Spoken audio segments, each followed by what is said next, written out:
Hello, hello, hello. We are doing something today that has never been done in the history of the world. The longest all-female virtual podcast. 40 ladies will be gracing us with their presence on stage over the next 12 hours. I can't even believe that we pulled this off. I am so proud of us and this community. I want to welcome you to the first ever Her Version 12-hour podcast marathon. I feel like there should be a drum roll or something. Where's Julie at?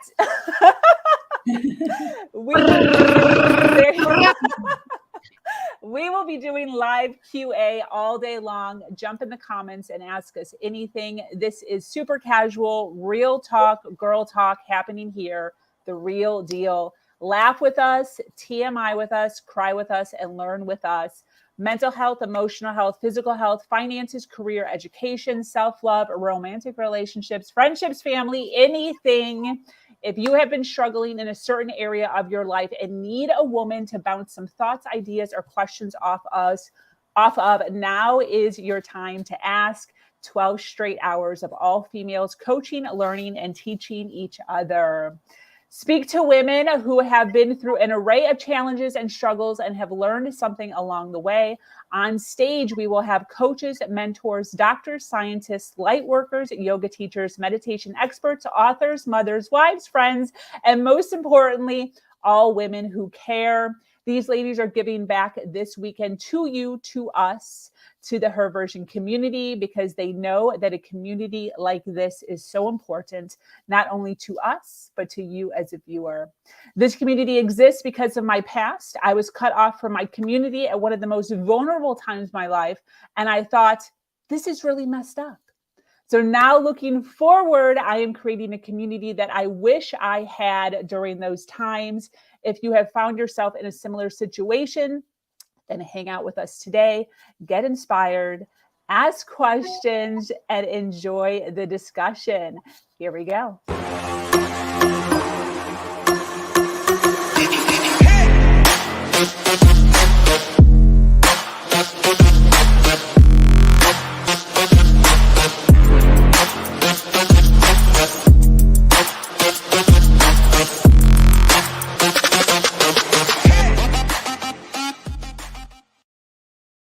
All right, the Her Version community has over 450 powerful females in its community and is growing every single day. We are looking to catapult to 10,000 women and want you to be a part of that number. So jump on your phone, a computer, iPad, and find the Her Version Facebook group and join us. If you are in the group already, please invite your female friends. This community is popping with real engagement and real women who want to interact with you.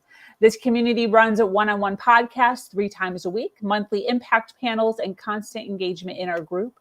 We have over 100 women speakers on our stages thus far, talking on an array of subjects.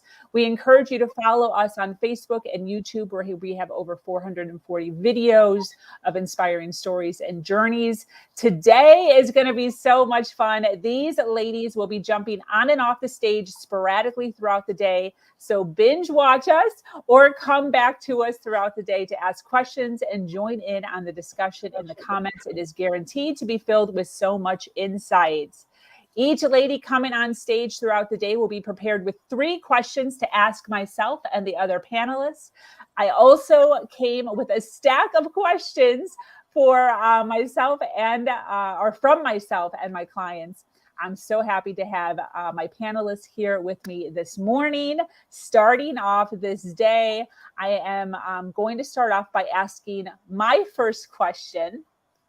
So first, what I want to do is have everyone introduce themselves. So if we can kind of go around the room, let's start with Cecilia. Tell us where you're from, what you do, who you are. Hi, everybody. I'm from Sweden, Gothenburg. So it's afternoon in my area of the world. I am a mindset and result coach. I have my Own Your Success company with the focus on how to reclaim your power from a toxic or narcissistic relationship in every area in life. It could be your parents, it could be your partner, boss, friend, whoever it can be. So everybody knows that when you have been in a relationship with that kind of person, your mindset is a little bit off afterwards, and we reclaim the power in it and rebuild it and become much more stronger. Yes, I love that. I love that. Thank you so much for being here and accompanying us this morning. We so appreciate you. Dr. Hind. Yes, hi. I am so happy to be with you. You did it, Sabrina. I'm so proud of you and proud of all the ladies who are joining. This is amazing. So, I am Dr. Hind. I am tuning in from Morocco. And after a Harvard PhD in environmental engineering and sustainable development, I spent 20 years working on development, finance, and strategy. And 2 years ago, I shifted and started dedicating my whole work into women empowerment and leadership. So today, I am a women empowerment and leadership mentor consultant, and I help women power up so that they can become great leaders by creating wealth and making an impact around them. And I am so honored to be with you all. This is such a beautiful initiative, and we need more of this because this is a platform where we can showcase role models and give inspiring stories and tips on how to create the dream life that each woman wants to have and to never, ever give up. Yes, thank you so much. Thank you so much, Dr. Hind. Coach Nadia. Hey, everyone. Good to see you. Like Sabrina said, I am a career coach. So I work with folks moving through not only young professional careers, but also mid-level, executive level. And I am a holistic coach. So I look at how our physical, our mental health, emotional, and spiritual, mental, physical, emotional. There we go, 4 dimensions. How they all have an intersectionality with our work identity. And as you can imagine, my work since COVID has definitely picked up. Lots of people rearranging priorities in their life, re-understanding what matters to them and how they want to integrate work into their lives, not have their life be for work. So I have a private practice as well as I am an assistant professor at a university here in Ohio, where I teach and coach students how to get jobs, cooperative education, internships, and just be professionals in the workplace. So thank you so much for having me, and just so grateful to be on with all these amazing women. Yes. Thank you so much, Coach Nadia. Michelle Lee, you're up. Oh, I'm so excited to be here, Sabrina. You are amazing and you are changing lives. And I am from Pittsburgh, Pennsylvania, very close to it. And I grew up without a voice. I went through horrible relationships. I couldn't connect with people. I was very shy.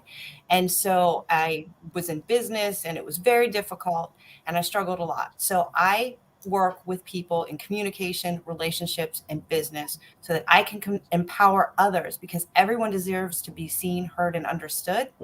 And so many of us struggle with it. So I am here to empower others to find their voice, understand who they are, and connect better with the world. You're awesome. You're awesome. Thank you so much, Miss Michelle. Julie Cotton. Good morning, everyone. Ladies, it's so great to see you and be here with you. Thank you, Sabrina, for living your vision. Oh my gosh, how exciting. So I love to play pretend with people and remind them of who they are as divine beings wrapped in these beautiful human meat suits. So I do that through improv comedy trainings. I do that through massage therapy to get people out of pain. I'm also a holistic healer, spiritual coach. And I just love reminding people of who they are. You know, it's not me. I'm not doing it. You're doing it. They're doing it. So we're doing it. It's like, sometimes we just forget who we are. And so it gets really dim and dark. And I'm just like, psst, hey, remember who you are. It can be really fun to play here. even amidst the sorrow and the sadness and the angst, it's like, oh, that's the best scene ever. That's the one that wins the Oscar, you know? So anyway, that's a little bit about me. Happy to be here. That's such a good way of putting that. That is what wins the Oscar. Yes, girl. Yes, girl. I love that little tidbit. We all need to remember. I'm going to write that shit down. I'll put that as a big note. So when I'm going through that stuff, I'm winning Oscars, baby. I love that. Well, I'm going to kick us off with the first question. We'll just kind of go through the line. So just, one question that you want to ask the panelists to keep the conversation going. There's no hard stop anywhere. Anyone who needs to jump off stage, just let me know and we'll kind of just flow from there. So my question to the panelists this morning is, what is the biggest decision that you've had to make? And what was the impact of that decision? Oh, yes. Who wants to go first? Miss Cecilia. It was to leave a 20-year-old long narcissistic relationship. It was life-changing. It was the best thing I ever done. And to really recover and to live my life and own my own success in my power that I can have. Yeah. I love that. What's the difference between now and then in your personality and your identity? My confidence, my inner spirit, my love for myself, and enjoy being visible. Actually, I think visible is a great word for that. Definitely. Yeah. That's I love life. I didn't back then. Yeah. But I love life. I love that. Yeah. Miss Michelle. Wow, I'm gonna piggyback off Cecilia, because leaving a narcissistic relationship, and I'm gonna put that in two parts. One was the father of my kids. And so being in that relationship and having the courage to leave when you have children, it's hard enough when you don't, but when you have kids, Exactly. it was a really big struggle on how is it better for them to have a father, even if he sucks, or not have a father at all, right? Mm-hmm. And then to go, my own father was narcissistic. Mm-hmm. And I had to cut that relationship off. And that was just as hard, if not harder, because it's your family. But I had to be able to become strong enough to deal with him, because we do have a relationship now. But I had to be in a place where I was strong enough that I didn't get sucked back in to that cycle. 100%. Anybody else? Biggest decision you've ever had to make, and what was the impact? Julie. I'll just chime in because I can relate so much. Mom was a narcissist, and I attract relationships that are very that harken back to that. But I would say the decision I make that matters the most, and I make it every day and many moments of the day, is to be wrong about the way I have it. Explain. At least to be willing to be wrong about the way that I have it. Because as long as I'm casting the characters in my life as villains, then they can't show up any differently for me. And really all change begins with me. So if I want to see it, I have to be it. And it's like, okay, if I'm not experiencing love, where in me have I decided against love for myself? And then the willingness to be wrong about whatever I am looking at and perceiving and thinking, they're wrong. This should be different than it is. When I can say, yes, this is the best scene ever. I'm playing in my movie right now. And it's going to be amazing. Even if it sucks, right? Like, how can I be just that little willingness to be wrong for me? And I catch myself throughout a day numerous times, and I get to decide again and again and again. That's awesome. Can you give an example besides relationships? Oh, sure. So I am an entrepreneur like many of us, right? And I don't love the game of technical things. So when I decide that tech is hard and I'm not good at tech, then I play a scene that's really uncomfortable for the character of Julie to play. But then when I'm like, hey, there's a game in this and there's something fun I can find about this. I'm excited to learn something. I'm willing to be wrong. What if Julie was really great at tech? And then I'm like, oh, hey, this isn't so hard anyway, you know, and so things flow easier and I'm able to participate in the world and impact more people because I'm willing to be wrong about me sucking at tech. Yeah. I love that. I love I that. heard a really good quote about that is when you feel like you have a hard time to something like tech or something else, you take it even worse and even worse and even worse. So you start laughing in the end because it's so ridiculous. So you turn the whole feeling around to become joyful. It's a quite good expression about having difficult issues with something. It's like, what do I make up is the consequence that's gonna hurt me, right? Like, what do I make up the end of this is going to be? And be like, yeah, that's probably not gonna happen for me. Just spend a couple. Exactly.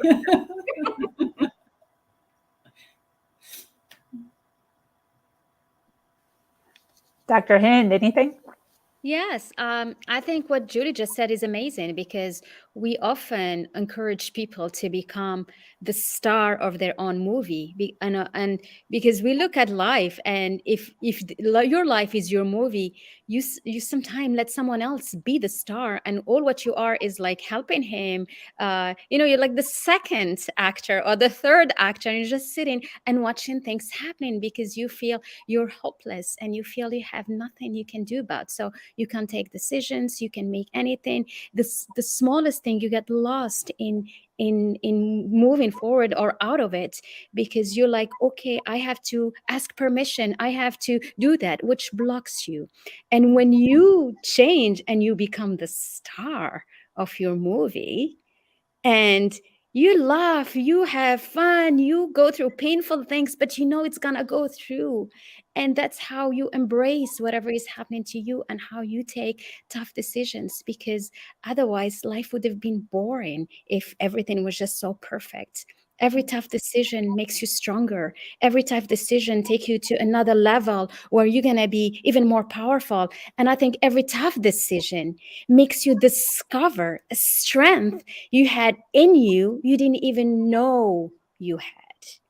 And we all have gone through our own pain. And I did myself, being in high level executive positions and high level responsibilities. I've gone through my own pain and challenges. And we had to take tough decisions. It's not even tough decisions. It's like you find yourself in such tough and horrible situations that there is no choice. It's not even a decision. You got to survive, and you got to you're like in that survival mode where you have to take care of yourself, and taking care of yourself is to move forward, and move forward is you take the decision to let go of something that has been hurtful, to let go of something that has been really not what you wanted in your life.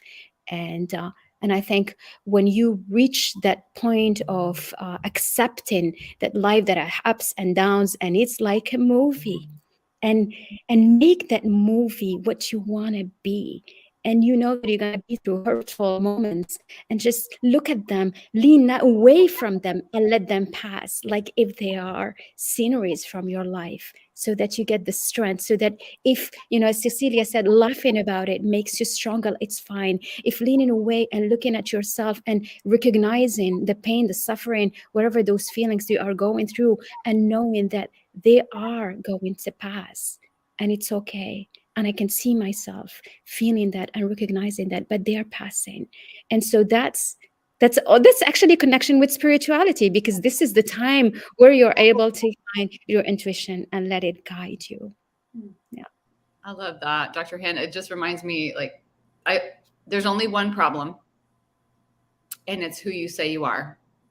Mm-hmm. And there's only one solution, and it's who you say you are. Mm-hmm. Exactly. And this made me come to a big aha moment. I don't think the hardest decision I made was leaving. I think the hardest decision I made was understanding who I was and loving myself. Yes. It wasn't the leaving part. It was believing in myself that was the hardest. and know your own worth. Yeah. Did you just figure that out right now? I did. God, we're already learning? Yes. It never dawned on me until it's I making me was cry. hearing all of these conversations, Yes. because that was my struggle. The last 20 years of my life, my whole life was my struggle. And that's why I was in those fucking relationships in the first place, because I didn't believe in myself. I didn't have that love for myself. So it was a cycle of keep getting in the same relationship, keep going through that same cycle, keep smacking myself in the head. It wasn't leaving, it wasn't learning, it was loving myself. And that's what I couldn't do. Wow. That's awesome. And that's the Go ahead. May I? And that's the start of your transformation, of becoming the new person you are, is when you start understanding that loving yourself is the first step. And often we don't love ourselves because we carry so much hurt from the past that we sabotage ourselves for that hurt. It's almost like it's like our fault. But when you start understanding that you are an amazing person, and no matter what you have gone through, you still love yourself, you're still an amazing person, because you disconnect from that spiritual perfection that you are and whatever happened to you. And when you're able to do that, then nothing stops you anymore. And when Beautiful.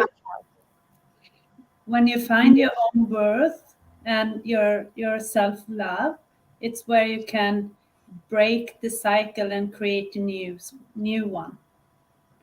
So you stop going in the same circle over and over again, because you attract the same thing before you find your self-worth or higher self. 100. We have a comment. Let me have Coach Nadia. Can you read this? Oh my gosh.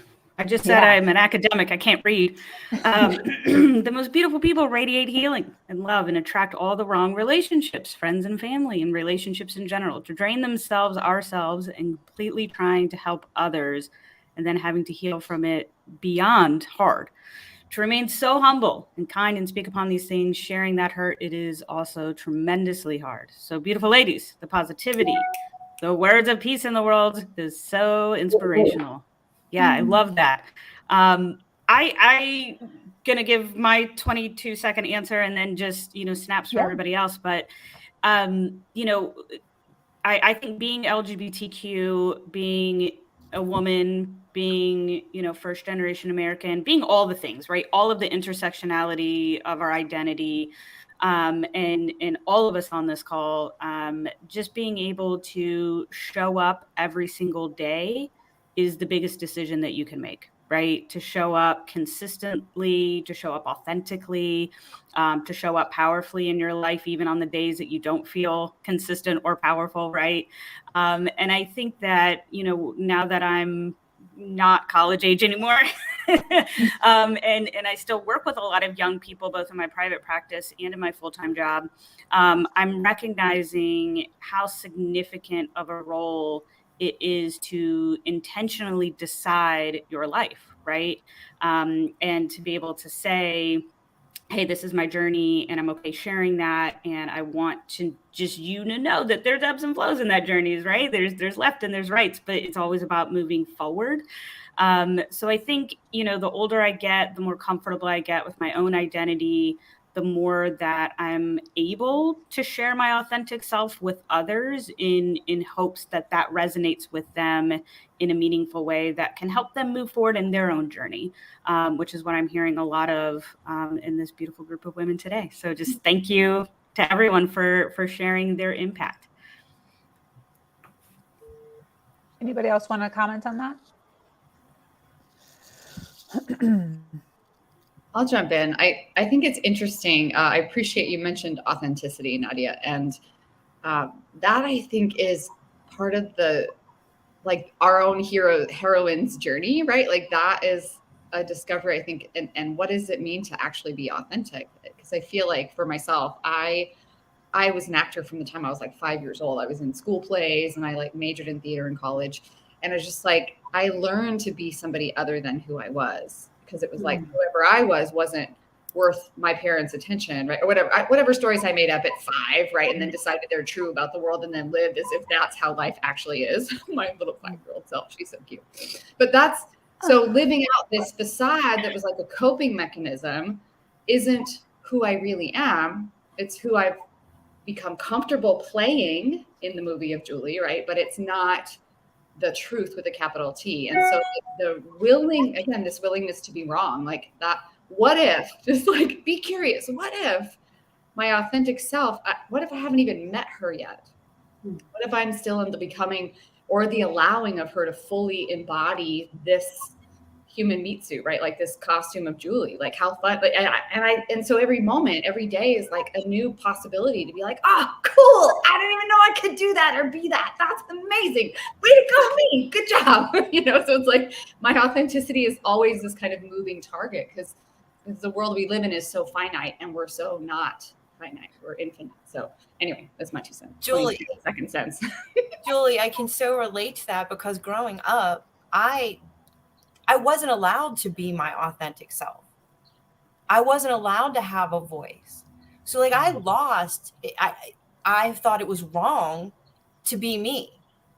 I couldn't decide if I liked, tomatoes or not. If my boyfriend ate tomatoes, I was like, oh yeah, I like tomatoes. I fucking hate tomatoes. I do. I hate them. Okay. I don't like them.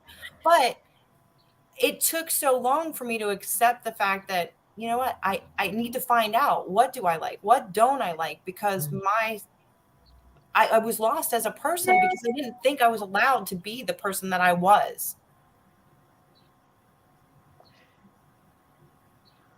I love what you said. I love what you said, Julie. Yeah. Can I say something, Sabrina? Of course. I can still relate to what you're sharing about not being able to have a voice growing up. I grew up in an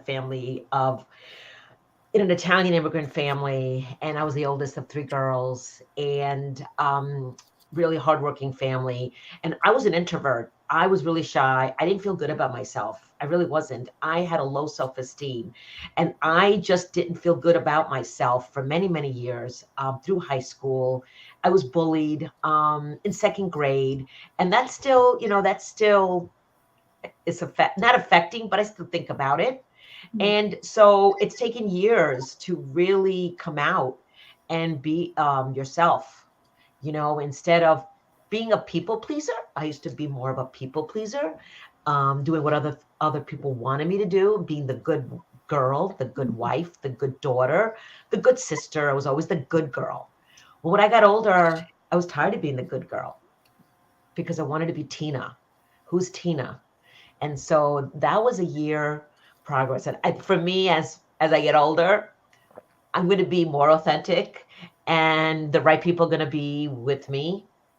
And it's okay if the people don't like me. I'm not going to please someone else if it's not being aligned with my values, because I'm firmly, aligning with our values is so important. 100%. I think that was a really big thing for me too, when I finally sat down and realized that other people's opinions or the way that other people viewed me, and I could kind of subtract that from my thought process, was like a huge turning point for me. 100%. I agree. Anybody else? Any follow-up questions before our comments, before we move on to the next question? All right. Well, I'm going to go in order of my list here. So Nadia, what is your question for the panel? Yeah, it kind of relates a little bit to what we were just talking about, particularly around empowerment. And where do you find your source of motivation or audacity, or kind of the origin of that moment where you say, yeah, this is it. This is enough, or I'm going to make a change. I work with a lot of people who, you know, are like, I know it's time to make a change, but I just don't know how I'm going to get myself ready for that change, right? Or moving forward or making a big decision in their life. So just thinking about, where did you find your power?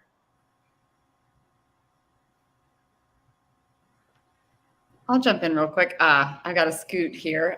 But for me, it's funny because it's like my shadow self, or what the spiritual ego aspect of me would call bad and wrong, right? Like it's the part of me that actually wanted to belong to this world. It's so my shtick, or my like ego addiction is to want people's approval. Like looking good is a big deal to me. And so the wanting to look good actually becomes a fuel to my fire. And it has me go out in the world and seek attention, but not from where I know my true love and my true source comes from. But it's enough to keep me going. Like it's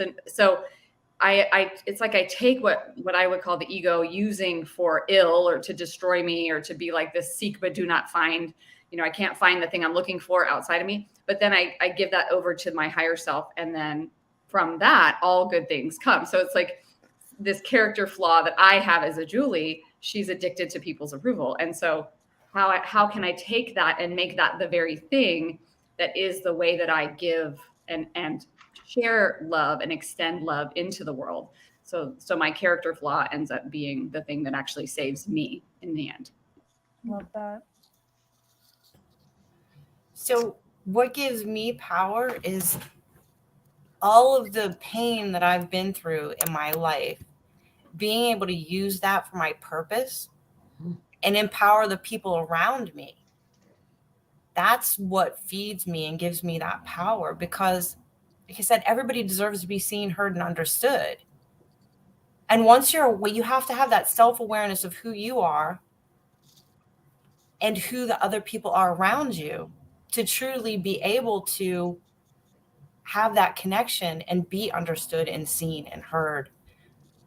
And you got to fight through that, all the garbage to get there, and get rid of all that head trash that you've been told your whole life. Yeah, I agree. Yeah. Can you repeat your question again, Coach Nadia? Yeah, sure. Just where do you find your power from?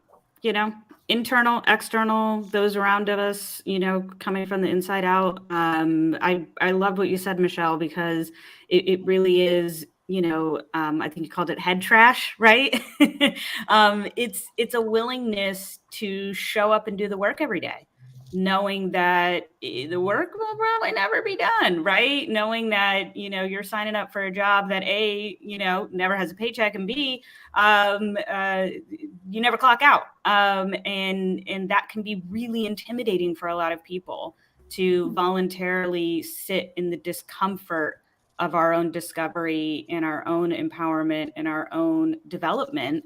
Can be super intimidating and super overwhelming. So really, really enjoyed your thoughts on that. It's awesome.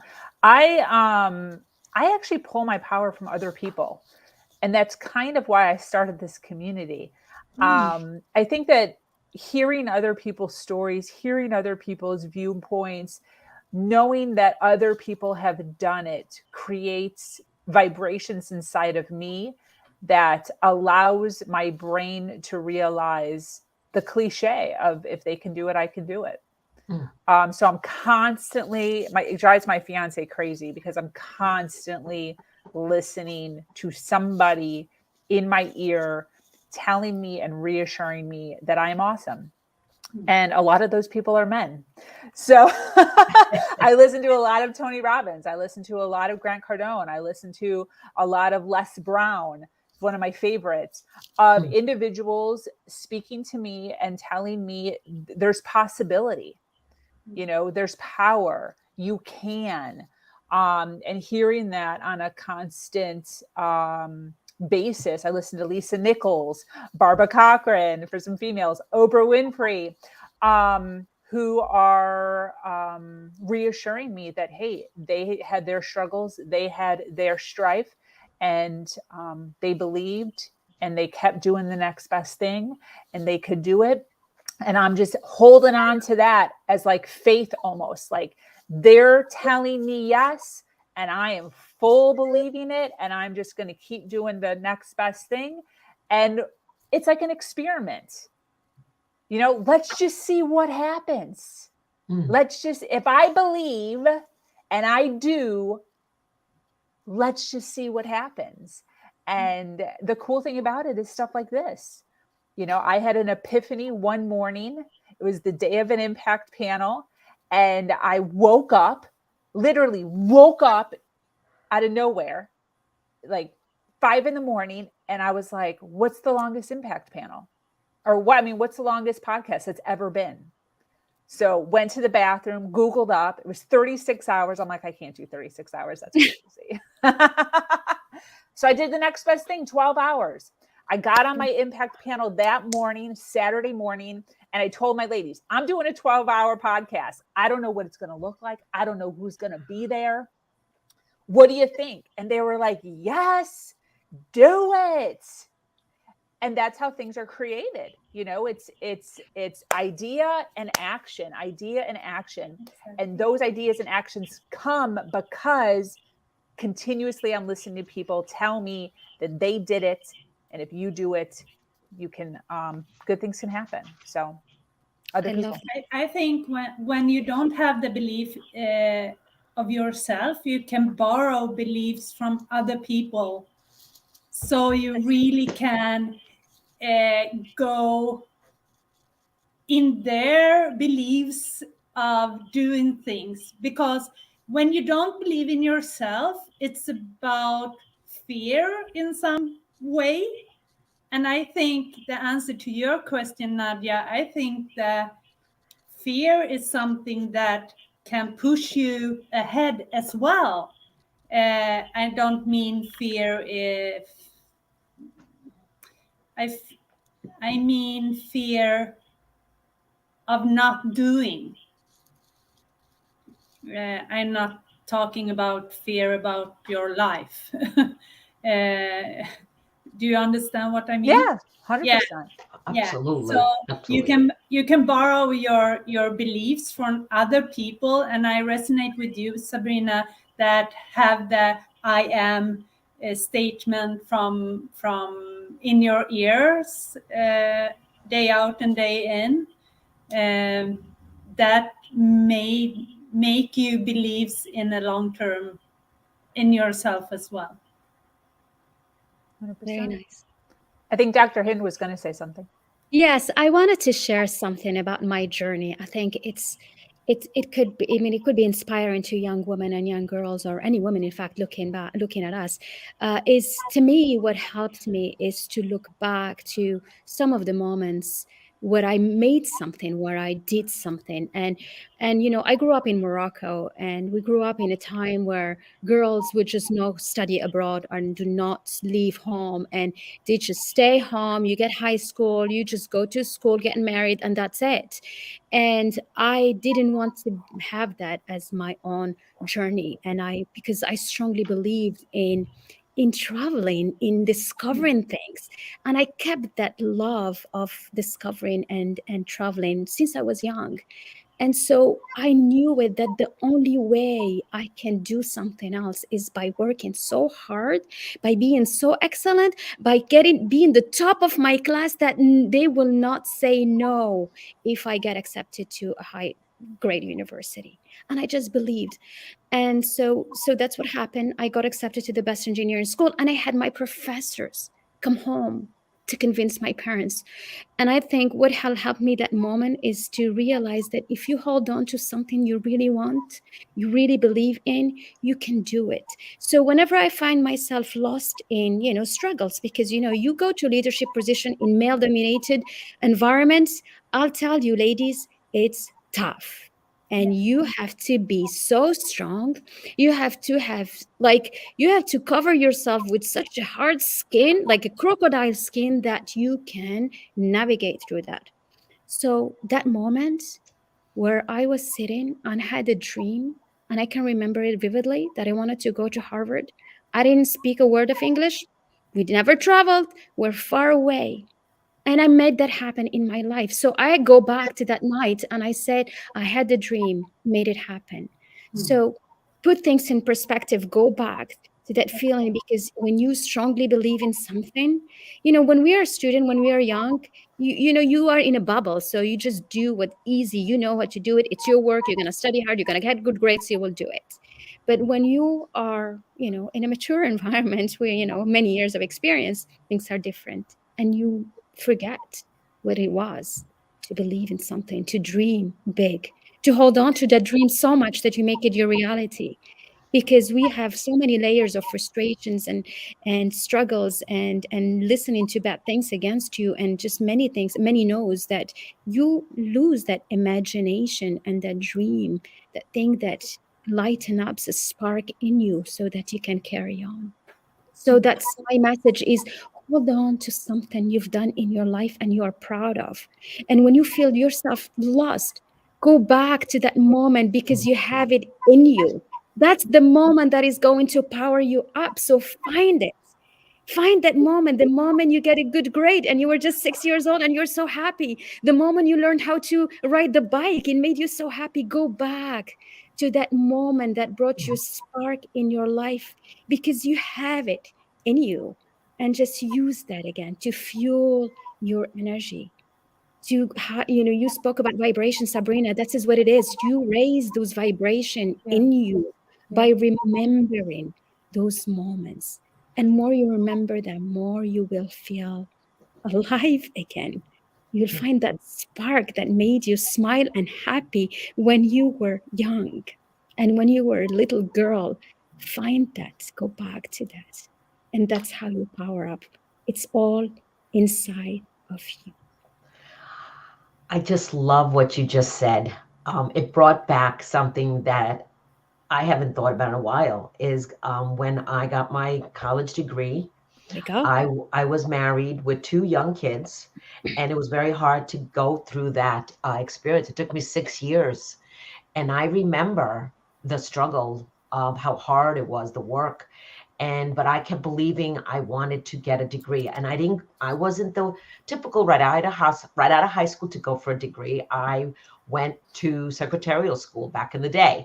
And that's what I did. And so I still remember the day I graduated and how proud my kids were, and how my daughter wrote a nice, beautiful letter, how proud she was.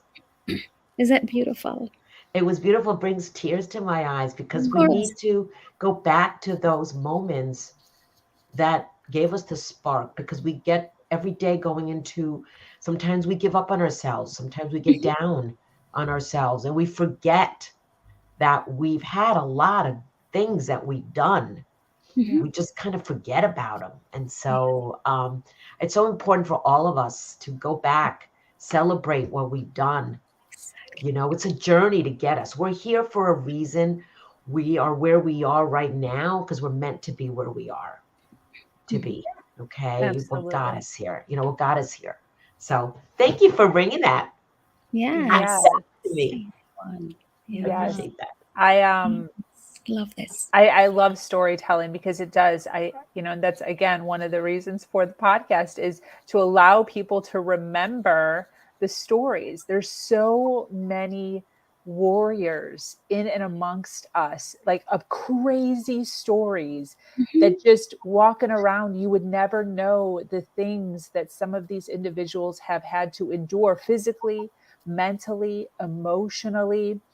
And there isn't enough credit sometimes given to these individuals for, whoa, that is a feat. Good for you. Great job to you. Pat on the back for you. High five for you. And so many of us have stories that we've gone through or that we are going through right now that are so inspirational. True. Absolutely. Absolutely. I am going to go to Miss Cecilia for her question. Yeah. Which one? Do you have a question for us? Yeah, I had. Why do you do things you? Why do you do things? You're going to, that doesn't serve you. Okay. Yeah. Why do we do things that don't serve us? Yeah. Why do we do it over and over again? I have this question too. That's a great question. I know.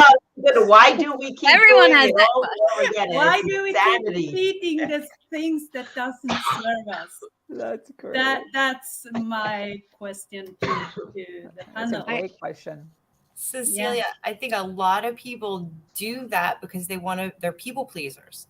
Yeah. So every time somebody asks them, they feel obligated to do the things, even if it's not serving them. And then it just becomes that repetitive cycle of having a hard time saying no to things that don't serve us. Exactly. It's like Johanni said in a comment as well. It's comfortable to repeat the behavior. Mm-hmm. You don't. I think a lot of people don't think at all. Like you do it without thinking, but you don't like the result that you get, but you don't think, so you repeat it over and over again. So when you can start think or learn how to think or be aware of to think in another way, you can change the path behavior and change your actions and change your path. Yes, I agree. Dr. Hind. Yes. So I have two takes to respond to this question. The first one is, as Michelle said, is because you don't love yourself as much as you should, so that you trade doing pleasing everyone to get love from everyone. So to you, you define love as trading.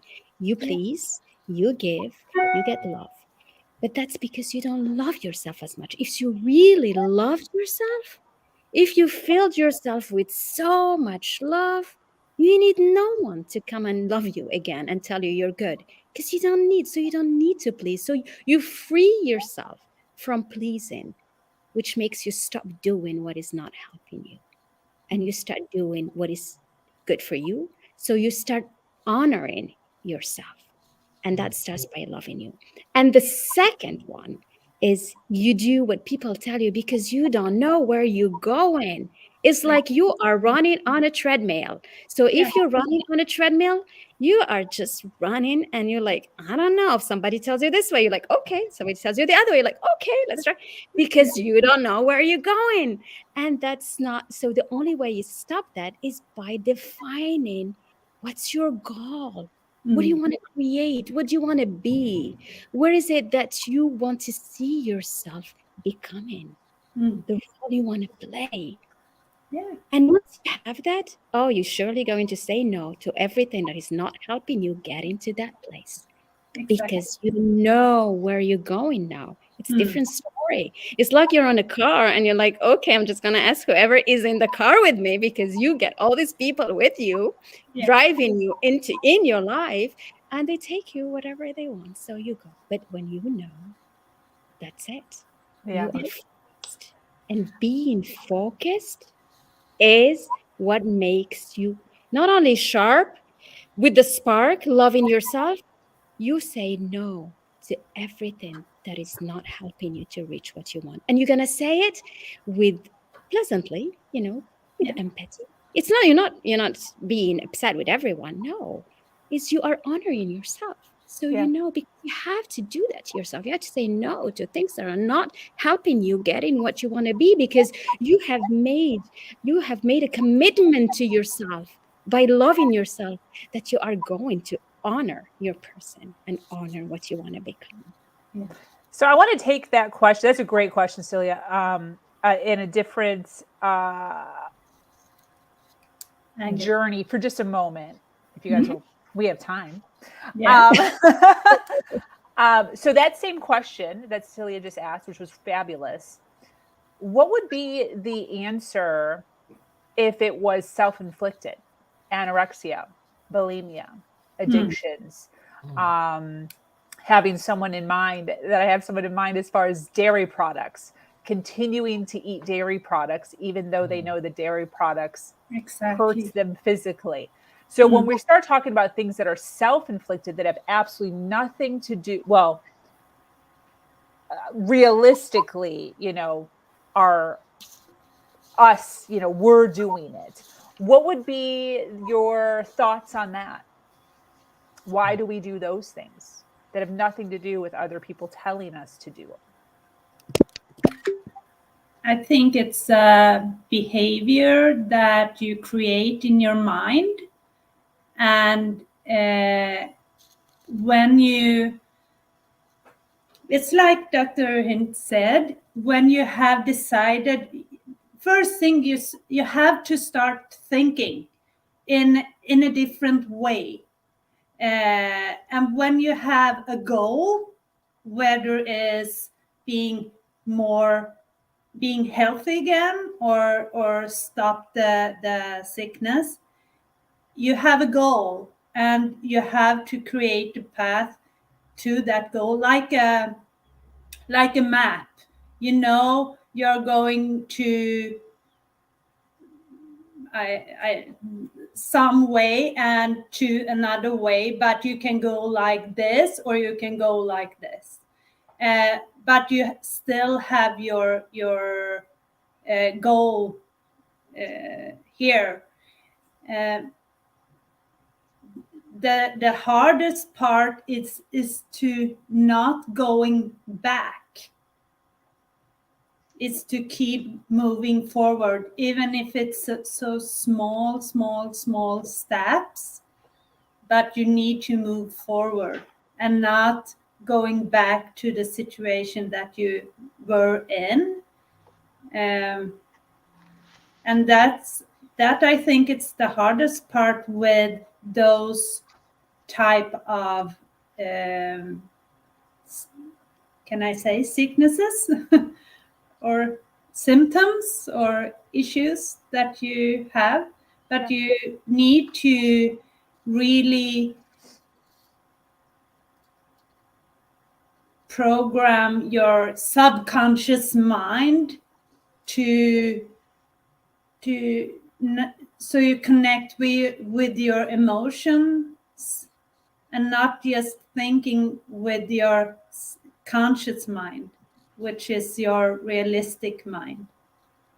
Makes sense. I agree. Anybody else? Tina, Coach Nadia, Michelle, any thoughts? Yeah, that's a good point. When it's, when right now, like I have my stepson, he is going through addiction with alcohol. And so you ask I don't know enough about it, but why do we continue to do what we do when we know that it could get to a point that it now it's a moment of we need to get help, we need to take action, so why do you continue that when you know that it's not good? And I think that maybe it's habits. I think it's lifestyle, maybe, or people you surround yourself with, and maybe everybody's doing the same thing. And it makes you feel good. Hey, for me, drinking wine makes me feel good. Is it something I need to do every day? And if I don't, no. Okay. But I'm aware of it, that it could if I continue. So I don't know. I think it's being aware of it. And really, I think what you said, Cecilia, your thoughts, your behaviors, is something to really be mindful of. So, but that's a very good spin on, there's things that other people that we're self-inflicting on us. From having eating disorders and addiction issues and all of the things, mine was to comfort myself, to kind of take control of things that I couldn't control anything else. And my life was spinning out of control. So that was my way of taking control of something, to make myself numb. Yes. Whether it was eating, whether it was drinking, whatever that looked like, it was to numb all of the stuff that I was feeling. I didn't want to feel anything. Makes sense. Did you know you were doing that while you were doing it? Were you conscious of that? No, and it, you know, I didn't realize what I was doing. I just knew it made me feel better.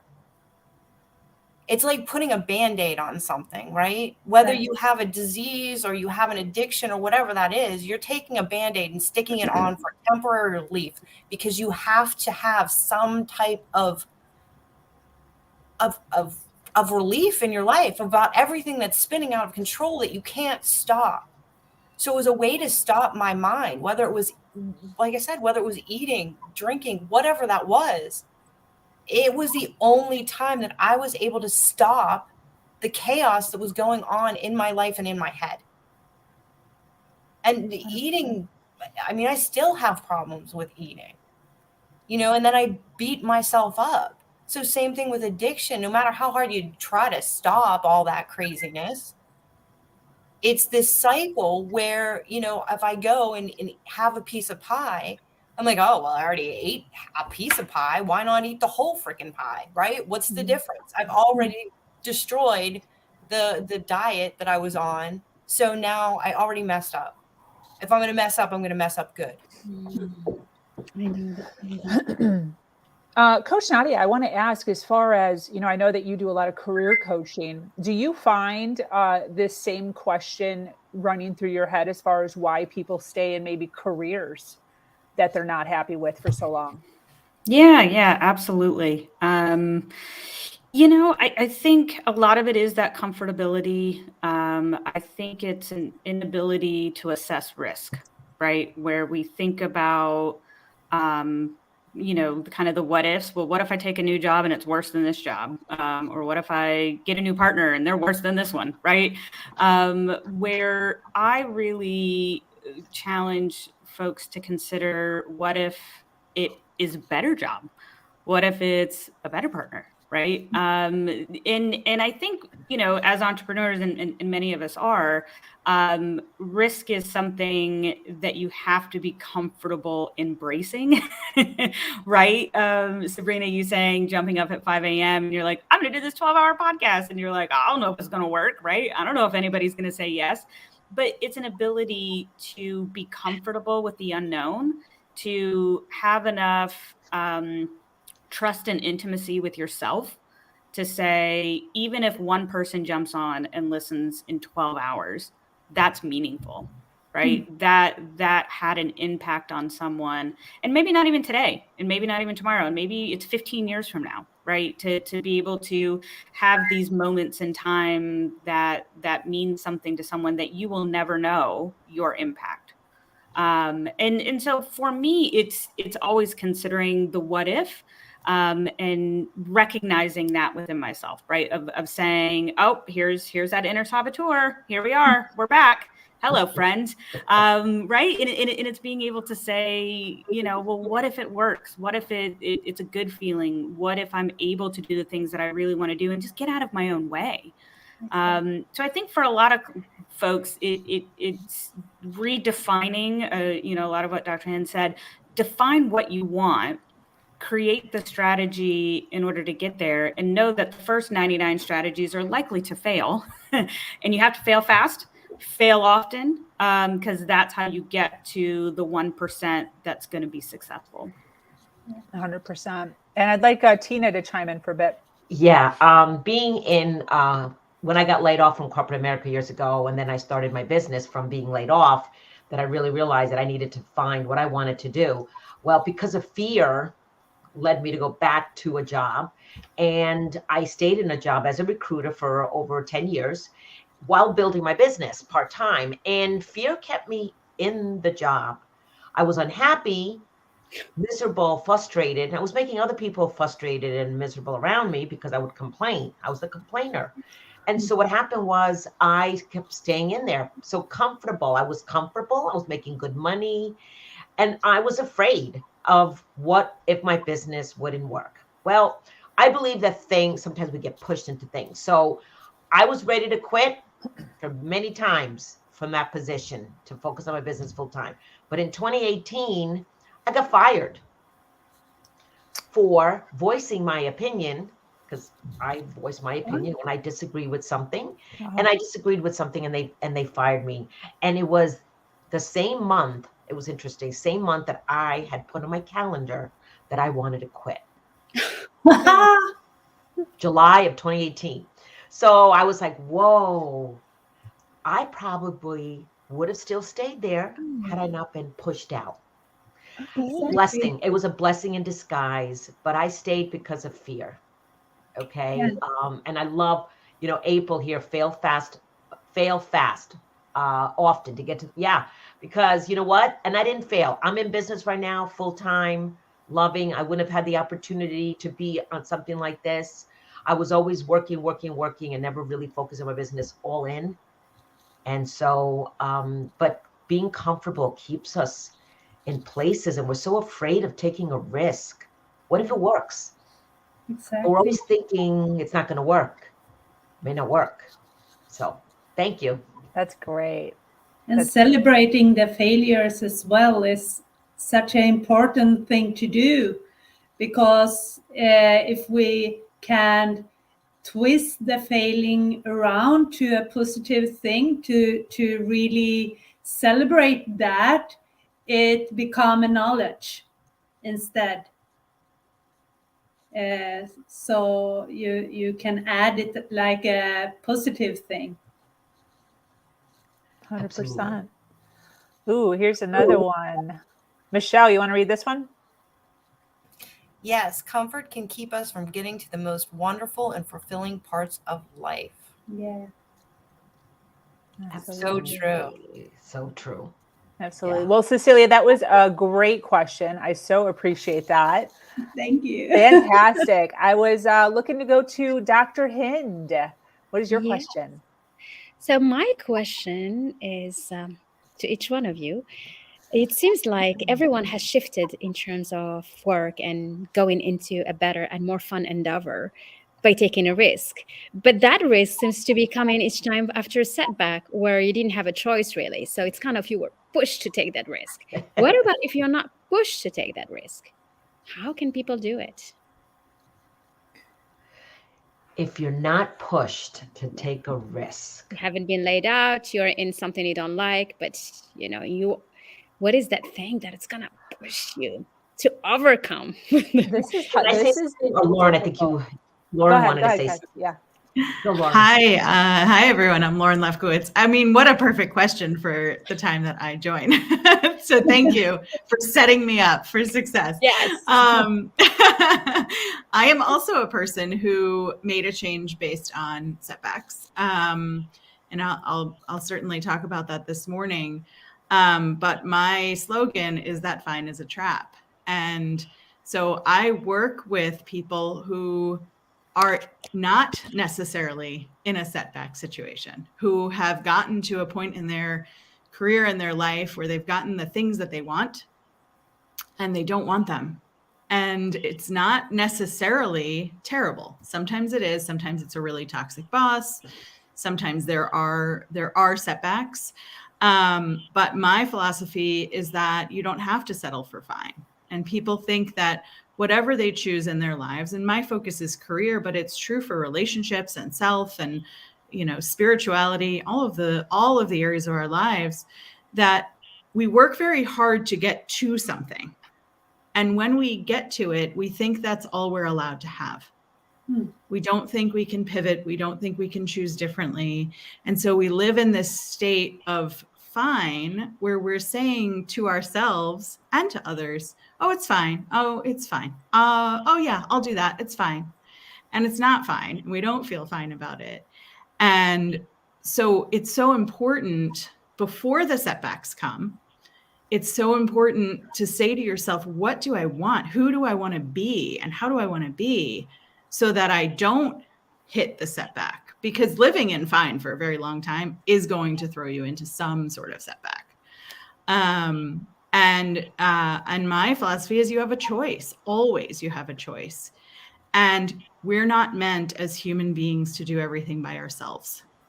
And it's especially, I bet I haven't met all of you. I've met a few of you.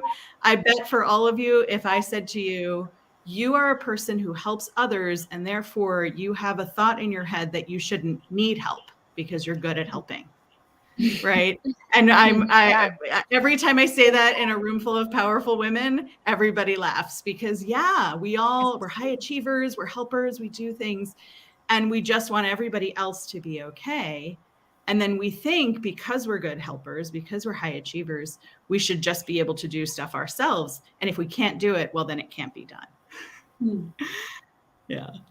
And the answer is that's not true. It's when I started receiving support and asking for support, my whole life changed. Yeah.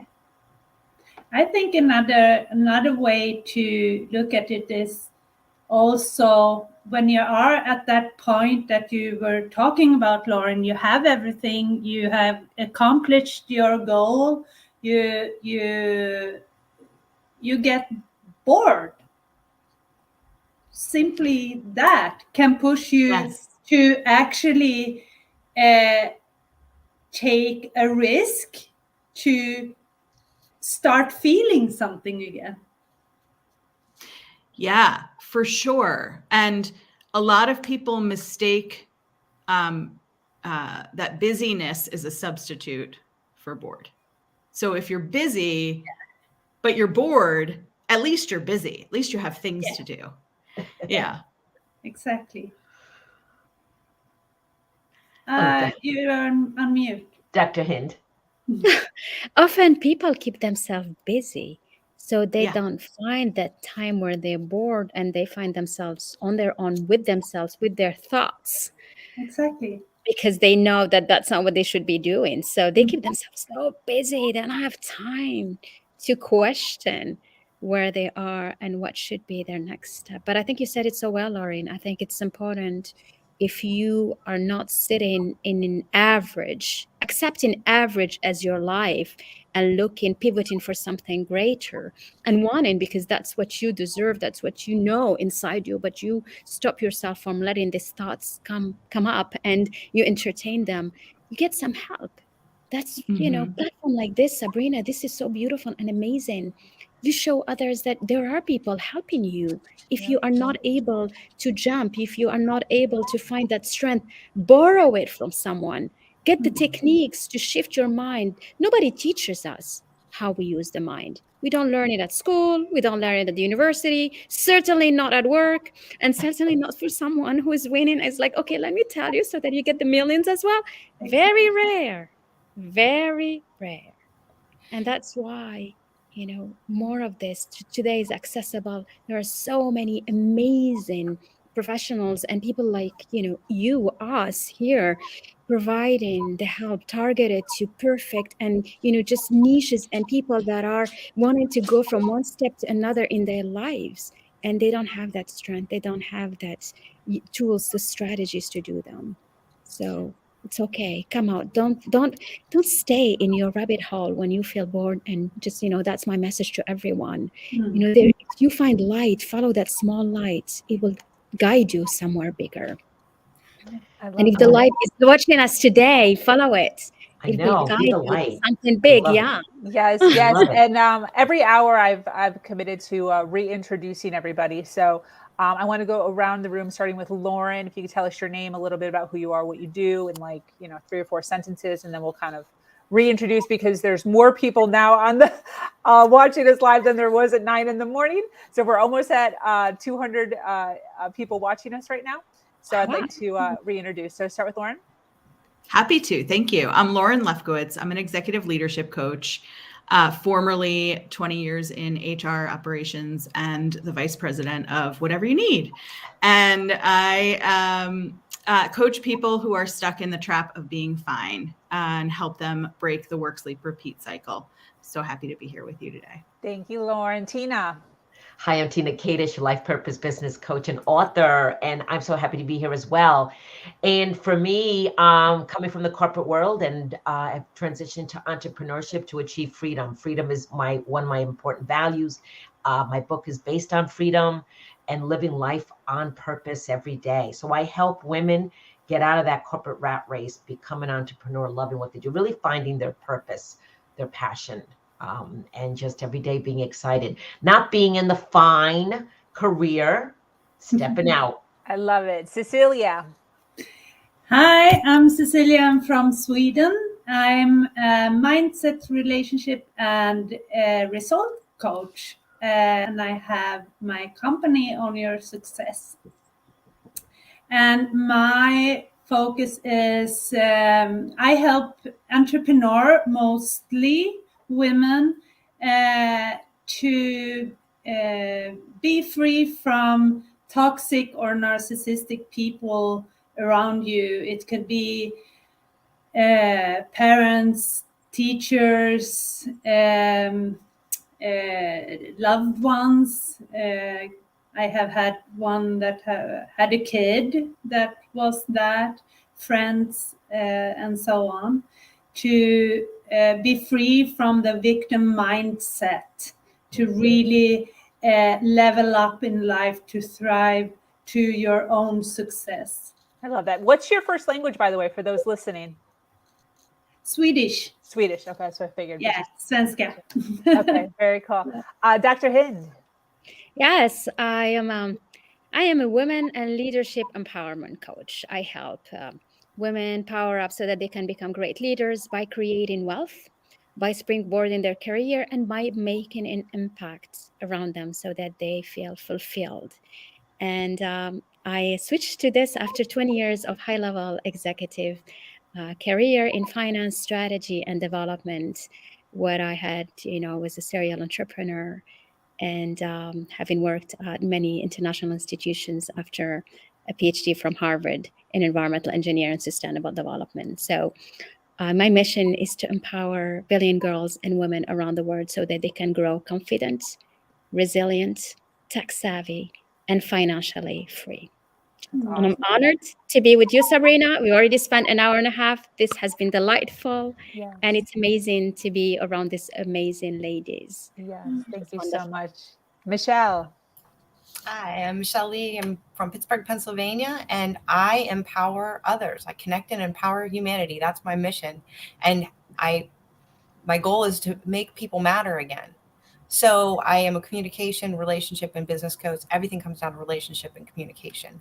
And if you can understand how people think, feel, behave, and show up, that's the key to really understanding and unlocking the secrets of how to communicate effectively and be heard and understood, because everyone deserves to have a voice and be seen. That's awesome. I want to recognize Dr. Hind real fast. I know that she is on a time scale here, so I know you got to jump soon. Is there anything that you want to add, or any questions, or any thoughts? I don't want to just see you just jump off. So I want to Yes, make I was sure. going to do that. You know me. I so appreciate you taking some time out of your day to be here with us. This was fantastic. So anything to add? Any questions, comments? Really, my message is to every woman and every man, for that matter, that is watching us, is really to believe in your dream and hold on to it, and make that really your spark, your focus, your goal, so that you reach it. Make it not just a goal, like a wishful goal, but just put it on a calendar and put a time, and believe that you are going to become that person in a time frame that you want it to be. So believe in it, get the tools, learn, act on whatever you want to do, and lead through whatever you wanted to create. Thank you for having me. It has been a blessing. Yes. Bye-bye. Thank you so much, lady. Bye-bye, Dr. Hind. Bye. All right, who is up? We had Cecilia. Michelle, did you ask a question yet? I didn't, but I have one. Well, you've been here for a while, so why don't we get you moving? So why is it so hard to understand others? So the first thing that came to mind was love languages. We all speak a different language as far as how we speak and then how they listen. I don't know if anyone has anything else to add to that, but that was the first thing that came to my mind. I have one. Go ahead, You Cecilia. always think from yourself. You always think from yourself, not, and from your own experience, from your own environment that you're born up in, or raised in, if you say that in English, raised in, and you have your experience, and the thing is, when you talk to someone else, they maybe have totally different experience than you have, which can be the opposite what you have in your backpack, or what you will call it. That's when if you're not really clear in your, even if you are clear in your communication with other people, the experience tell you something with some words that mean something for you, but it means a total different thing with the other part that you are speaking with. So that's how it can be complicated, because even if you use the same words, you can mean different things. Absolutely. That's why SMS is so hard, or made. Text messaging. I mean, Yes, and text message is so difficult for all of us because we all interpret things differently. And Sabrina, what you said about the love languages, you can even take it further into how we all show up and interpret things. But so I want to take one more step on that question. So why is it so hard for us to communicate our emotions to others? Showing our vulnerability, is that what you mean? When like sharing our emotions to someone else? Yeah, and it's not even like emotions in general. Like, why is it so difficult for us to express how we feel and put words to it? I'm laughing because even you asking that question is making me uncomfortable. Well, you know what? It's funny because I was thinking the same thing. I think that a lot of times for me, if I share my emotions to someone, it may come across that I'm weak, that I'm vulnerable, and I may not want to show my vulnerability. And I always have been the type of person being in control. And so I got this. I don't need someone else. I could do this. I'm going to take charge. I could do it. And if I show my emotions, it may come across that I'm weak. And so for me, I've had to learn the hard way. I mean, Sabrina knows this. I lost my daughter in 2020, and it was taken away from me, and I had to show my emotions. Trust me, and it was okay. And that's what I learned, that I could show my emotions, and I'm not weak. No, I'm strong, and I'll get through it. However, there's a purpose to everything. So I'm writing a second book from it to share my message and helping other moms who have lost a child. Yeah. You know, Amazing. but emotions, you know, as I talk, I've got tears in my eyes right now.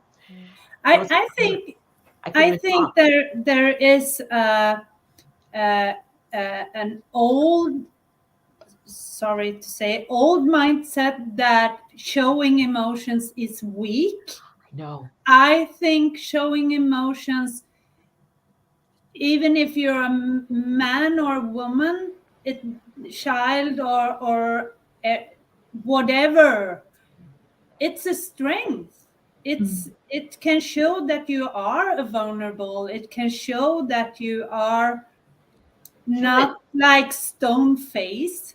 It's really, it's a power that you got, and that mindset that it's weakness, it's so old and so yesterday.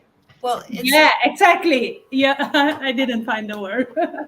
Yesterday. Cecilia, when I was growing up, I was only allowed to feel a couple emotions, right? Yeah. Happy, yeah, and anger.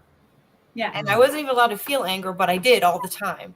So there's so many different emotions. I don't know if any of you have seen Brene Brown's new Netflix, The Atlas of the Heart.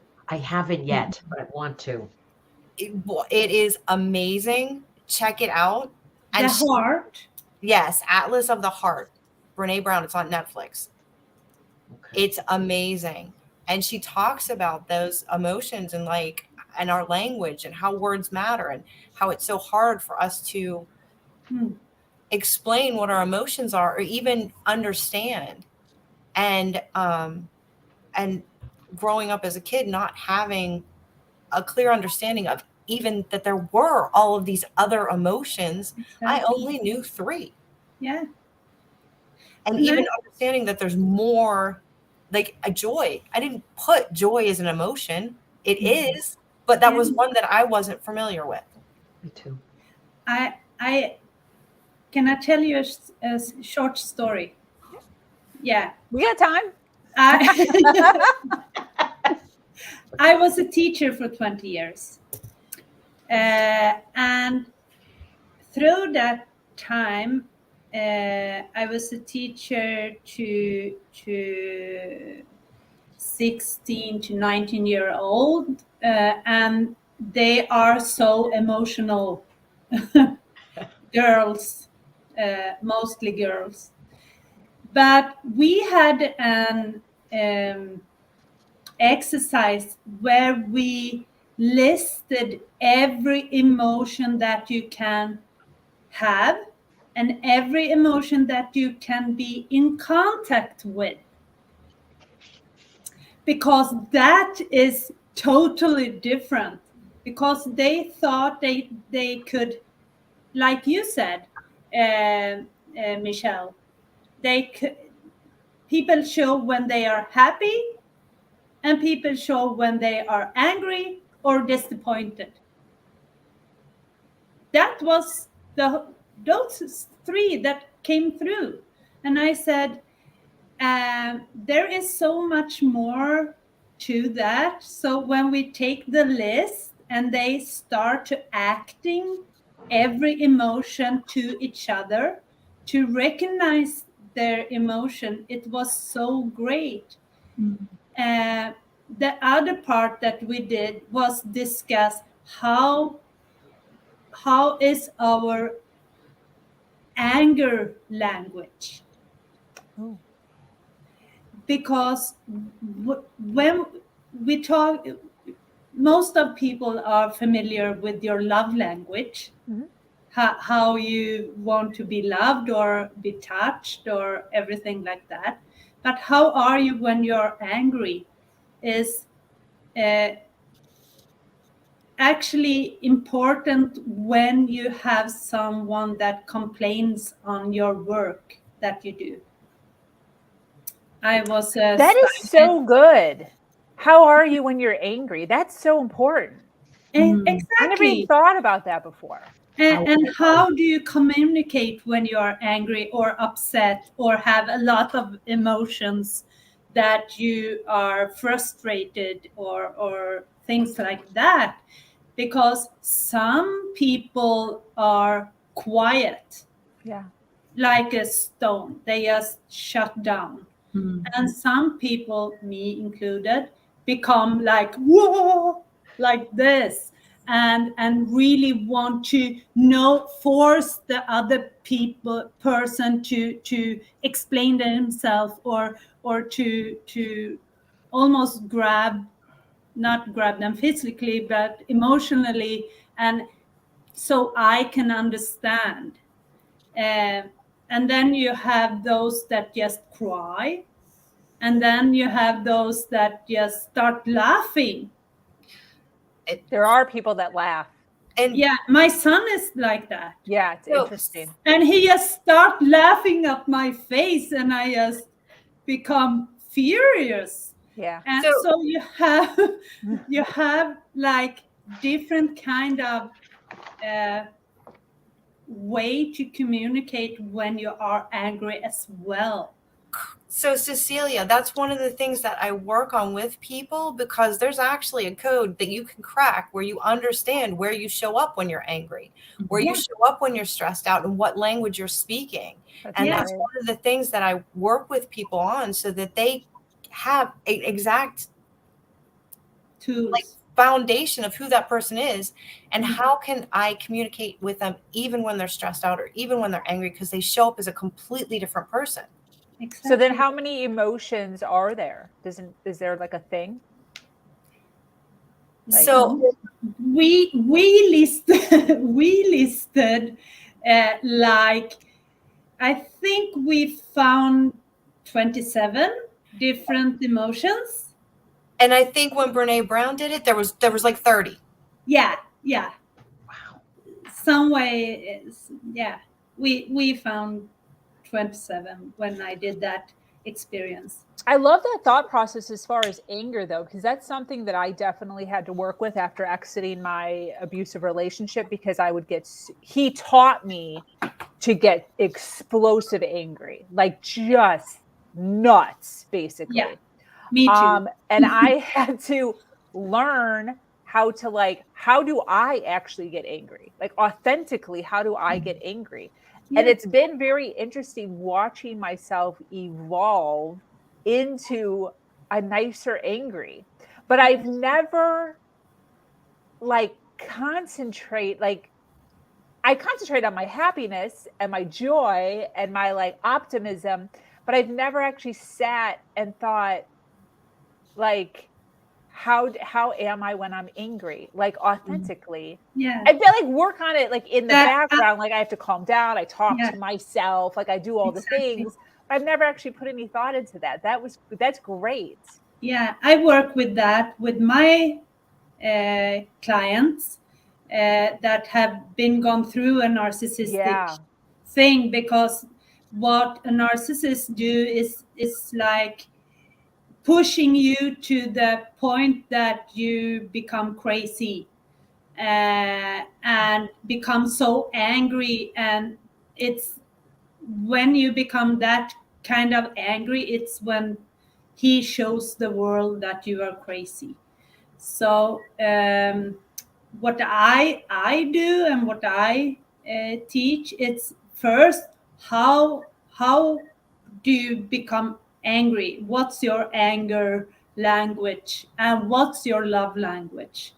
Because that can be opposite. And then I teach them how to not being touched by that emotion, not being touched by trigger points. Because when you have been in a narcissistic relationship, they have created trigger points, that the victim mindset that you have, and how you can work with that, so you not being triggered against that again, so you keep your calm. That's So great. I you love are that. more smooth. Yeah. Yeah. Hey, Michelle, can you read the comment, by the way? Society has so many arbitrary and harmful rules about which emotions are appropriate for us to experience and display. But every emotion is a valid part of the human experience. Yeah. True. Can I share? Yeah, I'd love to. Oh, yeah. Sorry. I'd love to comment on that comment, and also on what Cecilia just said. I think a lot of us have been raised to be even, to be calm, right? And so I remember as a kid, and it didn't come from a malicious place, but I remember as a kid, I would cry, and then I'd be given 3 or 4 minutes to do so, and then like, go wash your face, go get yourself together, right? Like, be done with that. Let's get back to happy, right? And like, that didn't come from nowhere. My parents were raised that way too, that you just sort of tuck everything away. So I love working with my clients and with myself. I'm my own client. But I love working on expression of. And then, like you said, Cecilia, then how do you decide how you're going to react and what's going to trigger you and why it triggers you? And then what do you want to work through? Because if you're in choice, if you're choosing, it's so much more powerful than controlling, right? So if you're sitting there and saying like, don't cry, don't cry, don't cry, all you want to do is cry. And then you get angry that you can't cry. if you allow yourself to cry and then you explore, why did it make you cry? Why does that trigger you? Why does that hit you in the gut or in the heart? Then you own all of your emotions. Exactly. And you really get an opportunity to make choices. I was a person who, as an adult, very rarely expressed anger, very rarely expressed sadness, didn't cry for a whole bunch of years. And I was rewarded by being called resilient by everyone around me. I had some really big challenges, chronic illness, injury, right? Everybody's going to raise their hand. And so I was patted on the back for being resilient and tough and strong. And I thought that meant package everything away. And my biggest fear was once I expressed anger and sadness, it'd never stop. And so working with my own coach, working with a therapist, working with myself, being invested in myself, I gave myself the opportunity to learn to express those emotions. Exactly. And now I'm still called resilient. I'm still called strong. I'm still called tough. Yeah. And also sometimes I cry in front of people. And it's so much more freeing to be able to be in full expression of myself. Yeah. And it's something I work on with clients. We make lists of things they're angry about and things they're sad about. And we talk about that and how to, and like you all talked about earlier, how does that come out? How does that show? So I think this comment is really, really important, because however many the emotions there are, 30, 20, whatever it is, we have this ability to have all of them. And so we owe it to ourselves to explore and see what we identify with. Yeah. Very powerful what you said. Erica, you're on mute. Of course. Good Hi, morning. Erica. Good morning, Erica. Since you're talking, can you introduce yourself? Yeah, good morning. My name is Erica Hull. I am the co-founder of the Corner Office and the developer of Better Over Perfect Method. We talk about how to bring manageability and margin into your life. So as multi-vocational women, we can actually perform in the way that we want to and how we want to show up in the world. And we break down expectations and then help you set what they really should be, because we've been basing our world and our life on everybody else's set level of expectations. Whether it's been passed down to us, whether it's our supervisor, whether we were taught by other women, or just society, because I don't know about you guys, but society puts so much expectations out there, or at least assumed, right? So we break that down. I'm also the co-author of But That's Not Me, a book about domestic violence in modern day time and what it looks like for women nowadays. It breaks down all the different types of abuse and gives you an example right then and there of what it actually looks like in a relationship in today's time. Not what we see on media, not what we've seen in other books, but really what happened in real life for me and several other women. So that's me. Good morning.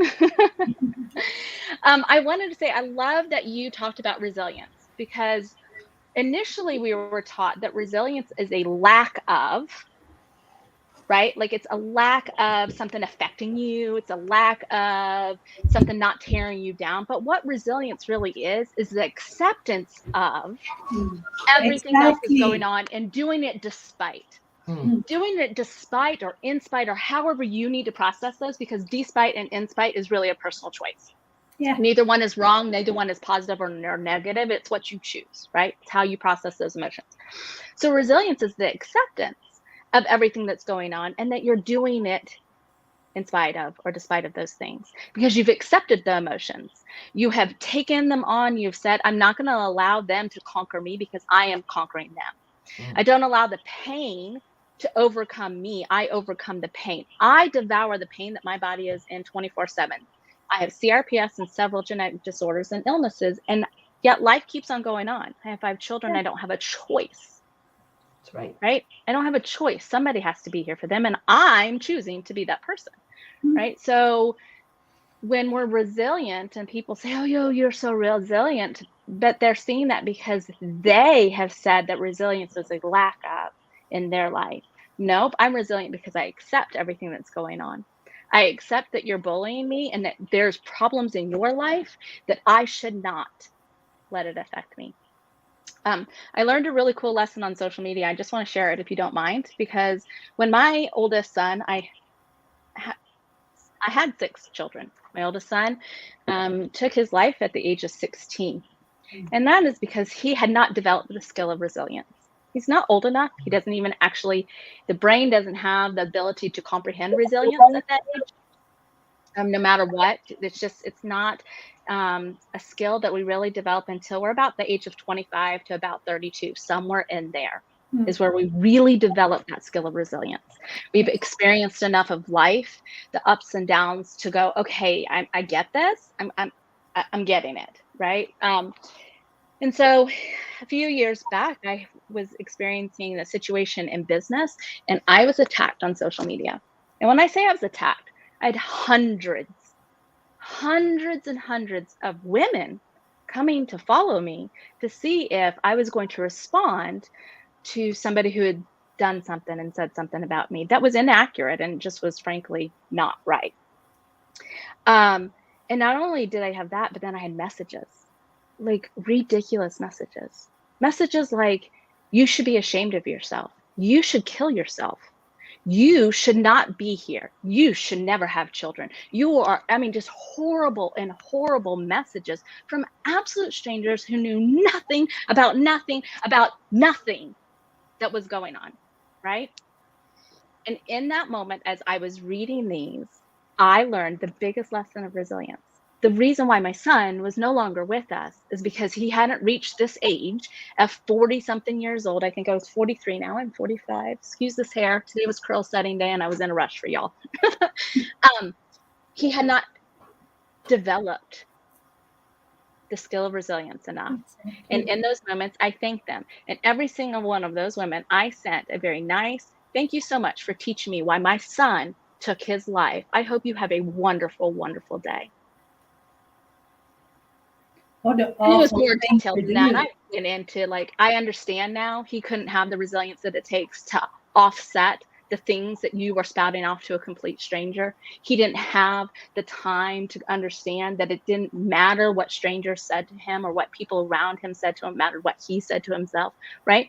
We don't learn that until, again, we get to those ages where we've had enough time built up. So I really love that you used that word, Lauren, this morning, especially coming off of the Her Version podcast that we've had, since we started, right, Sabrina? We've been talking about some pretty in-depth things. And Lauren, some of us, Michelle and Tina, we talk about these topics because they are so important. And if you can learn the skills prior to having to go through trauma or the hardships of life, then you will be more well prepared and have that well-rounded foundation, like I talk about and teach for your vocations. You'll have that in your life, right? You'll have the emotional foundation that Michelle and Cecilia talked about that we need to have. We can learn those skills, but it takes us breaking down what we've been taught and what's been set before us. And it's going to take our generation to teach the next generations to break it down even more and to do better than we've done. So thank you for talking about resilience this morning. I love what you said, Erica, about resilience and the acceptance and doing in spite, because having lost a daughter, a child myself, and resilience, and people say to me, how are you so strong? How are you living? How are you doing it? And we do it in spite of. We move on. And it is a choice, because I learned this from someone else. I was a guest on his podcast, and he lost son and a wife in a 3-year period. And he said, we can take there's 2 roads. We can be better or bitter. Which road do you want to take? He decided to be better and do something about it. And so that's where, for me, when I heard that, it was powerful for me. Like, I have 2 choices here. And so we all have choices every day. We're 100% responsible in what we do. It's our choices that we make every day. So I love resilience. I love that whole topic. I mean, this is such a great conversations we're having today. Erica, what you said is so powerful. And I'm so sorry for all that you went through. And I went through a similar experience with people that didn't know me, judging me and sending me horrible messages about what they thought, not what they knew. They didn't know what the situation was. And when you get to that point where you're beat down so much your whole life, and then all of a sudden it's public, right? And now you have these strangers looking at you and judging you and making comments about you, and they don't even know what's going on in your world or know the truth. And people are out there in the world just judging people and making up these stories that they want to think about these people. We are all humans. Everybody makes mistakes. Everybody has stuff happening in their life that's terrible. But yet people feel that they have to come in like vultures and add their 2 cents in and tell you all of these things to beat you down even further. When we should all be in this world trying to build each other up, trying to be there to support one another, not make people feel terrible. Yeah. People already feel terrible. How about getting out there and trying to help others and support them? Give them good words, encouragement. But that's I think sometimes, though, I think the majority of people are really good, kind. They want the best for others. The majority do. And the reason why the majority don't really get a voice, just like women are the majority population, let's just, put that out. The reason why they don't get a voice is because the negative or the more powerful, right, spews up, gets the attention, right? That's the things that we pay attention to, the negative and the powerful, right? And so most of the time, a lot of the powerful is negative. I mean, really just honestly is. And so then that's what gets a voice in our head. It gets a voice in the conversations that we have, with ourselves. And that's really what we're battling, right? Because I really honestly believe, just the majority are women, that the majority of people really are good and kind and want the best for the people that are around them. And it's unfortunate the world that we've created, social media and having access to so much that we probably as human beings shouldn't, honestly, because there's enough in life to handle right around you and in the life that you're living and the day-to-day things that you're doing and the people that you're responsible for, that when you bring on everything else, it's just too much. We are fatigued with decision fatigue. We live in a state of overwhelm and we don't know how to handle it. We most of the time are in a fog of just, what is it that I am exactly supposed to be doing? Like, who are these people? And we talk about these people. Who are these people, right? It's this figment of people that we've created. And I don't know about you, but my person has this very specific image. I know exactly what she looks like. And it's the person I've been fighting my entire life. And if they say something negative to me on the internet, it must be a she like I've designed in my head of this person who's my enemy, but she's not really there, right? So it's just interesting because we just live in such a vast dynamic now, and there really is a lot for us to handle. And so I think we need to give ourselves a little bit of a credit that I posted a reel yesterday. Adulting is effing hard. It is so hard, and we add so much onto it, and then add becoming a parent. Oh my God, if anybody had told me how hard adulting was. It's hard to say that second part. Yeah. I became a mom at such a young age. Yeah. I didn't even know how to F an adult. No. And now I'm responsible for other human beings. And then I just kept on having children. And how my children came to me, whether it was good or bad or whatever, it doesn't matter. I chose them and they are with me and they are all with me. So, but that's a reality. Like, I didn't even know how to adult. Yeah. And now I'm responsible for these children. So can we just at least give ourselves credit that we're doing some really hard things every single day? And I don't care what they say, because they're doing hard things too. And they just need somebody to lash out at. Somebody. I love that. Cecilia, we're going to get to you. I want Kate to introduce herself really fast. And if you have anything to add, Kat. Sorry. No worries. I run Audacity Activated. It's a coaching company. I'm an executive leadership and life coach. And I'm Polish Lebanese, grew up in Lebanon during the Civil War and then moved here. But I love what you're saying about adulting being hard. And I just wanted to add that I don't think we're ever really taught how to be adults. It all has to start with self-awareness. And the moment that you have this trigger where you want to point fingers at somebody and yell at somebody, there's something going on inside of us that we're not aware of, right? Like I see the dynamic play out with my kids. My son will come home and he's had a bad day at school, and so he hits his sister, right? Like it's not about his sister, it's about him not feeling good and not knowing how to be aware of what's happening inside of him and air it out. I'm like, I tell him, what happened today? What bothered you today at school? And then he'll be like, well, this or this happened. I'm like, do you think this is why you're lashing out? And he'll be like, yeah, but it takes that conversation. It takes that pause of interrupting everything that's happening around us and being like, okay, what is going on inside that I need to work through? Because it's really not about you or about anybody of what we're doing. It's about us, right? And like what we're feeling and what's getting triggered and how we're aware of it. And we are taught to shut down our emotions. We're taught to not be aware of them. We're taught to distract ourselves with substances, with technology, with, being tough and strong and not feeling our feelings and not understanding what they're trying to tell us.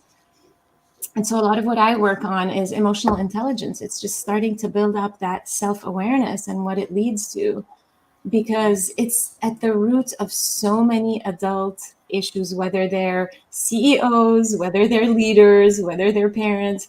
We just don't know what's going on in us. And that's where it starts, 100%, definitely. Thank you so much, Kate. I appreciate that. Cecilia. Yeah, I just want to add, you were both in the subject. It's responsibility what you are saying or sending to another person, because it's so much easier to take responsibility when you are face to face to someone, but you don't need to take the responsibility when you send a text message or on social media or on mail or something else, because you don't see their reactions. And the social media is like false theater that has been accepted to tell whatever you want to tell, however you are feeling, and you don't need to take responsible for the what do you say, the person that you send it to. So that's a thing that I have noticed a lot, because when you work with teenagers, they are so black and white. It's really good or really bad. It's nothing in between. And the adult world are mostly in between. So when you send something, you really need to choose your word not from feelings. You need to be so concrete so it can't be misunderstood. The thing is, when you push a text message away to something or someone else, or a Snapchat or whatever it is, you hide behind the screen a little bit. So the responsibility that we were before the social media come along was taught. The young adults haven't that social skills teaching yet, like we did. It's so important not to forget that as well. And I think it's in the parenting and the school thing as much as they teach the subject that they are supposed to be taught, it's just as important to teach that thing as well. Yeah, I agree. That was awesome. Thank you, Cecilia. Yeah. I want to move on to Tina. Tina's up to ask her question. Okay, so we've been talking about so many great conversations, Yes. and I was debating. I had a couple questions, but I wanted to talk about beliefs, and have limiting beliefs, because a lot of us have limiting beliefs, and I'll share mine centered around money that I grew up with, and I want to ask you, what are some limiting beliefs that you've had, and how have they impacted your life today? Because I want to, can I share my limiting? So for me, I grew up that money was a scarce. I always grew up with the scarcity mindset. And I just always believed there was never enough. And only the rich get richer. Greed, money's the root of all evil. Only the rich get richer. And I'm never going to get rich. I'm never going to make money. It's hard to get money. And I didn't even believe that I could even attract money. Okay. You just work, pay your bills, and that's it. Okay. There wasn't even the word dream, that you could bring more in, wasn't even a concept in my mind growing up. Okay. And so my father would always say, money doesn't grow on trees. Okay. And so that's a common thing that I've always heard. And the rich get rich and they're greedy. So I want to ask you, what are some beliefs? And so, and how it affected me is that I was always chasing money, and there was always worrying about money, and it affected my adulthood and even how I raised my children. Okay, because I, transferred those beliefs onto them. And now, luckily, my daughter, who's no longer with us, she was always worrying about money because she took on what I had. But my son decided to be the opposite. Okay, and never. So he was the risk taker, the rebel, and he was the one that believes that there's an abundance. So now, yes, in work in progress, working with other people, I definitely believe in abundance, not scarcity. And things have turned around. So I want to ask you how that affected you. Go, Sabrina. So mine still haunts me. And I tell this story often. And I tell the story often because it helps me. So I was probably 12 or 13. I'm watching who I think was Beyonce on TV as a child in the family room with the family. It might not have been Beyonce, but this is the way that I envision it. So it was Beyonce. She's dancing, she's doing her thing. And one of us, my sister or I, say something about how beautiful and wealthy she is. And my father says, sorry, Dad, if you're watching, says, she sold her soul to the devil. Yeah. And that has like stuck with me so bad, and it hinders me because in my head, how do you get over that? Because even if I get over it, my father still believes that. So it's heavy on me, because even if I can rid it off of maybe you guys can help me. If I can rid it off of my mind, which I feel as if I've done a pretty good job, just knowing that if I succeed, when I'm at the point where I'm feeling wealthy, my father will then view me as having sold my soul to the devil. And that's really freaking heavy for me. That weighs on me. I want to say almost daily. Wow. So I'm sorry. I want to ask a question though. Why does he believe? Because we all have beliefs. So there's a reason why. We were growing up very religious, very modest, very humble. You don't go towards riches. You give all of your time and all of your effort and all of your brain power to God and God only. There is absolutely no chasing of careers, education, or money ever.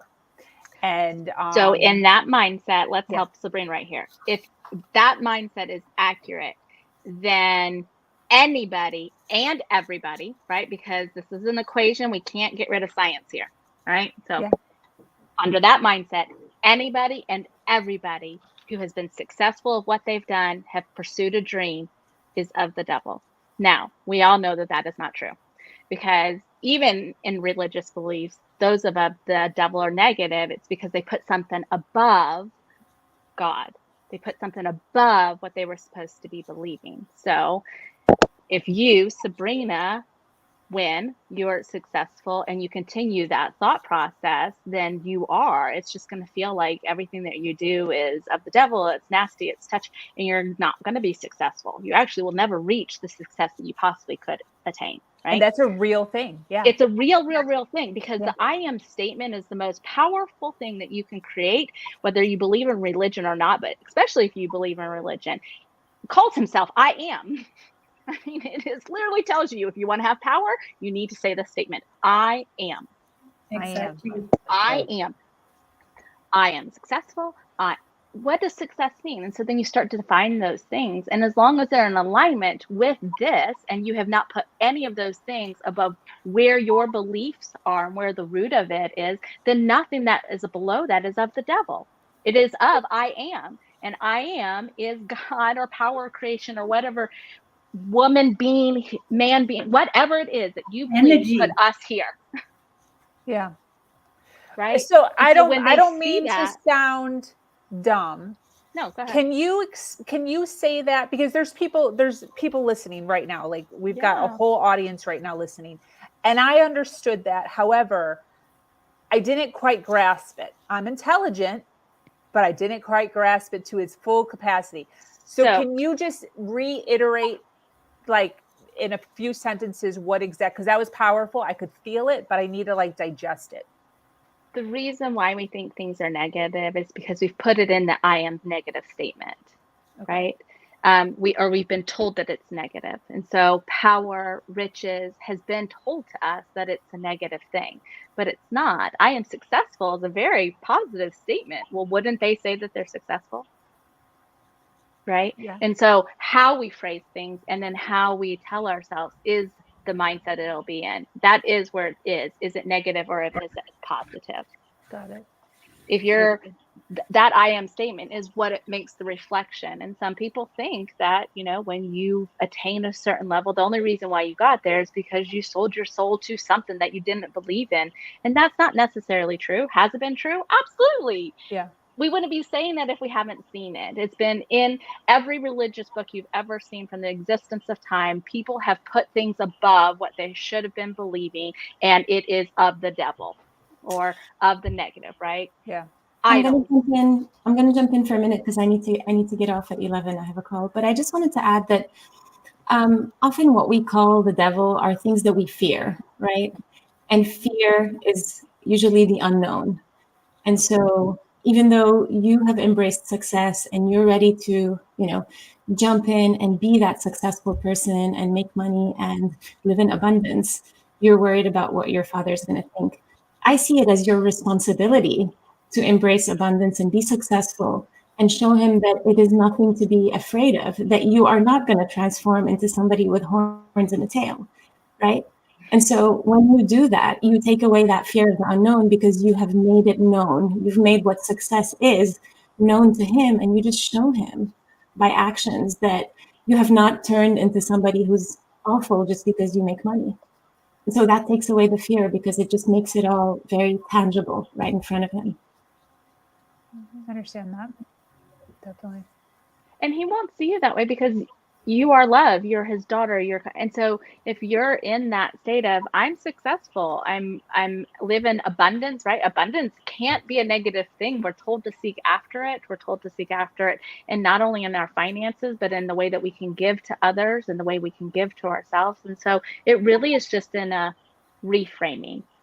So if you could take any statement and say, I am anxious, right? Well, then you're going to be anxious. I can say, I am nervous because this is a big deal and I'm going on stage and it's okay. It's right. Right. And so now I am anxious. I'm not an anxious person. No, I am nervous because of, right. So we change. I am successful. I am anything. Switch it so that when that base after I am isn't a negative, it's a positive. And then people can start reframing their beliefs. And that's what he needs to do as well as you need to. is you have to reframe your beliefs. And the only way to do that is to change whatever you're putting after the I am. Yeah. Yeah. And I feel as if I can definitively say like I have stepped above that thought, but I have for myself, but I have not, I can say that I have not stepped above the thought of the thoughts that my dad will have about me. So that's your where fear. I'm hovering. Fear, like scary. that's just what she said. That's your fear talking. Yeah. And you're right. assuming that he's going to behave that way with you, and Yeah. that's negative. That's Yeah. horrible. Why Yeah. would you make that assumption, right? Yeah. So I want to I bring am statement is energy. I am statement is energy.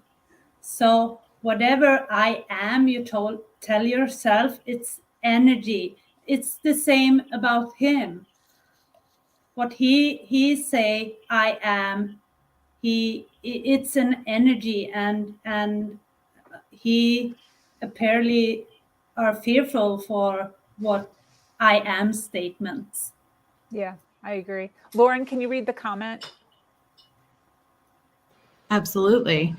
Wow, Sabrina Victoria, this is why we also need to be careful what we comment with kids, because an innocent comment can be instilled in our kids and accidentally affect them in the future. Yes. Yeah, so true. I think to myself, it was just like a conversation in passing. Like, yeah, I have all this weight on it, and like, he probably doesn't even remember you said it, you know? Yeah. When I remember when I was a kid, my dad told me that if you bounce a check, like you'll never succeed financially. And somehow, whatever way he said it, and I think it was just like, you've got to be careful with bank accounts. I don't think it was a statement of, the grand financial landscape. But it stuck with me. And when I was about 22, I bounced a check. And I thought, like, well, now I've gone and ruined it. And so it's in your parents' minds, when they say something that the intention may be innocuous, the intention may be a warning, the intention may be a very strong something that they want to instill in you. Whatever their intention is, as we all know, what we internalize is different. And then we expand or contract that belief as our brains organize it. And so I hear you when you talk about Sabrina, that one statement, that one moment, and whether it is a grand belief across your family or whether it was an offhand statement, and or anything in between, right? We can make up all of the stories, and you have more context than anybody because you lived the rest of your life that surrounded that comment. Yeah. And so what you know is it's a firmly held belief by your father. But it was in that moment when you saw sparkles and excitement and money and success that it got squashed for you. Yeah. And it's challenging when you're young and something like that gets imprinted on your brain to make another decision. The good news is you get the choice to, and then you can choose every time it comes back up, you can choose again. Do I want to believe in this? Do I want to stay with this belief system? Or do I want to choose something different? Do I want to reorganize my brain and my heart to say, I believe I'm successful. I believe I can be successful and that I can also be of God. Yeah. I love that. Yeah. Lauren, that's amazing. Sorry, Sabrina. I think that's amazing because Sia also touched on it. I am, it's energy. It is a power that the universe has no other choice. Your body has no other choice. Your mind has no other choice. There is no other choice but to obey that and to follow it. And so you repeat it enough, it does become a belief, and that is who you become. And it's so crucial when we're also in stages of healing. And we're going off the question of what's a limiting belief, right? Sorry, is it Lauren that said it? Tina. Sorry, Tina. I'm sorry. Tina asked the question, what was our limiting beliefs? Hers was around money. Sabrina, yours is kind of around money too. It seems like I can say I've had limiting beliefs around money. I still probably do. Limiting beliefs about, I go into rooms, I still feel like I sound and look like I'm 13, and like people are looking at me like I have no clue what I'm doing, but yet it's not true. But it's a limiting belief that was put on me because of trauma stacking and how much trauma I've experienced. And so I'm thinking something in my head, and the reality is way, way, way, way different. And so it's so crucial that when we recognize that we have a belief, that we look and say, is this helping us or is this tearing us down? If it's tearing us down, then we've got to change whatever I am statements are connected to that. And once you start changing those I am statements, again, the universe will have no other choice but to follow you and say, I'm going to make this true. Absolutely. Great strategy. I want to just jump in real fast. I'm sorry. On the hour, every hour, I want to just go around and have all of us introduce each other. We have over 150 people watching us right now. So I so appreciate all of you being here. For those of you that are supporting us live, watching us, we so appreciate you. For those on the panel, I so appreciate you being here and holding the space for each other. For those of you watching on the replay a little bit later in the day, please hashtag replay wherever you are so that we know that you are watching us and you are hanging out with us. If we could start with Emily, new to the screen, if you can just let us know who you are, where you're from, what you do, and we'll move to Renee and then across the screen. Good morning. I'm in Helena, Montana, so it's still pretty early. It's 9 a.m. here. I'm really grateful to be joining all of you. So my name is Emily Tassoni. I live in Montana, and I own my own network marketing business, and I also run a support group, co-facilitate a support group for women and their partners that have lost children. And I'm here to remind women of their power in all aspects of what they do in their life. And let's just leave it at that for now. Awesome. I love that. Thank you so much for being here, Emily. Renee. Hello to everyone. I'm so happy to be able to join today. Sabrina, thank you for creating space like this. This is amazing. I think everything you do is amazing, though, so I could just say amazing all day long, and there you go. My name is Renee Hill. I am currently in Fort Lauderdale, Florida. I am a college professor at University of Maryland. But that's what I do. That's not who I am. Who I am is someone who really wants to help people to be who they were meant to be. Right. And so in doing so, right now, I own an insurance agency with my husband. We do life and health insurance. We also have another business that's up and coming. It's about making sure that your metabolic health is on point so that you can reach whatever fitness goals that you have. And in the hopefully very near future, I'm also going to be starting a coaching business. So hello to everyone. I'm so looking forward to hearing what you all have to share. I love that. Thank you so much for being here, Renee. Erica, my girl. Hey guys, thank you so much for having me this morning. My name is Erica Hull. I just have to say thank you, Renee, for introducing yourself first, because now I don't also feel like a crazy woman who has multiple businesses and hands and all these things, right? Sabrina and I connected because of our stories of abuse, but we've continued to stay together because of our desire to encourage women that they can triumph no matter what has come before them, that it is absolutely available, and to believe in themselves, right? So I am the mother of 5 living children. I've had 6 kids, 5 of them are still with us, 21 down to 5. I've been parenting for a really long time. I basically say I have a master's. That I actually don't know what I'm doing, but 25 years, almost 26 years, that's a really long time. People retire. Like, that's a whole damn job. What the hell? And I still have a whole bunch left to go. But anyways, my husband and I own a handyman business that is doing really well. It's called Homescape Handyman Services. We scape the inside and outside of your home. And I'm the co-founder of the Corner Office. We bring adaptable solutions for primary parents so that they can show up at work, at life, and at play the best. We're really excited because I'm getting ready to catch a flight and bringing 2 of my kids with me because our primary location is opening in Texas this week. You guys, I'm so excited. We're in a mall, which what better place to be to provide parents a place to co-work while their children are playing, or to just go sit while the kids are entertained, have a cup of coffee, talk to your girlfriend without getting interrupted because you're in your house and your kids don't understand boundaries, right? But you take them outside of your home and all of a sudden they're like occupied. Like it's this magical thing. Well, we brought it so that you can actually do that and have internet, sit down at a desk, work. There's a nursing room, a napping room, there's a coffee bar. It's going to be amazing. You want to see it, come and follow us at the Corner Office on social media. That's a little bit about myself. I told them about myself earlier. I have my hands in a couple different businesses, invented something and working together with another company that it'll be launching hopefully by next year. So we're really excited about that. But yeah, as you can tell, I love to talk. I love that. Michelle, you're up. Michelle, you're up. Hi, I'm Michelle Lee. I'm a mom of 2 kids. I literally did it wrong my entire life. I was in sales. I hated it, but I struggled. I remodeled my relationships, were just one bad one after another. I did it wrong parenting because I couldn't communicate effectively with my kids. And so everyone deserves to be seen, heard, and understood. And that's what I help people to do so that they can be the best version of themselves, increase their emotional intelligence along with all the other intelligences so that they can really make an impact in the world. That's awesome. Lauren. Good morning, everybody. I'm Lauren Lefkowitz. I'm an executive leadership coach.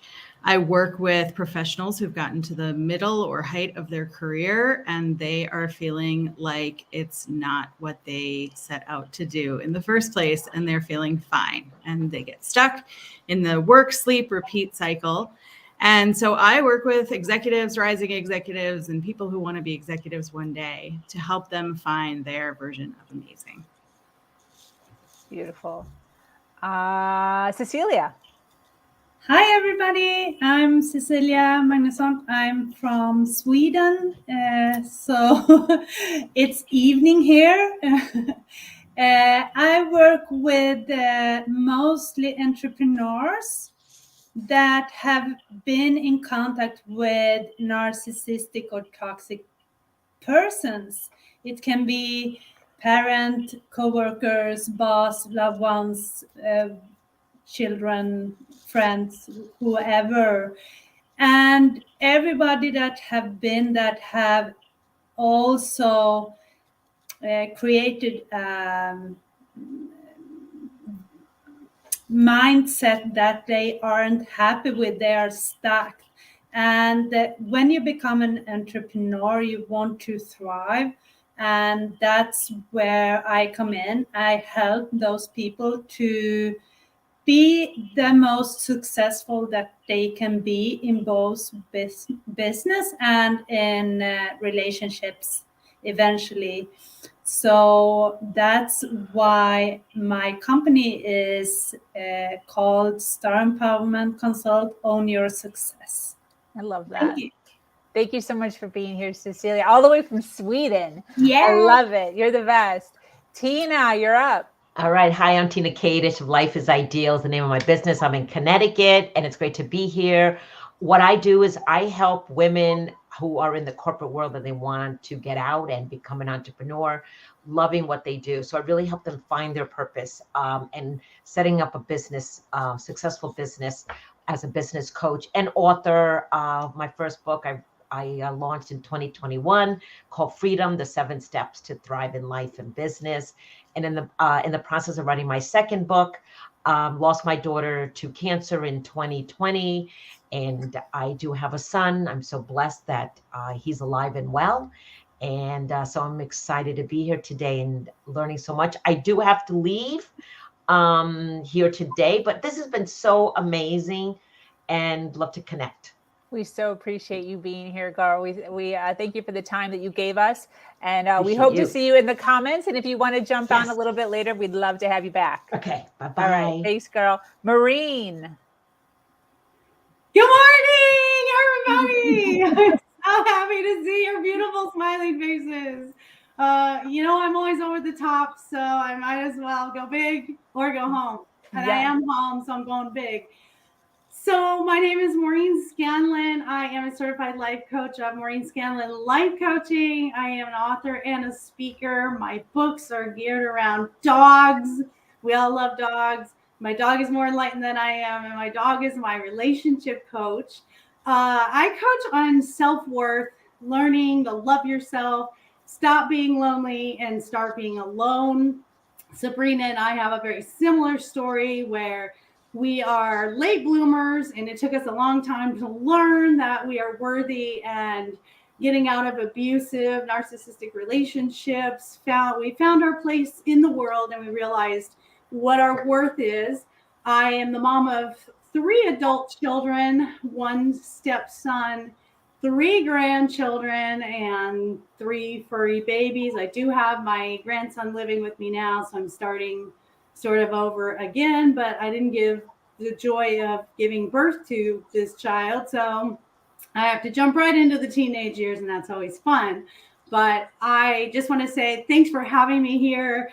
I love all of you. To be a part of these panels is always so much fun. I get so excited. I get tingles right before I get to go on. And I've met so many wonderful women. To have a platform that we're all the same. We have different stories, but in the end, we're all the same. So thank you, long-winded. Good morning, one and all. And Sabrina, I adore you to pieces, and you're just so driven and motivated and inspirational to me. So thank you.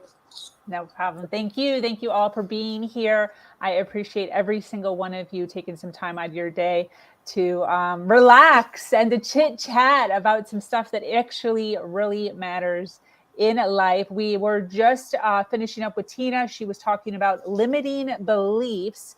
So I'm going to head to, let's go with Lauren. I think Lauren is up next. Thank you. Oh, I'm so happy to be here. When I talk to a lot of my clients and just people in my community, there is a sense that we're supposed to hide some stuff as women, as adults, as professionals, that we're supposed to be okay. And the things that I kept in my background, I currently live with a plethora of chronic illnesses. But before, in the old days, in my 20s, I was healthy and doing fine. And then I had a critical incident that led to a bunch of chronic illnesses. And so through my 30s, I was very sick. And I hid it, and I worked doubly hard to make sure nobody knew I was sick. And I've learned, and something that I work with people on a lot, is full expression of who we are is so important and valid. And we're allowed to be people who are, I don't want to compare these things as bad things, but people who are sick, people who have children, right? That having children is much better than being sick. So I don't want to bring in the comparison, but we have all these factors in our lives, whether it is positive factors like having children or other responsibilities or parents to care for, whether it's on the more negative side of having illness or being in a relationship that's not healthy for us, or having mental health issues that we are like very early on taught, you just keep quiet, you don't say anything about it. So I'm curious to know from this community of amazing women, what are some things that you used to hide so that you looked successful and happy and fine and great, that now you're willing to talk about? And what power has that given you? Wow. Cecilia, I saw your hand go up. I have 2 things. The first one is what I'm working with today. I lived in a narcissistic relationship for 20 years. As bad as that was, as powerful I was in my profession, I was here in Sweden, I was in the board for all the teachers in my area of teaching, and I was the leader of the competitions in that area. I was starting a club in that area as well in Sweden. So I was so top notch in that, but I was so low in in my own relationship, and I couldn't speak of that. And he was alcoholic, and it was terrible. But I turned that around to my advantage, so I can help people to actually turn their life around to become that successful, even if you don't have to fight that much. That's the one thing. The other thing was that I was burned out after I left that relationship, after I were on top of everything and I start to relax, I become burned out so bad, so my body was shut down for 3 months and I couldn't do anything. And the part that I was so ashamed of to say was that my kids had to take care of me. My kids had to cook dinner. My kids had to shop. My kids had to do everything. And those things was like, it was so shameful to talk about when I was in that experience. Now I can talk about it because it was a couple of years ago, that it was 11 years ago then my ended my relationship, and it was 7 years ago I was burned out. So I can talk about it without shame. But in that moment I was so shameful.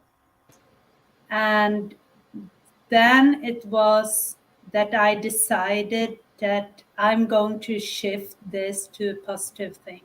I'm going to help people, help women to become and have the power to own your own success in every area in life. So a follow-up question, what was the shift for you, right? There's a point where that turned from shame to power. What was it in you that shifted where you said, oh, I can make this a power? I have always been a curious person, and I have always been a competent person. Mm-hmm. I love to compete in like everything. So I think I turned that around because I didn't want to see myself as a failure like my narcissistic partner had done. I wanted to give him that power to say, see, she can't do anything. See, she's the bad one. I wanted to be the powerful one. And my shift was when I start to read a lot. I start to listen to I am statements. I start to go into myself, because when you are burned out, you can't do so much. At least for me, I couldn't be in contact with so many people. Mm-hmm. I hadn't the strength to do that. I Right. really realized who was my close circle of friends. So when I start to read a lot, and then I become in contact with Bob Proctor, and become did his education, and then I become a consult for that program as well. So that was where my true change was. Beautiful. Thank Yeah. you. Thank you. And Erica, I know you wanted to answer this question as well. Yeah, so we're talking about things that we've been ashamed of to let other people in or see while we've been going through this life, right? Yeah, and how we turned it into something powerful.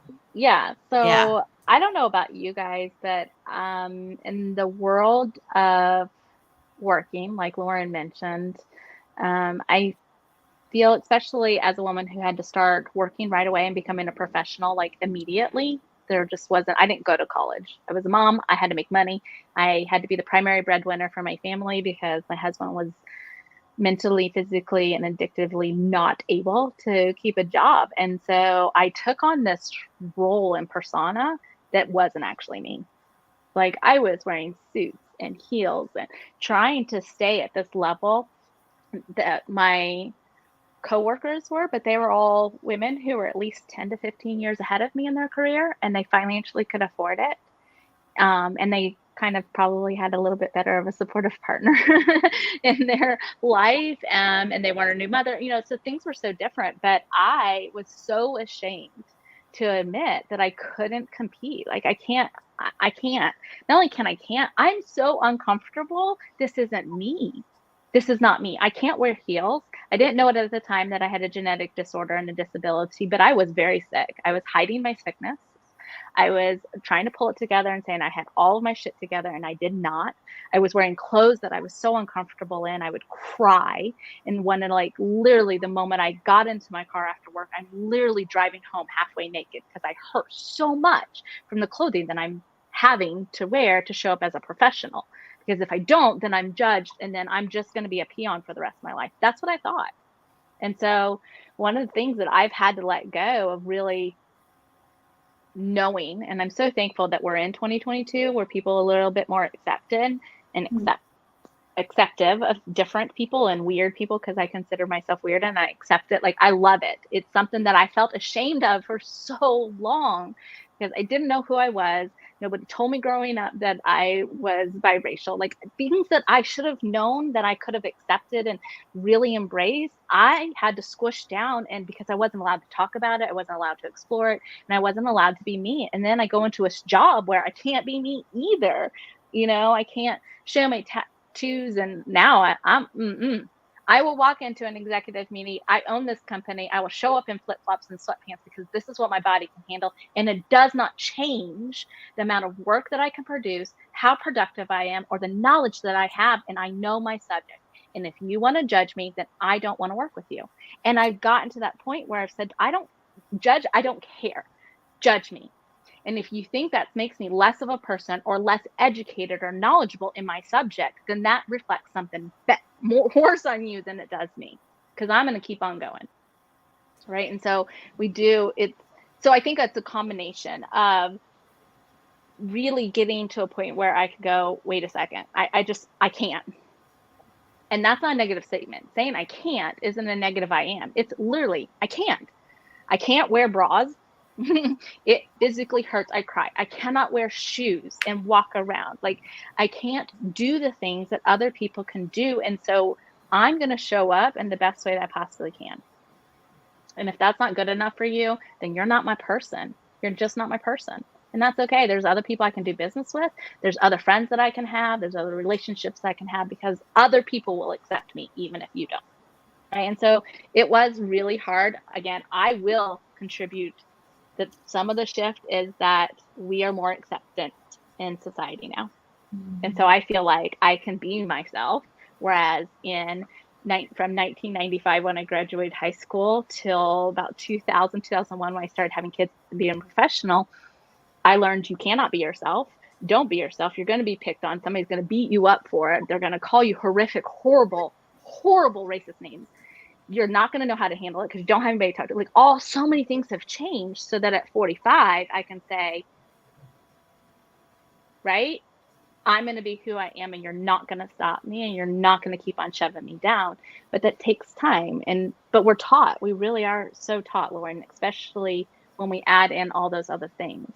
You can't show up at work as a professional and a mom. Like, they've made it so difficult for us to do that. I've lost jobs. I have lost contracts because of being a mother and the primary caregiver. Money gone that I needed to support my family because I had to Thank take a you. kid to a doctor. But right. So now I'm just like, if that's the type of company you are, I'm not doing business with you. And if you ever treat anybody, myself, my staff, or anybody that I work with or partner with, I won't do business with you anymore. And maybe my dollar doesn't really matter that much. That's cool, but it matters to me. Right. So I don't know. There's just a lot in your question. I love that you brought that up because we're just told to squish every part of us and that you have to show up in this box. And I'm not a box. I am this amazing, so many sided shape that you can't even have a word for it. We all are. And that's what's so beautiful about us. And I'm so tired of being squashed. So we just don't. And we just show up the way we are and we don't apologize. So yes, the other day I went to work with a tie-dyed sweatshirt on, a pair of pajama pants, and my flip-flops and my cane, and said, at least I'm here. Like, I showed up, right? I showed up. Whether you like it or not, I don't have any in-person appointments, but I showed up. So that was mine. Beautiful. I think Renee Yeah. wants to. Renee, yes, absolutely, will be next. But Erica and Cecilia, I want to thank you. And Renee, I'm going to pre-thank you because I think you're going to do it too. But I want to thank you for being so vulnerable here in this room and for this audience, because it's easy to squash everything down ourselves too, right? And we get taught it, and then we see that we can be like successful, powerful people in bras that hurt us and shoes we can't wear, and worried about what's going to happen when we go home to a narcissistic partner. And being able to talk about that stuff, there are people in this audience now who are saying, that sounds like me. Yeah. And they're looking at us, this panel of women who were invited here because we're powerful women. We're smart women. We're women who help other people, other women, other men, other non-binary people. And it can be very easy being in the audience to look at us and say like, oh, well, they don't have the problems I have. And we all have a story. And Renee, I'd love to hear yours next. And I just know that anything that we all talk about today is impacting people in the audience, and it's amazing. So Renee, I'll turn it to you. Thanks, Lauren. Before I share the answer to your question, a comment stuck with me. Somebody had written a comment. Her name was Charlotte. And part of her comment, she said, I'm tired of being told what to do. Right. And I wanted to just acknowledge that comment and say that I hear you. And I think we all kind of hear you on that one. In general, women are told what to do and what to don't. Right. Don't walk around looking how you look. You should smile and make everybody feel comfortable. Right. So I just wanted to acknowledge that comment because I really appreciated it. Of course, when I started talking, somebody started doing cutting the lawn. So sorry about the background noise. It's okay. You can't hear. But so the question, as soon as you asked it, I was like, how will I get an answer? Because for so much of my life, everything felt like I was just living in shame and embarrassment. And I don't want people to know this. I had to hide all these different things about myself, or so I thought. The one I want to share, though, is for the longest time is probably one of the things that impacted me the most. And that is raising a child. First of all, as a single parent, so I didn't have a partner to assist with this, but raising a child that had significant behavioral issues. So as a mom, I felt like a failure. I felt like I am doing everything wrong because I'm not supposed to have a kid that I can't manage. And then that belief was reinforced because I was told by teachers, by principals, by everybody who came into contact with my story that, oh, it's you. Yeah. Either they said, you're too hard on him, or you're not hard enough on him. You're not doing this right. You should be doing this other thing. Right. And it was really difficult to accept that it's not my fault. It's a thing, and we need to figure out how to manage it. And it was also very difficult and something I felt I had to hide because who wants their child to be judged, right? My son is amazing. He was amazing even when there were issues. He didn't want to have the issues. He didn't mean to be a child that had oppositional defiant disorder, right? It's not something he meant to do, but it's how he was. And so I hid that for so long. I was trying to get help, but at the same time, not trying to reveal too much because I didn't want him to be labeled. I didn't want people to not want him around because they thought, oh, you know, at any moment he could just have an outburst and he'll terrify my child or something like that. And so it was awful. It was awful. Seeking therapy, again, trying to hide it. So I couldn't even ask for assistance on how to find therapy for myself or for my child because I didn't want anybody to know that we were having issues, right? So I don't know if anyone else has experienced issues with having a child that either had a behavioral disorder or a learning disability. It is, oh, wow. So I'm not the only one. Okay. So it is it's hard. It's really hard. And especially when you can't accept that, okay, this is just a thing, just like everything else that I have to manage. It's not a reflection on who I am as a person. It's not a reflection on who my child is, because it certainly feels like it. It feels like you've done everything wrong. And so that's my story. Thank you so much for sharing that and for really you just have made it so relatable to be in a position where you're dealing with what already is a challenging situation, and it's like doubled down challenging because you're trying to keep it under wraps. You're trying to filter the feedback that you're getting from all directions about how you should be raising your child and how you should be managing yourself while you're raising your child. And that is a lot to handle. And the fact that you can share it and you're willing to share it, and that you have come out the other side, and you still manage it, right? It's really inspiring. Thank you so much, Maureen. Thank you so much, Renee. I relate so much to what you said, and I wanted to jump in. I also was a single mom, and I had children with ADHD and bipolar. And when you mentioned labeling, I had actually written down, when you talked about limiting beliefs, I wrote labeling. So when you say to someone with a diagnosis of a mental disorder or a health disorder, all of a sudden people say, that's my identity now. And I remember my son saying, well, Mom, it's because I have ADHD. And I'd say, no. You just have additional struggle. You have to work a little bit harder. You're not going to identify with this mental disorder that you've been labeled. And it's interesting that you say that about being a single parent. I was actually dating a police officer, and he had said to me when we were dating, he said, most of the calls I go to are single moms of sons. And I thought, well, that's really crappy to, really put us all in this category like our sons are a problem, rather than it's a circumstance where the fathers just aren't there to guide and we're doing the best we can. And I remember saying, if they fail, it's all my fault. But if they succeed, then that's my win.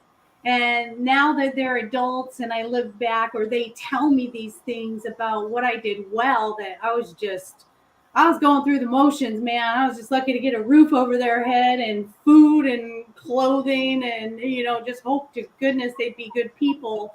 But, those limiting beliefs of society, of, if you're a single parent, you did something wrong and it's your fault. But we were the ones that stayed. We were the ones that persevered to stay there and do that, instead of looking at us as if we're champions. We were looked at as victims. And so I just think those limiting beliefs from society and families, and the shaming part, Lauren, to circle back to your question, I remember doing a podcast and I was talking about my abuser and, my first husband, alcoholic and narcissistic. And I remember someone was asking me, did you tell anyone you were being abused? And I said, well, no. And they said, when you finally got out of it, what did you say? And I said, well, he cheated on me. And they'd say, well, why did you tell that story? And I'd say, because if I say he cheated, then he looks like the bad guy. If I say that I was being abused, I look like a fool. I look like I'm the one that didn't get out of it. And so, it's funny that we shamed ourselves. And back when this was happening for me and Sabrina both, we didn't talk about this as women. We didn't have a beautiful forum to say this and to be able to share it. You would only tell your most closest friend that would never tell anyone. I wouldn't tell my family this or anything like that. So that was my biggest shame, was just hiding it and putting the mask on of everything's okay. I've got it all together. I'm doing great. I'm working and taking care of kids, and in the background you're losing it. At night you're just on your bed and you're just crying your eyes out. And so many nights like that, it was like, no one's ever going to understand how this feels. And here we are, a room full of women that we're all crying together. We were all there. And now to see us all decades later and to have the ability to speak our truth and say, yeah, I did that, but I learned from it and I have gratitude for it. So thank you. I just wanted to share that. 100%. I want to acknowledge Michelle is going to be up next, but I do want to bring a comment up and have Lauren read it. Sure. April says, I hide my abusive childhood and rape at age 14. My youngest child has a life-shortening neurological disease. I'm sick and disabled myself. I write poetry to get out of my head. You're all amazing, April. So are you, April. Thank you so much for sharing that. You are inspiring people who are reading this, people who are joining us, people who will watch this later. Thank you for being open about that. So amazing, so powerful. Does anyone want to add to this comment before we move to Michelle next? Okay. Wait, just Michelle, real quick. I'm sorry. Oh, sorry. Go ahead. Just real quick. I just couldn't get my mute button up quickly enough. I just wanted to say to that comment, just want to reiterate the thank you for being so vulnerable, being able to speak up about that, and in the idea that you feel that you have to hide what someone did to you is so unfair. And I'm just so glad that you're able to say that right now. You've written it down. And so if you feel the need to share your story with other people, don't be ashamed to do that. You have no idea who you will be able to help. So I just want to give you encouragement about that. Beautiful, Renee. Thank you. And I wanted to thank April too for sharing that and having the strength to do that. And also thanks Sabrina for having this supportive environment to have people be able to share what they're going through or what's been happening in their lives. They might not have been able to do that anywhere else. And maybe this is the first step to helping them work through whatever they're going through personally.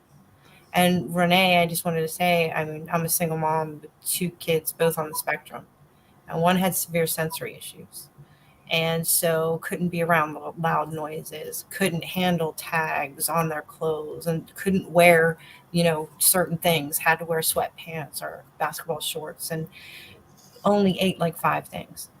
So hearing people in tantrums, and when he would take tantrums, you literally take his clothes off and you'd be there with this naked child in the middle of, and people looking at you and judging you. And it's hard enough when people judge yourself as a person, but now they're judging you and your child. And that brings it to an entirely different emotion and feeling. And it made me feel like I was a failure. Like I wasn't able to do this job of parenting. Like I wasn't able to give them everything they needed to be successful in life. And I wasn't able to protect them. And that was one of the hardest things that I think I've ever had to go through. And I couldn't fix it. And I felt powerless. And what do you know now, Michelle? I did the best I could do with the situation that I had. And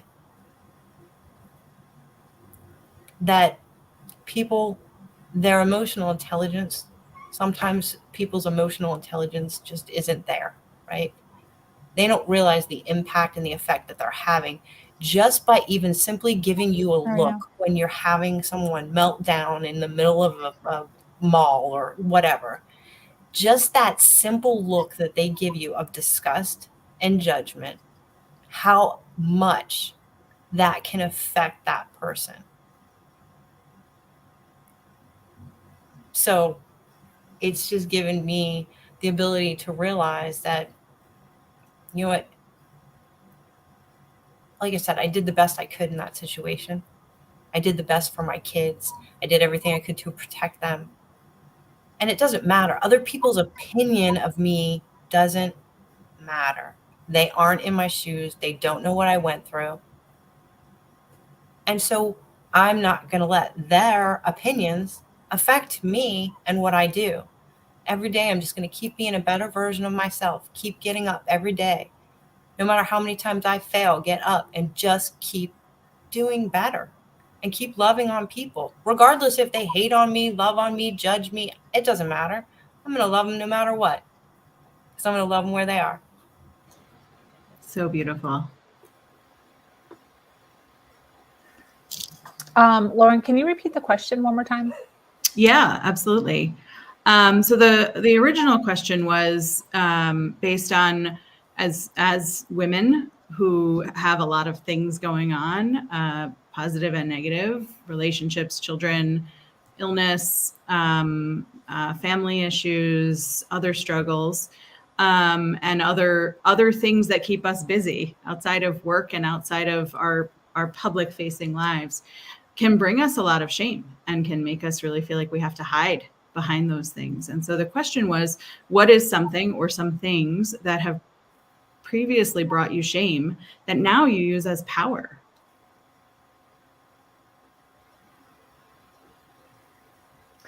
So I have a couple. Yeah. The first one just recently, probably within the last 8 months or so. And the reason is because it has to do with my son and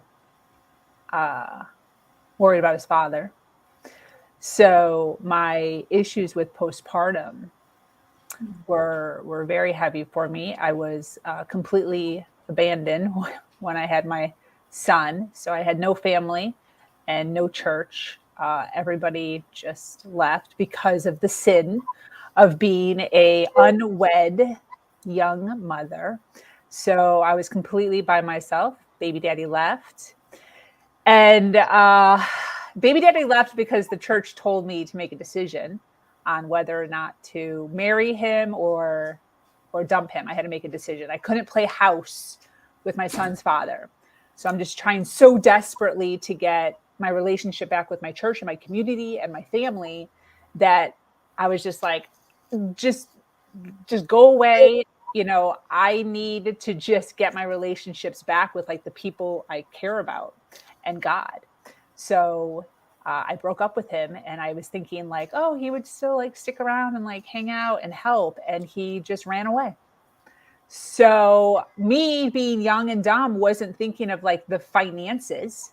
So here I am completely broke, no money, eviction notices on my apartment door, car getting repoed out of the parking lot, and having real honest to goodness thoughts of getting rid of my baby, like throwing my baby through a wall or out a window or leaving him at a fire station, like real thoughts of not good things, and not being able to talk about it because of fear of, at any point, like not knowing what was going on at that point, just being totally out of my mind, not even realize it was happening. But then once he's 5, once he's 7, once he's 10, the more education I got, realizing what had happened, and then still not being comfortable talking about it because of fear of his father, who did eventually come back into his life years later, taking him from me. So there's this whole messed up cycle of we can't speak about it because we could possibly be seen as crazy and our child could be ripped from our fingertips. But then how do we like find help when we're in the situation, or how do we link up with other women who are who have dealt with this, because we can't talk about it? So one of the things that I promised myself I would do the moment that my son was like old enough to stand on his own, so that was around 17 years old, I promised myself I would tell the story as much as possible, in order to reach other females who are going through this, because the feelings were so, I can't even, I just did a post on this, I can't even believe sometimes that him and I both are still alive. Like, I cannot believe that I didn't take my own life, or I didn't hurt him in some way, because it was so real to me. And being able to finally say that is hurt. It hurts me. Like, it hurts. Like, it brings tears to my eyes. It makes me emotional, but it's real. And it's things that mothers or soon to be mothers need to know and need to understand, that it's not necessarily like normal. Like, you don't want to be having those thoughts, but you need help. Like, you need to go to somebody, and you need to be able to talk to somebody that you can trust about these things. Sabrina, I mean, if there is a time to plug you and who and how you are and what you are for this community, it's now. What you are building for women around the world, this community of people who have a story that resonates with your own, and bringing in this diversity of stories from all of these different women who have all different situations. And we're all still works in progress, right? I mean, you've got power on this panel, and all of us can raise our hands when we think about things we're still living in shame with, things we're still coping with, things we're still trying to figure out and learn and grow from. And so I'm just so appreciative that I'm a part of this community, and that you've built this place for women to come and find likeness in a whole bunch of different ways, and see that there is opportunity beyond where they are right now. Thank you. Thank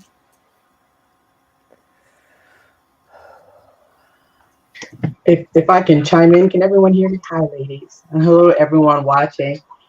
You know, one of the things that I believe it was Lauren, correct, was talking about in that particular statement that we tend to bypass is the power in telling the story you've been forbidden, from telling, right? Like, your ability to look back and recognize that a lesser woman would not have been able to get through what you got through, and then be able to tell someone, that's the thing that I'm no longer going to use to disempower myself, but it's going to be the thing that empowers me to continue to go forward and to push myself past the box or even the boundaries that have been placed around me. It's really powerful to turn something that was used to punish you into something that propels you forward. And so, just like Lauren said, I'm in awe. When I found Sabrina, I was like, wait a minute, okay? Like, if I had some glasses on, I'd pull them down. Who is this woman, and what is she doing empowering all these other women to tell these stories that we often don't feel comfortable saying to begin with, but then putting someone up on a platform? Yeah. I really hope that everyone watching and listening recognizes, again, the power that comes from saying, this is where I come from, or this is what I've been through, and it still doesn't define me. I'm honored to be here and to watch all the stories unfold even more too. Thank you so much, Candace. And I also want to acknowledge your and I's podcast that we just had recently, where she just said this bombshell of a sentence where she said, I don't want my pain. What'd you say? I said, don't waste your pain. Don't waste your pain. Yeah. You don't want it to be for nothing. Don't waste it.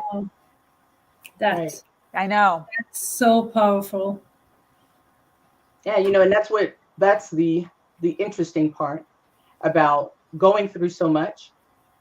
It's almost as if society is punishing you for the pain you've been through that you didn't cause in so many ways. Like if everyone here isn't in pain, I mean, hello.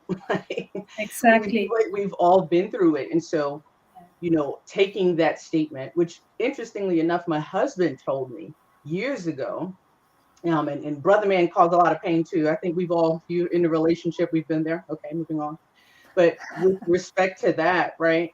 You start understanding that I'm going through it, and someone conditioning me or shaming me to hold on to it causes more pain that's not supposed to be wasted, so to speak.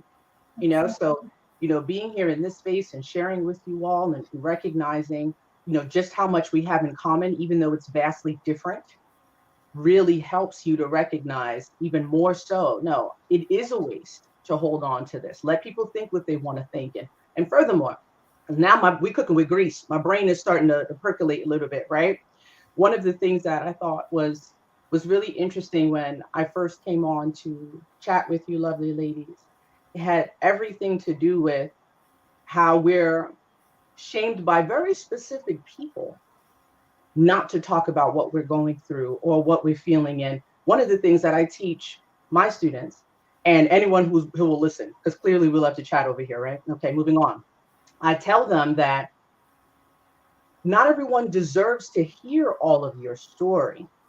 So if we're taught to be much more selective with who we're bringing the shame and the pain to, that will be the thing that helps us not to waste it, right? Not to just give it to someone who can't hold space for us or who doesn't have the emotional intelligence to help us even process through some things.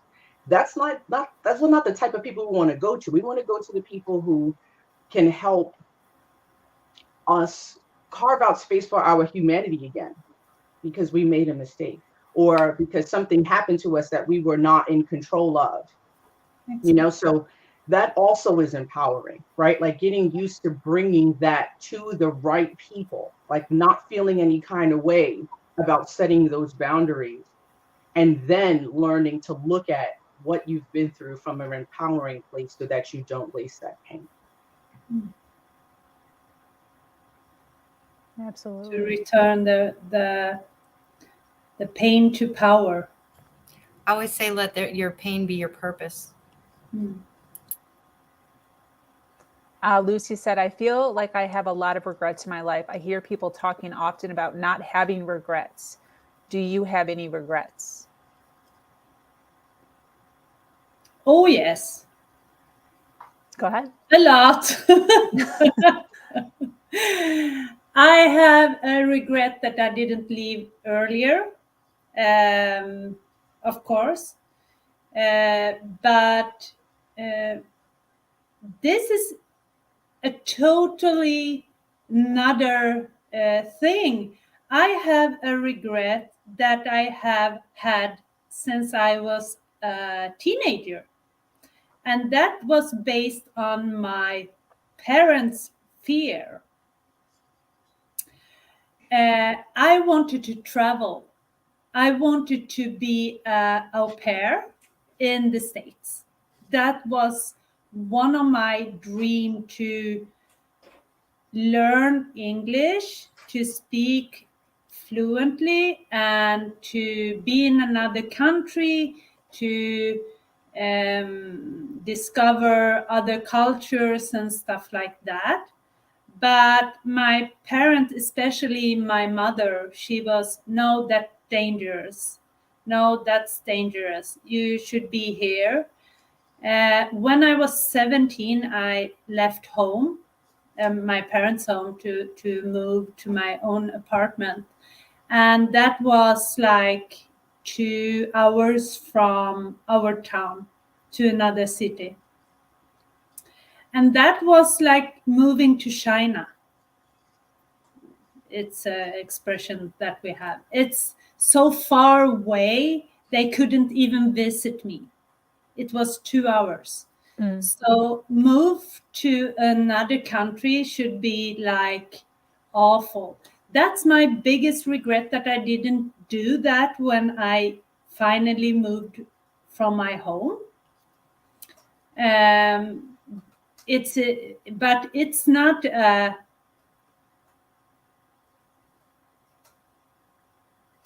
I don't know why I didn't do that, but I think that my mother replayed her fear on me. So, because the world is so small, but in the 90s it wasn't that kind of small like it is now. But it's not a bad thing or regret that changed my life or something like that. But it's a personal regret that I still think that I want to do that. My dream is to be working and traveling and discover different. That's why I work with people all over the world. So I love that our world have shrinking and you can be able to work whenever you want from. So I'm taking a step ahead to rebuild my dream. But yeah, that's one of my biggest regrets. That's awesome. Thank you so much. We're going to get back to that question, but every hour on the hour, I like to go around and have everyone introduce themselves. So I want to start with Anna. Tell us who you are, where you're from, and what you do. Hi, I'm really excited to be here. I'm from Oklahoma. I guess someone has to be right. So, born and raised Oklahoma, lived on the East Coast for a while, really loved it, but this is home. So I'm a clinical psychotherapist. I specialize in addiction and trauma, and I work exclusively with adolescents and their families. I am the program director for our state's only sober recovery high school. So all of our students are in recovery from addiction, struggling with trauma, that kind of thing. So that's mom of 3. Love it. 3 fur babies too, and my first grandbaby on the way. So life's good. Yes. And Anna and I actually got to meet in person. I don't always get to meet all my guests in person, but she was here in Florida and we made it happen. So I love that I was able to actually touch you. I know. We had such a fun night. Yes. We had a blast. Candace. Hello, everyone. I'm from New York, the best state to ever do it. I just need to establish that. Okay, moving on. Well, yes, I am a wife and a mom of 2. One who I gave birth to and the other I adopted, who has 4 legs and tears everything up in this house. My terrier. Okay, he's not a terrier. He is a terror. Anywho, no, so as for what I do, I help visionary entrepreneurs, leaders, whatever kind of organization it is that you're running, to develop your marketing, sales, as well as the way you're going to deliver any of your programs. Hi, Dane. Hi, everyone. And so I happen to come across Sabrina in all of her greatness. My passion when it comes to helping someone to get better at marketing is all about communication, right? Which goes hand in hand with Sabrina helping everyone to communicate their story. And so I'm the person that you come to when the brilliant bond between your strengths, your skills, and your story needs to be put together well so that you go out into the world and shine, so to speak. So yeah, that's what I do. That was a great alignment right there. Very good alignment. Maureen. Right. I love it. Maureen, you're up. Hey everyone, I am Maureen Scanlon, certified life coach, speaker, and author, and I help people find their worth and stop being lonely and start being alone. And that is whether you're in a relationship or not in a relationship, because I think we can be lonely in relationships as well. So happy to be here, mother of 3, stepson as well, and 3 grandchildren. And hoping and praying we're conceiving a 4th grandchild as we speak, which is really a weird thing to say. But I've already bought baby stuff. So, you have to speak it before as if it has happened, correct? And I already know it's a boy. I don't know why, but I know it's a boy. So great to be here with all of you lovely ladies. And thank you everyone who's watching and joining us and engaging with us. We're here to help. We're here to spread the message. And, as far as regrets, we have no regrets because it brought us all together in synchronicity and to be able to share the message and help others. And we all, I think, can say if we could be the voice our younger self needed, then nothing is lost and we're following our purpose. So no regrets. Thank you. I love that. Cecilia. Yeah, hello everybody. I'm Cecilia. I'm from Sweden. So I'm far away from the rest of you. But like I said, the world is shrinking, so it's smaller, and I'm so happy for that.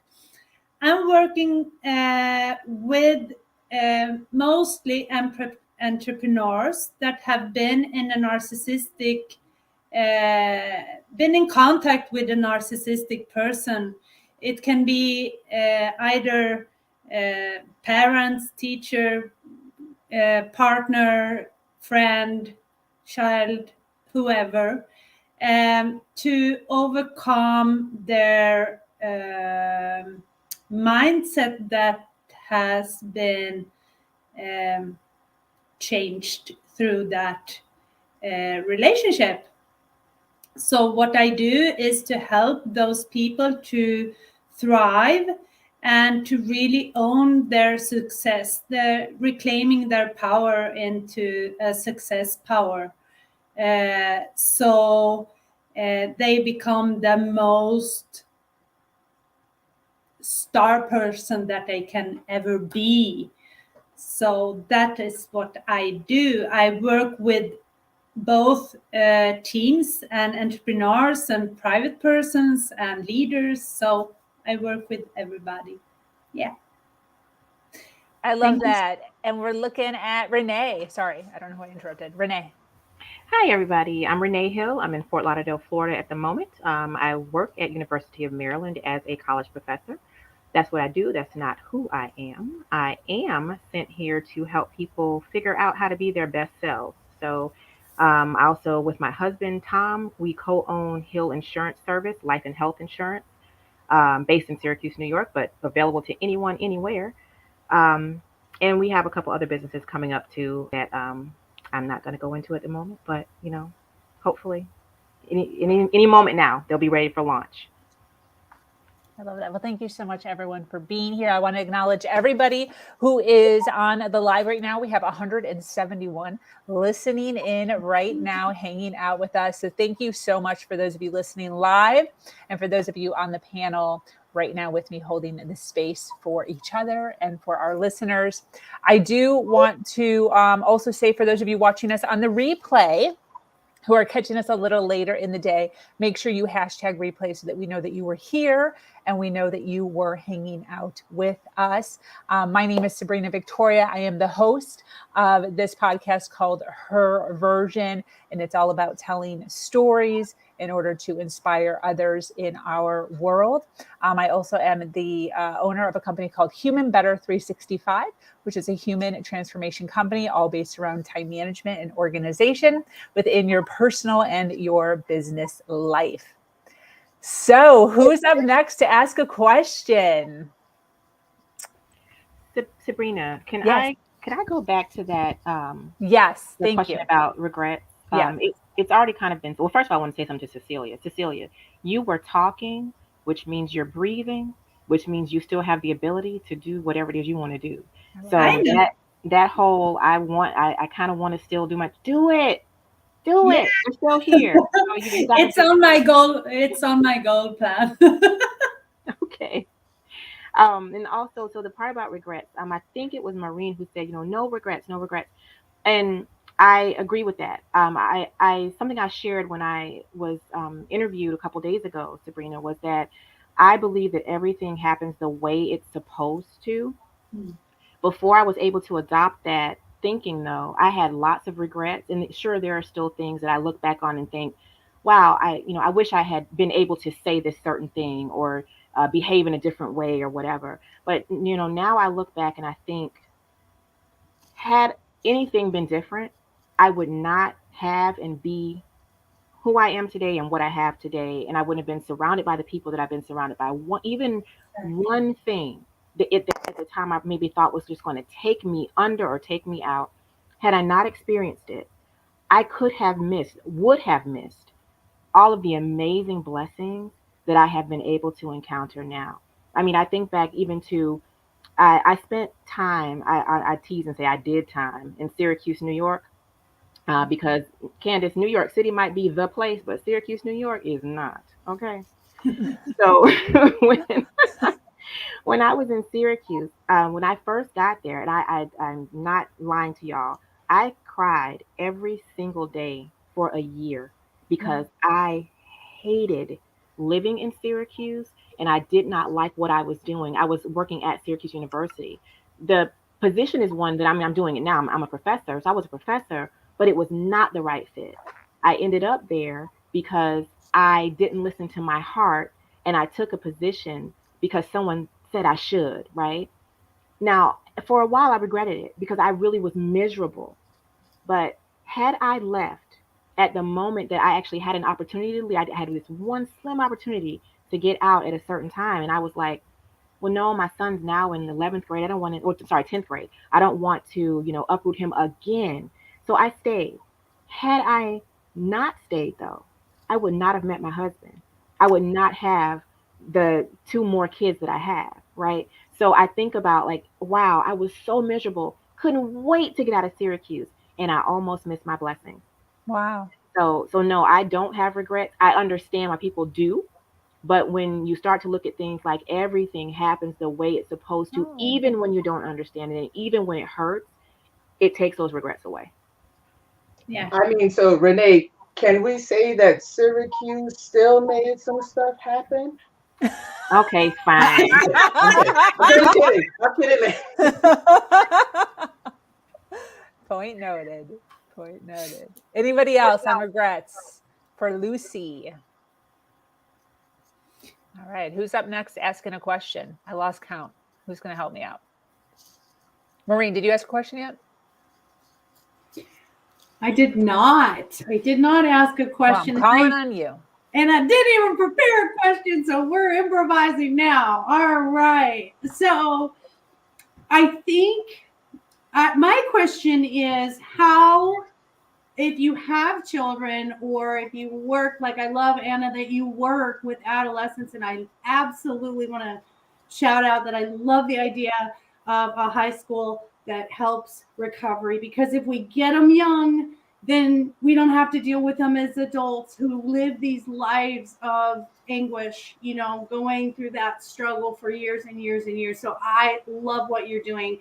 So that would be my question is, what do you ladies think would be a great thing to start with children in either elementary, junior high, or high school that we did not have in our generations that would have made a difference? Anyone? I can just speak like from the kids that I work with and the needs that I see with them.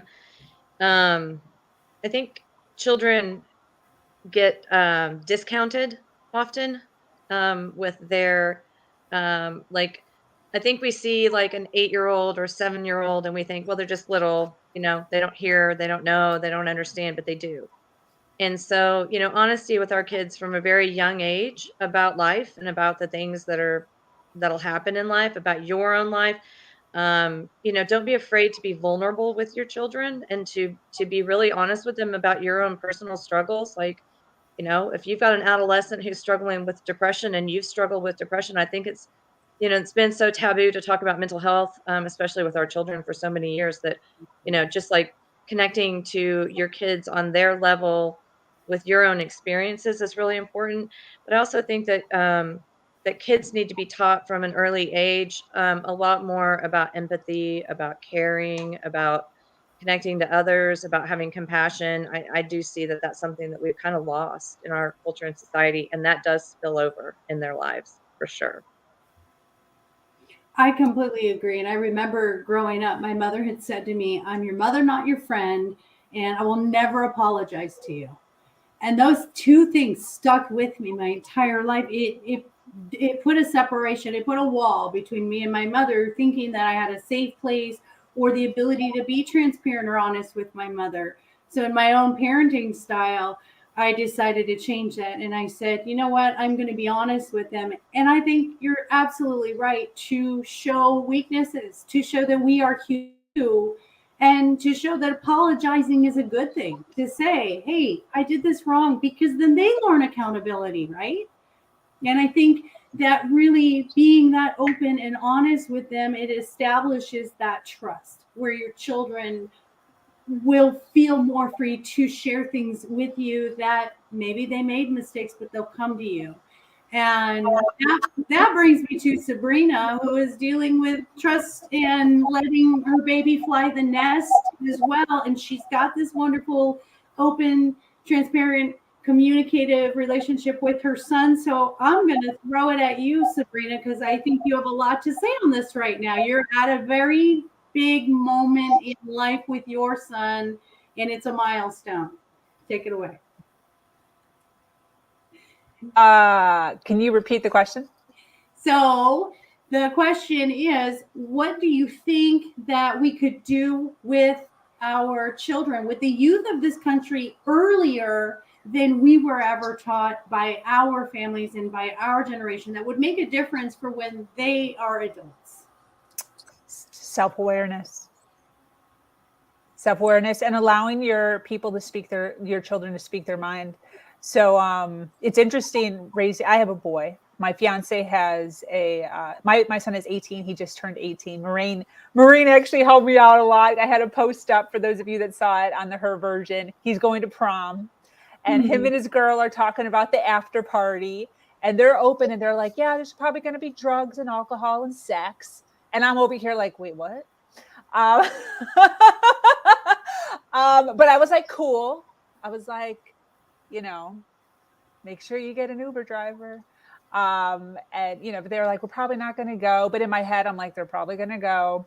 So I just kind of reached out to the community in this long post with my handsome son, a little video of my handsome son trying on his suit. Just worried, that stuff, we worry about all the stuff. I'm not a helicopter mom. I let my son do whatever he wants. He has no curfew. He has no rules except for Snapchat. So if I snap him, he has to snap me back within 15 minutes.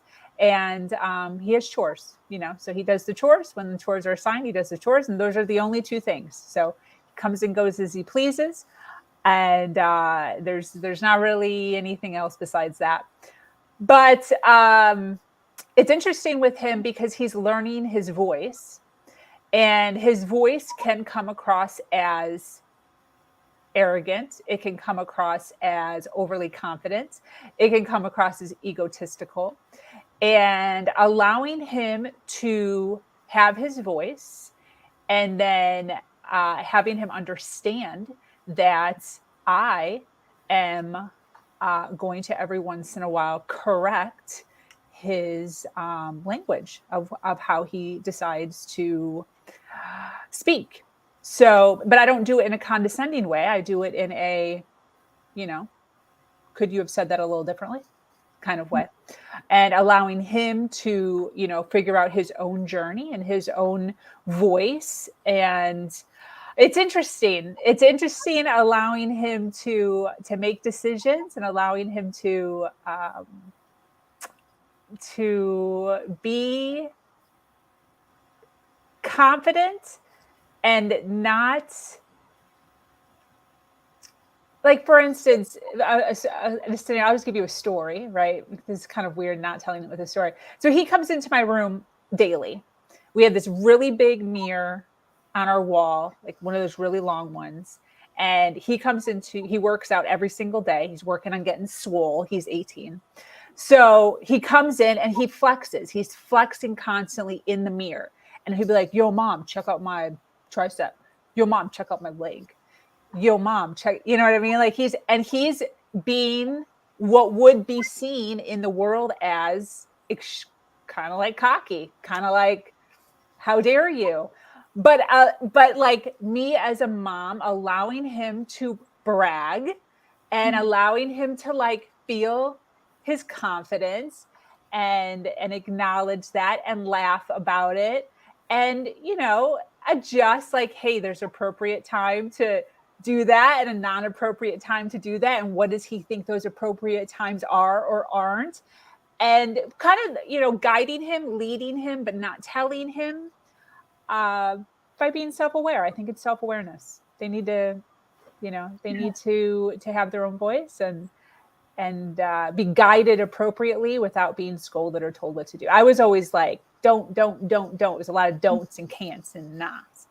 So I don't parent that way. So I parent with what ifs and possibility and what else. So it's different. Cecilia, did you have something? Yeah, I totally agree with you, Sabrina. I really do. Self-awareness is something that you absolutely need to teach the children today. But the other thing that I have worked 20 years as a teacher. The thing that I have noticed over the time is they have lost their dreams. They have lost the ability to fantasize. They have lost the ability to dream big and go for it. Because there is so, like you said, Sabrina, it's so you can't, you are put in a box with this should you think or should do or be like or have that or like, so you are not allowed to be different in that kind of way. So I really, really believe that if we can, the thing is with knowledge, when some of you are teachers as well, but as much as you learn, you're start to think that the more you can, the minimum you can do. So when you expand your knowledge, you believe that you can do less. And that's a psychological thing in your brain to really, if you can't be teach to be dreaming as well, you become smaller and smaller in your limiting beliefs. So my answer was really long, but I believe that the children in small, when they are starting school, should dream more and progress their dreams and progress their goals. And we were talking earlier about failing. Celebrate your failures and take it like knowledge instead of you did wrong. Wanted to add to that because in my work, I see exactly what all of us here are talking about. I have a daughter that's soon to be 16. And one of the reasons why she's been able to dream, like Cecilia was talking about, and expand to the point where at 14, she launched her first business is because I really stepped into what I believe a lot of parents, right? Can we like 14 years old starting a business? It's like this girl, I'm looking at this kid like, where did you come from? Because at 14, I was not doing that, But I really believe this comes from a lot of the things that I'm always talking about when it comes to confidence, right? Your image and your identity. Yeah.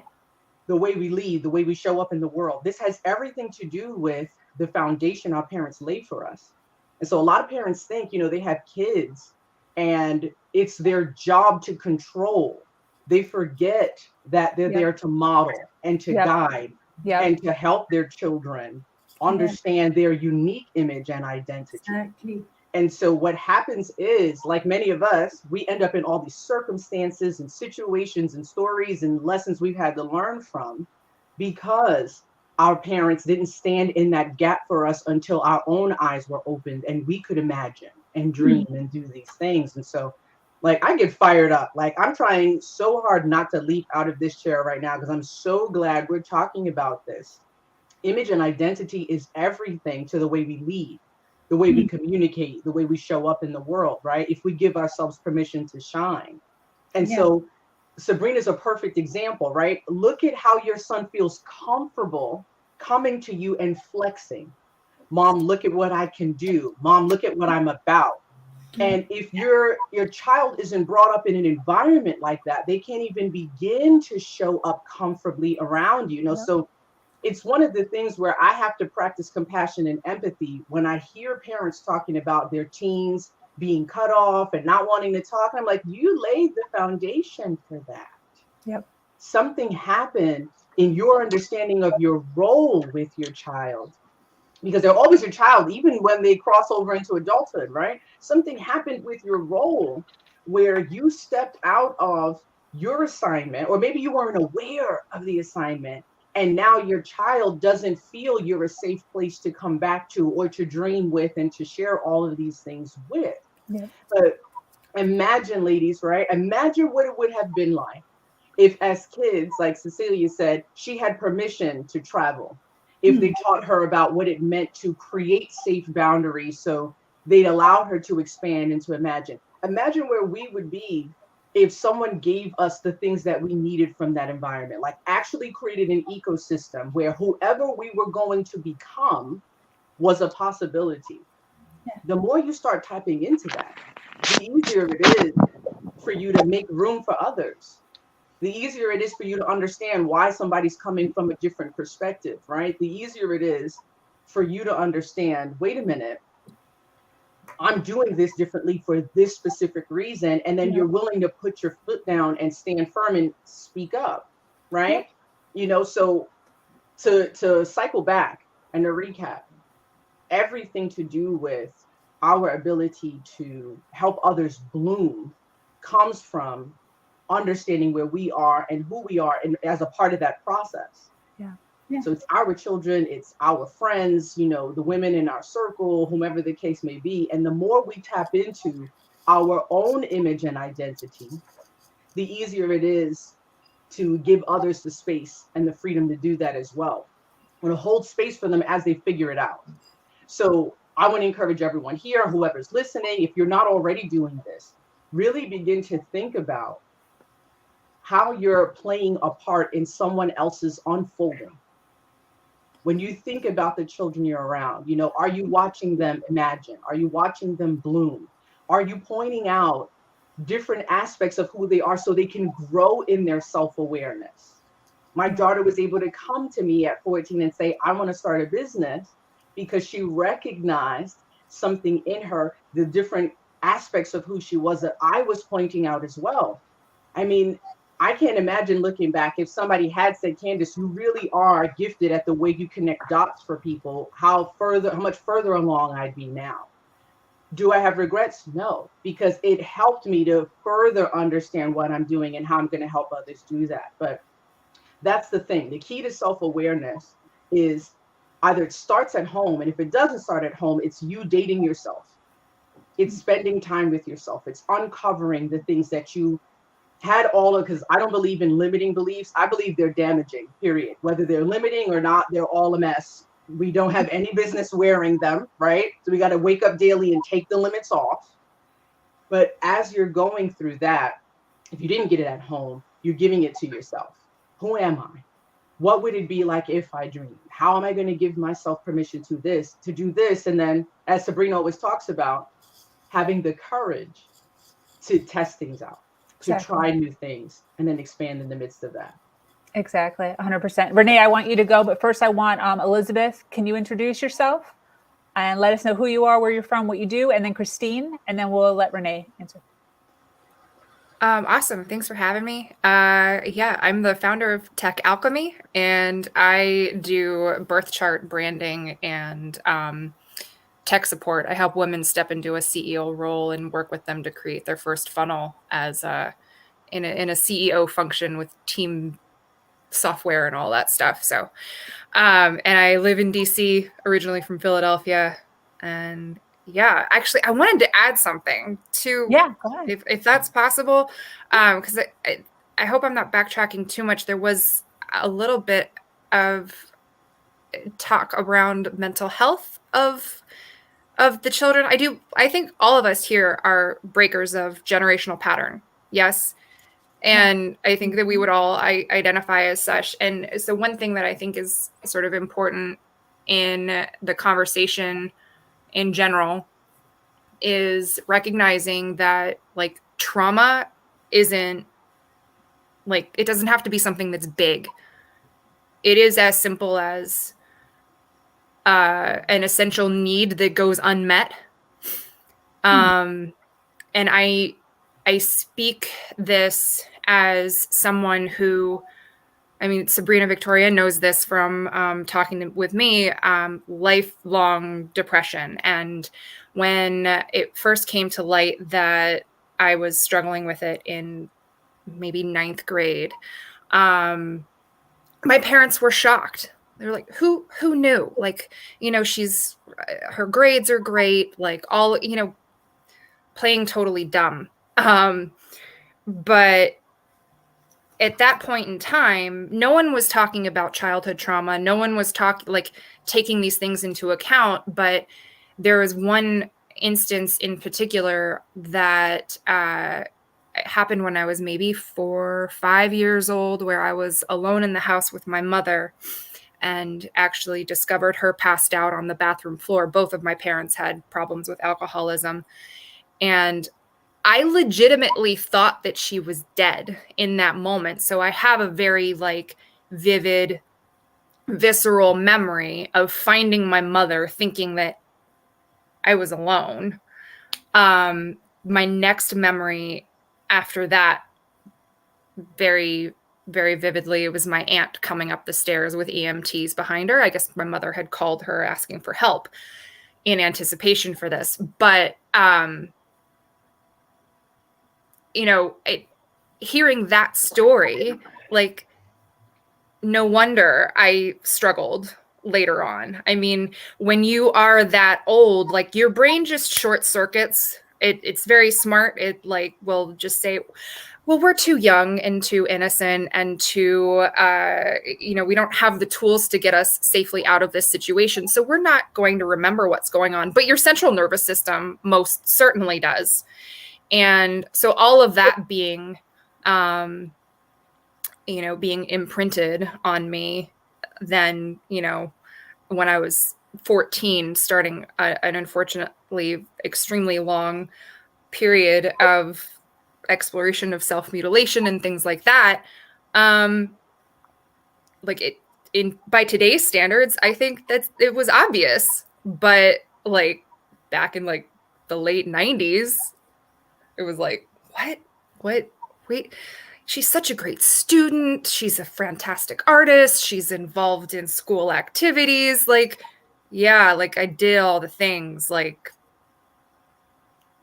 you know, perfectionism as a means of being accepted.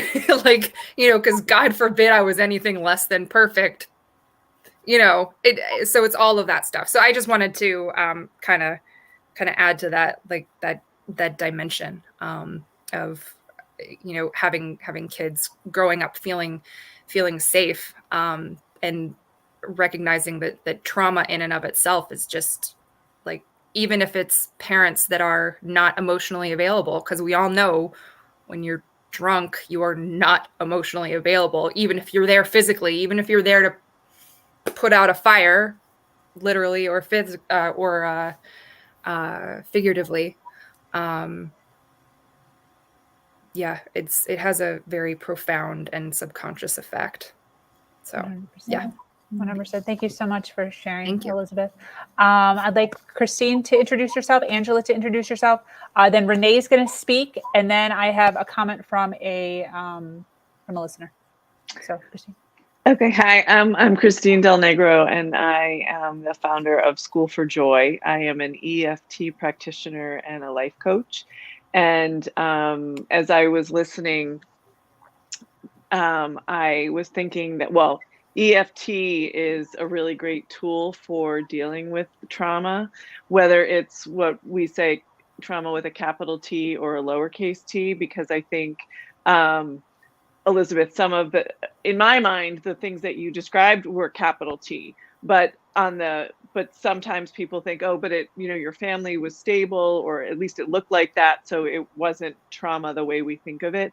Um, but we all have trauma, and we all have these. It can be something as simple as a child who is artistic and someone in the family says, oh no, you can't be an artist, you have to be a lawyer, or you have to be a surgeon, or you have to be whatever. And so the child feels like they're not being seen for who they are, and then that just builds on itself because they hear that message repeatedly in different ways, or their brain looks for that message, because that's what our brains do. We like, that confirmation bias. If this is what I believe, I'm going to find evidence to back me up, even if there's other evidence as well. I'm only focusing on what I can find to back up that idea. And so EFT is such a great tool because sometimes it's called tapping. And you literally tap on these acupressure, and when I say it, I always start doing it. So you tap on these points on your side of your hand and your face and your torso as you talk through whatever emotions you're feeling. And so the first thing that it does is it calms the central nervous system, because Elizabeth, as you were talking about, any experience that we have is imprinted on our central nervous system for better or for worse. And so that's why we're triggered often. Things in our present are triggering things from our past, but we have no idea what they are because they're buried so deep in our subconscious.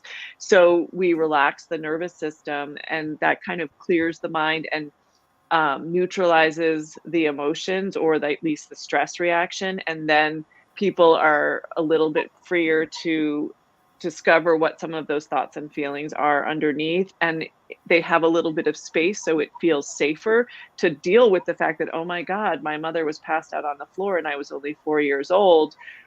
Like, how do I even process that? Like, that is just such an overwhelming experience with so many emotions that go with it. But you have enough space to at least start to take it apart a little bit at a time.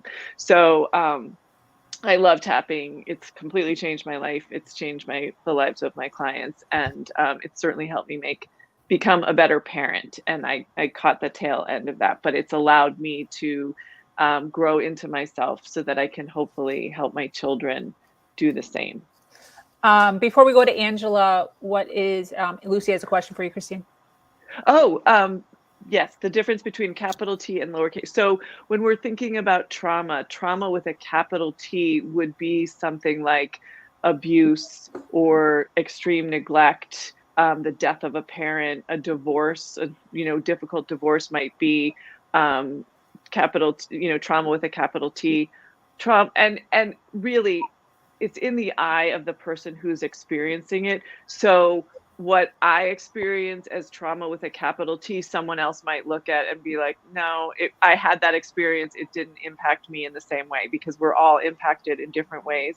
But we sort of talk about trauma with a capital T as things that the majority of people would recognize as life-altering experiences. And lowercase t is for more everyday things, like that, negative comments that people make, or this idea that your parents, think that you need to have this career path, but really you want to do something completely different. Or, maybe it could be around sexuality. If, families aren't comfortable with homosexuality and they have a child who's struggling, that would be trauma. And some people might say lowercase t. For other people, they would say capital T. So it's really, it's sort of the breadth of the experience, but truly at the end, trauma is trauma, and however it impacts you is how it impacts you. And it's about processing those emotions in a way that feels safe for you so that you can move forward in your life. I just have to add to that. That was what Christine shared on the heels of what Elizabeth, ooh, just powerful, right? If we really understood the way our children process things, right? And how they saw themselves in light of what they're processing and the way they process it, it becomes so much easier to make space for them and the way they want to move through the world and to get through the trauma and then to go on and do whatever it is that they want to do. I really hope that everyone catches that, because a lot of people talk about what our children need, and we think that that's where making space for them stops. You know, it's like, what is it that they want? How is it that they want to move through the world? What are the ways in which they're looking at things? And that is what allows somebody to fully come forward, right? And to own who they are. This is my image. This is my identity. Yeah. And that's what changes so much. Yeah, that's interesting. Wow. Yes, because we are what we need. We're always told, what do you need? Just go what you need. You're saying, what do you want? That's Absolutely. like big. Right, because imagine, right, how many of us sitting here found it hard, even in a smallest way, to go after what we wanted? We've been conditioned to only go after needs, right? Instead of looking at it, you know, like parents, if we had that, you know, if we had that understanding, if we went into parenthood at birth, understanding, yes, the needs are a part of what we're supposed to provide, but what about what they want and the way they want to be seen in the world and how they want to move? That makes room for the way they feel about something. Now we don't have to, we can watch for the moments where we may minimize what they need to get through or the way they need to process something. Now we're making room for them holistically. Exactly. All of them, you know, not parts of the dream. It's the dream. That's what unlocks the imagination. Yeah, right? Possibility. That awareness. Exactly. Right. Helping them develop character. Yes. We don't have to like abdicate the responsibility on that end, but it's also, what do you want? And how do you want to move through the world? And that is what gives them the ability to imagine and to be of influence and to keep going.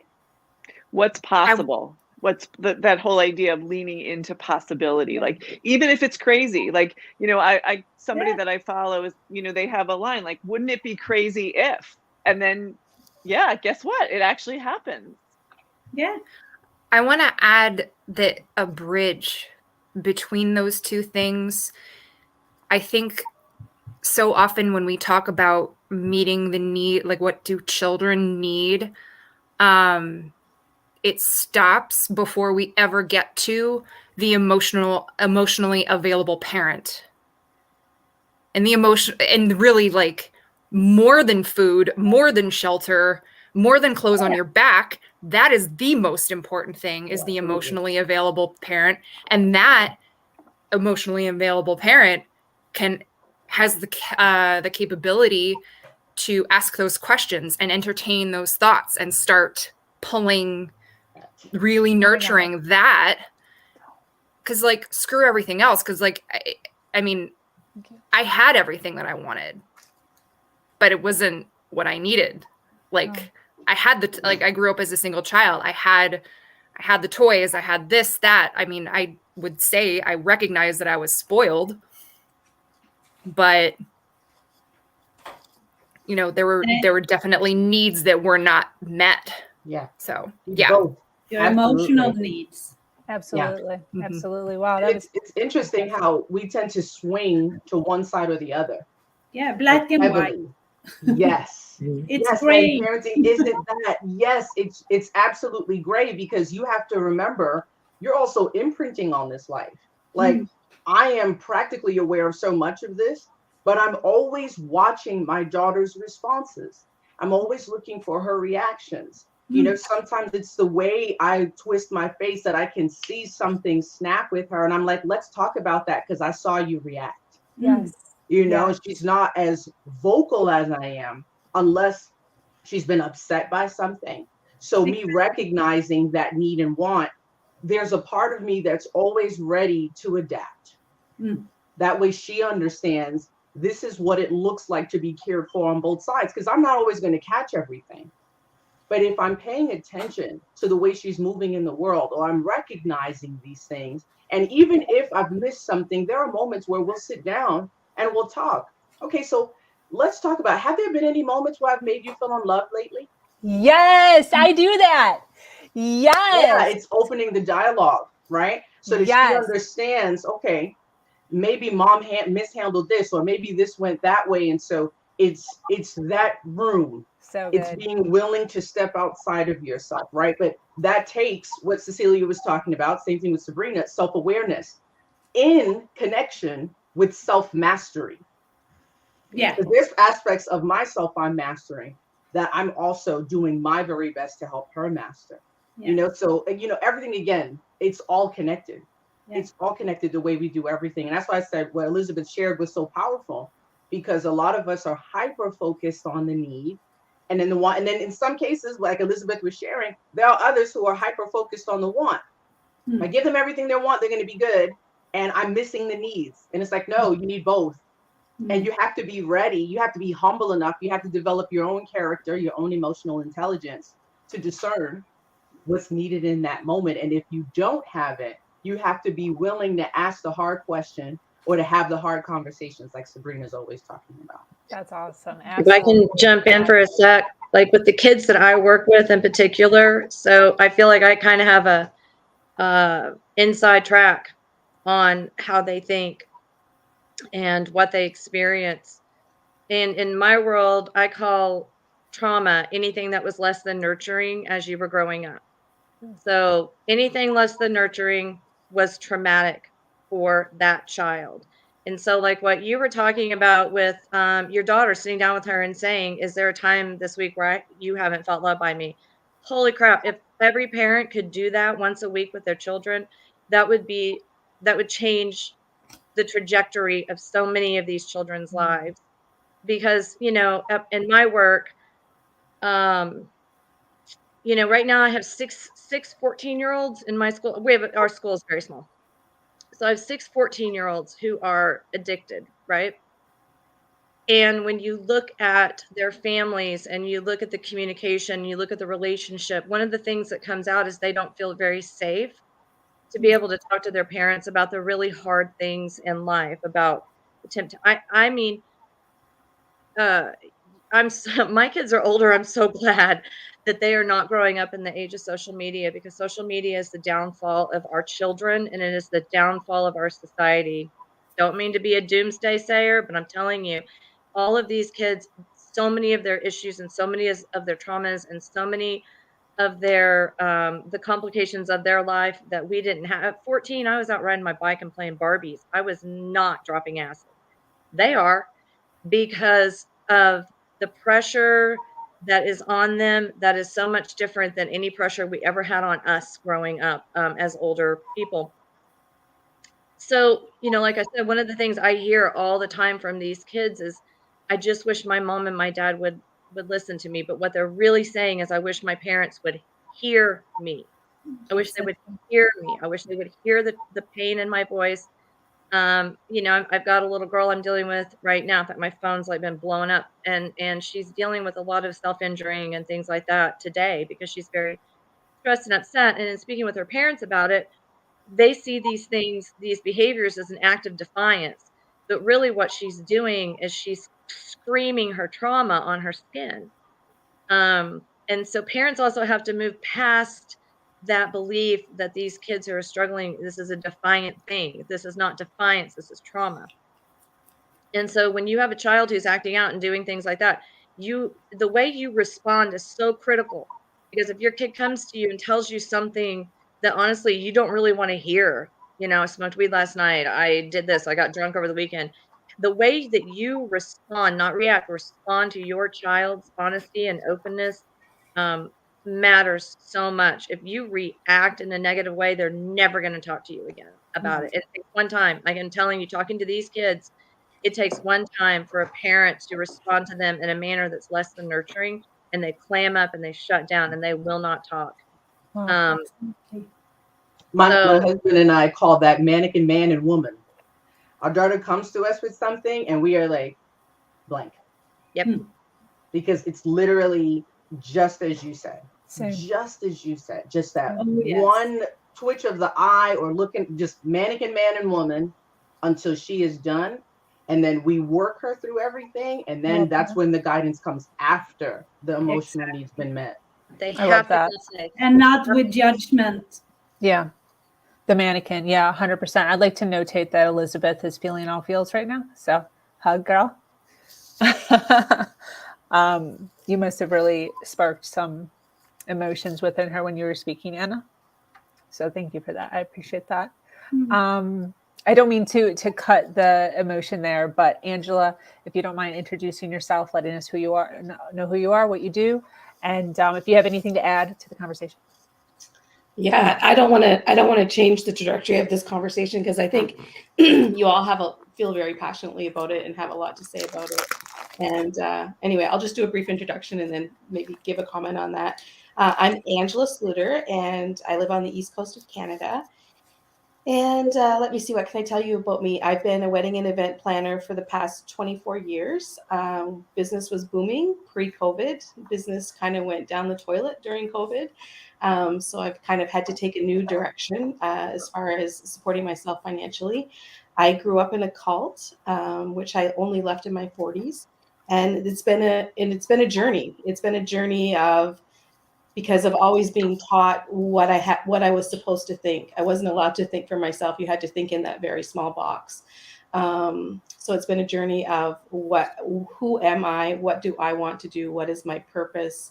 And being able to make those decisions freely without being told what they had to be has been interesting. And I've been listening to you ladies, and I guess you all I missed your introduction, sorry, but you have younger children. My children, I have 4 adult children now, but I think a lot of this can apply to our adult relationships with our kids too, because once you're a parent, you're always a parent, right?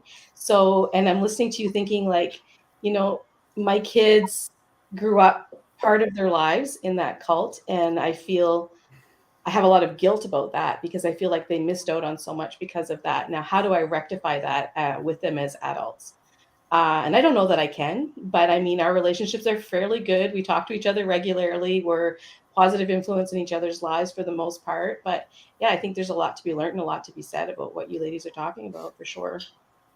Definitely. I would, I'm wondering, and I'm not trying to put Elizabeth on stage, no pun intended, but do you mind kind of speaking a little bit about what was coming up for you when Anna was speaking? Sure. I already cried on camera twice, so. Yeah. It was around the holding space and the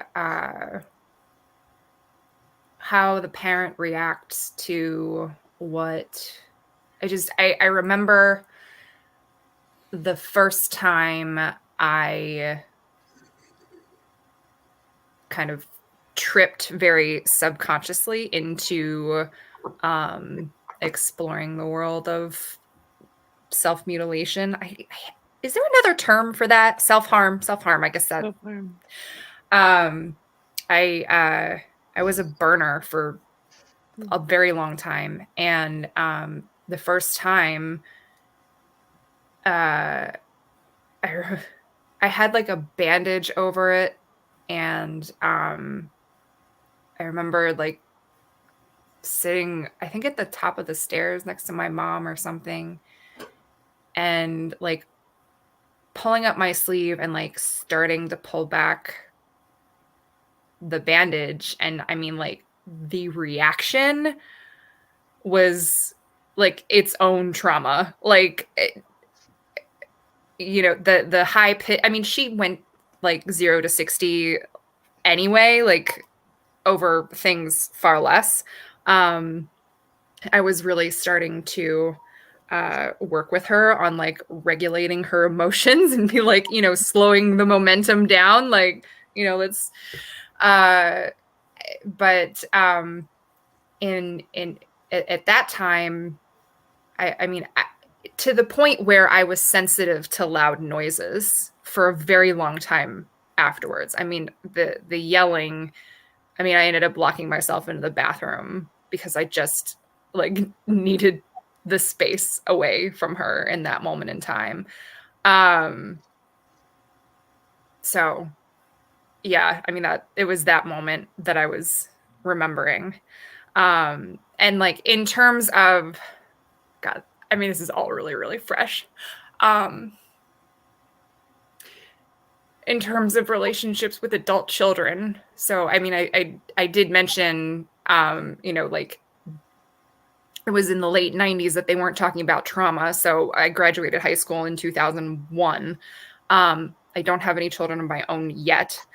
My mother passed away very suddenly last Wednesday. And it was as recently as like 2 weeks ago that I was just having a conversation with her about this, telling her, you know, like it's no wonder that I was struggling with this sort of thing because of what happened. And like I have this very clear memory, and for the longest time I didn't know what it, like no one told me.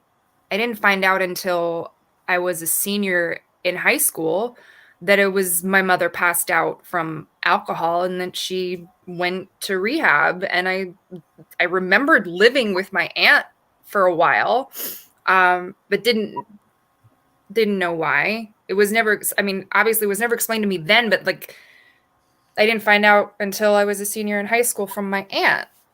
I'm like, what do you mean you don't know? Like, no, I was never informed.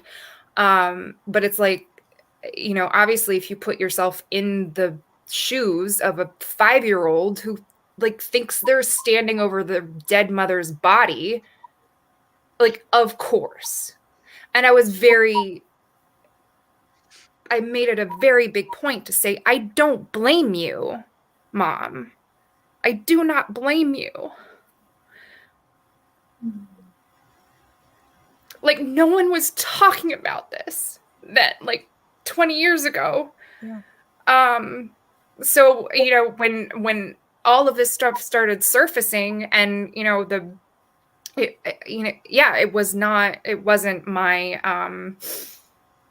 it was not an acting out at all for me. It was very therapeutic to watch my skin heal. It was like the physical manifestation of my emotional body healing. And, you know, bringing me to the therapists and things like that. No one ever thought to bring that up, that episode, or like anything else, because, well, yeah, it happened however many years ago. So why would it have been relevant in high school? Because no one, yeah. So I mean, sorry, that was a lot, but yeah. Can I ask a quick question, Elizabeth? Can I ask a question? Yeah, absolutely. Have you ever done any inner child work in therapy? Not in therapy, but I have with coaches. Okay. I would recommend you get John Bradshaw's book called Homecoming. I think you would really love it, and I think you would really benefit from it when you're ready. I think it's fresh. I don't think now's the time, but maybe after a little bit, after you know your grief has kind of subsided, because what I'm hearing from you is there's a 5-year-old and a 14-year-old inside of you that really, really need you to be that functional adult that lets them know that now they're safe, now they're heard, now they're cared for, now they're nurtured, and that they can be a 5-year-old and they can be a 14-year-old and they're safe. What was the book again? There was a question from Megan. Yeah, it's called Homecoming by John Bradshaw. Yeah, he wrote it that dude, well, he's died now, but he was just an amazing author and psychotherapist. So some of it might be a little bit dated, but the work is the work and it's amazing. So yeah, I'll put it. Oh, there you go. Thank you. Thanks, Sabrina. Can I?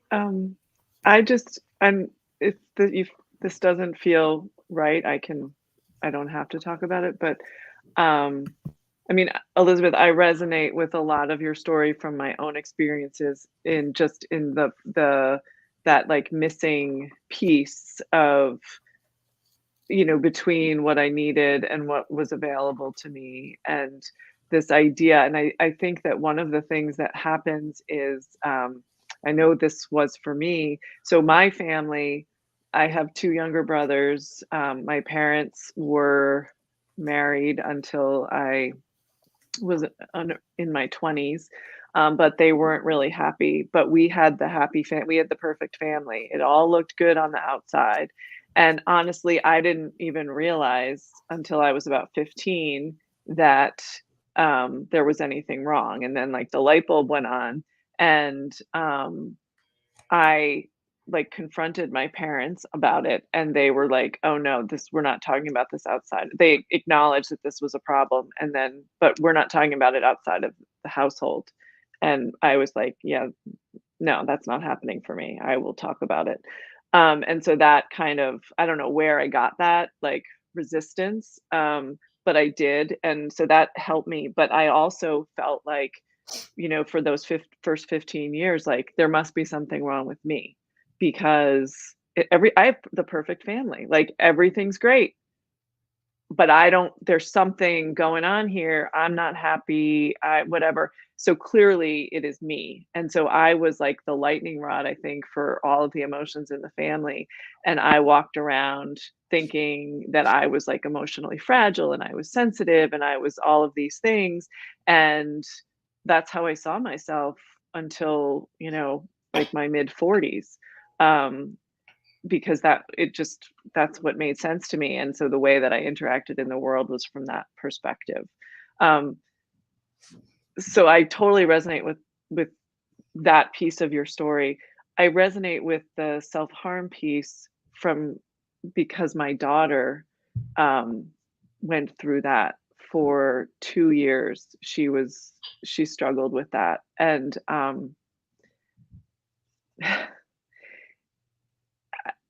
yeah, and so I think that I wanna just say to parents out there, um,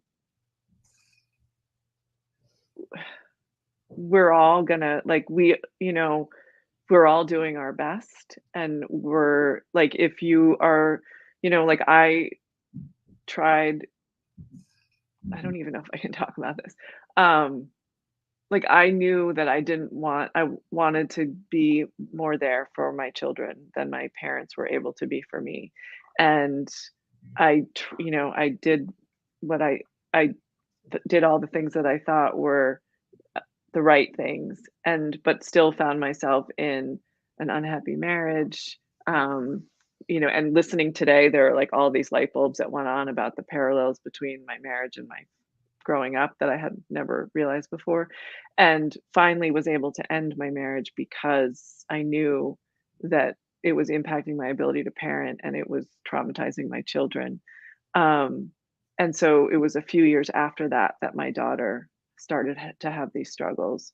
And it was, I wouldn't wish it on anybody. It was the most difficult thing I've ever been through.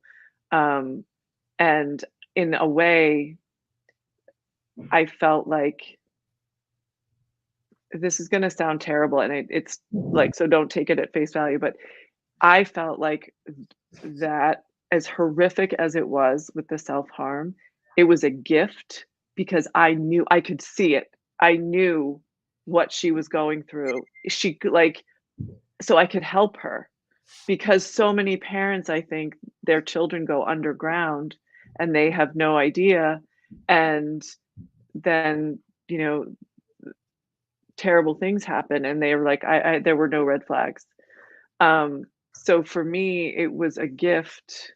It was hell, but it was a gift, and we were able to, you know, work it through and get the right help, and, you know, things are okay. But it's also something that I struggle with as a mother. Like,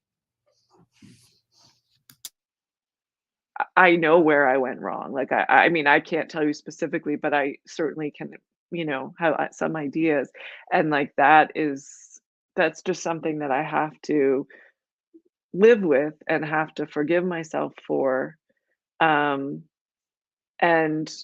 let it go so that I can continue to parent my daughter who is, she's now a young adult.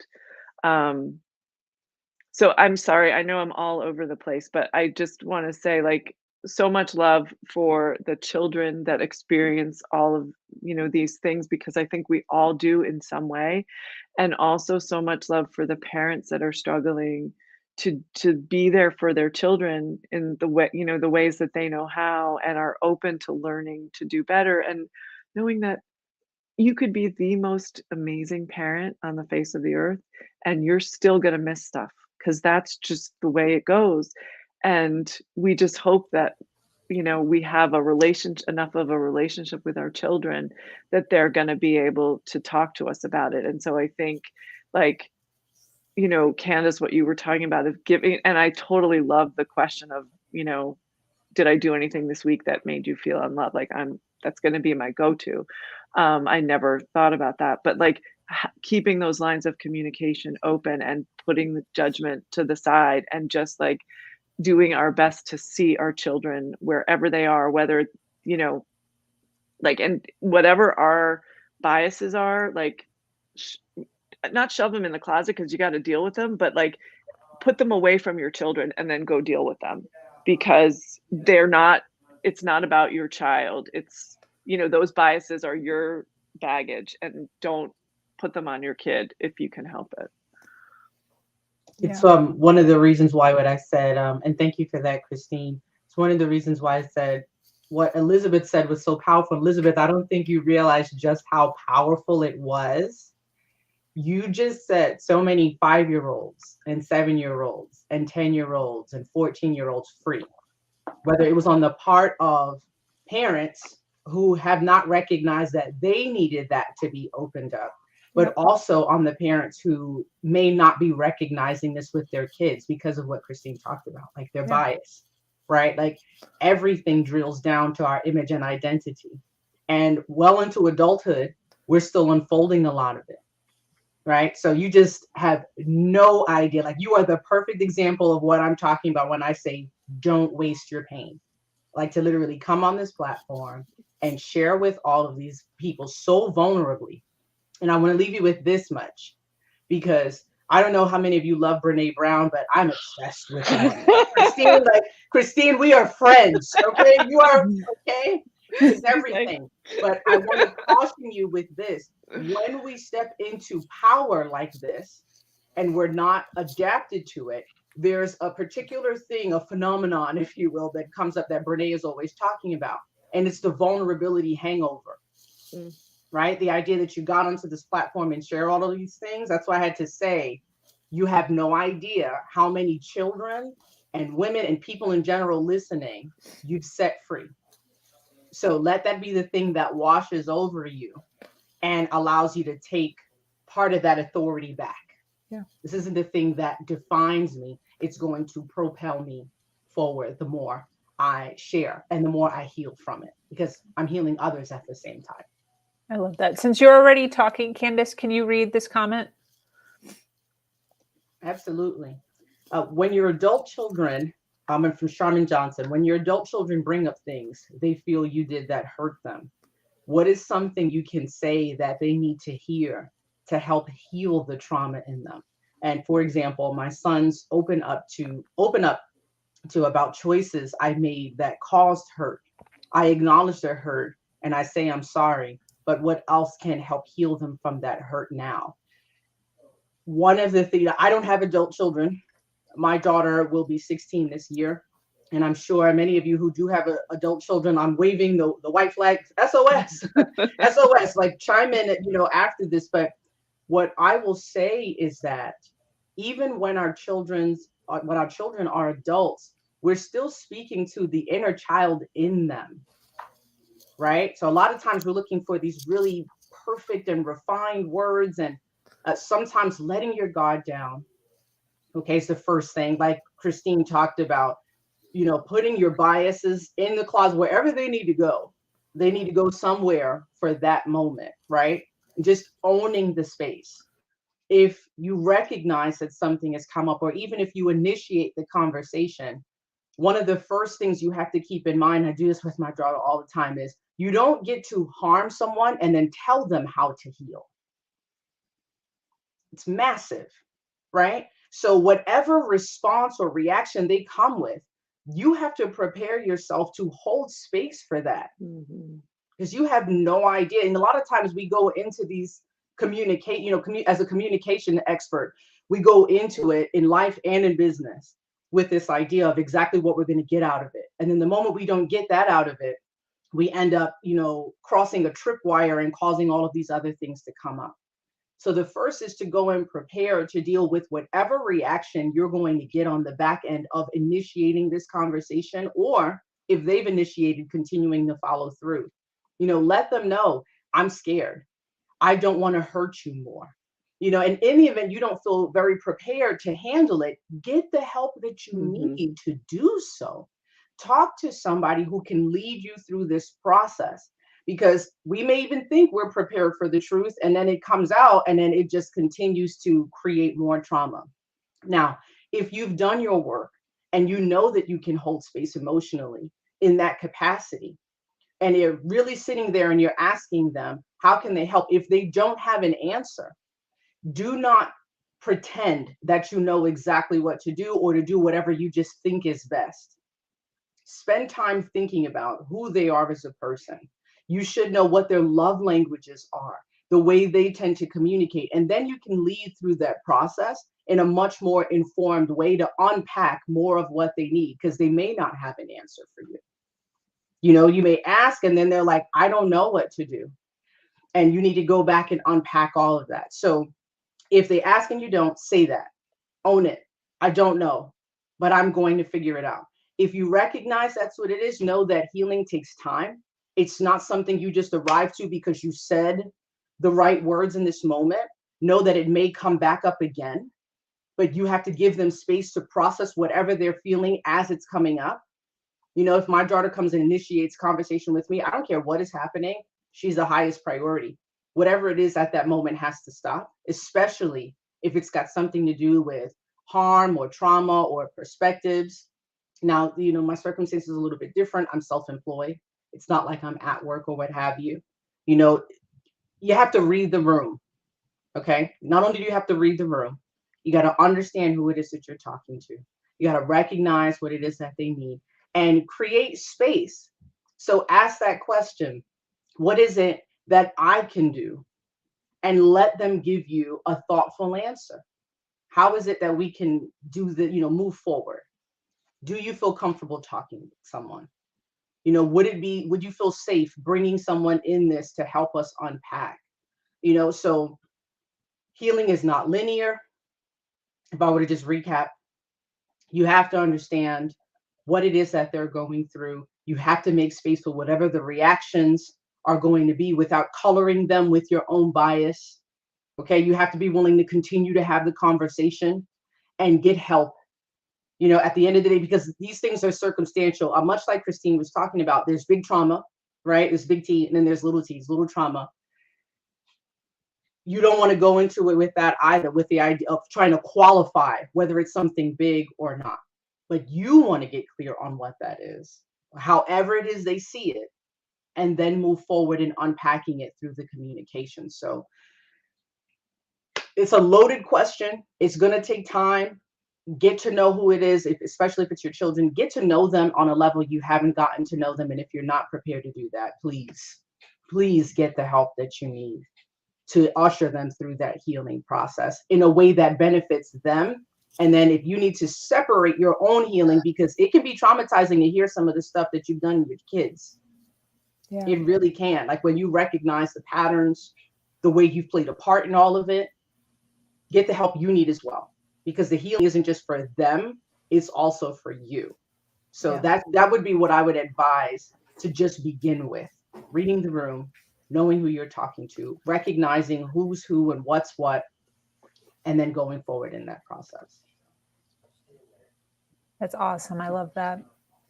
I would also add, and I mean, this all goes along with what Candace was saying, but it's an excruciating process, and so safety is, you have to create that safe space for yourself and for your children. So I think being willing to hear them goes a long way towards creating safety.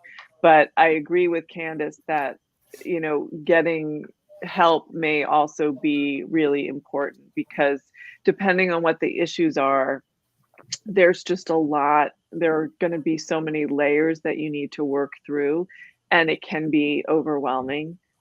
So you just want to make sure that you feel safe for yourself and that you are helping your children feel safe as well. Definitely. I would agree with all that. I know, Elizabeth, you have to skedaddle soon. Do you have any comments, any questions that you'd like to relay before you head out in another 10 minutes or so? I was just going to say what was coming up is you have to also be okay with the answer. If you are asking those questions, you have to be okay with, I don't know, because they might not. So you could be, it's like walking into a room with spilt milk. What happened? I don't know. Like, it might not be, like Candace said, like brace yourself for anything. Like it might be, here's the mirror that's really hard to look at, but it could also just be a big void of question. And that, I think, can be equally frustrating for parents, because like if you don't know, you can't fix what you don't know. Yeah. So you have to be willing to sit in the question. I mean, I know this as someone who has been working through depression my entire life.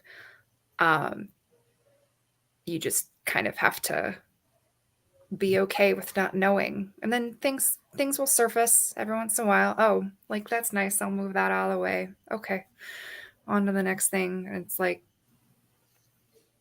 just holding space for despair is sometimes like without overwhelming them with your need to fix it. Yeah. Because you can't. You can't fix it. No matter what, like even if you were the reason, you can't fix it. Yeah. It's their process now to go through. So that's just sort of the one thing that I would add to that. Sometimes there's not an apparent reason or answer, and it takes time. Yeah. So, yeah. I totally agree. And I think that maybe it's true, you can't fix it, but you can help facilitate the healing of it. So, and that's super important. And I know like this question about adult children, like my children experienced a fair amount of trauma. Their father committed suicide when they were young. I removed them from the cult, and that left them without one complete side of their family because we were excommunicated from that. So there was a lot of trauma for them. And I found it to be very beneficial, like to have one-on-one conversations with them, yes, but to have conversations as a family about the experience, about how each individual of that family is feeling. And as a parent, it was always my goal to make sure my kids were super close. When I'm gone, I want them to have each other. I want them to be able to rely on each other. So that was really important to me. So having these family conversations about what we went through has been, I think, game-changing for our family. It's maybe we're not all healed the way we need to heal, but we're facilitating it for each other. I'm going to just take that gem and like stick it in my pocket because I absolutely love that. The family conversation is something, I mean, look at what Sabrina's facilitating, this group of women from all these different experiences, right? this is like a family conversation. Mm-hmm. Like, Angela, I love that. Love it. Thank you. Absolutely. So much. Anybody else? Also, I want to point out the irony of like how many of us have that history of like, oh, well, you know, from the outside, everything looked great. And like, no one talks about family matters when like, here we are coming from so many different walks of life, recognizing, resonating, seeing ourselves in all of each other. Yeah. We're not really on a soul level all that different. Yeah. And it's like, yeah, the family discussion, you know, what is the purpose of keeping everything a secret when in reality, strength comes from community. So thank you, Sabrina. I love you so much.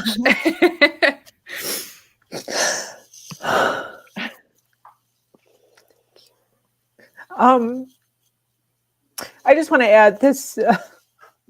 Well, Angela knows we're the same as far as in a religion that wasn't the best and now out. And the emotion is the emotion comes because my family is still in and I'm the only one out. So when she says, you know, I brought my family out and we can now talk about it together, I don't have that. So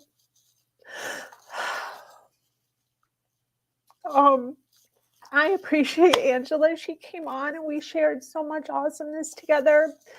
And it means a lot to me because I don't necessarily have individuals to be able to share, you know, those common stories with and the fears and all of the stuff that goes along with exiting something like that.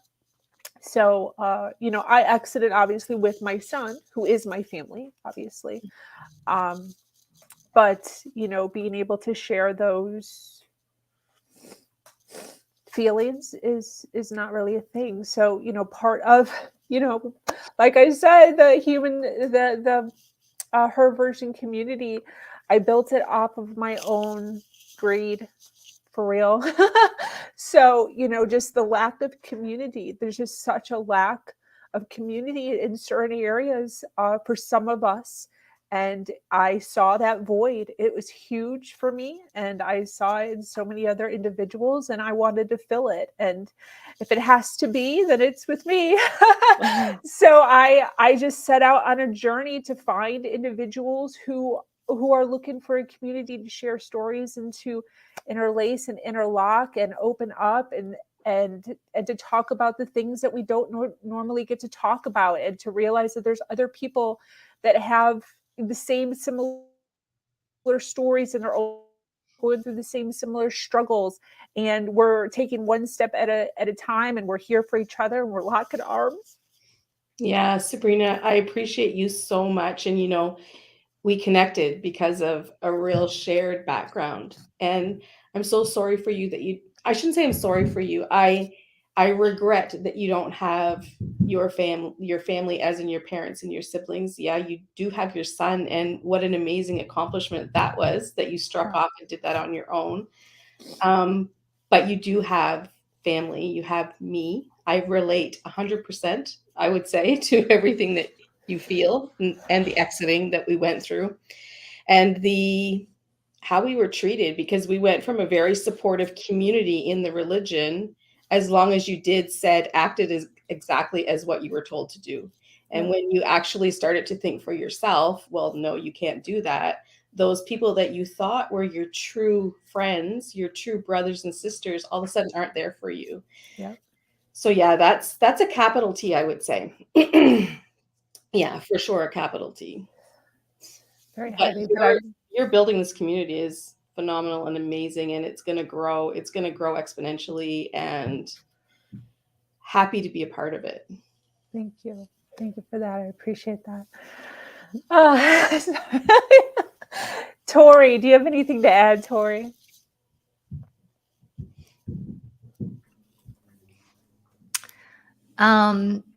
No. Listening to you guys is so great. And I have a similar story where I left a religion that was not a good one. And but that was when I was 16, and my whole family did too. And so it is true that it brings you closer together. Like, everyone is always shocked. There's 6 of us. I'm one of 6 kids, and everyone's always shocked at how close I am with my siblings. You know, because we're all adults. The youngest is 26, and then the oldest is almost 40, and we're all over the United States. And it's just like being in something like that and then leaving it at the same time really does knit you closer together. And it's funny because, you know, whenever I go to a new therapist, or I move around a lot, I'm not just like trying out therapists, but whenever I go to a new therapist or something, you know, they're like, well, you know, do you have a lot of close friendships? And I'm like, no, not really. You know, I mean, I maybe have like 2 that have stuck over the years. And then, you know, they're like, oh no, you need to build community and stuff like that. But then they find out that I'm like super close with my entire family, which is a lot. And so, yeah, just I love that you're creating that space for your kids, Angela, to have those conversations with each other, because, I mean, it works. Like, that was a huge priority with my mom. She was one of 5, and she had no relationship with her siblings. Like, they moved out of the house and never talked. And so that was a big priority for her, was to make sure that we were all close. And you know, there's a lot of personalities, a lot of clashes in there, but like we all know that we could not talk for 2 months and pick up the phone and be there for each other. Awesome. I love that. I love hearing that. And you know, and that's one of the things that I appreciate about my son. So it's like, I might not have gotten the Angela, but I can be the Angela.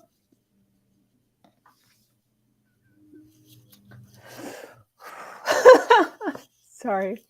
I do want to say, Oksana, if you are in the backstage, if you could check your private chat. I want to, Elizabeth, are you good? Do you have a question? You're good? Okay, cool. Thank you. Tori, question. You're up. I was pressing the wrong unmute. Okay. So I'll just start with a big one out of the gate. My son has been through a lot, and he's 4. And everything he's been through has been outside of my control, which is good, because I'm not too like crazy hard on myself for it, but it is, I'm still his mom. And I have lupus, and so I almost lost the pregnancy several times. And then when he was 8 months old, his dad and I separated. And then when he was like 14 months old, we got a divorce. And then, I went from being in a home where he was making 6 figures, to being a single mom, just starting out a career and having no, a college degree, and that's it. And so, making 30 grand a year. And so we lived in some pretty crappy places together, and then switched states. So we moved from Indiana down to South Carolina. And then about 9 months after we moved, which was about 2 months ago, our apartment burned to the ground. So everything, like, he's been through a lot. He's had a lot of changes. He's and none of them I can help, like, I can't help that we were poor. I can't help that our apartment burned to the ground. We did choose to make the move together, and his dad came too, which is great. We're still in the same town, and, he still sees his dad all the time, which is what we wanted. But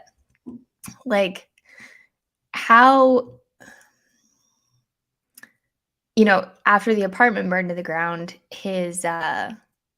I was in a hotel and he couldn't sleep in the hotel. Like I tried one night and he just couldn't sleep there. So he had to stay with his dad for that week while I was getting everything, you know, back together, trying to find a new apartment, all that stuff. And so like I just, you know, had this like moment where I'm like, I'm homeless and I can't have my son because I'm homeless. And so I guess like my question is like how he's 4. He's fine. He got new toys. He stayed at his same daycare. Like he's great right now. But it's like I look at him and I feel so sad that he's like been through so much in his little life. And so like I just want to know like how you guys like deal with that. Like how can you I guess like forgive yourself for like how can I forgive myself for him going through so much, you know, when like I didn't mean for any of it to happen. And it just kind of did. If I may, just really quickly,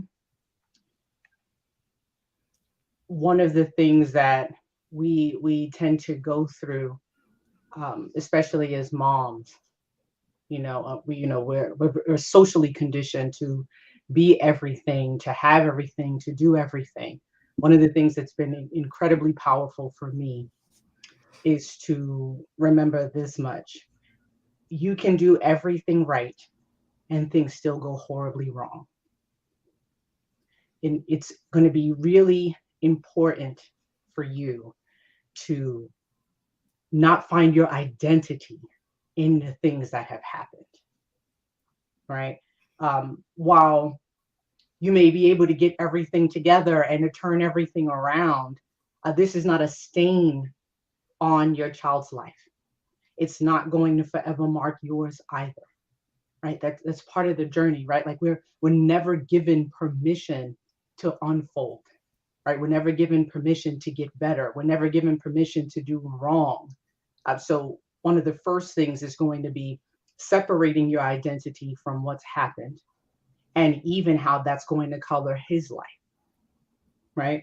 Mm-hmm. Starting there is what allows you to uncover how you are providing for his needs and his wants, right? Because things can be taken from us all day long, right? If you had stayed with your husband, if everything had gone the way it was supposed to from childhood to now, it still wouldn't guarantee that you wouldn't have been touched by an experience that you have been groomed to accept as part of your identity and part of the thing that's going to affect his life. You know, I had to go through this process a few years ago. My daughter's going to be 16, so she's a long way from 4, but we had everything done right societally for all of that time. And then right around 8, everything just started to fall apart. You know, communication with myself and my husband, health issues, just all of these things just back to back to back. And it's helped me to release this kung fu grip, right, that I had on the way it was supposed to look like and how it was supposed to go and the way it was supposed to be like for my daughter. And, you know, now that she's going on 16, I can see how so much of that has added to her character and also helped prepare her for the world. That it's not going, you know, how many of us as moms, like we want to insulate the kid from birth, right? And if it's not, you know, your child, it may be someone that you love that you're insulating from something that, you know, is going to really hurt them, or a truth, or enabling. Like we do it in all these different ways. But part of it, again, is separating your identity from the way things play out, making peace with things not looking the way you thought they would or should. Like I hear that word should, and it makes my skin crawl, because there's so much blame and shame that comes, that's implied. I should have done this. It should have been this way. And it never makes room for you to expand, right? It never makes room for you to to be okay with the fact that your whole life isn't colored by this moment or this time. And to even be at peace with the fact that something else may come up as they age that you've been graced to help them navigate through and not accept as part of their identity either. But starting there allows you to open your mind to different perspectives, different understandings, and all of these things. And that's the key. It's getting the crack in the door first, right? Because typically, you know, I don't know about you guys, but I walk into the room and I want to kick the door off the hinges and I want to make everything better and I want to fix everything. You know, healing too fast can be problematic. Just the same way, you know, uncovering trauma too quickly can be problematic. This is why it's not linear. It's why it takes time. And so giving yourself space for that, recognizing this is not going to stain your life as a mommy that loves this baby so much and wanted to give this baby everything, that it's only going to sharpen you so you can sharpen them as they move through life, whatever life has for them. And then allowing yourself to continue to unpack the most important part, the root of where that comes from, right? The idea that you failed or you're not doing everything it is that you're supposed to do and you're supposed to be perfect. And the more you start to unpack that, the more grace you'll find for yourself, right? The more love, the more you'll be able to pour out on this creature that I can tell just watching you talk about him. You're like, oh my God, this baby means everything to me. That part. And it'll allow you to embrace that and then get the help to unpack, because you also have other trauma that's come up, right? Everything's been burned to the ground.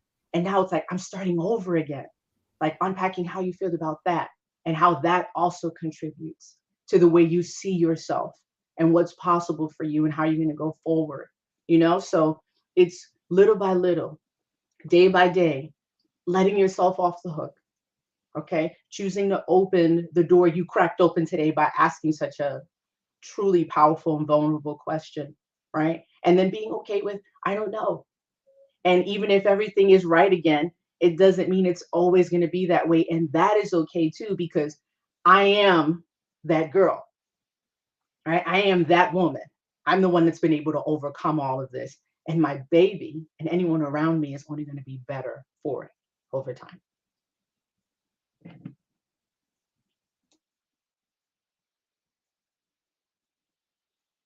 Sorry, I felt all of that, Tori. I had very similar thought processes when my son was little, exiting the religion when he was probably like 2, and losing so much of everything that I knew, then falling into a narcissistic relationship, and then the isolation. So we moved from Illinois, then to Ohio, then to another place in Ohio, then to Pennsylvania, then to another place in Pennsylvania, and then to Florida.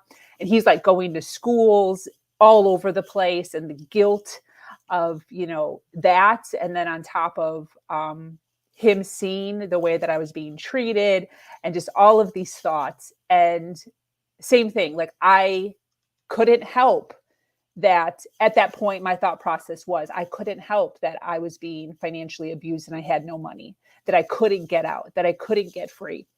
And what I decided was that I was just going to be stable. That's it. No matter what, I was just going to be stable for my son, and I was going to hug him and I was going to love him, and everything was fun and everything was joyous. And he's 18 now. And I can tell you from personal experience that they don't know if you don't tell them. They don't know. So at any point, whenever he saw me crying, I would, you know, what's the matter? And I'd be like, this is poopy. You know, this is stinky. You know how poopy smells? This is poopy. This circumstance is poopy. And then we'd laugh about it, and then we'd joke about it. So even if he did catch me in my emotions, I would always make sure that he saw me, we hugged, he felt the emotion, and then I was able to turn my emotion into something funny or something joyous or something, you know, help us move again. We're going to move again. So making everything an adventure. It's an adventure for them. And it just kind of like, you kind of acknowledged it. You're like, he's fine, because they are actually fine. They really are. And as long as you're constantly loving him and constantly kissing him and constantly telling him that he's handsome and that he's the best and we're going on adventures together, that is exactly what they will acknowledge. One of the things that I did with my son early on, and especially once I started realizing what was happening to me, but I just literally couldn't get out because I had no money to like get a footing. I couldn't stay in one place to gain friends, to move out, is I called him a world traveler. I'm like, you're a world traveler. There's no one. And in my heart, I'm feeling guilty as hell. Like, I'm the worst mom ever. You know, like, who has their kid going all over the United States, going to a different school every single year? That's horrible. That's a horrible mother. But I decided to call him a world traveler. I said, look at all the places you've been. You've been to more places than any other kid on the planet. How freaking cool is that? You've lived here and you've lived there. And I made it fun. And now, even to this day, he identifies as a world traveler. He's been everywhere. So you're creating his world. So whatever you say is truth. So if you say to him, you're saying one thing to us, I assume, and then you're saying one thing to a different thing to him. And if you say that this is an adventure, this is awesome, look at what we get to do, look at what we get to create, that's what he'll understand. And then as he gets older, one of the things that I do with my son, because you can't keep all the trauma away. Trauma is what builds us. They have to have some sort of trauma. It's like necessary almost to be able to be an adult. You have to build the resilience within them. So as he got older, I would then authentically tell him, this is a challenge that was put in your world on purpose, because at some point in your life, you're going to need to know how to do this and how to handle this, how to handle talking to people, having uncomfortable conversations, how to stand up for yourself, how to get through this challenge, because you have another challenge that is about to come your way within the next 5 to 10 years. And you have to practice. This is your practice right now. So as long as you're using your mental awareness of what you've done thus far to educate yourself in personal growth, and you are using those same vocabulary words on him, that's the way that he'll view it, you know? But I can tell you, girl, for real, don't even give it another second thought of like, it doesn't matter. He's 18. He's gorgeous. He's so happy. He's the funniest kid ever. He loves me. He kisses me. He is fine. He's absolutely fine. And I asked the same thing. Candace was talking about, Candace was talking about, where I asked him, what am I doing wrong? Am I doing anything wrong? Is there anything that I can fix? I ask him that all the time. And you can do the same thing. How did mommy upset you this week? What did I do awesome at this week? What did you do awesome at this week? That's the kind of stuff that creates the communication that you need as they get older, so that there is trauma that they did go through. He is then more capable of opening up and talking to you because you made it comfortable for him to talk about it when he was 4, and then 7, and then 9, and then 12.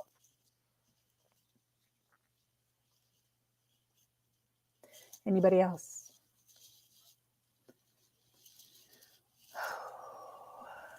That's so good. I just it's true. I do that with him where we go on adventures, to the beach or to the pool or whatever. And,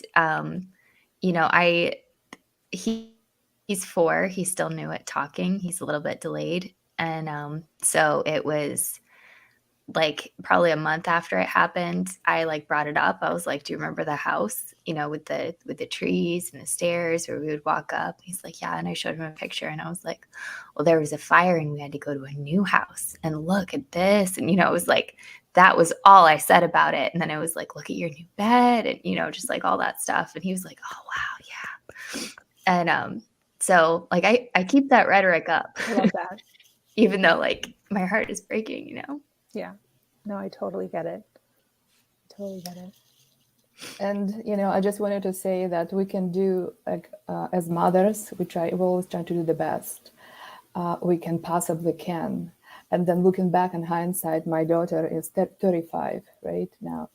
And the things I did at that time when she was growing up, when she was 2 or 3 or 4, I went such a length to create those experiences for her that I thought would serve her. And yet it doesn't matter how much you do, how many pillows you try to put for our children to protect them. It's really, there is other things, and then just, then you become, holding yourself responsible, right? And they grow up having other experiences that you couldn't protect. And and I know I've been watching this conversation since this morning, in and out. There's so many topics that we touched on that so many of us can relate to. The regret, the guilt of a mother, right? I should have done this, I shouldn't have done that. And and we're doing all that while we're going through our own trauma. We're figuring out our own, life, our own trauma, our own things that we're juggling through. Insecurities, success, achievements, failures. I had my daughter when I was 21. I was trying to figure out, the divorces, and breakups, the need for love, and our own validation. All of those things we bring together, and we're still trying to do our best. And now we all, like, I've been, like this conversation, so many levels we can relate to. Yet we, as women now, like, and a lot of us coaches, right? We're supposed to have it all together, right? We're supposed to coach, we're supposed to deliver, and it's not cool to be vulnerable, right? Because it's a weakness. Yet, when you learn to manage, like when you learn to really show up, but that's what authenticity also is, right? Because none of us have lives that are picture perfect, like it would be on Instagram, right? That's the polished version of it. Like we're all dealing just like all of this raw stuff we're talking about, things that we're really dealing on so many levels. I remember, about 7 years ago, I was going through a divorce, and that was, to me, we were talking about trauma with capital T or non-capital. Like to me, it was a capital T. It was like, I lost kind of so many things. I had to change my whole entire life from the beginning. The only thing I relied on at that time is the personal development kind of group that I was a part of, because everything else was shifting. My whole world was shifting. And, in the groups like now we're empowering other women to what we have gone through and the breakdowns that I had at that time. But also at that breakdown, I found, like I went through the awakening, because I was born, ladies talking about, being born into religion. I was born into a society that did not believe in God at all, right? So I did not have any ground in most of my life. I did not know how to find that. And I always felt disconnected and alone and lonely. And through that breakdown, I found my connection to my source, to my higher self, And since then, like my whole, even though all my life, I felt like I was, figuring this all out, what else is happening out there beyond this 3D reality, right? And all of that. So everything else started to make sense from that point on. And we continue and realizing, we are on our journeys of evolving souls, and each of us has their own mission, right? And our children have their own missions of their consciousness to evolve, and they need to have this struggle. We needed to have the struggles. What is the struggle? This is a karmic reoccurrence of some energy that needs to be released. And unfortunately, sometimes, as unpleasant it feels, that is something that we need to face and neutralize, and find that strength and find these resources that we're all finding within each other. Us women of this new paradigm, that we are doing things, we're trying to do things better than our parents, and we are better than our parents because they didn't have these resources that we have, and our children will be able to use these resources and evolve even, into, different, something different will come out of it. So, yeah, and giving ourselves really a, being proud of ourselves, of what we have accomplished, like that real true sense of pride, because we tend to beat ourselves up.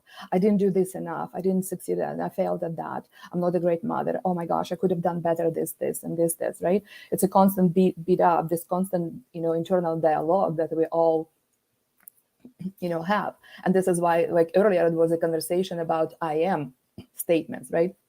Everything we put after I am, we become. And a lot of it have been integrated into us, been programmed into us that I'm not enough. I won't be loved. I'm not supported. We haven't been taught how to ask for support, how to ask for help, right? Because it indicates weakness, especially with our achieving women, right? And we grew up watching our moms too, struggling, achieving success through struggle. Now we're learning that it's not necessary. Struggle is not necessary for us to feel abandoned, for us to magnetize, health, wealth, great lives, and all of those things. And that's what we can pass on to our children too. And it's interesting how this community, we help each other, because there's so much, there's such a vast knowledge. This is the new knowledge we're on discovering. Like I tapped into, this is what I, teach too, is, gender intelligence. It's a gender intelligence. It's really honoring a woman in me, because for high achieving women, I burned myself in my 30s. Like a lot of women that I work with, they want to feel joy. They want to feel joy. They want to feel happiness in relationship or whether they're single, and they're not capable because of the stress that we endorsing, and it's been normalized in our society, right? And what's happening biologically with us, and I know I've gone through that, such a burnout in my earlier years, and I had to kind of learn the lessons the hard way. And I started studying hormones. Then when I went through my divorce, I started studying, actually relationships. And then when I kind of learned about it, I was like, I just can't hold this knowledge back. There's so many people are struggling from not knowing. And I think, and a lot of people think they're doing everything right based on what we have learned, based on what I used to think was right, but it wasn't getting the results that I wanted. So that I tapped into different knowledge. I started understanding more of thank you, Charlotte.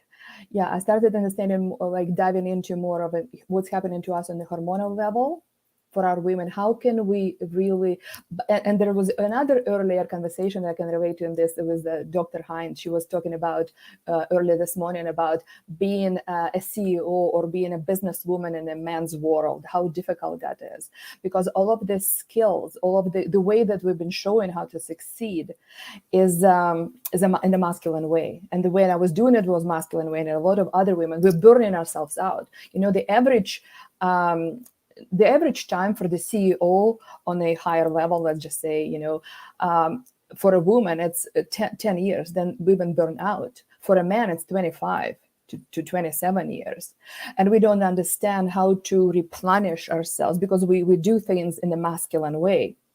And that's the burnout comes in. How many of us experience that, right?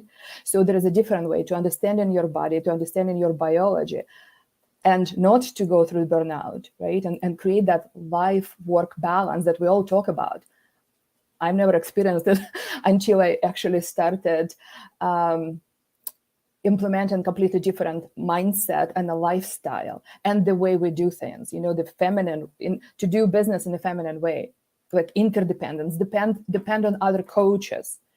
Why so many women now, hire coaches? It's almost like a norm. If you want to have success, to have some sort of, it's a part of support that we never been taught how to actually ask for support. Because I'm a strong woman, that means I got to do everything alone, and all we do is just burn ourselves out with that. We don't produce oxytocin. And then the rest of our hormones just, we're in a constant internal stress, which is also normal, right? So, and then I'm also bringing that to our relationships. Why relationships crack like this? It's the biggest challenge of our new paradigm is really the longevity. How to make love last. As sad statistics showing that the average marriage nowadays is 5 years, up to 5 years.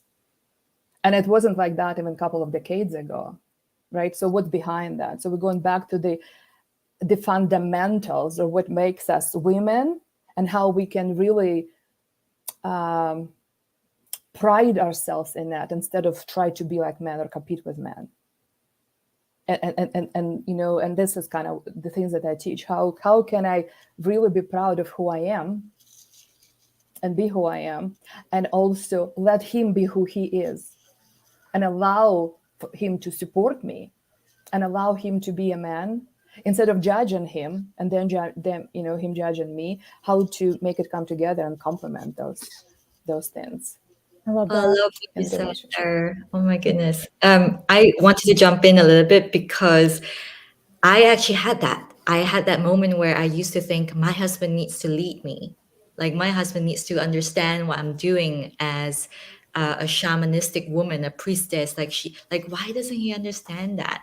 But actually, the power comes through you. It's about you being clear on what you are as a woman, as an authentic, you know, person who really owns the fact that we are such divinely powerful beings as a woman, especially. And I was gonna say something you said resonated so much as well about how, you know, for example, here Sabrina is building this stage for all the women to stand on.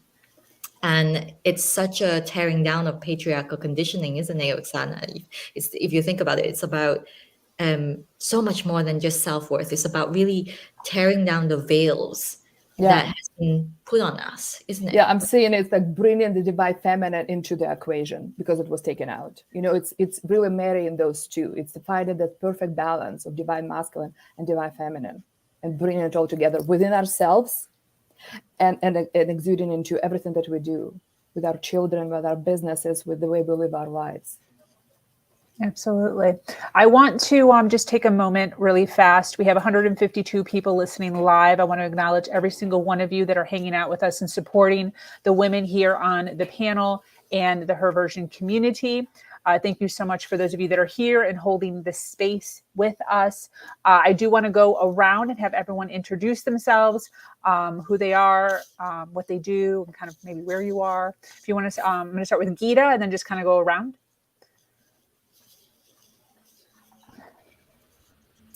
Hi everyone, my name is Geeta Dubey, and first of all, thank you Sabrina for giving us all this opportunity, and all the women of power are together today.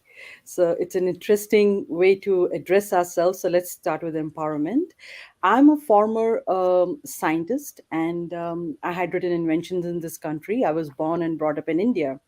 So I do carry a little bit knowledge of the East as well. But my science part or my analytical part is always on and talking about like how logically we see the things. So my journey started when I started to realize like I had not been getting an opportunity to work, and I had started working with my passion. And then once I started working with my passion, and to be honest with you all, it led me to my literally the purpose of life. So here I am as a success mindset coach, as an emotional intelligence coach, and also as a strategic abundance mindset coach. And after doing my certifications and finding out what I could do to empower not only myself but all the lovely women, all the powerful women out there, my journey all began. And then I became an author. I became an author of two books, which one of them was the first one I wrote it with Dr. Joe Vitale, who's from The Secret Movie. I co-authored with him, and the second one I wrote it last year. It was a tribute to the COVID, like what's going on and how we can utilize that time to empower ourselves and move forward. So that was a tribute to COVID and everybody who's going through some kind of mental stress during that time. And the name of the book was The Possibilities, how you can raise your positive vibrations, and how you can do it by using the science of mind mapping and just doing 6 minutes every day. So there's always a combination, like I said, Oksana, and I think Ling was talking about. We operate from the masculine, which is an actionful and action packed, and a feminine side of you, which is very intuitive and very. It takes time to process everything. So when we combine both two brains, which is the left and the right, and hence if we integrate them, we become more assertive. We become more powerful because now we know how to operate and where to operate from. And that leads us to all the beautiful ladies sitting in front of me today and empowering women, because now we know who we are and why we are doing what we are doing. So when you're able to answer all those beautiful questions, we move forward with that. So thank you. I think that is an introduction from me. And thanks, Sabrina, and everyone. Of course. Next. Hi, I'm next to Geeta, so I'm just going to go. All right. Hi, everyone. My name is Li Ying, and I am a divine energy alchemist and a ceremonial keeper of the ancient ways of the East. Speaking of Eastern medicine, I'm incredibly honored to be sitting here to spread that knowledge and that wisdom. Incredibly honored to be carrying the ancient wisdom forward in order to awaken deep self-love and authentic power in women in particular. That is my passion. That is where I really, really stand. And also because coming from my own experience of, anorexia and zero self-worth and really sitting in such a deep victimhood mentality and wound and generational wounds as well, I was able to come through with the help of ceremony, rituals, and shamanic healing and alchemical healing as well.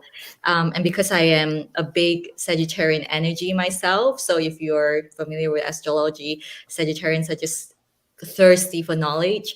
I also studied bioenergetic healing myself. So the work that I do is all about unblocking the subconscious energetic blocks that we have that causes resistance, even though intellectually we understand there are things that we need to do, that we need to be in a certain way. Sometimes there is a resistance that's created that's not really giving us the opportunity to move forward. And that is where I come in and really alchemize and transmute pain into purpose. I'm incredibly happy to be here because I'm really big on dismantling the patriarchal conditioning. I'm really big on really dismantling the idea that we have to do things alone.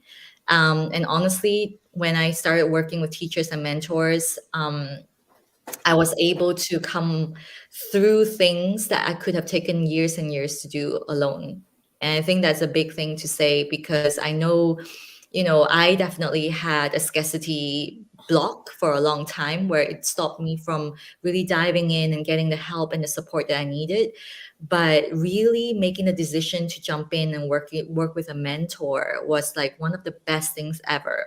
And from there, I'm sure all of you will agree here is that you just keep going, you just keep expanding ever bigger and bigger.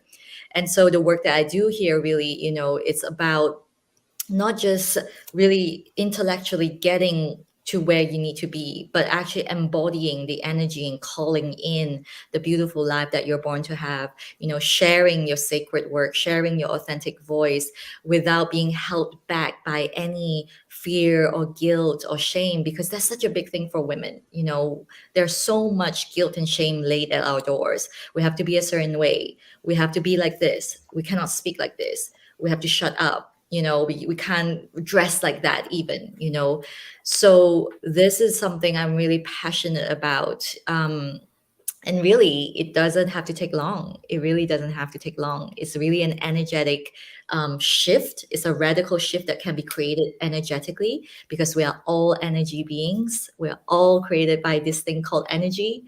And so, yeah, it's such a beautiful breakthrough. So I'm really, really excited. And again, thank you for all of you, especially Sabrina, for building this stage because it's so needed. All of us women need to really heal this sisterhood wound first and foremost in order to create more magic in this world together.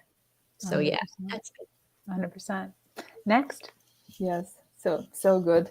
So I'm Oksana Erwind, and I'm a Mars-Venus life and relationship coach. And my specialty is in gender intelligence. And I was taught and mentored by John Gray. That's the man who wrote the book Men Are From Mars and Women Are From Venus. And he wrote this book a couple of decades ago. And it's still the fundamentals haven't changed. The fact that we stopped following the fundamentals has created all this chaos and a lot of, our lives and our relationships. And so I kind of came to this through my own need. I was a coach. I was coaching over a period of time for a long time on different subjects. But when I went through through the end of my relationships, the relationship that was almost 2 decades. So when you go back to this, I went with the ideas of, well, it shouldn't be a problem for me to find someone else. And what I realized, there was a huge problem happening in the dating scene, in the relationship scene. And at first it was quite shocking to me. And when I did it alone, a lot of things were not working, just like Leanne was saying, right? I was burning myself out in a lot of ways. And then when I started studying and really, unpacking what is happening in this world right now, what is happening with the world of relationships, the online dating and all kind of things, like the way people just relate to each other. When I started actually taking the right advice, when I started working with coaches, when I started understanding the psychology behind it, the needs, the understanding of ourselves, the intentions, like all of those things. And I started applying those things, and it started working out for me, right? And it took me time, let's just say, like a nonstop thirst for that knowledge, that I was just absolutely determined to solve that problem in my life at that time. And when I did, like there was a point in me that I cracked the code. Like I felt that, like I know that, like I know what I need to do. It still took me some time to get there. Like it still takes time, because like what produces results in our actions. So I have to put the actions. I had to show up with aligned actions and apply those things, and that requires shift and basically it requires any evolvement, right? Personal development, it requires shift in our identity, because our old identity can have already accomplished this level that we're at. So to get to somewhere else, it requires a shift, right? So I needed to go through that shift. Then I have to actually apply those things, right? And usually that's where a lot of things kind of don't work out for a lot of people, because it's not discomfort. I have to do something. I don't know. I have to learn a new skill, and I have to learn this things. So, and when I started doing that, things started working out in a different way. But what I was shifting is myself. I learned my boundaries. I learned how to heal things. I learned how to let go of some of the things. So, and embodying different attitude, and by just getting a new understanding of a lot of things, and I was able to create an amazing relationship. But at the beginning, I didn't think it was possible for me, for a number of different things. But it's interesting how our beliefs create our reality. It's a complete correlation to everything else. And that was absolutely, when I didn't believe that it was possible for me, there was nothing even was remotely happening for me. When I started with changing my beliefs and showing up in correlation, what I believe about myself, about reality, things started showing up for me. Just like our consciousness literally feeds us what is the next thing, right? We can only see so far. We can only see so far from certain position, right? And then kind of you get to this point, and like something else opens up. So, and sometimes we give up too early, right? But we need to go through this phase to get to the next phase. So, and as I was walking my own journey and learning that and embodying that, and then I came across this teaching of John Gray. By the way, I forgot to mention that I'm co-writing a book with him this year, so which is absolutely incredible opportunity. But anyway, this is kind of my long introduction. I made it too long. That's okay.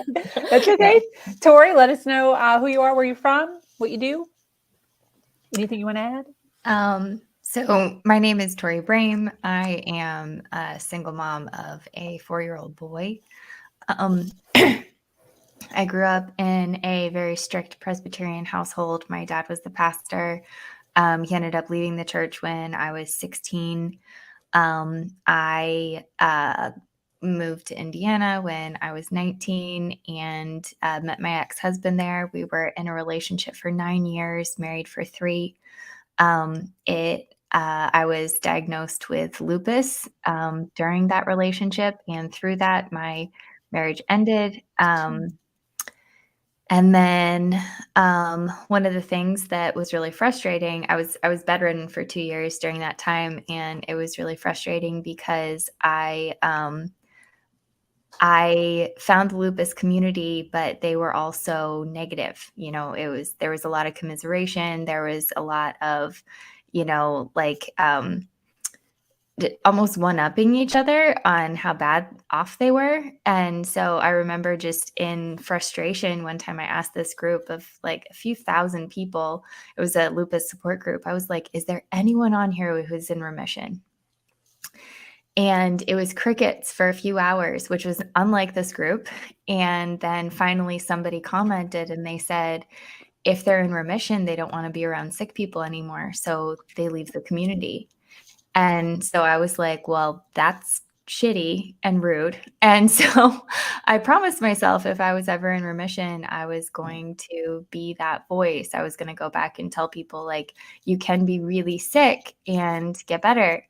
And so through, a lot of miracles, synchronicities, angels coming into my life at just the right time, I was able to reach remission, and I have been in remission it'll be 3 years in July, which is crazy. But Wow, that's awesome. right now I have a YouTube where I talk about my journey and everything that I went through, how I'm doing now, and it's mainly just an empowering thing for people who are really sick, and they need to know that you can be really sick and get better from it. And then my day job, I work for a United Way here in Charleston. I'm the manager of a resource center. So I help connect people to resources, like to pay their bills and stuff like that. That's awesome. Very cool. Thank you so much for being here. I so appreciate you. All of you for holding space. Everyone watching live, I appreciate you being here. If you are watching us on the replay, please make sure you hashtag a replay so that we know that you were here and you were listening in. My name is Sabrina Victoria. I am the host of the Her Version podcast. We do weekly podcasts 3 times a week. We do impact panels monthly where I bring on ladies just like this for 2 hours. And this is our first ever 12-hour podcast. So I thank you so much for being here and supporting us. I also own a company called Human Better 365, which is a human transformation company built on the foundation of time management and organization. Now, I would love to get on with the questions. So I'm going to call on Li Ying to ask a question for us to be able to answer and dive into. Hi, my love. Okay, so with all you beautiful, beautiful beings here, I would love to ask a question with regards to deep self-love. What does that stand for you when you think of self-love? Deep, deep, deep self-love. I'm going to piggyback off of what we were kind of talking about with Tori, which she didn't entirely say this, so I'm not trying to project this on her, but the feelings that came up in me from her question was mom guilt. So for me to live in self-love fully is when I am walking around the earth feeling no guilt. Now, that doesn't mean that it doesn't creep up. It creeps up often, but there are weeks now where that was never a thing. There was moments in my life where it wasn't even minutes. It was just guilt, guilt, guilt, guilt all day, every day, all the time with all the things. And now I can successfully say that there are weeks that go by where I don't feel heavy about the things that I'm choosing for myself, for my world, for my company, for my family. I am just alive, and I know that the decisions that I am making are for me, and they're for my family, and they're for my community that I am building. And I think that would be, for me, when I feel that the ultimate self-love, it's just, there's nothing, no barriers, no guilt. That's what came to my mind first. You're on mute. I absolutely love that. It's so true. I mean, the reason why I say that is because so many women who come and work with me, and also I see beyond this, my mother, my grandmother, my great-grandmother, so many of them kind of let their dreams slide, and the things that they wish to do the most slide to the side because of the sense of guilt that they feel and carry with them. If they did what they loved, then they had to sacrifice something else in their lives, which is usually taking care of someone else and being the great mother and all of that. But I feel um, definitely chime in. I would love to hear that. I personally am not a mother, but I definitely find that being a mother is such a rebirth in itself. You know, you're actually completely becoming another being when you're giving birth to another being, and that deep self love is something that completely rewrites itself when you become that as well. Don't you think? Yeah, definitely. Your children, yeah, there's tons of guilt when it comes to being a mother, 100%. You don't want to mess them up the way that you feel like you were messed up. So, yeah, that's added extras. And I often joke, and I even tell this to my son now, he's old enough. I probably, when he was 16, I would joke that, like, I might be messing him up. I don't know, and we joke about it. Like, this is just an experiment. I've never even done this before. And it allows him to be able to realize, like, hey, she doesn't know what she's doing. So if there is some mistakes, or if there are any feels that he has in his life, he can be more authentic with it, because he's like, yeah, she voices that she doesn't know what she's doing. She voices that she's confused sometimes, and being authentic with it that way. But that rids my guilt, and that allows me to live in self-love. Yeah, it's so important because you're not putting yourself on like a pedestal, you're really being there and saying, look, this is how we can communicate. Let's get that fluency between us, like just really speak to each other. And you'll be more so of like almost like a person that he would turn to, I feel. And I think being a mother, oh my goodness, like I see this a lot as well, where I think I honestly believe that never put your dreams in the back burner, because I see this a lot, like when my son grows up, or when my son turns 10 or 18, then I'll do this, then I'll get there, then I'll enjoy myself, then I'll take that holiday. Yeah. And I was just talking about that today with my client. I was like, you don't know what's going to happen the next moment. Life is so precious. And I think when you're able to stand in a place where you don't have to be perfect, you don't have to always be in that way, where we were taught to be as a parent, and not to fear that you're going to fuck up. It's like really, it completely transform your energy as a mother, I feel, as a woman, really, because now you're saying, this is how I'm gonna lead my children. This is what I'm gonna share with my children, so that they can create that for themselves as well. I don't know if that makes any sense, but that's Yeah, how add to that, like I think when you asked about the deep self-love, we are not talking just the self-love.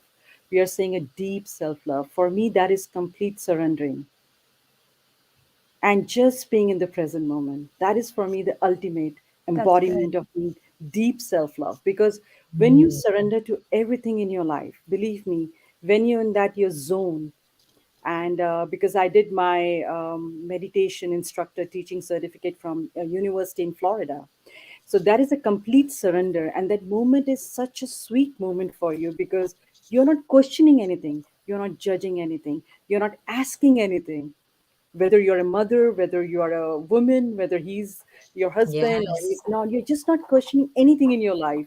And when the time when you are like I said, the both masculine and the feminine are together at that time, you're just accepting the life and just it's like a enjoying. sacred union, isn't it? Correct. And you're just accepting and being in that moment. So some of my clients as a coach, when they come to me, I said, what is going in your life? They tell me A, B, whatever it is. I said, okay, are you in the complete surrendering of like from now onwards? Because people don't understand. I'll take your platform to basically little bit elaborate what coaches and what therapists and psychologists are. So psychologists, psychiatrists, and therapists are the people who are dealing with your past more, the programming, the understanding where you're coming from. Coaches are the people who take you from the present moment and try to give you direction, a strategic direction, if I may use, and take you forward. Right. Mm. So I asked most of my clients, Do you know the meaning of letting it go? Do you know the meaning of just surrendering, just being present for a change, just understanding what this moment is? And for me, when you experience that beautiful moment, is this really deep love, self love, because you have no objections to the life. Whatever life is giving you with an open arms, you're accepting it. Whatever, it could be good, it could be bad. Now later you can put your logical mind what is good and what is bad. That's up to you. That is your perception Yeah. of I understanding the I situation. I so appreciate that. I want to ask you a question. First, Karen's in the backstage. Karen, can you check your private chat, please? Geeta, for those of us that have never surrendered, Yeah. what does that look like? What does that feel like? Do I have to go someplace to surrender? What is it? That's a beautiful question, Sabrina, by the way. And number one, for all the beautiful ladies out there, you don't have to do anything. What you have to do is how you can get back to that present moment you can be in. And how you can do that, it's your own genetic print to it, your blueprint. Some people find that if they do get into their happy place, which is nothing, a space or a place, either they are writing or they are, like, for Mm. instance, they're painting or they're doing something, they find that happy place there or happy space there, right? So when you ask me, you have to keep doing certain things consistently, which are very, very close to your heart. And first of all, you have to find them. Not that it's like, you remember, Sabrina, when I spoke to you about my podcast, The Three Ps, I'll just Yeah. bring them in again. So I really talk to people about my Wait, let me three. see if I can remember them. Pleasure, passion, purpose. Perfect. Yes. Good points. All right, let me talk about these three P's. So what people get confused with in their life is, as a women especially, what we do, we find a pleasures. Pleasures, you can have plenty of them. You can have hundreds of them, because what is a pleasure?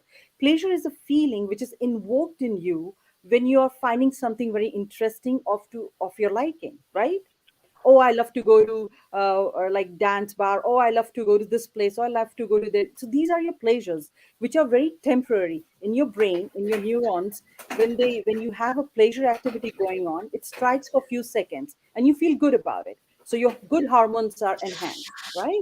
So those are your pleasures. As a woman, we can have hundreds of pleasures, and they can keep changing, by the way. There's nothing wrong with your pleasures, right? So you can all have a good pleasure. Now, when we talk about your passions, now please pay attention to what I'm about to say. People get confused their passions with their pleasures. Now, why I say that? Because you cannot have 100 passions. You can only have one, two, or three maximum passions. That's it. And why I say that? Because you're born with it. Like, for instance, Oksana loves to dance, or Sabrina likes to write. So these are your blueprints. Nobody can change it for you. And people say, "Well, I enjoy doing this, this, this, this." So I sit with them and I make them understand how the whole assessment works. That you cannot have more than one or two passions.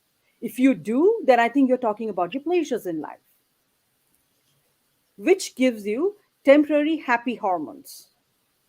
But your passions, even if you close your eyes right now, everybody, your passions are inbuilt in you. It's in your blueprint. You cannot change them for someone. For instance, if she's a new yoga teacher or face yoga, if I tell her, can you write a book for me? She would say, what is that? Correct? Right. So we cannot do that. So your passions are in your blueprint. You have to find your passions. This is the one of the lessons you need to learn when you come to this place called Earth. You're born with them. You cannot change them. If you think you can change your passion, then I think you're talking about your pleasures. Now, what happens once you are able to find your passion in your life? What would that lead you to? Your That would be purpose. the purpose. I already took this class. Yeah, I know. She knows about it. So purpose happens when you are embodying, like Tori embodied her, whatever her situation was. And she made it a purpose that I will speak out about it so that many people can come to me and get a help.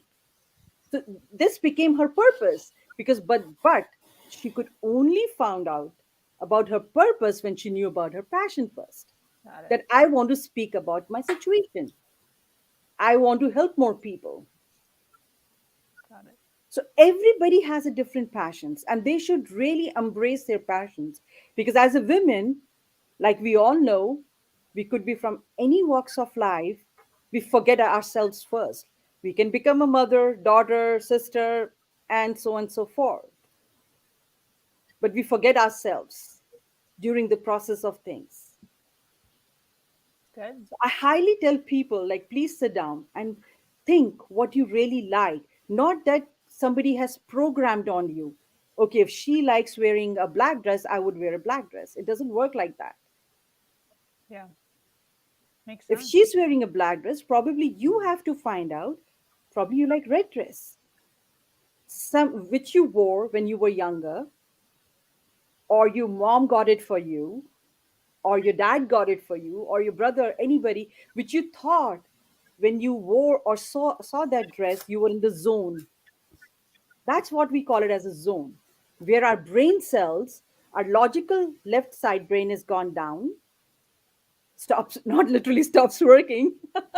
The logical thinking goes down, the analytical thinking, and our creativity, right side, the intuition, the inner knowing, our creativity juices are going higher now. And that leads us to our passion. Yep. And connection to our higher self. In connection to our higher self. And you know that. You just know it. I cannot change it for you, Oksana. I cannot change it. Like, so I asked Sabrina when I was doing that podcast with her that, can you change now? You have found this, like, to help other women to come and to your platform things. So this is your passion, clearly a passion leading to a purpose now, because you're giving a voice to it. Yep. So being from India, I can use the knowledge of chakras. Not many people know. Your throat chakra is open. The Vishuddhi chakra is opened. When you're about to deliver to large people that this is my voice and this is now my purpose, that is no longer your passion anymore. That becomes your purpose, your voice. Your blueprint is out now. So people cannot switch you back I love it. back and forth. So Back that and is all forth and about forth. it. And like surrendering to it. Now, surrender is nothing. Surrendering, you have to find your passions well. If you haven't, find a coach, find somebody. And women are very intuitive by nature, by the way. But they choose to close their intuitiveness while working as, for me also, former scientist. I chose to close down that part of me because I was working according to the world says, or When world. we're in our masculine, we tend to block Exactly. ourselves You off. always Yeah. wear that kind of mask till you realize, wow, I could offer more as a form of contribution, as a form of purpose, so that somebody gets an idea and somebody gets inspired and move forward with it. 100%. So that is the Yeah. surrendering, Sabrina. We have to find our surrendering through lot many ways. Like, you have to find out first, you have to center yourself. If you want to do it, you can do it as a meditation, anything you like, singing, dancing, whatever is your thing. Please write down. So if I may give a little exercise, like viewers who are watching, for next 7 days, every day in the morning, write down, let's say, 5 things you love doing. And by the end of the 7th day, you would find there is one thing or 2 things which should be consistent on the daily basis. So once you do that, then you're able to find out whether it is your blueprint or not. Then you have to do much more deeper work, basically, and then you find out what's going on. Because I we are love so that. easily take up other people's, programming on us. That's great. I love that. I want to acknowledge we have 167 people watching live right now. So thank you so much for being here. Thank you for the awesome support. I believe a few of us have introduced ourselves, but Karen, we have not heard who you are, where you're from, what you do. And then we're going to get to Veronica's question. I'm going to have Tori read the question and give her input, and then we're going to kind of go around. So Karen first. Hi, wonderful to be here. Fantastic. So thank you so much, Sabrina, for organizing this. What an amazing thing. Was born up and raised in the north of Germany, and I used to do a lot of modeling. And then I eventually ended up in New Zealand. From New Zealand, I went all the way back to Berlin, and I started to do a lot of learning and growing about myself. In 2020, I eventually followed my passion, being a certified face yoga instructor. In between, I went to India. I learned a lot about Ayurveda in the south of India, which I so loved. And yeah, I just did all that, only a few years ago. I'm turning 57 now, and I'm developing a whole lease of life. And it's just so wonderful to connect with so many amazing women out there, where we can all learn and support each other. And yeah, so I'm very happy to be here. Awesome. So good having you. I appreciate that. Tori, can you read the question from the... Okay, Veronica said, I find myself lacking sometimes. What inspires you to better yourself? So I am one of those people that I look in the mirror and there's always something lacking. And so that for a long time was kind of my shtick. Like I would, read self-help books, and, there was always something else. There was always something to learn. There was always somebody new to listen from. And I feel like it's a self-defeating journey almost. And I mean, that's pretty harsh to say, but I feel like I didn't actually move into being a better person until I accepted who I was right then. And so it's like, if I was able to just look at, all the flaws, all the cracks, everything like that I had in my character and myself and my story, everything like that, it was like I could sink into peace, and that allowed me to be a better person. It allowed me to be more authentic and, like Sabrina was saying, not have the guilt always. Yeah. Of, being who you are and not really apologizing for it. And so it's like, I guess I inspire myself to be better, because it's like, if all I have is me, and that's all we come into the world with, that's all we leave with, then Yes. it's like, if you break that down, you are being the worst version of yourself. And so if you can just accept that and use that as, your gift that you're given for your entire life, then it's like that automatically moves you into a space of being amazing, because you are. So like, also read Brene Brown. She's amazing. I love it. Yeah. Anybody else want to add? I would also say that we're all kind of, grew up, and we're like, live in the paradigm that programming is being a luck. It's a luck mentality. So we are intentionally, for those of us who are choosing growth, this is where I find all the answers, or like finding the answers. Like, I mean, we never find all the answers. When I started doing personal development, all of a sudden things that were always a puzzle, I could never figure that out. All of a sudden the answers were always there. I just didn't have access to them. And the luck mentality is built into absolutely everything. You could have, I have clients who have like, what you would think they would never should be in a luck mentality. Yes, they are experiencing that. So it's not just the amount of money or what you have. It's the fact that we haven't been taught the abundance mentality, mentality, and abundance consciousness, that to focus on things. What can I be grateful for? What can I be grateful? Appreciate what we have instead of focus on that one thing. If you would have delivered terrific podcast or whatever that is, or post, or, there will be a million or 1,000 great comments, and there will be a 1 or 2 negative comments. We tend to focus on that, right? And that's how our brain is literally being programmed. And the way out of it, the only way out of it, is intentionally finding resources, through the personal development, through the coach, and through the, all these events, through the healing, and creating that mentality, creating that abundance mentality. It comes from our beliefs. All reality transforms when we change our beliefs, because technically, our thoughts create our reality, right? Because everything is connected. Our thoughts create our feelings. Feelings is chemicals in our bodies, and sometimes even if we don't like them, they feeling overwhelmed. We tend to manifest that over and over because our body is addicted to that, or some sort of like crazy, horrible things happen in your life, right? We manifest those. If we take responsibility that we manifest everything, my life, my reality is my creation.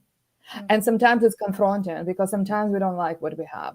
Mm-hmm. And we think the answer has to come from out there. It's out there somewhere where all the answers that we start learning and we start embodying and we start implementing, we realize that I always held the power. I always had the power. I just didn't know how to use it. And this is what we ultimately we're like toddlers now, where we're discovering it's like, oh, wait a second, as much as confronting, it's also empowering.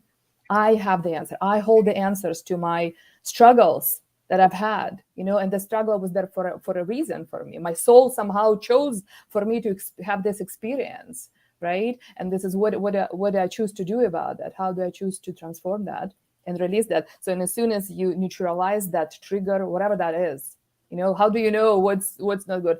You don't have good feelings. You feel a trigger. Going back to that conversation about self-love or everything. I remember, like a lot of us lived. I certainly used to live like with this. Once I'll get to that point, or once I have this, or once I have a bigger car or a bigger house, or get married or whatever, then I'll start, or have a child. Then I'll start living. So we put our life on hold, constantly thinking this, chasing this carrot on the stick, and then you get this, and you get that, and you get that, and you still don't feel amazing, right? And because it all comes back to, what is really true self-love. And it took me a long time to figure that out. I was like, what else can I do or buy? How many more massages or, pedicures do I need to have to feel better, right? It literally comes down to having that peace of mind. That's wealth, right? That's self-love, right? It's fine. It's feeling high frequency emotions, right? The quality of our lives comes down to which kind of emotions I experience most of the time, and then from that point decide and choose how do I want to feel most of the time, right? And then start generating those emotions, because our emotions have frequency. That's the real thing. It's measured, right? For instance, grief or resentment or anger, it's close to death there, right? Why do I feel so horrible? Right? Why do I feel so depleted? And the problem with that is, so basically, it's a huge difference. There's there's emotional ladder, right? To feel differently, to feel bliss, right? It's a huge gap there. But a lot of times, and this is what my mission is really to bring to, for us high achieving women, women who are here to change the world, right? We tend to burn ourselves out because I work with so many women who have created so much success, yet they feel that burnout. They still cannot feel happy. They cannot feel these high frequency emotions, right? Because it's impossible to generate those if you're full of cortisol or adrenaline, or you're burned out, right? So you need to create a different kind of lifestyle and a mindset, and have all of those things. And it also transforms into relationships, to have a harmony, because this is my whole thing is about creating harmonious relationships that are lasting and loving, where people understand each other, when I don't have to compete with my partner, where we can complement each other and understand that I don't need to be like him and he doesn't need to be like me. And if I do things my way and he does things his way, there's nothing wrong with any of us. We don't need to be the same. I'm a woman for a reason, he's a man for a reason, right?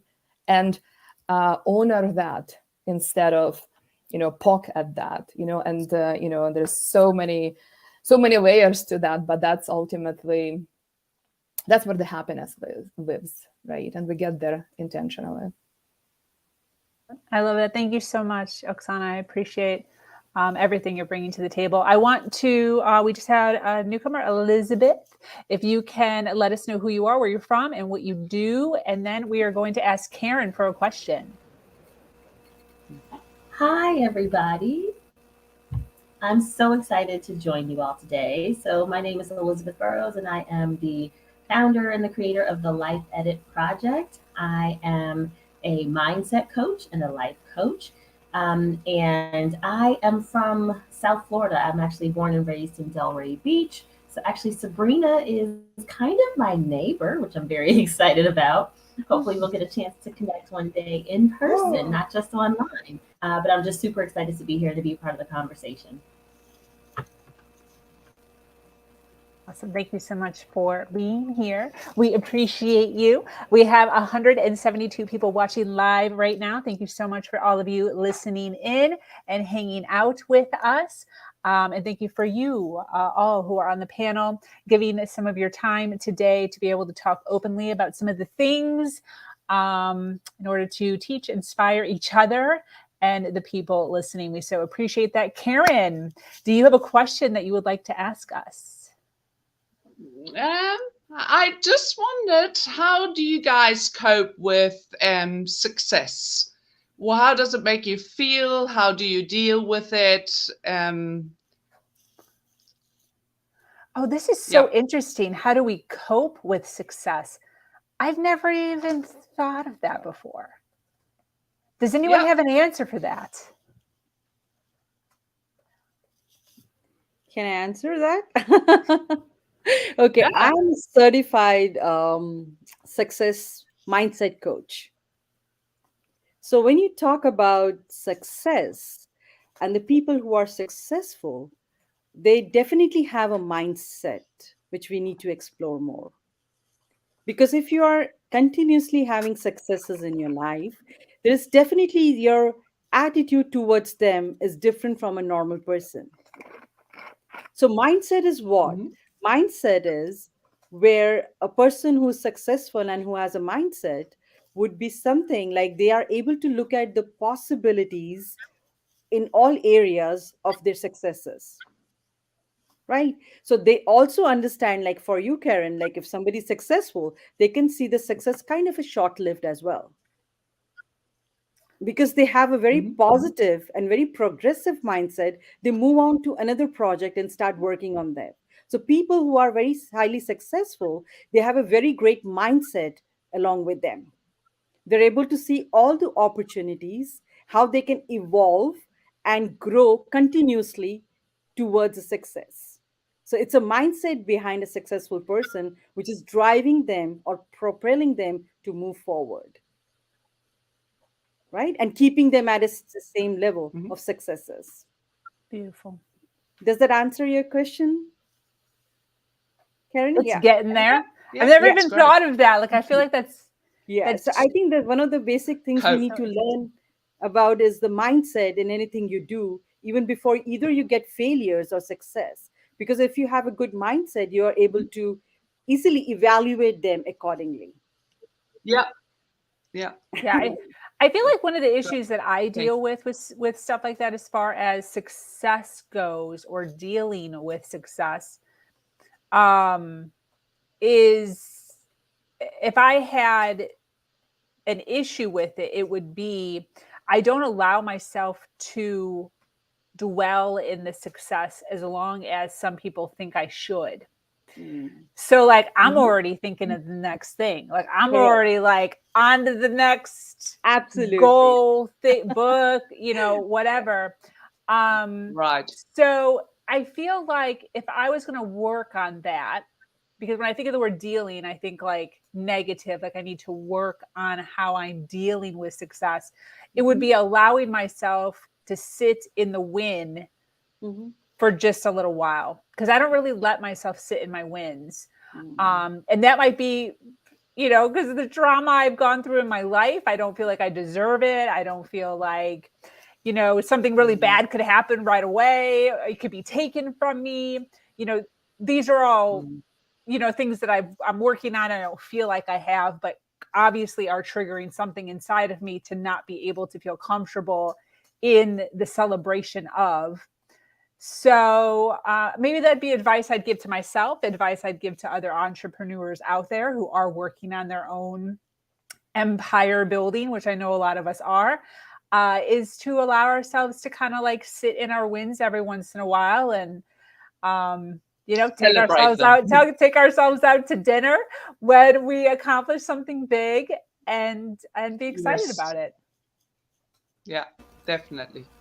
Yeah. Very Anybody important. else? I'd love to jump in. Go ahead. Yeah, so I think, Sabrina, your point is a very good one in terms of success. People just not being able to appreciate it and feeling like success is not something, it's not a destination that you can ever arrive at. I think that's a really common way of relating to success.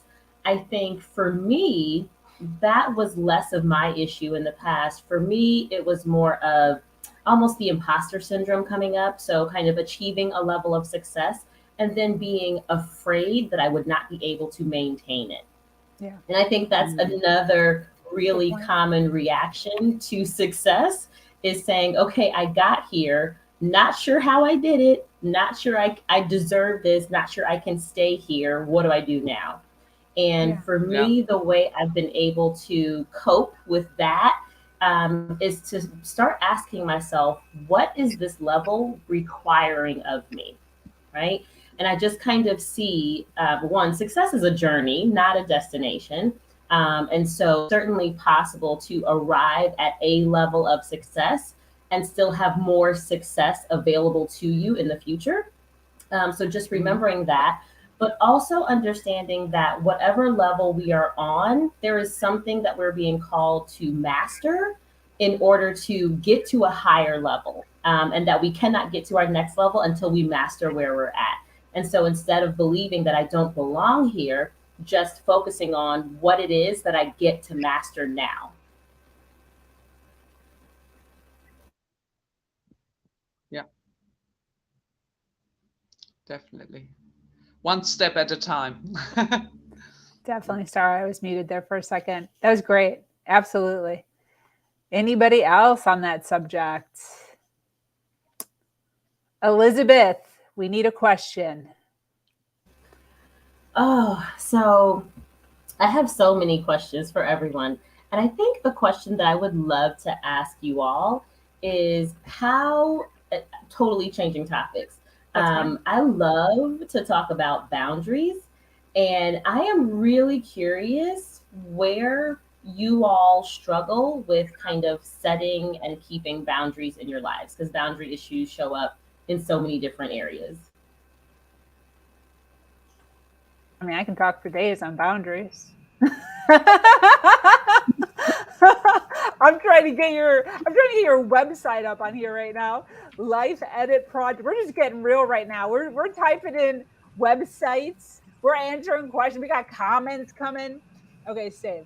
Okay. Boundaries. I mean, that's it's freaking my whole life.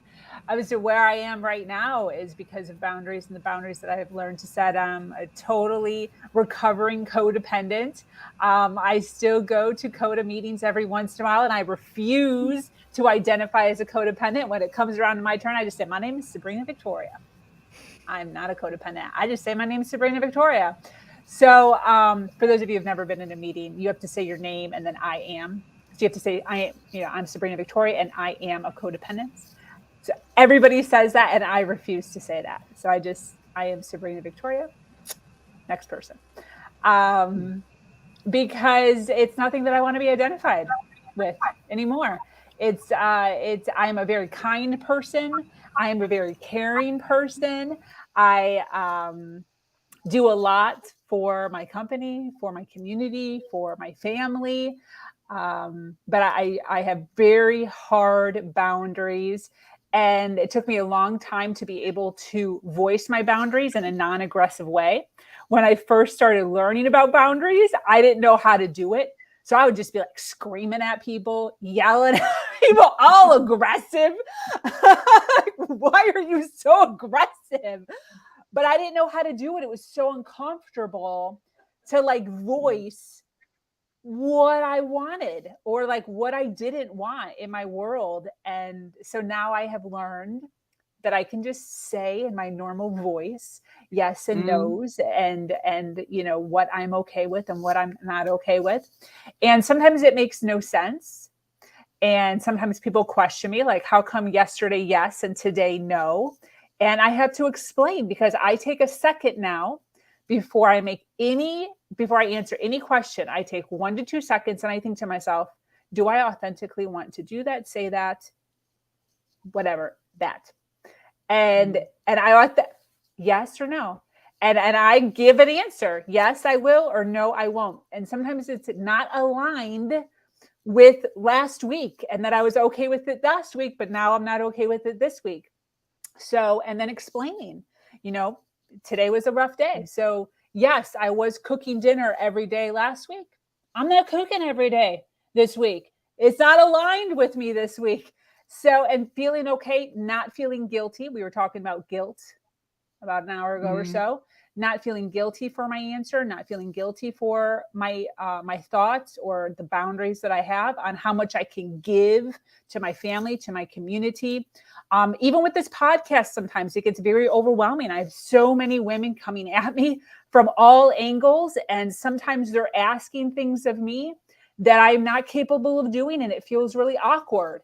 I just had an uncomfortable conversation yesterday with a domestic abuse individual who was supposed to book a podcast in April, because April is abuse month or something of the fact. And I had spoken to her in February.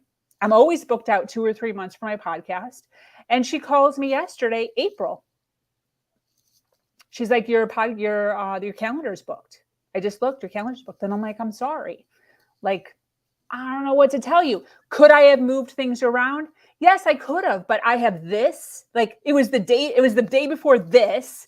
Like, I don't have time, So it felt bad. It felt awkward. My old self would have made it work. Like, I would have squeezed it in somewhere, even though I have no room on my calendar. But now being able to sit in that and say, hey, that's just not working for my world. I'm sorry. And feeling comfortable saying that is like a big deal. And I wish everybody could get to that point. Anybody else? Yeah, I so agree with you, Sabrina. I was always like that. I had no boundary. I did everything, I was asked to do, and I could not say no without feeling guilty. I would say, yes, I will fit it in. I will do it, even though I couldn't really. And I was highly stressed about it, highly anxious. It didn't sit right, but I wanted to please. I wanted to make it happen for anybody. And it's fine. It's absolutely fine to say, no, I'm sorry, I can't make it. Or if you're unsure, I need to think about it, or it doesn't suit. It's okay. And you be surprised. People actually, they accept that. They're fine with it. You kind of think, we inner self think we need to please, we need to say yes, but we actually don't. It's absolutely fine. So feel comfortable with that. Yep, 100%. And to go along with that story, so she just booked for June. So it's like she used her voice, because she authentically has the right to be able to call me. She has that right. And then I have a right in my world to answer her yes or no. And then she took that, she said, okay. And then she rebooked. So realizing that it's a give and a take, like I can live authentically and ask and say all my words, and she can live authentically and say and ask her. And then there's a negotiation that happens, and that's okay. Yeah. And that's in all relationships. That's with your man. That's with your kids. Yeah. Anyway. Anything else? So my boundaries are a moving target. I feel like they're like, I will get, work boundaries down pat, but then I'm not having good boundaries as a mom. And then I'm not having good boundaries as a girlfriend, but then I'll get those down pat. And then family boundaries come into play. And it's like, I don't know. So I'm thinking about it. I'm like, all right, what boundaries am I struggling with right now in this moment? Because they're totally different from last month. What would you say they are? What are they? Tell us. Oh, right now? Yeah. Probably boundaries with my partner. Okay. I don't know. He had just moved in when the house burned down. So obviously we both lost all of our stuff. We had to go get a new place together. Whereas before it was, it was my place and then he was moving in. And so, obviously we both have had a hard time since then. And so with me, it's like balancing that line between, you know, being there for each other and then like me taking a step back to be there for myself. And I do think it's a line. Like, it's not right to like always be there for yourself and never be there for your partner. But, you know, it like you don't want to drift into the codependent lane either, where it's like, you know, you're constantly taking care of that person. And so my attachment style is avoidant. And so like I know it is easier for me to be like, no, I'm gonna go be by myself. But you know, I was brought up to be codependent as a woman. And so it's like everything is just kind of mixed in together and it's this like confusing soup sometimes. So that's one thing that my therapist and I are working on right now is just like finding that middle ground where I can still be an authentic person that needs alone time sometimes, but also a good partner because like I don't want to, you know, it's like that would feel terrible. And I've been in that situation where, you know, you're like really going through something, your partner's like, sorry, you know, sucks to be you. And so, Yes, you're sitting with that story. mm, Yes. Oh, that's interesting dynamic for you. yeah, it really is. And Are so, you and your man, not trying to like dig into your personal life here, but is he aware of like codependency, what that is? oh yeah, yeah. Okay, And cool. it's something that, you know, he's struggled with in his life too. And so it's like, you know, just having those conversations together. And I'm so thankful for him because he's very vulnerable and he's like, you know, on the journey with me and like willing to support me in whatever I need, but also honest that like, you know, hey, I need you right now. And so it's like, I mean, the other night, here's just an example. I was just like, no, I'm going to go have me time. Like, you know, just like, no, this is me time. And I'm like, if you want to come in here, that's fine. But I'm like, not going to, you know, like go do your thing or whatever. And he was just really vulnerable with me. And he was just like, you know, like, I want to be there for you and support you. But like right now, it's really hard for me. And I would appreciate it if you were in this with me. And I was like, holy cow, like, oh my God, I can have me time tomorrow. I can have me time Saturday. Like, that's totally fine. And, you know, like today, he's with his kids and my whole day is me time. And it was like, he was at a 10 and I was at like a 6. And so it was like, I could give a little in that moment and still remain authentic to myself, but still be a good partner. Yes. So, yeah. Yeah. That's exactly what it is. I love that. That was a great example. That's a great example. One of the things that I do with my fiance is I just voice that's codependent. Like he'll say or do something or expect something. I'm like, that's codependency. You know, like you're trying to cross that line right there. We're not doing that. You know, and he'll catch himself. So it's very like we use it in our relationship consistently. And I love that you guys are at a level where you're open. Not a lot of couples are like that. We're learning. We're all learning. Yeah. But no, he's And I think that's great. especially me time is so important for being as a woman. I think everyone should Yes. definitely have a me time. Please I mean, you just put everything on the back burner, you know, but do have a me time for yourself.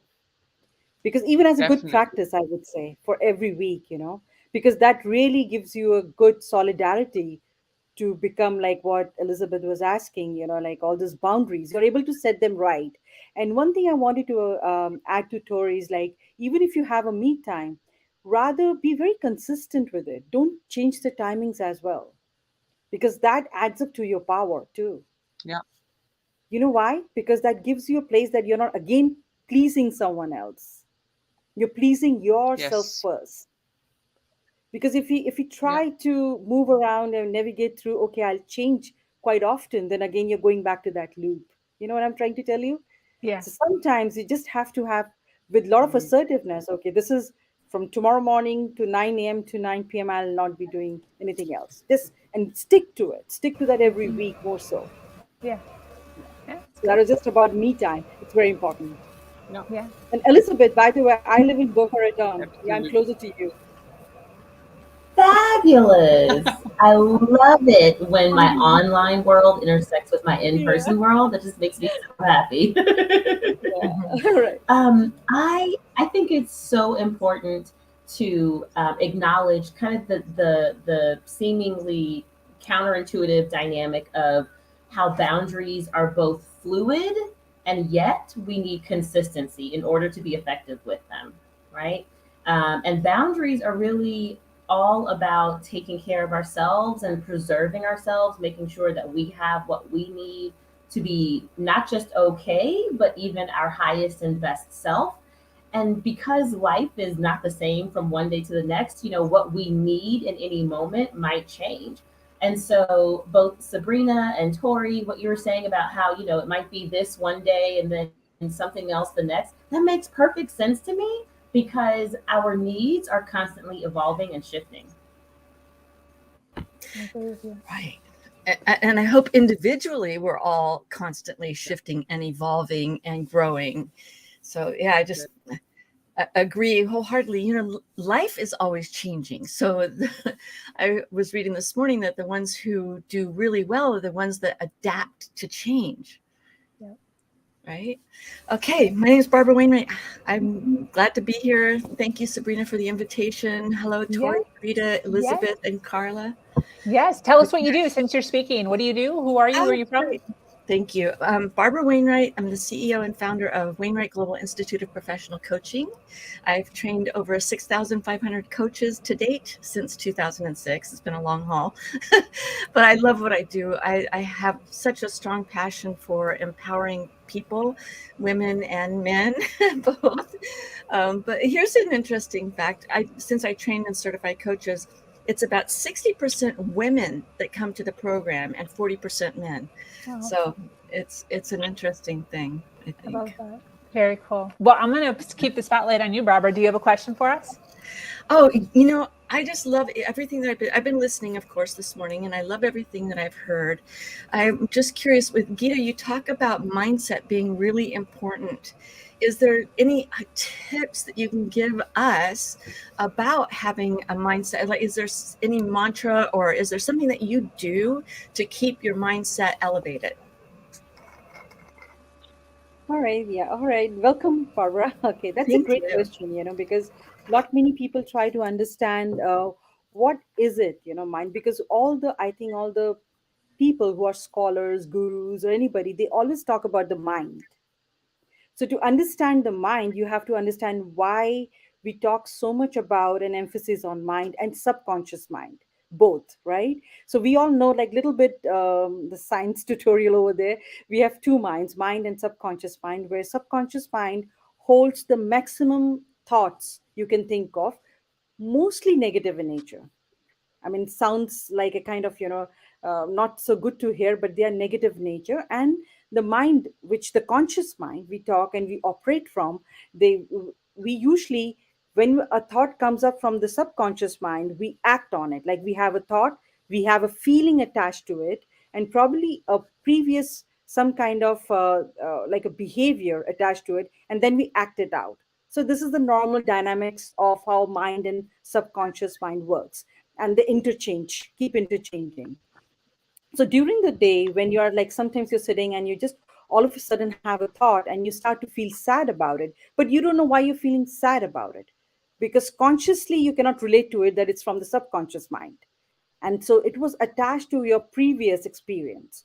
So that's how the limiting beliefs and all those programming which keeps replaying in your mind whole day, and you feel sad and good about it. So now, when talk about the mindset, so we usually talk about basically what is a mindset. A mindset is something where you see, where you choose to see. Now, that's an important word, where you choose to see the possibilities in a situation. So basically, it's also a part of a perception, how you respond to a situation.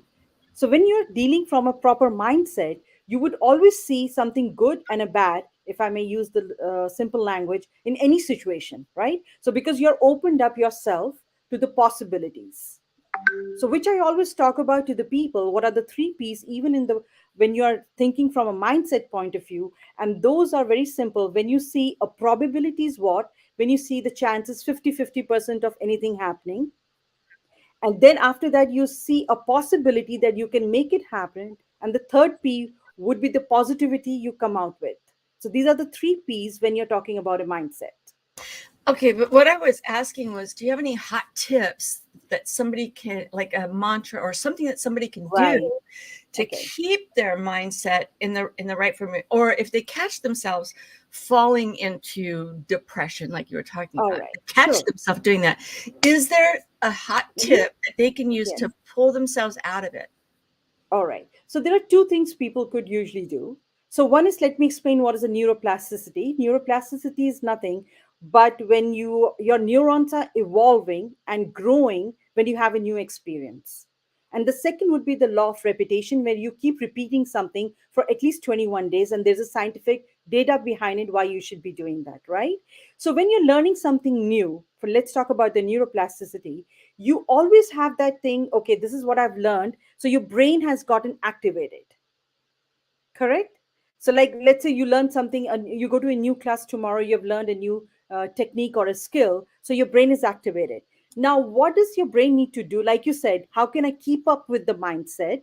What you could do, you can next 21 days till your mind gets reprogrammed into that particular skill or technique, you have to keep repeating it. That is a part of the repetition, right? You keep repeating that again and again. Like, for instance, if you're doing an affirmation or if you're doing something, you can always keep that doing it for a little longer time than you before you stop it, because let your brain and your subconscious mind get programmed with it first, correct? That's how it becomes consistent. The other technique which neuroscientists talk about is known as yog nidra. Basically, it's from India, but what does it mean when your mind is relaxed? Now, that is a meditative state. So, two ways your mind can be under controlled. Either you keep repeating it by the law of repetition, which I've talked about in my books, or the second is yog nidra. When you are in the different state of mind, you can still keep that mindset, whatever you're thinking of, but you have a right frame of the brain waves. That is a yog nidra, when your mind is completely relaxed. So, that you can achieve through meditation. So there are two things you could do in your daily life if you want to progress and keep the same mindset for a longer period of times. So you're saying meditation and what else? What was the other The meditation? repetition, the law of And repetition, where you repetition. keep repeating at least for 21 days or 30 days or 60 days to completely that knowledge, that new skill gets submerged into your mind and you're operating and doing it like effortlessly. Yeah. All right. I want to say thank you to Dane Walters for that compliment. I appreciate that. And thank you so much, Geeta, for You're welcome. sharing that. I want to welcome Alana to the show. Thank you for joining us, Alana. Please share a Yeah, little bit about you. good to be here. I'm a holistic health coach. I am a survivor and overcomer of domestic violence, sexual assault, and lupus symptoms. I actually had autoimmune lupus symptoms showing up while I was in this relationship. And I was actually able to recover the symptoms through a raw vegan diet while I was in the relationship. But of course, the relationship was definitely affecting my health and my wellness, mentally, physically, emotionally. And so my real healing really started then once I left. So I'm happy to, answer any questions about, health and wellness or anything related to, releasing trauma and how maybe I've done that. So yeah, it's really good to be here. All right. Thanks for joining us again, Alana. I really appreciate you being here. Is there something, I just asked Geeta for a hot tip for our audience. Do you have something you'd like to share for, I don't know, something that somebody would be coping with in terms of their health? Like you said, you had a real hard time with your health. I'd love to hear a hot tip from you as well. Yeah. So in my journey, I really discovered the power of raw fruits and vegetables. And so a lot of us, we just don't, we know we're supposed to eat more fruits and vegetables and we just don't get them in. And a lot of us are afraid of fruit, but that was actually the most healing thing for me was the fruit. And so I would say, don't be afraid of fruit and enjoy as much as you want. Have some in the morning. You can start your day with a smoothie or with a juice, and that alone can make a huge difference. My mom actually, she didn't have like the kind of health issues that I had, but even just doing that for herself, she lost like 20 pounds. And so there's a lot we can do with that. That's huge. That's huge. So just having, was it fruits in the morning or a combination? When you're talking about the smoothie, is it fruits only or fruits and vegetables? You can do fruits with like greens, like those greens pretty much combined with everything. But generally speaking, fruits digest the fastest. So if you have those the first thing in the morning and some of those heavier foods kind of later, that can be a good way to get yourself introduced to more fruits and veggies. Right. So having a fruit smoothie in the morning is a hot tip to losing extra weight, is what I got. Losing weight, or yeah, I mean, that was an example. My mom lost a lot of weight, but I was able to actually reverse my lupus symptoms with 100% going with raw fruits and vegetables. Like I don't, I mean, now I actually can have more cooked foods and things like that. But in my healing journey, I really had to stick to just, flushing out with the raw fruits and vegetables. So it really just depends on where you're at, like what your journey is, like what your goals are. But just in general, everyone could use more fruits and veggies. So fruits in the morning. I love that. I love that. Wow. Okay, I'm going to switch topics to something completely different. That's totally fine. Well, I was just thinking about what Gita was sharing about repetition for shifting, and I wanted to share about a video by Bruce Lipton where he's talking about reprogramming the subconscious mind and neuroplasticity and such. But he says right on there, he says, you want to be happy? All you need to do is keep repeating to yourself all day for about 30 days, I'm happy. That's it. The subconscious mind will get, I'm happy. And eventually at the end of the 30 days, you'll find that you are happy. So it's that was a great talk about the subconscious mind and how we can reprogram it. And it's all about repetition. It's like he said in that video, you stick a sticky note on the refrigerator and that's a suggestion. It's an idea. It's a thought, but it's not something that's going to come to pass for you. What really needs to happen is the repetition. So I'm happy. I'm happy. I'm happy. And it certainly has worked for me. My life is really, I'm happy almost all the time because I keep thinking I'm happy. And it's true. I really am. I feel so blessed to have a wonderful relationship with my spouse, and life is so good. I'm happy. I'm totally on that train, Barbara. When I was with my abusive ex, one of the things that I did every single day is anytime we worked in an office environment with other offices around. So anytime you pass somebody in the hallway, people are always like, hey, how are you? They don't really care, but they're like, hey, how are you? And my response would always be, I'm fabulous, or I'm fantastic every single time. And I would say it was so much enthusiasm, and so much enthusiasm that pretty much every single person would be like, that's the best response I've ever heard in my whole life. But it got to the point where, like, despite all of the stuff that was happening to me mentally, emotionally, financially, sexually in my actual life, if I think back to like my overall, like, was I depressed? Was I sad? Yes, all of that. Yes. But like overall, I was still happy. It was very confusing. Yeah. But I think it was because I continuously said out loud to myself and to my world that I was fantastic and I was fabulous and I was always in a good mood and I was always optimistic and always positive. And I still am, through that and then through my life now, the same. Because of what I was telling myself, and we believe what we say. Yes, true that. So true. So true. Thank you so much. Alana, I'm wondering if you have a question.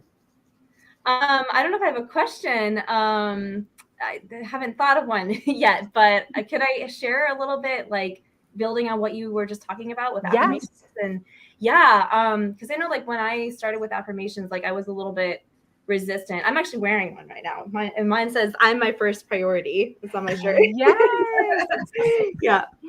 But I know when I first started, like, it helps me to phrase it more in the form of a question, like, why am I so happy? Because then you start to find the things that actually do make you happy, and you start to kind of like magnetically get pulled more in that direction. So I love that. And sometimes we're a little bit like the words, like, I am happy, like if we're so resistant to that, it can help to say, like, I'm willing to do things that make me happy, or like you can insert that word willing to like ease into it. So it's just like a tip for anyone that's listening that's like, yeah, that sounds so far off though from my reality or whatever. Like, those are just some things that help me to kind of like ease into it. And then the more you practice that, like you guys are saying, like with the repetition, it can start to become more of a reality for you, and it will start to feel like it's true. And it will be. Yes. You know what's so interesting? I love that you're saying that, because although in my world I could say I'm fantastic and I'm fabulous, when I first started learning about empowerment, and the I am statements. One of the things that would happen often in my relationship daily was that I was told that I was dumb or I was an idiot or just had no brains or incompetent. And so when it came down to me saying I am statements about me being powerful or brilliant or smart, I literally would come to tears just thinking about the statement.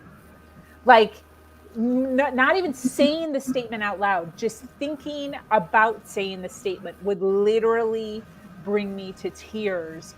And the exercises that I would have to this is what people don't realize. You have to physically do these things in order to pull yourself. It feels so awkward. It feels so weird, but you have to do and say these things out loud in order to like get over that hump of getting to your new identity.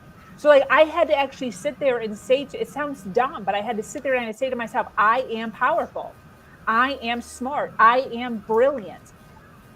Like 7 years ago, I couldn't even I would get to like I am and just tears, just like immediate tears. But forcing myself through the tears to muster up smart in a whisper voice. It sounds so silly, but these are the things that we have to do in order to better ourselves if you're stuck in that mindset, you know? It's great. Yeah, I so agree, and I love that. Sorry, go ahead, Elizabeth. I'm sorry. Thank you. I love that so much. One of the concepts that I work with my clients on a lot is the whole idea of being able to experience something, but not having that experience be the same as your identity.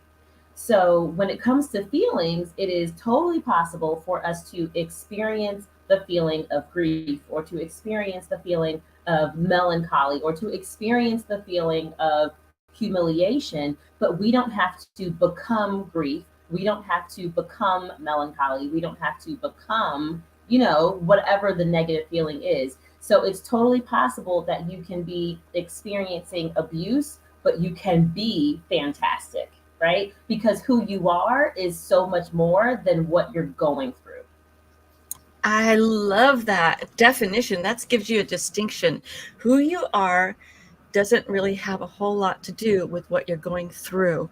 You can get through it, get to the other side, and be fabulous on the other side of it, and let that go.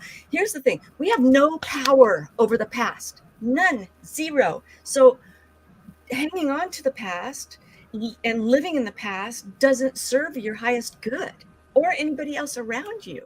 So being present in the moment and being alive and being grateful and thankful for everything that we have right now. I mean, we're breathing, right? Oh my gosh, just breathing alone is a gift of being able to take a deep breath and just enjoy the atmosphere in the moment. And then look at the beautiful people here that we have sharing with us. And then all the people watching. It's like such a gift that we are here, we're breathing, we're alive, we're inspired, and we're inspiring. Hopefully other people are listening and they're getting something out of this, even if it's just one sentence that they go, oh my gosh, I got it now. Right? What we're helping them to be better. And I hope that somebody's getting something that's a total benefit here today. Yeah. So I see that big question. I'm going to go ahead and let you take. Yeah, Elizabeth, can you read? Sure. So Charlotte asks, what advice can you give if you are not feeling excited about life? I drink coffee in the morning to wake up and get my energy on. I need like a coffee for life to get my excitement and energy back. Any helpful hints or hacks for this? So good. Totally. Okay, I'm going to jump in here. Here's what I'd say to you. You need to discover, ask yourself, and maybe you need to do it through meditation, but you need to ask yourself, what is it that lights you up? What is it that you absolutely love to do? What could you stay up till 3:00 in the morning talking about because you're so excited about it and you don't even notice the time's gone? All right. So when you take a moment and go inside and ask yourself, what is that would totally light me up? What would I love to be doing right now? What is it that's in your heart? Okay. And if you can't pull anything up right now, think about this. When you were 3 years old, 4 years old, 5 years old, maybe even 6 years old. What was it that you absolutely loved to do? And can you do that today to get back into that space of childish joy where you're doing something that's maybe new for the first time, but so thrilling and so yummy that you just can't wait to do it again once you've done? Well, that's my thought. Alana, Anybody I else? would love to hear if you Oh. have any thoughts. I would love to hear if you have any thoughts about like what's going into our body and how that affects our energy. Yeah, definitely. So when you're talking about coffee, I was like, the first thing that I was thinking of, like, ooh, weak adrenals, right? Like, if we're looking for coffee, we're seeking stimulation, we're seeking some kind of stimulation outside of ourselves because we don't really feel like we have the energy within us. So definitely, the fruits and the veggies can definitely help to like restore and regenerate like our nervous system and help with the adrenals and all of that. A lot of times it's more about what you're taking out of your diet than what you're putting in, but you start to replace it with more of the healthy foods, more plant foods. Maybe have, instead of the meats and the dairies, you go for something more vegan or even vegetarian. Just like making steps towards that. When you take out the processed stuff that's pulling your energy, and it's the same like what in your emotional life, what's pulling your energy, what's covering up your enthusiasm. So if you think about it also, like the simple things can be the most exciting thing when you pull those other things away, like coming back to your childhood. What excited you? Like climbing a tree might have excited you, or just like being alive. So when you pull away the things that are really draining you, then you can start to get more in touch with that simplicity and the naturalness of what really is enthusiastic to you. Yeah. I think I would give advice when you're about to have coffee. The thoughts before coffee, where is it taking you away, is very important. Tomorrow morning, before you make a coffee, sit down with a pen and a paper for a change. Try it out. Believe me, it will work. Wait, It will what is she not- writing down? No, she's writing down at what feelings she's having, what emotions she's having when she's about to drink a coffee. So, what that coffee is taking away from her, she's not realizing that. So, next few days, you would see the things which are coming to your mind.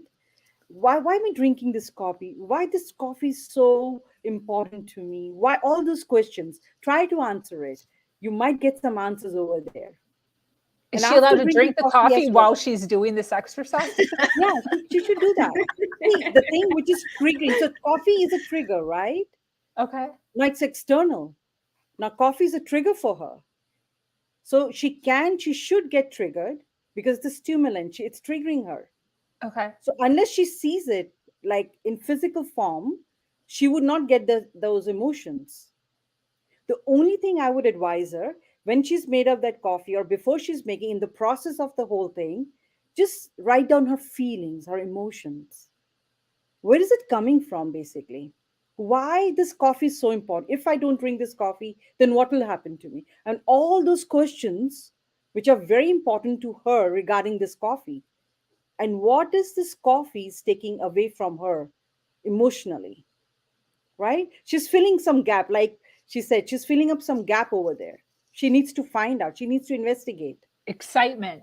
She's Yeah. lacking. She's looking for excitement. Excitement. So the only She's bored. excitement, she's bored otherwise. If she doesn't drink it, she's absolutely bored.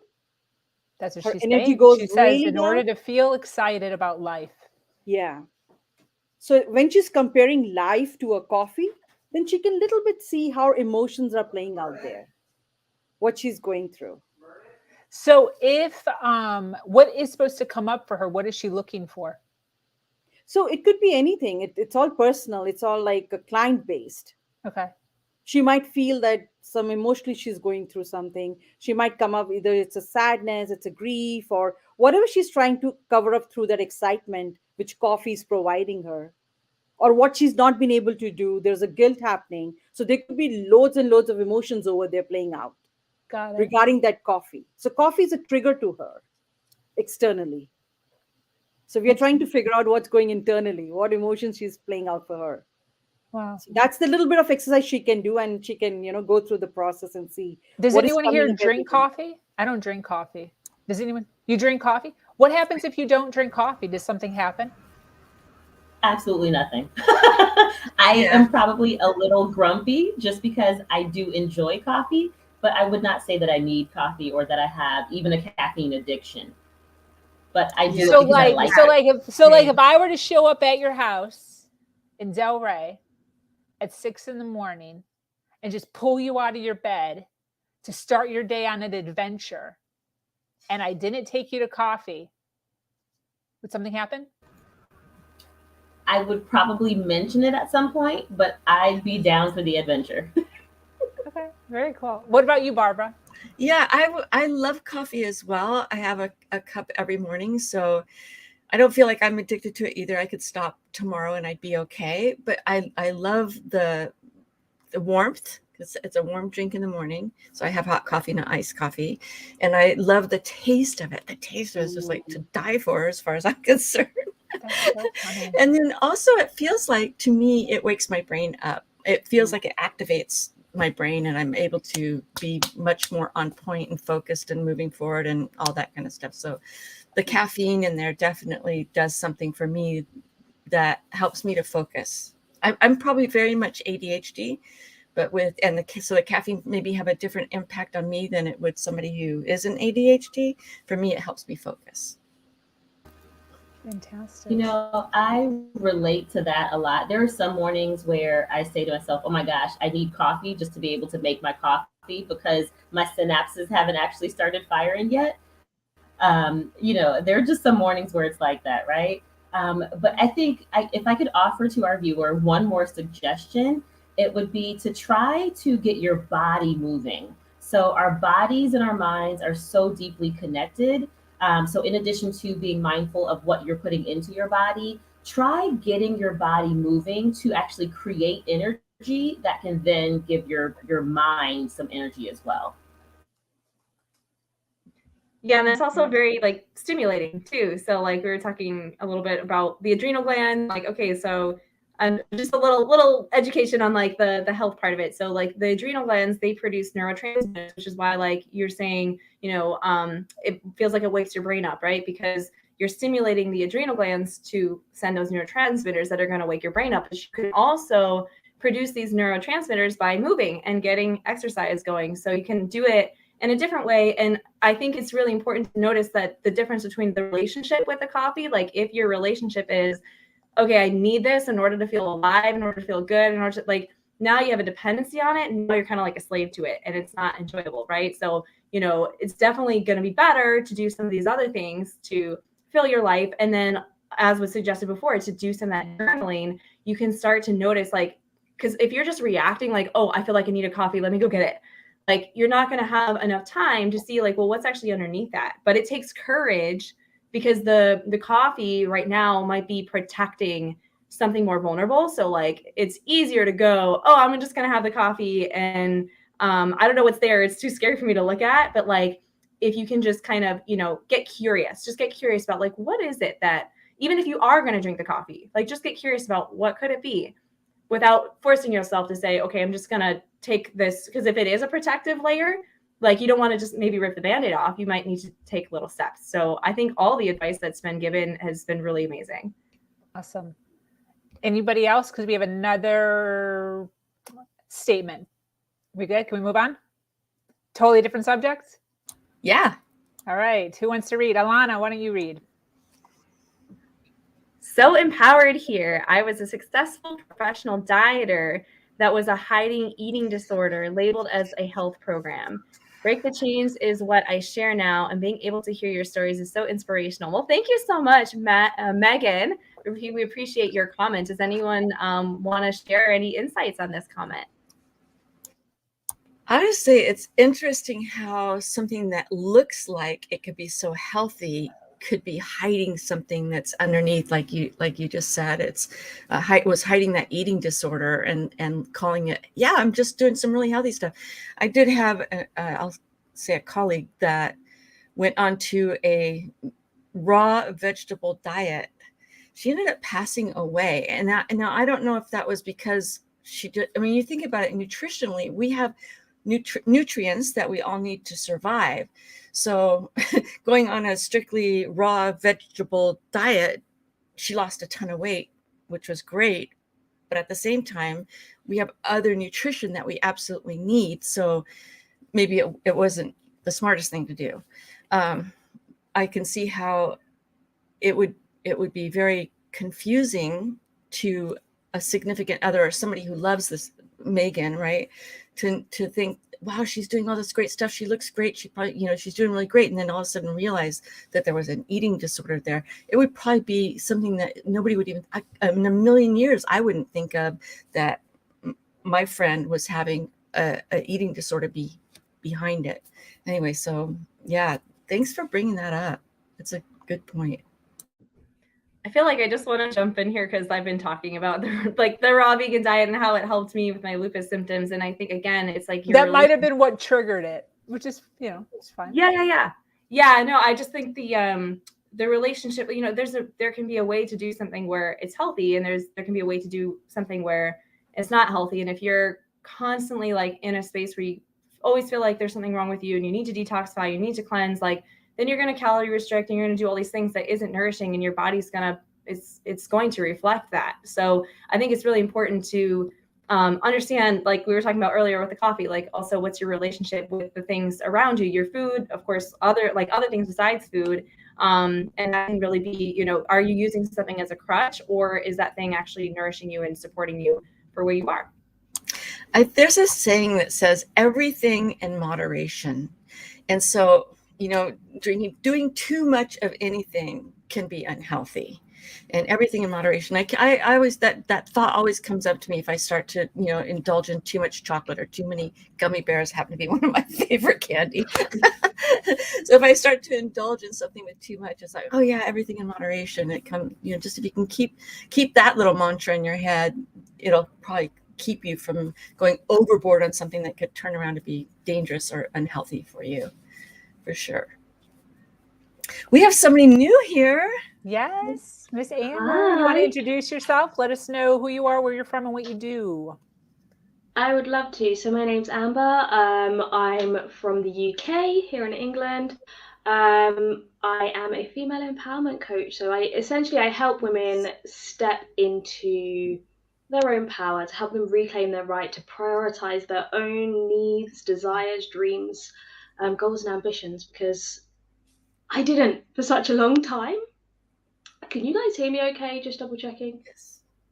Yeah, fabulous. Yeah, so I didn't for such a long time when I first became a mum, and it led to me, long story short, having a prolonged period of anxiety, depression, low mood. And it all came from this belief that my children had to always come first, and it meant that I was never prioritizing my need to eat, sleep, do anything for myself that wasn't based around taking care of my kids, and it impacted me for a really long time. So I'm desperate now to help other women avoid that, or if they are in that state, to start taking care of themselves.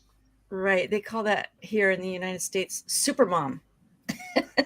You can be the, right? You'd be the super mom, and that was a thing for a while. Everybody had to be the super mom. You got your kids in the sports, you got your kids going to the ballet, you got you're on top of it. You're making sure they're doing their homework, making sure they're going to the best schools, making sure they got the right clothes and the hair brushed and all that kind of stuff. And you're a super mom. And then what happened to you? Absolutely. And I mean, I'm talking about, we're talking about getting them out. So this was like the first 10 months of motherhood. And I ended up trapped inside my apartment because of the anxiety I felt of going out. I mean, I was living in a foreign country at this point in time. And this isn't all about me, but just to give you some background as to why I'm passionate about this, is I was living in a foreign country. I didn't know a lot of people. The people I knew or worked with, they didn't have children. They were living their best lives, still partying. And I was here as a new mum, completely isolated. I didn't know the local language. And I was full of terror about what would happen if I left the house as well. So there were days where I didn't even manage to brush my hair properly, like horrendous. I say days on end where I didn't even manage to brush my hair. It was like, just throw it up, shower, what's that? And it was horrendous. And I know not everybody gets to that extreme, but it really opened my eyes when I got to the stage of like, what is this? This is not motherhood. This is not life. I'm not living right now, and nor is my child in the way that I want them to.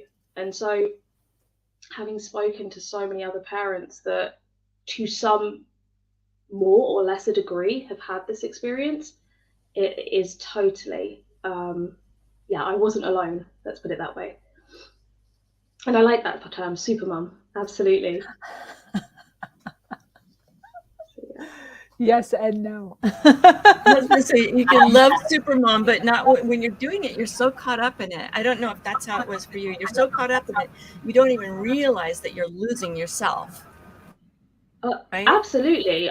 All I knew was that I didn't feel great, but I didn't realize everything, right?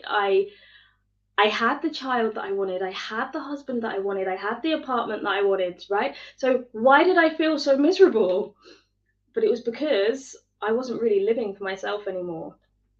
And yeah, so I think it's just really important. And one of the reasons I wanted to come jump on here and speak with you guys and to people is just to remind people that we have dreams. You're a mum and you have dreams for your children, but you have dreams for yourself too, and that's okay. You absolutely should be honoring them, leaning into joy, taking control over your experience of life. You're one shot too. So I don't know, how many of you ladies on here have children?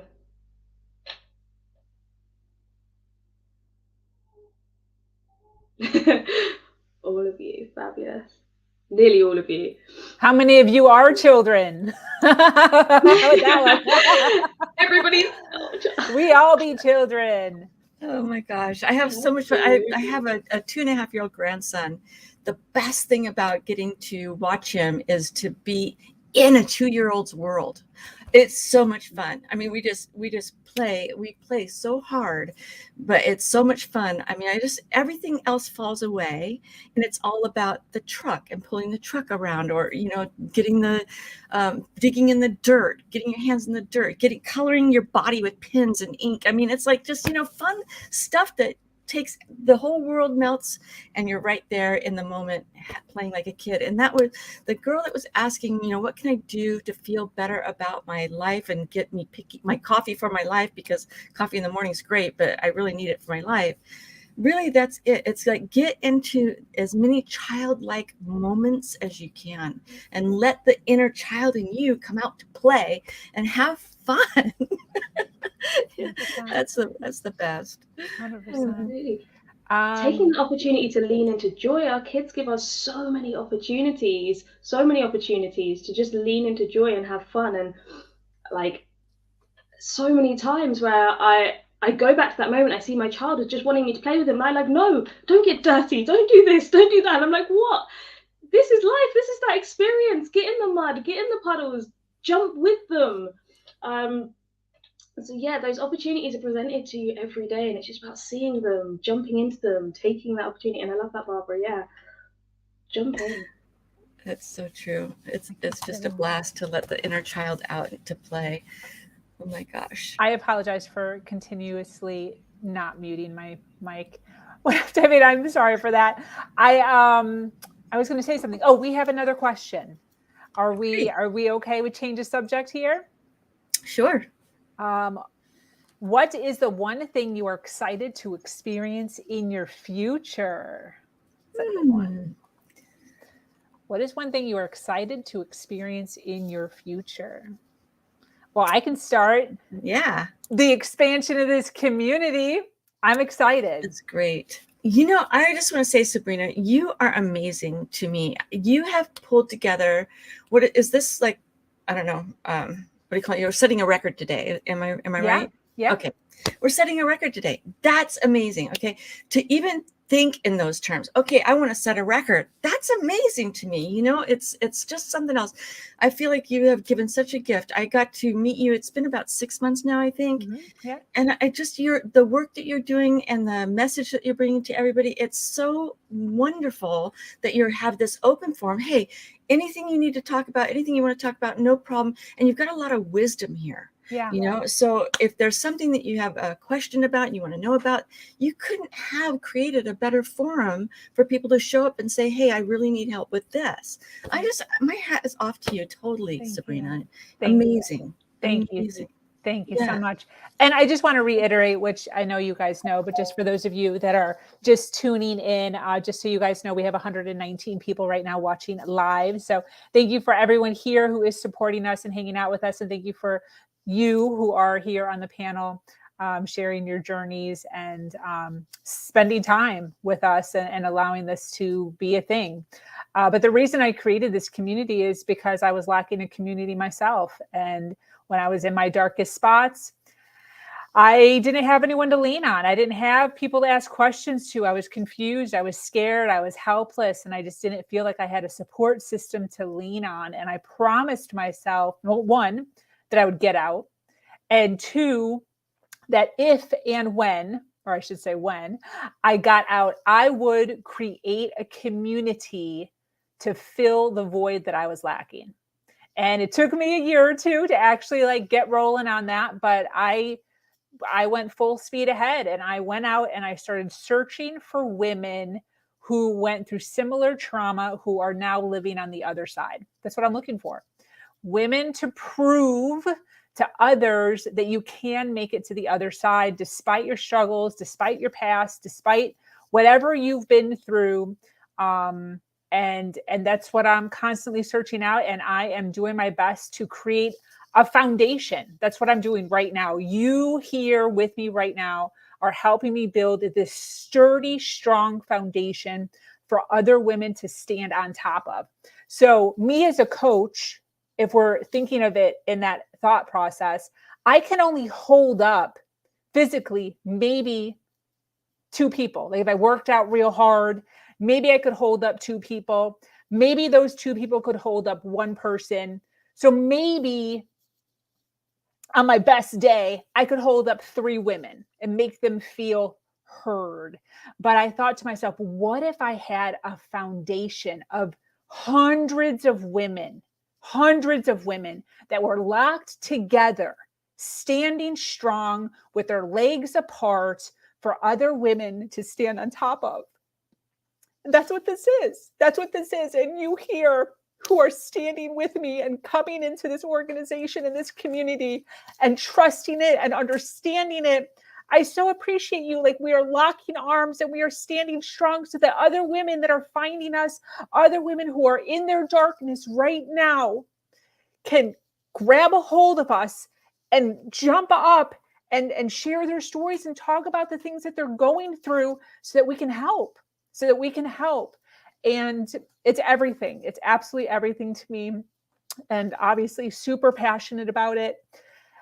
And, people like this, like Katrina, who are asking questions, who are just like, hey, I don't know about my future. So maybe she doesn't know about her future. So she's asking right now, what are some things you're excited about your future so that she can get some ideas for herself, for her future? Do you know what I mean? Because there's women that are lost people. There's humans that are lost, but there are women that are lost that don't know where to turn.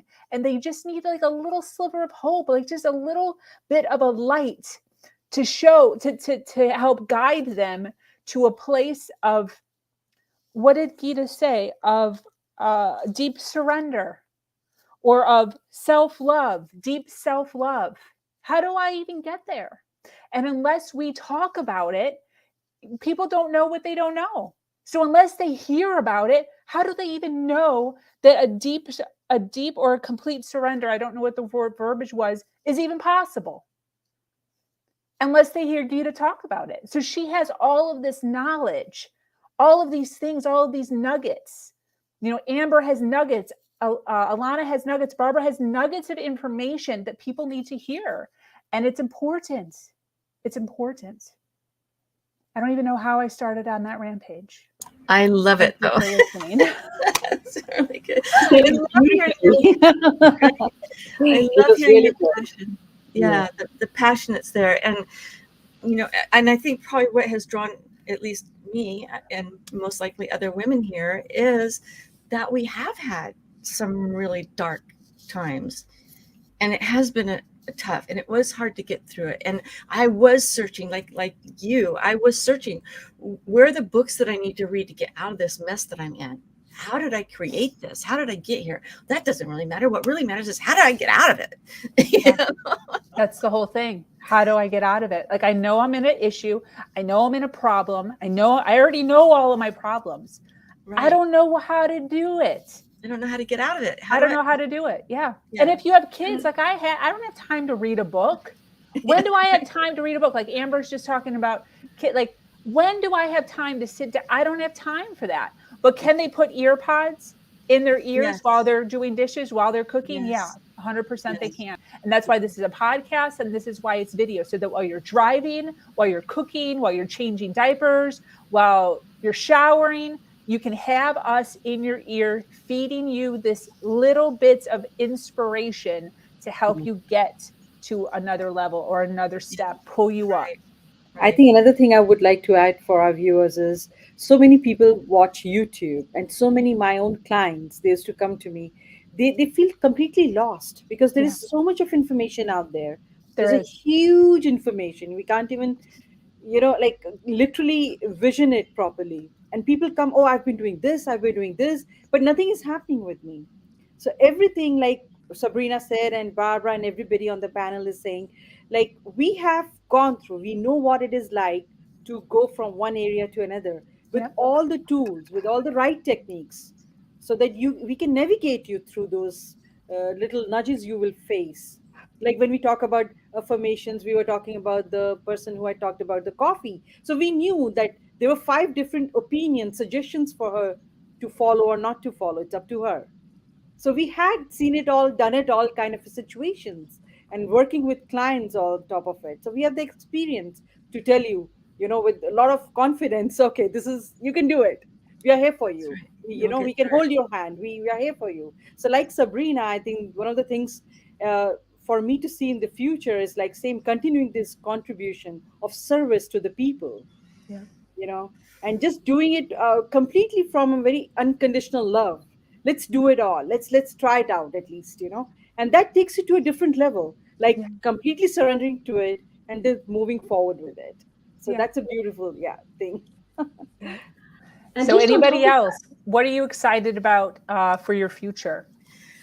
I'll share about, I've heard that med beds are coming. So I'm kind of excited to see what med beds do to change the health industry.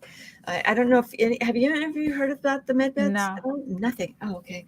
So they are like a pod, if you will, that you actually would be physically getting into, and then keying in, they'll have your DNA, and you key that in, and the med bed corrects everything that's wrong with your body.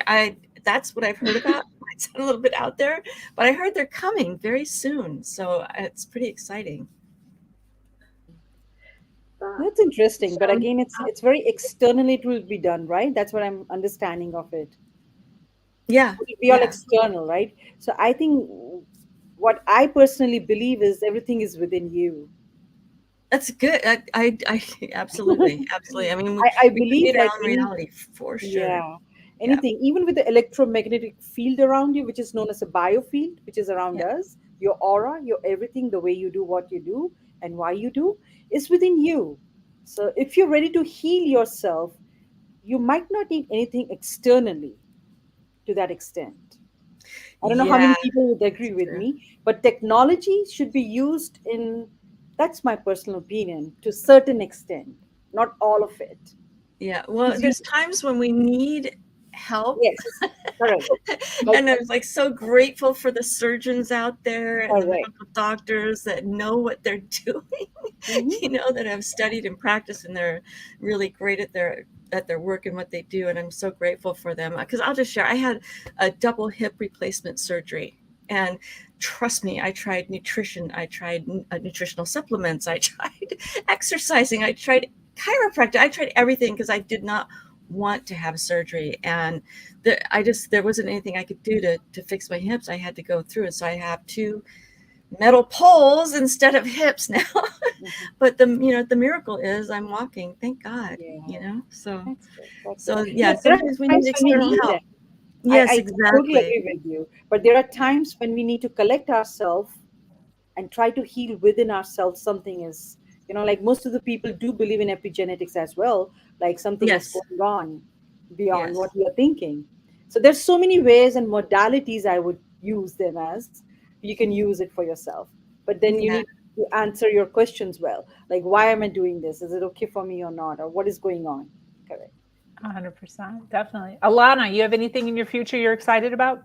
Yeah, absolutely. I'm excited just to continue to grow and to learn and to change and evolve. I mean, it's very simple. I mean, I have a whole list of business plans and ideas. I'm an entrepreneur. Like I'm a health coach, yes, but I'm also a musician, and I have visions for like, what can we do with like clean energy and all these different things. But at the end of the day, like, it's if we don't have that sense of simplicity and the fulfillment of just being alive, and like then we don't have a future, right? So I feel like what I'm excited for the future is just, continuing to be present, but also to like go for my goals that are set in the future.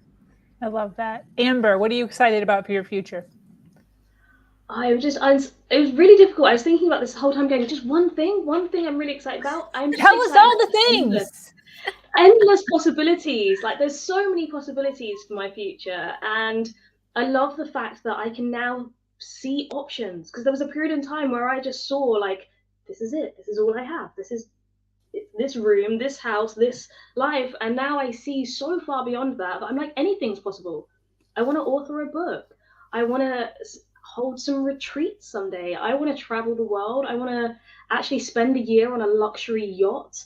That's in my dreams somewhere. I don't know how that's going to happen, but it is. It is going to happen. But there is just an endless list of possibilities, and I'm just excited that I get to explore, because I love now that. know that they're available, and I just have to choose to take them.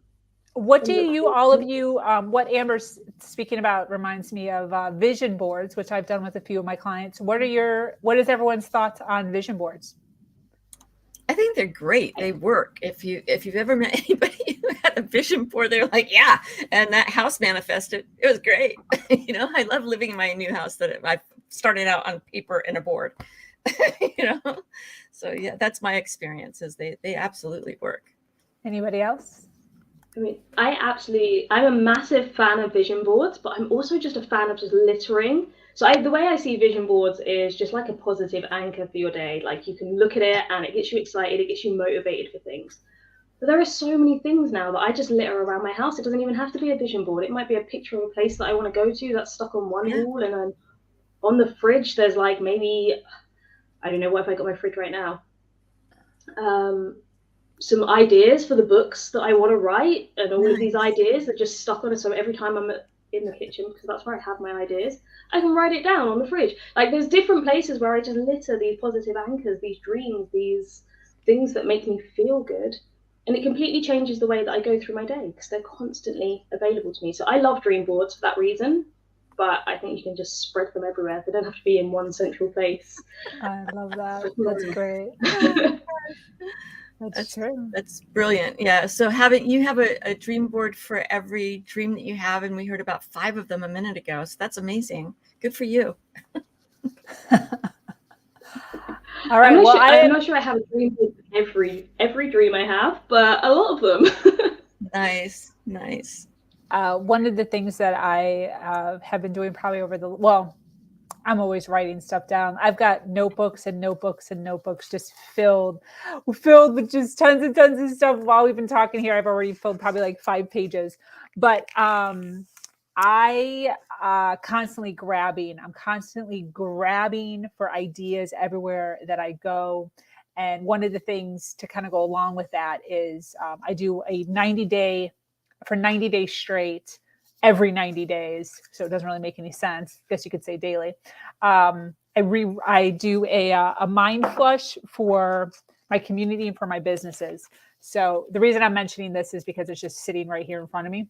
But I have written down this is just for my business. I have one for personal, obviously, but you can see already I don't even know, I'm probably like a month and a half in on this book. I probably have maybe 50 lines filled of just things that I want to get done within the next, like big things, not just like it's on a to-do list. It's like actual ideas that I have going through my head that I jot down every single day. with, you know, situations like this where I'm in and amongst so many brilliant minds, my mind is just turning, and I'm probably going to be able to pick up a good like 6 to 10 great ideas from, you know, sitting with so many brilliant people to be able to implement, you know, in my future for the community, for the company that I'm growing. So it's so important to be present, but to also be planning something, you know, good, some goodness for your future. 100%. Well, I haven't asked a question in a while, so I'm going to ask a question. Let's see, I have a whole list of questions. What is the craziest limiting belief you had in your life? The craziest. So that doesn't mean the worst or the best, you know, it's the craziest limiting belief you've ever had. The one that came up for me, Sabrina, was that I couldn't earn money doing what I love. That was I don't know if that's considered crazy, but it certainly wasn't true. Even in the moment when it came out of my mouth, it wasn't true, but it was in my subconscious mind and it popped out of my mouth. And I was like, oh my gosh, I didn't even know that was inside of me, but it was a huge limiting belief that wasn't valid. But when I let it go, that's when, you know, my world popped. 100%. So I have one that's crazy that I can't even do anything about anymore. But when I found out I was pregnant, I stopped working out. I didn't know you could work out pregnant. So when I found out I was pregnant at like 3 or 4 months, I stopped all work. I was like a fiend. I was like a workout-aholic. Wow. I don't want to say to ridiculous, you know, like unhealthy, but I was just constantly toning and running and weightlifting and yeah, just had a really great body back then. But I didn't know that you could work out well. Nobody told me. And I hadn't read anywhere. I wasn't getting any of those magazines with like the women running at like 8 months or TikTok where there's women running at 9 months. I didn't know. So I totally stopped running as soon as I found out, or not running, exercising at all. And I wound up gaining, I was a size 2 and I gained 68 pounds. I was huge. I don't know if any of you guys saw my post, but I posted a picture of myself at like 9 months on in the group, and I was enormous because I had no idea. A limiting belief. I didn't know that was a thing.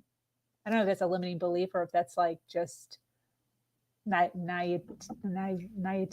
What is that word? Being naive. Naive, yeah. Dumb. But I didn't know that was possible. I thought something would happen. Oh gosh, wow. Yeah, and I know that recovery after pregnancy is not fun. I remember first baby, recover, no problem. 3 months, I'm like, yeah, back in shape. But it took a long time, a lot longer after the second baby and the third baby and the fourth. I was like, oh, forget it. To get it back. To get it back. Anybody else? Craziest limiting belief? Okay, I have one. Yeah. So this is one that actually I would say there's still a little bit of work to do on it, which is vulnerable, but I just recognize, because I've been working with a coach too, because coaches need coaches. And this limiting belief came up of like, I thought that other people's mistakes were my fault. That doesn't make any sense. Other people's mistakes. Yeah. Yes. Give us an example. Yes, I've had this. Give us an example though. Can you think of one? Well, I would say like, it's one of the reasons why I've struggled to say like, you know, I could hire a VA to help me with some of these things, but like, I don't want other people to make mistakes because if they make a mistake, then it's my fault. So I'd rather just do everything myself.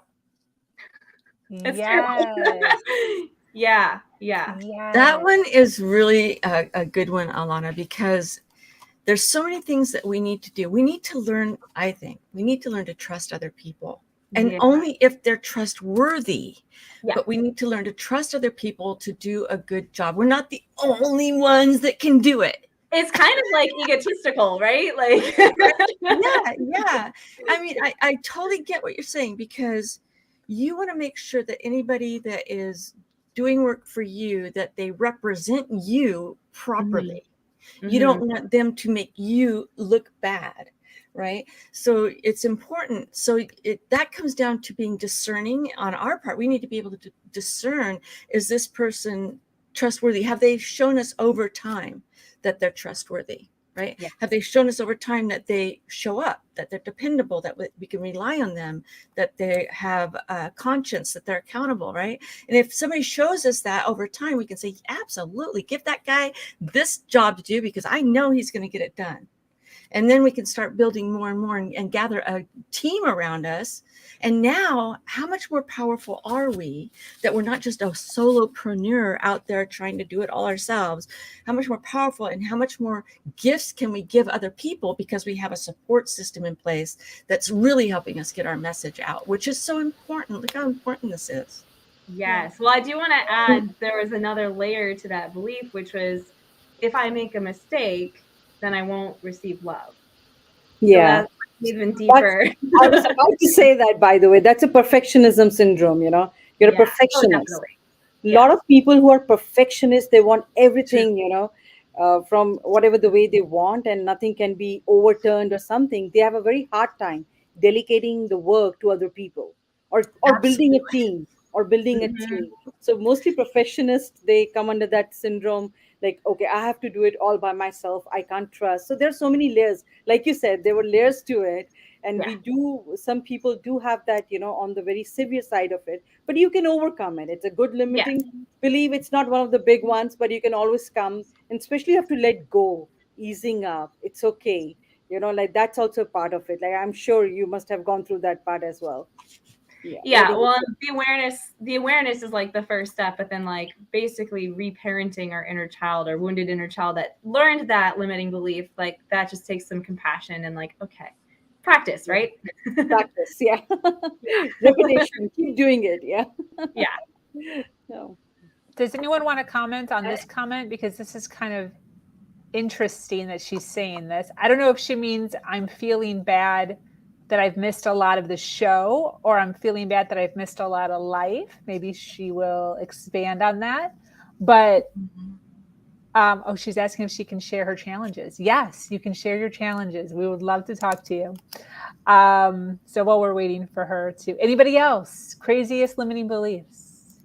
I just want to jump in, and actually this kind of is on the flip side of that. So I had, and I've only just managed to really clear this one out. I knew I had it for a while, but I've only just really got over this, which was everybody else knows more about everything than I do. So I always used to step into a conversation assuming that everybody knew what I had to say. So it was not, and I would stay quiet. Like I would just listen and observe. And then I'd say something, I'd be like, yeah, but of course they already knew that.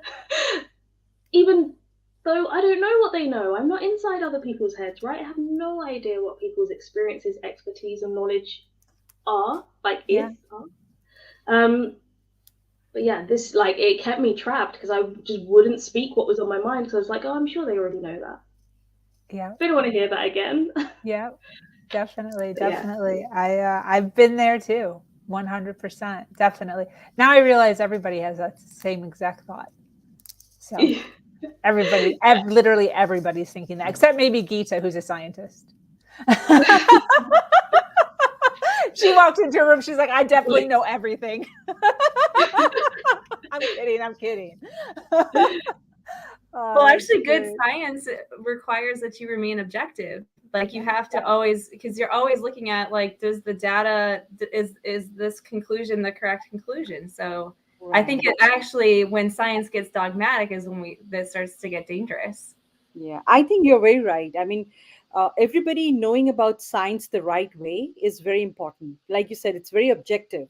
It gives you a perspective to see, balance out the two parts of a same problem. You know, it's very important to know that. And like I said, you remember, Sabrina, in our podcast, we were discussing. So science and spirituality, actually, they are kind of, they go hand in hand somewhere. You know, people think that they don't, but they literally do.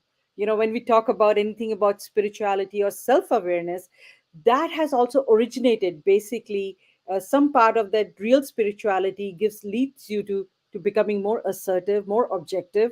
So knowing yourself in the right way, so that you don't follow one part, blindly and leave the other part out completely. It's very important. You have to have that balance of both.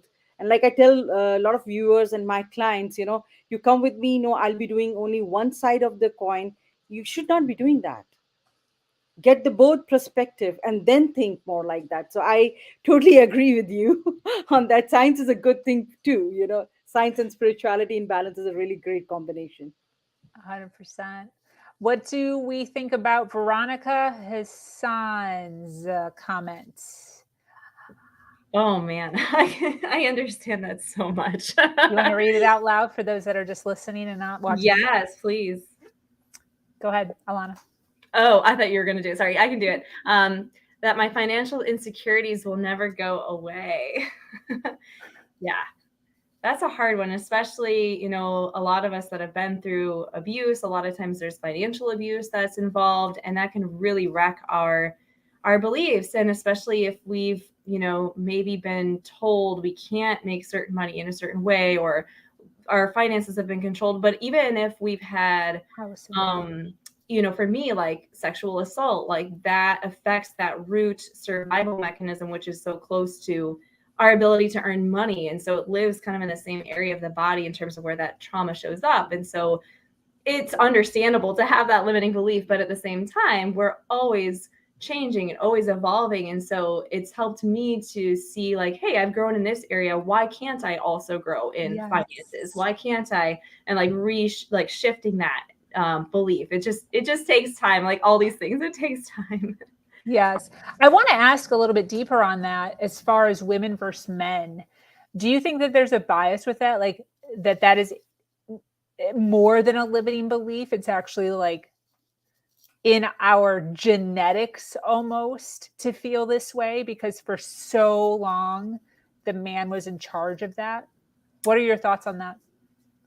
I feel like, we have had gender roles that have said, okay, like the woman is nurturing, and so therefore she's supposed to take care of everyone else, but she's not supposed to receive herself. I feel like it has more to do with receiving than it has to do with like earning money, and also valuing what femininity is. Like, I think as a culture, we've said femininity isn't valuable. Let's not even put a dollar amount on it. The woman's supposed to just stay at home, and that's supposed to be, and she's supposed to let the man earn income, but she's still providing value. She's still providing value by taking care of the home and the kids. So I think it's just a matter of like, on the one hand, we have society saying women aren't valuable, but at the same time, they are. It's just we're not putting a financial value on some of the things that we're asked or expected traditionally to do.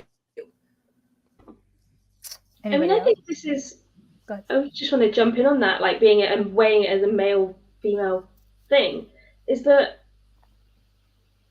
on the flip side of that, men take on a lot of responsibility when it comes to finances in that traditional role, if we look at it in that traditional way. And saying that they don't perhaps have this, whether their insecurities are the same or not is a different conversation. It depends what those insecurities are, right? But I think men do have a level of insecurity around finances, because what happens when they fail to provide? This has a massive, can have massive mental health consequences for men. And it's something that a lot of men fall into depression over, is I can't provide for my family, I've lost my income, or what happens if I decide to go after this big thing that I want to do and it all falls apart and I can't provide or whatever. So I think there are financial insecurities for men. Whether they're the same is, again, a different, perhaps slightly different, but yeah. But on terms of what Veronica was saying, that my financial insecurities will never go away, I mean, this is a massive belief, because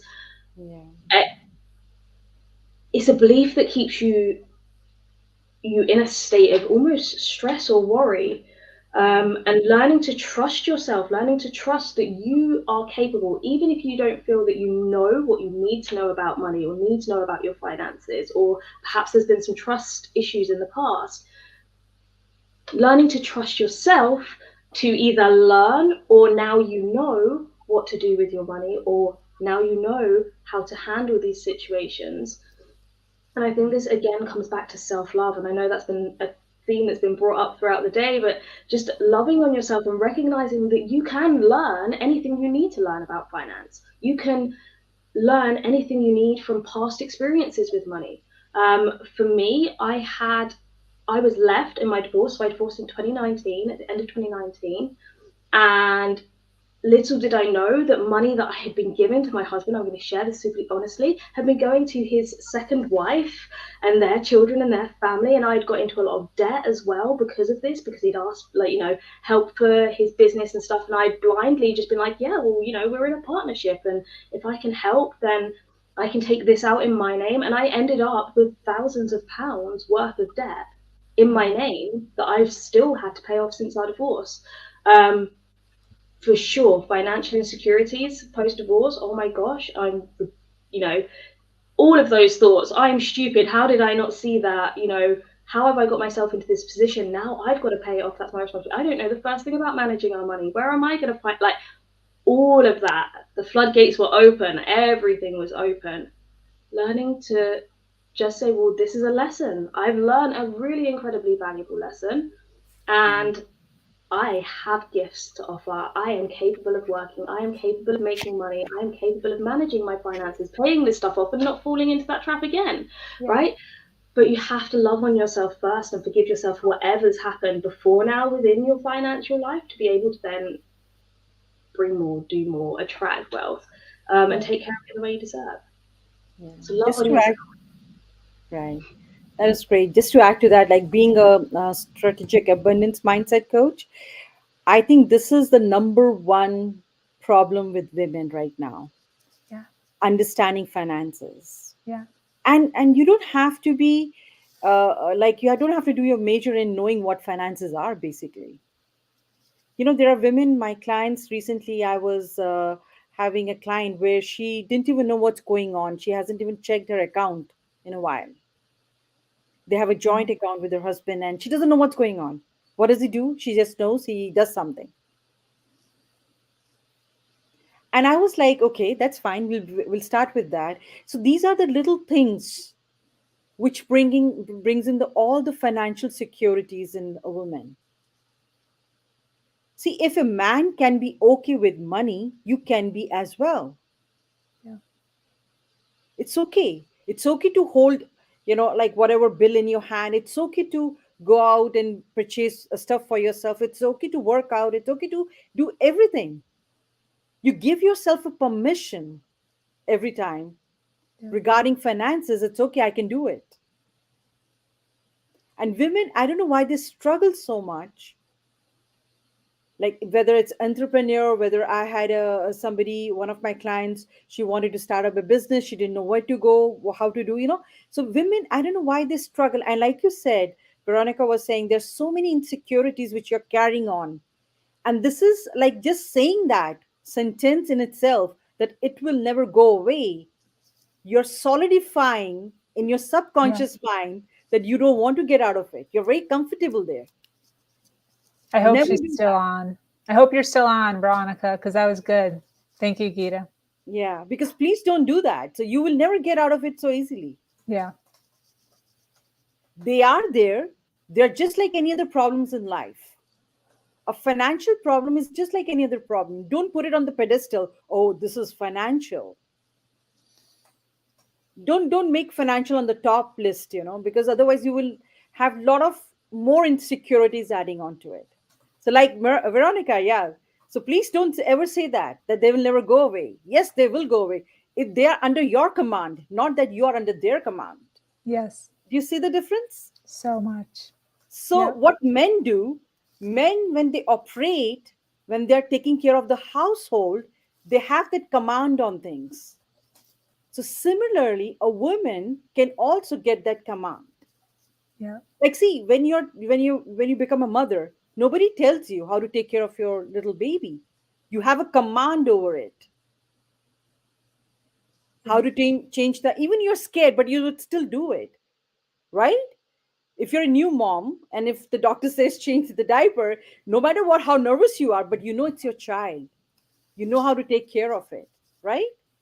So similarly, if you have a command on something, You don't have to go all the way out in this patriarchal society where it's all men taking care of so and so and so. They've already been given that priorities and tasks. You can do it as well. And it's as simple as that. Sometimes it's, Sabrina, to your surprise, I tell people to hold a note or something in their hand and feel the money. Yeah. People are scared to do that. In Yeah. some of my workshops, I just ask them, just for a change, just hold it, just feel it. What do you feel? They're scared. They're scared to hold something like. That's why I tell women to just come out of it. Never do that self-talk that you cannot get out of it. Please don't do that. You can, you will, and you should. You know, there is like you can do it all. Oh, you're so welcome, Veronica. Yeah. So it's very interesting to know. And this is one of the major problems women are facing right now. I don't know about you, but as a coach, I've seen that financial insecurities or limiting beliefs or putting themselves down, they cannot handle it, they cannot work, all those things. I'm not good enough with money, I don't have a good boss, I don't work well, I'm a woman, people look at me differently. Even that is also there. I'm paid less. All those limiting beliefs you can overcome as a woman and enjoy your money. Go out and spend it too.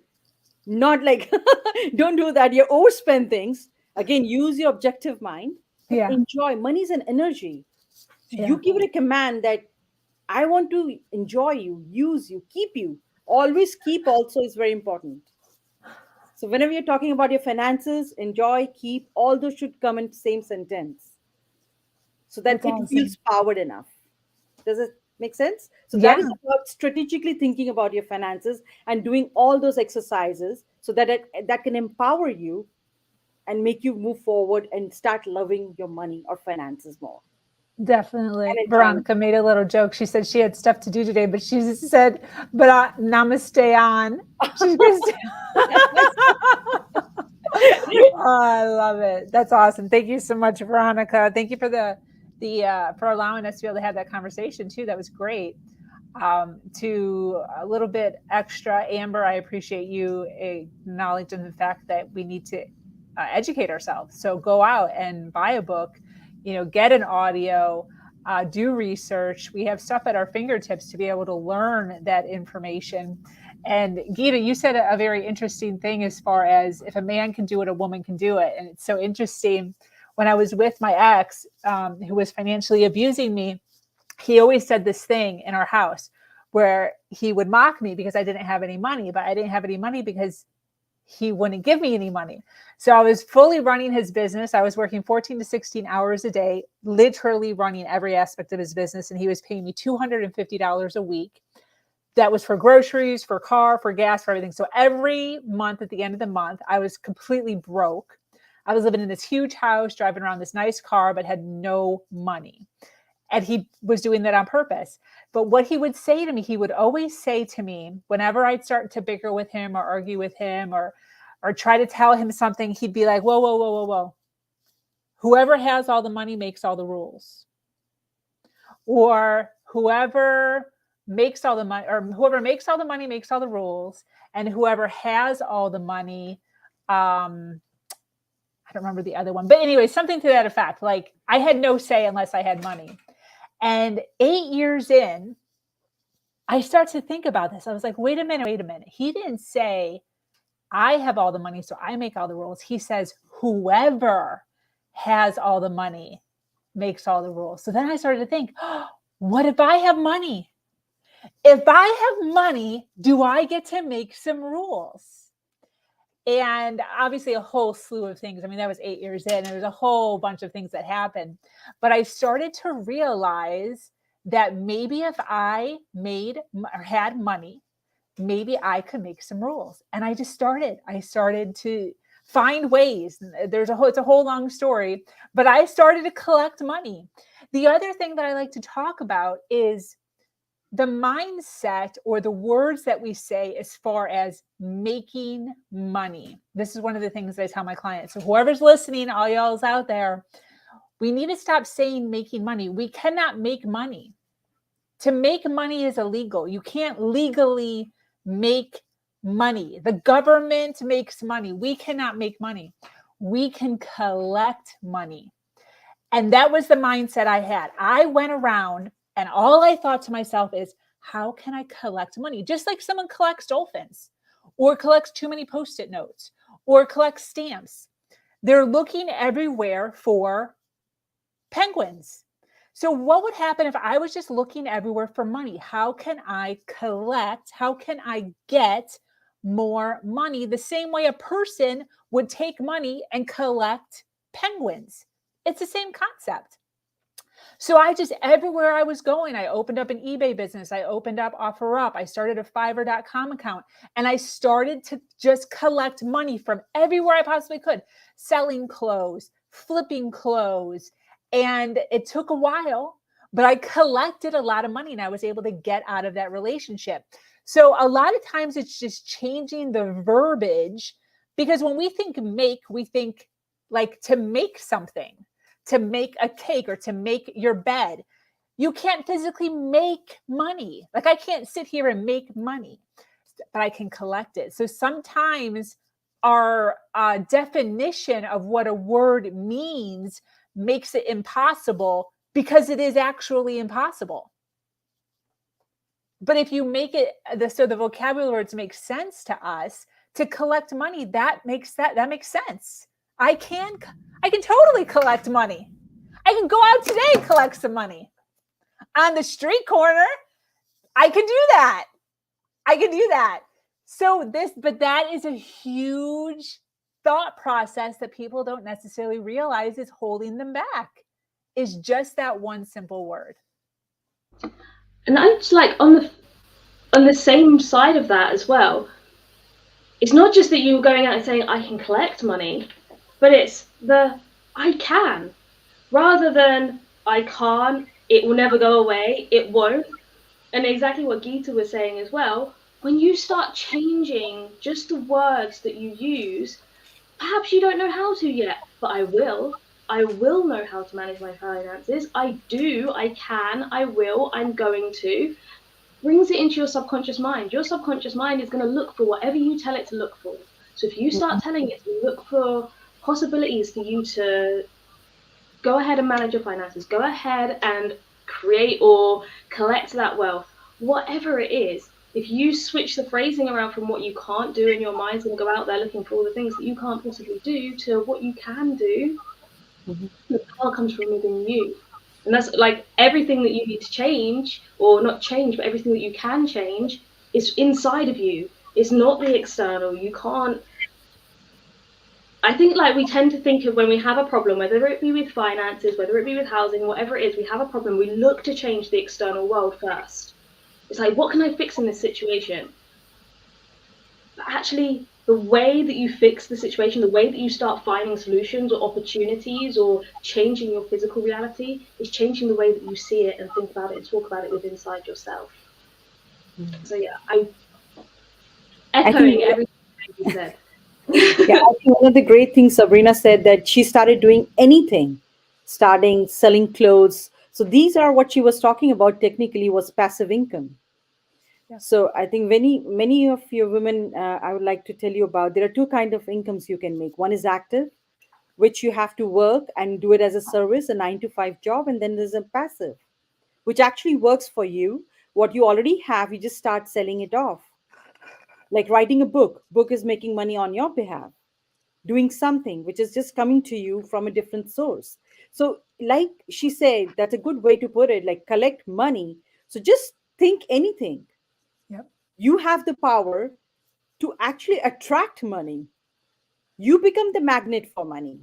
Rather chasing the money, you become the magnet for it.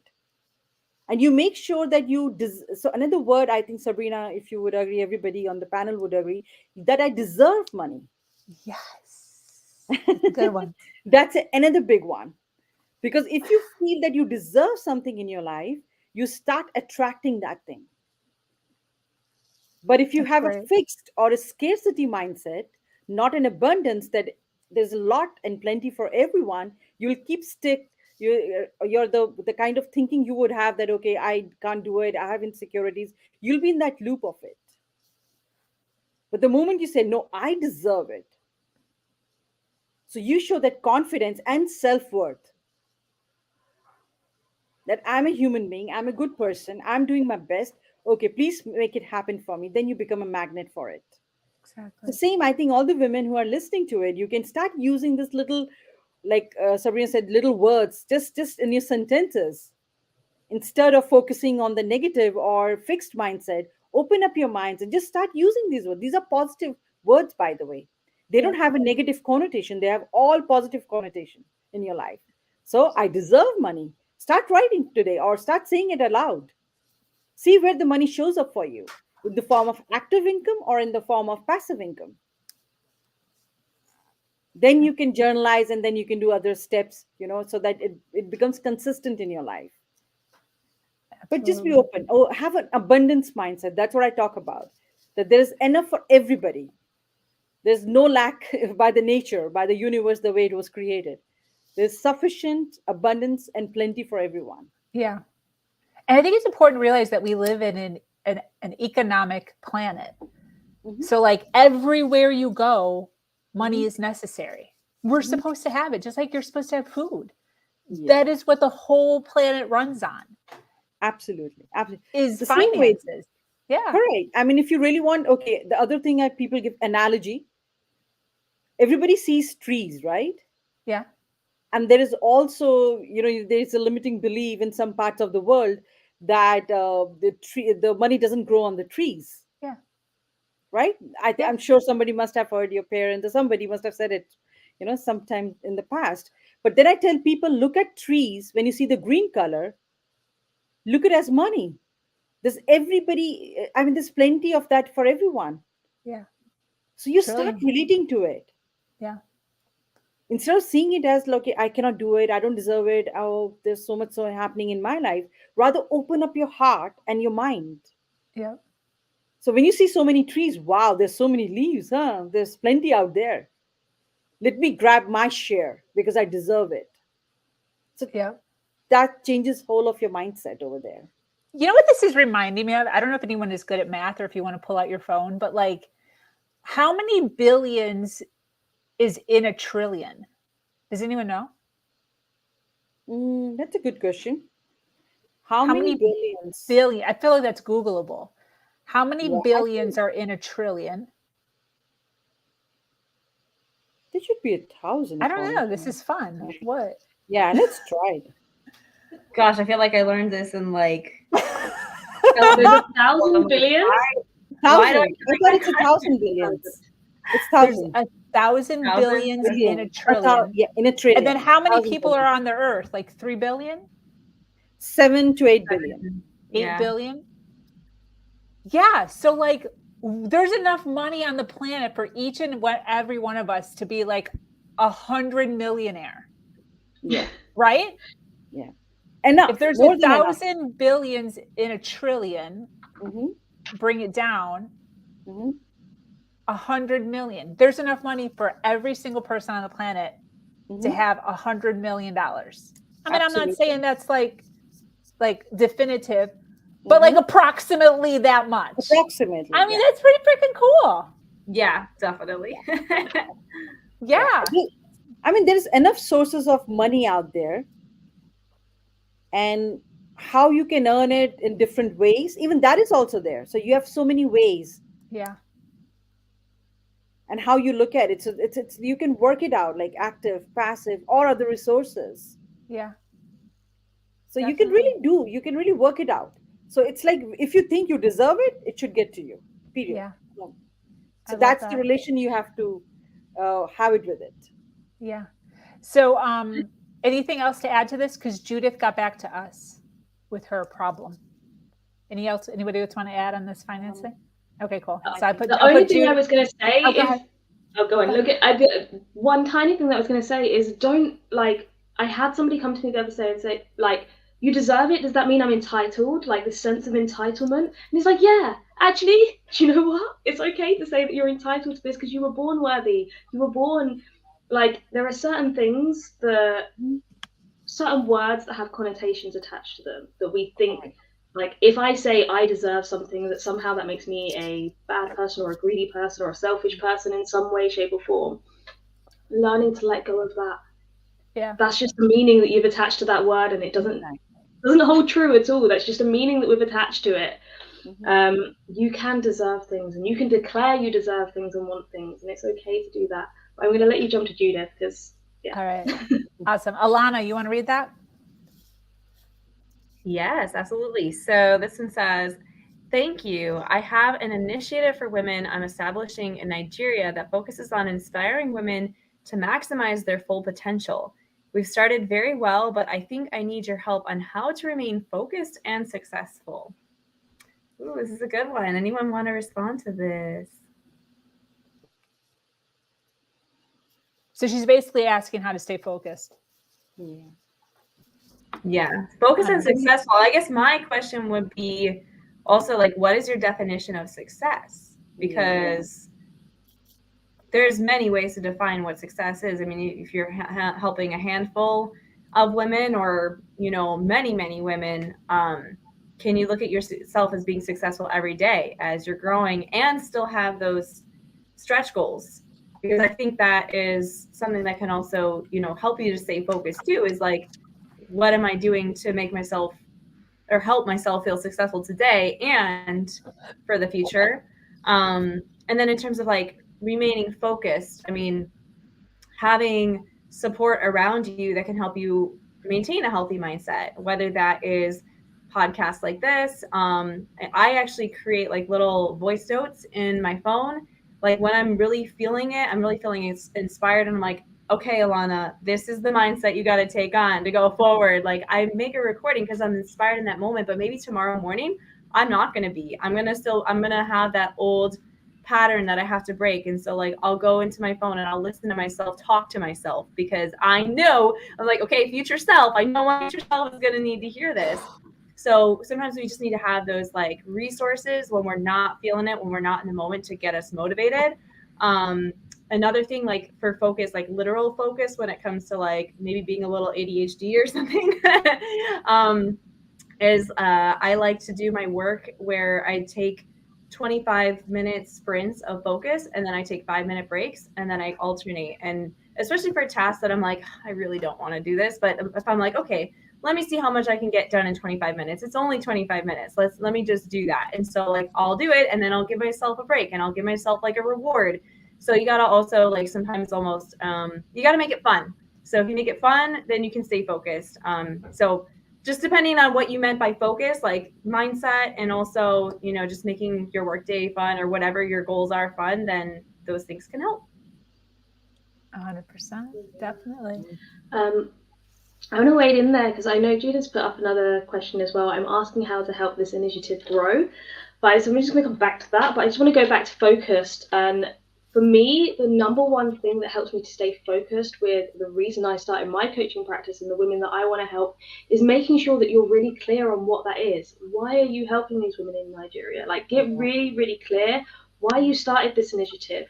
What are you hoping to achieve with it? Create a mission statement, write something out, so that when you are perhaps lacking focus or wondering if this is the right direction to go down, or perhaps you've got somebody that wants to invest and help out, make sure that they're the right person that you want to get on board. To do that, you need to know what you're actually trying to achieve. What are your values within this? You know, is it completely non-profit, non-profit, or is it complete? You know, are you hoping to make an income from this? Well, whatever it is, you need to figure out the values that you have behind that, what it is you're trying to achieve, so that you can remain focused on the outcome, so that every decision you make within inside this initiative is leading you towards that outcome. And that's the way that I've managed not to get distracted. It's the way that I've been able to say, no, actually, this opportunity sounds great. It's amazing. It's an amazing opportunity, but it's not going to serve me to get to where I want to go. So no, thank you. And knowing when to say no is an incredibly big part of being able to grow. So that's why I said I wanted to leave that till after, because being able to grow means you need to know which direction you're growing in. You know, like sometimes just growing something really big doesn't necessarily serve you if you don't know what the reason or the impact behind that is, and knowing how to choose, make the right decisions for the initiative. And then my second advice on growth is network with people that have similar interests, similar goals, that will be able to, you'll be able to help each other out, lean on each other. So find people that are doing things that like what you want to do, figure out what's worked well for them, what hasn't worked well for them, speak to them. All of the women that have been on here today, Sabrina, every single one of these women that she's brought to this platform have some common ground. And whatever that common ground is, whether it's the struggles that they've been through, whether it's the help that they want to give to other women, whether it's they want stories to be heard so that women don't have to go through those struggles, or they can grow through those struggles, or just have support, whatever it is. Sabrina brought a whole bunch of people, not seeing them as competition, together to share their stories, to share their expertise, their knowledge. Lean on other people. Don't be afraid to seek advice from others.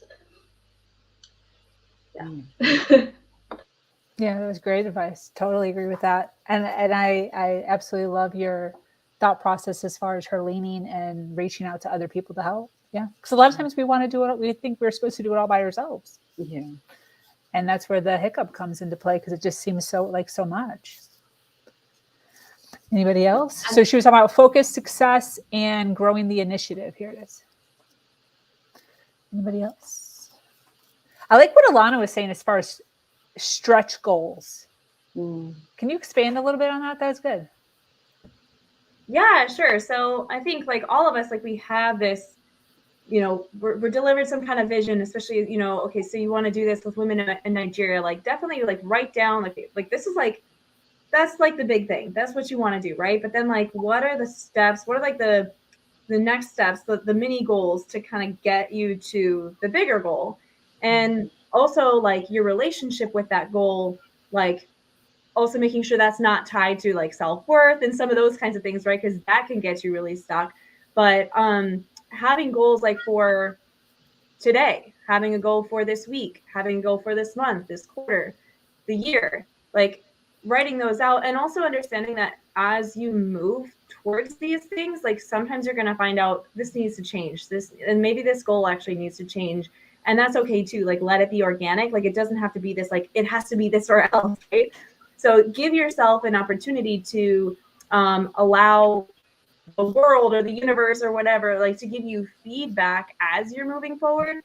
And then, but at the same time, keeping that mindset of like, because you don't want the world to be giving you feedback where it's like, oh, well, I'm a failure. Like, no, that's not what I mean. What I mean is, as you move forward, maybe you find the needs that I thought these women had in Nigeria, actually, maybe it's a little bit different than what I thought. Maybe I need to adjust.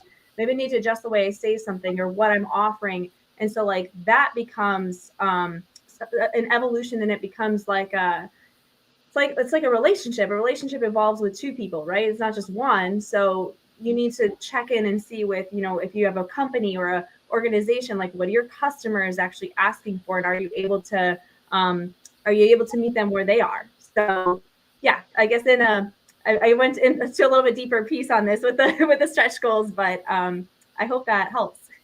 Yeah, definitely. I think I have something to add. I mean, you can also do one more thing. You can form a core team, because when you're alone, you look at failures in a different perspective. Have a core team. Like if, like together, probably you are thinking one day low about something, they can help you out to uplift your mood and look at it in a different way. So you started something, probably that was your perspective to make it move forward, but then form a little core team, which is like a 4 or 5 people, and then you expand it outside.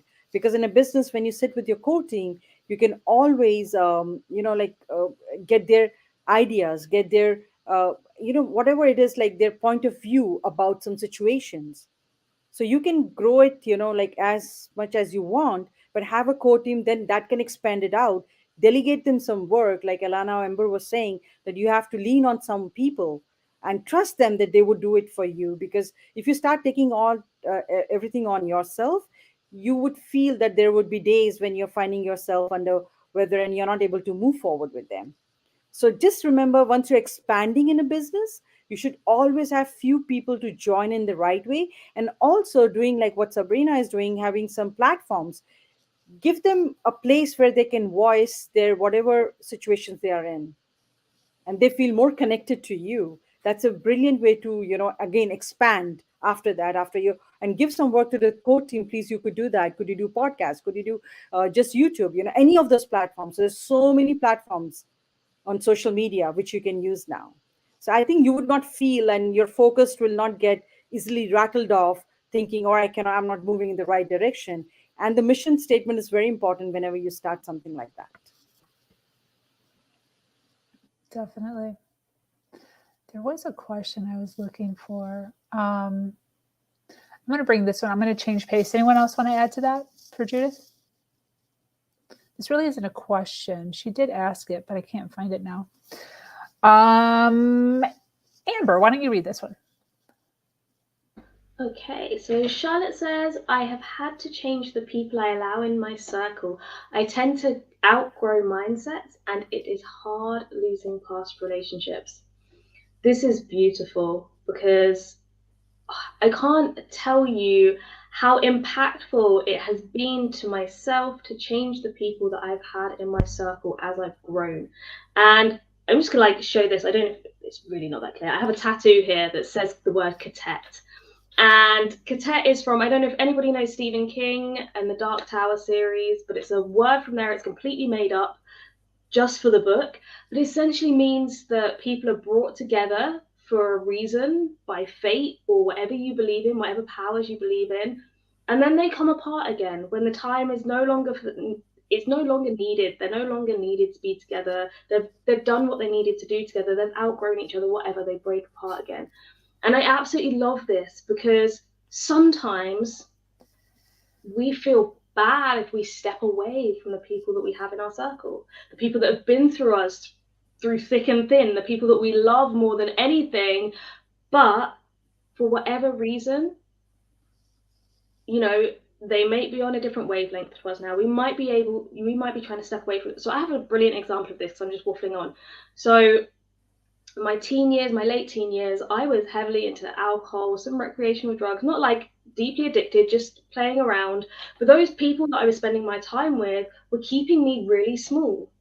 And I knew that if I wanted to grow and expand, keeping me with people who I'd had some great times with, that had been there through me, through thick and thin, when I'd had, my own traumas and upsets and whatever in my life, they'd been there for me. To turn my back on them in some way felt horrible. But knowing that if I stayed in that social circle, I couldn't go on to do the things that I wanted to do. I couldn't grow into the person that I wanted to be. And in some ways, I'd already outgrown that social circle because my desire to do something bigger and different to what I was doing at that period of my life was actually a clear guidance to me that these people no longer weren't moving with me. They weren't ready to move with me, and I couldn't take them with me. And it wasn't my responsibility to take them with me. So yeah, recognizing for anybody else, which is recognizing when your mindset or you as a person has outgrown a relationship, it's okay to let it go and not feel that it has to be done in a horrible way, or that you're letting other people down. Sometimes you're doing them a favor as well. But yeah, I love that, Charlotte. Thank you.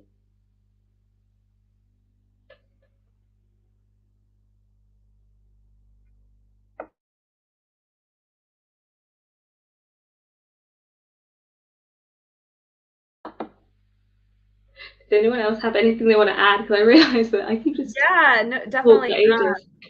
I feel like this is actually something I feel like I'm processing in myself. Like one of the things that is hard, like you said, is when you realize that these people have been there for you, but at the same time maybe you've kind of outgrown some aspect of that relationship and it's no longer serving you, and so you have to you don't want to hold yourself back and be with people or spend time with these people or more time than you really want to when that's not supporting you and it's not supporting them, because now you're not being authentic.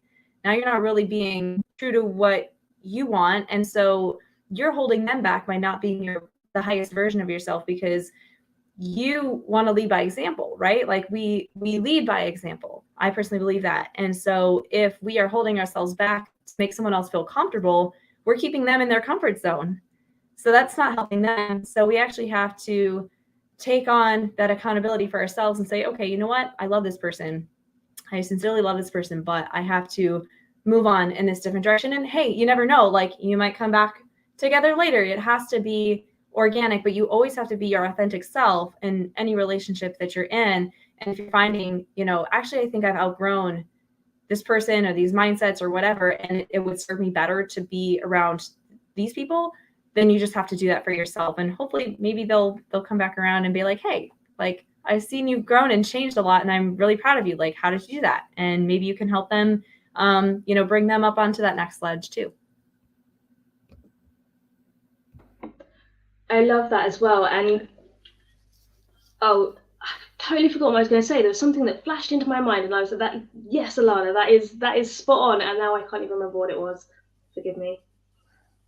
It might come back to me in a minute, but I'm not sure what it was. Sorry. Right. If it comes back, just do chime in. Either way, totally resonated with every little aspect of what you just said there. But there was something that was key that I was just like, "Oh yes," and then yeah, it went. That one, like that trigger word that was like, oh, that's what it was. Yeah. Yeah. The one of the issues that I've had in past relationships is dimming my own light in order to stay in friendships. So like sad. It's very sad, but dimming my successes and even dimming my relationships, as far as not talking about how great they are, not talking about the goodness in my life because those friends weren't doing so well. So I didn't want to come off as braggadocious. I didn't want to come off as rubbing it in their face. And I had to realize that I had to, level up my community and my association a little bit in order to be in and amongst individuals that understand and appreciate success, because they are also succeeding in certain areas of their life and they can feed off of me and I can feed off of them, and it's all goodness and there's no jealousy or hatred or frustration within the relationship. And that's actually been very tough for me. I've actually mourned a handful of friendships that I thought were going to be with me forever. And either we just kind of drifted apart, or there was harsh cut-offs, not on my end, but on their end, because there just wasn't a synchronicity anymore as far as our mindsets go. So it's definitely been interesting for me, as far as getting to this point mentally, emotionally, financially, because, what they say is true as far as, people aren't always for you. You want to think they are, and we want to think we're for everybody too. But, that's not always the case. And sometimes you have to take a hard look at the individuals in your life, because sometimes they're holding you back from really pushing yourself forward towards the journey that you're supposed to be on, because you don't want to upset the apple cart. You don't want to make anyone jealous. You don't want anyone saying, who the heck does she think she is? So definitely interesting. And I totally understand where you're coming from, Charlotte. And a lot of us are in that same boat. And also, it is hard losing past relationships. But on the flip side of that, we can choose to look at what we're making room for. What relationships are you making room for to come into your life and into their life? Like, oh my gosh, when I've lost relationships, it's usually not very long after, where somebody amazing, incredible has walked into my life that has been the person that I needed to spend time with and that we gelled with and that has been beautiful. Like, so I can think of so many instances where that's happened. If we don't make space for those people, we can't be for everybody all the time. And very much like Sabrina was saying, not that we shouldn't be, because there's just so many people on this planet.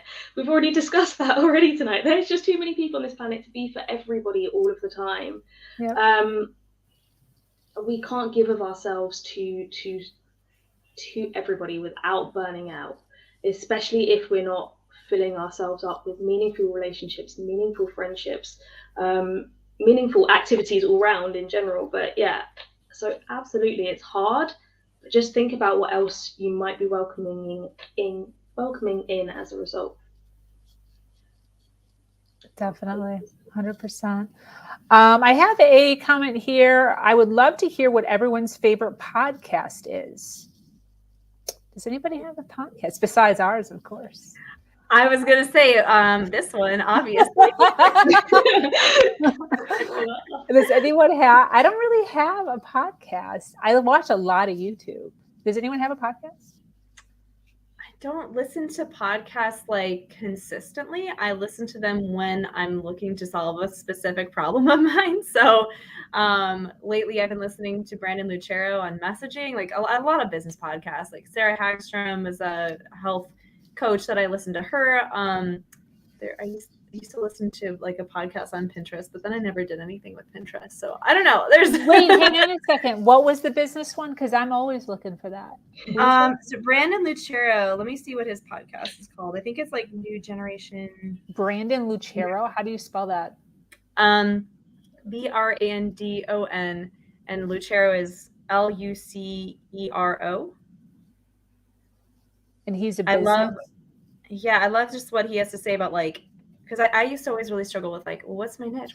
And it'd be like this constant like, I'm never there. But like the way that he talks about messaging is like, well, like like niching, not niching down isn't a good thing to do on some level, but the way that you're thinking about niching is like you need to think about it this way. And so it helped me to realize like, oh, now I can do something that feels more aligned, and I don't have to abandon these aspects of myself and all these things. So yeah, let me just seeing if I can pull up the podcast thing on my phone real quick. Yeah, I haven't really. It's the new. Oh, sorry, it's called the New Generation Entrepreneur. New Generation. I found it. What is his thought process on niching though? Because I guess we're switching subjects here. Sorry, Judith. Oh, she died. How is your niching been going on? She said she was going to die. Amber. That's fine. So I've done like a couple of pivots in my business. It's all been around mums in general, just because, I mean, that's where I started out and that's who I want to help. But in terms of like the niche of the women, which problem I wanted to help them with has changed, because I was working with women and helping them to step into more happier, joy-filled lives. And in the process of doing that, I realized that it's the limiting beliefs behind that stop them from allowing themselves to lean into the joyful opportunities, that stop them from allowing themselves to take care of themselves. So I was like teaching people happiness techniques, mindfulness techniques, helping people to find more time in their day for themselves. And through doing that, and through the women I worked with, it was like, well, actually they struggle to do that simply because they don't believe they're worthy, or there's beliefs around what they should allow for themselves, etc. So my niching has kind of happened organically as I've worked with people. And I'm very much a big believer, if anyone out there is starting to build businesses, this is the way that I've worked with like all of my businesses, is start throwing yourself out there into what you think will work, and eventually you'll start finding the people that you want to work with. There are people that I've worked with that I'm just like, yes, you are my ideal client. You are exactly the person that I can help for a start. Like, I actually feel that what I've got to give you will benefit you, that you will have transformational results from, but also that you're here, that you're ready to work, you're ready to show up. And so I know that they're my people, whereas there might be another person that is amazing, they're great, but they're not just for me to work with. So I've only learned that through working with people. So I always just say, just get started and then niche down as you go. That's kind of how I've done everything, and it seems to be working. I love I'm not it. this coach, but it seems to work. Judith wants to know if she can ask you a question. Absolutely, that's what I'm here for. All right, Judith, ask away. So, similar to you, I have changed mine several times over the past decade. So I started originally on health and wellness. I was a total fitness fanatic and was doing smoothies and salads and recipes for healthy eating and yoga, and was all over social media with that and YouTube with that, and started to gain clients with that. And I was starting to get frustrated because my clients would fall off the bandwagon after like 3 or 4 months. They do really, really well, lose weight or get their body closer to where they wanted it, and then they would just fall off the bandwagon. And I had been doing this for years. And I'm like, how is it that I can stay and like focused on this long term and they're not able to? What is going on? And I realized that I was reading self-improvement books and personal power books during this time in my life when I was exercising. So then I started to realize it's not health and fitness. It's mental and emotional health first, and that creates physical health. You have to get your mental, you have to get your mind right first. So then I dove straight into mental and emotional health. And I'm like, I got into hypnosis, I got into NLP, EFT, and just started working on the mind and started creating clients that way. And then I started to run into a roadblock again of people talking about time. They wanted to do coaching, but they didn't have the time. They wanted to do these exercises and they didn't have the time. So then I really started to think about it again. I was like, wait a minute. It's not mental and emotional health. It's time. We need to start with time. And so over the course of this decade, probably only within maybe the last 5 years, I have been focusing on my coaching, starting with time management. So like we want to do all these things. We want to make more money and we want to improve our health and we want to improve our relationships and we like read books, but then there's no time.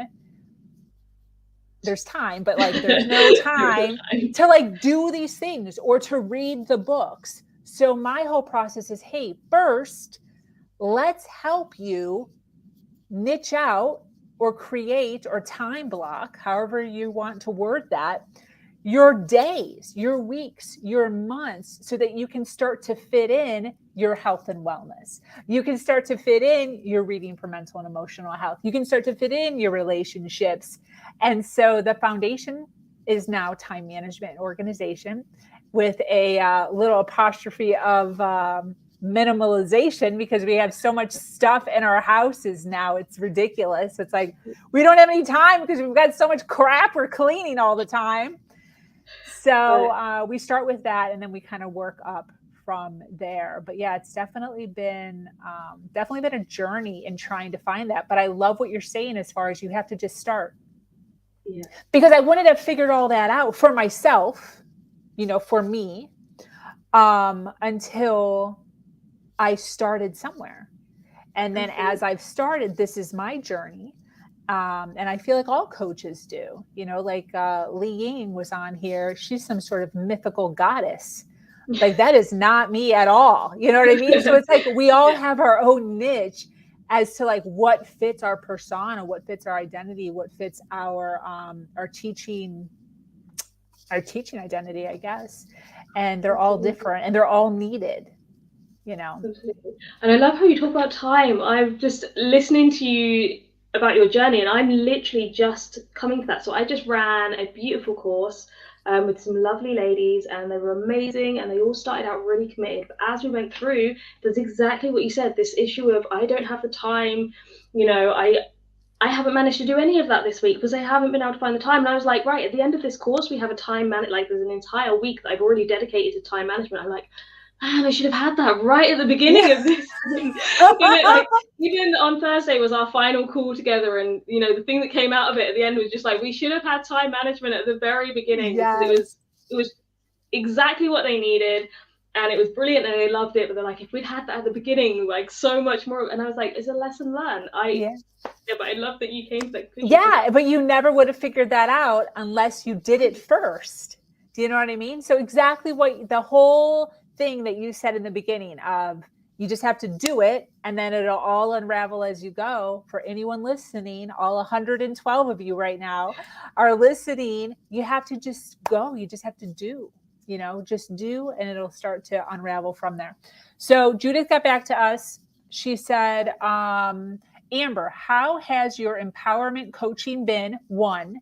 And then she did another one because I waited too long. Go ahead and read it.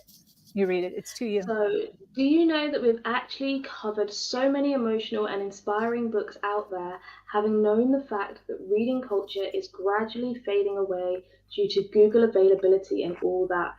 Oh my goodness, Judith, a woman over my... like, I am a book lover. I love books. I read books constantly. I have Audible. I have shelves, floor to ceiling full of books. I'm just a book reader.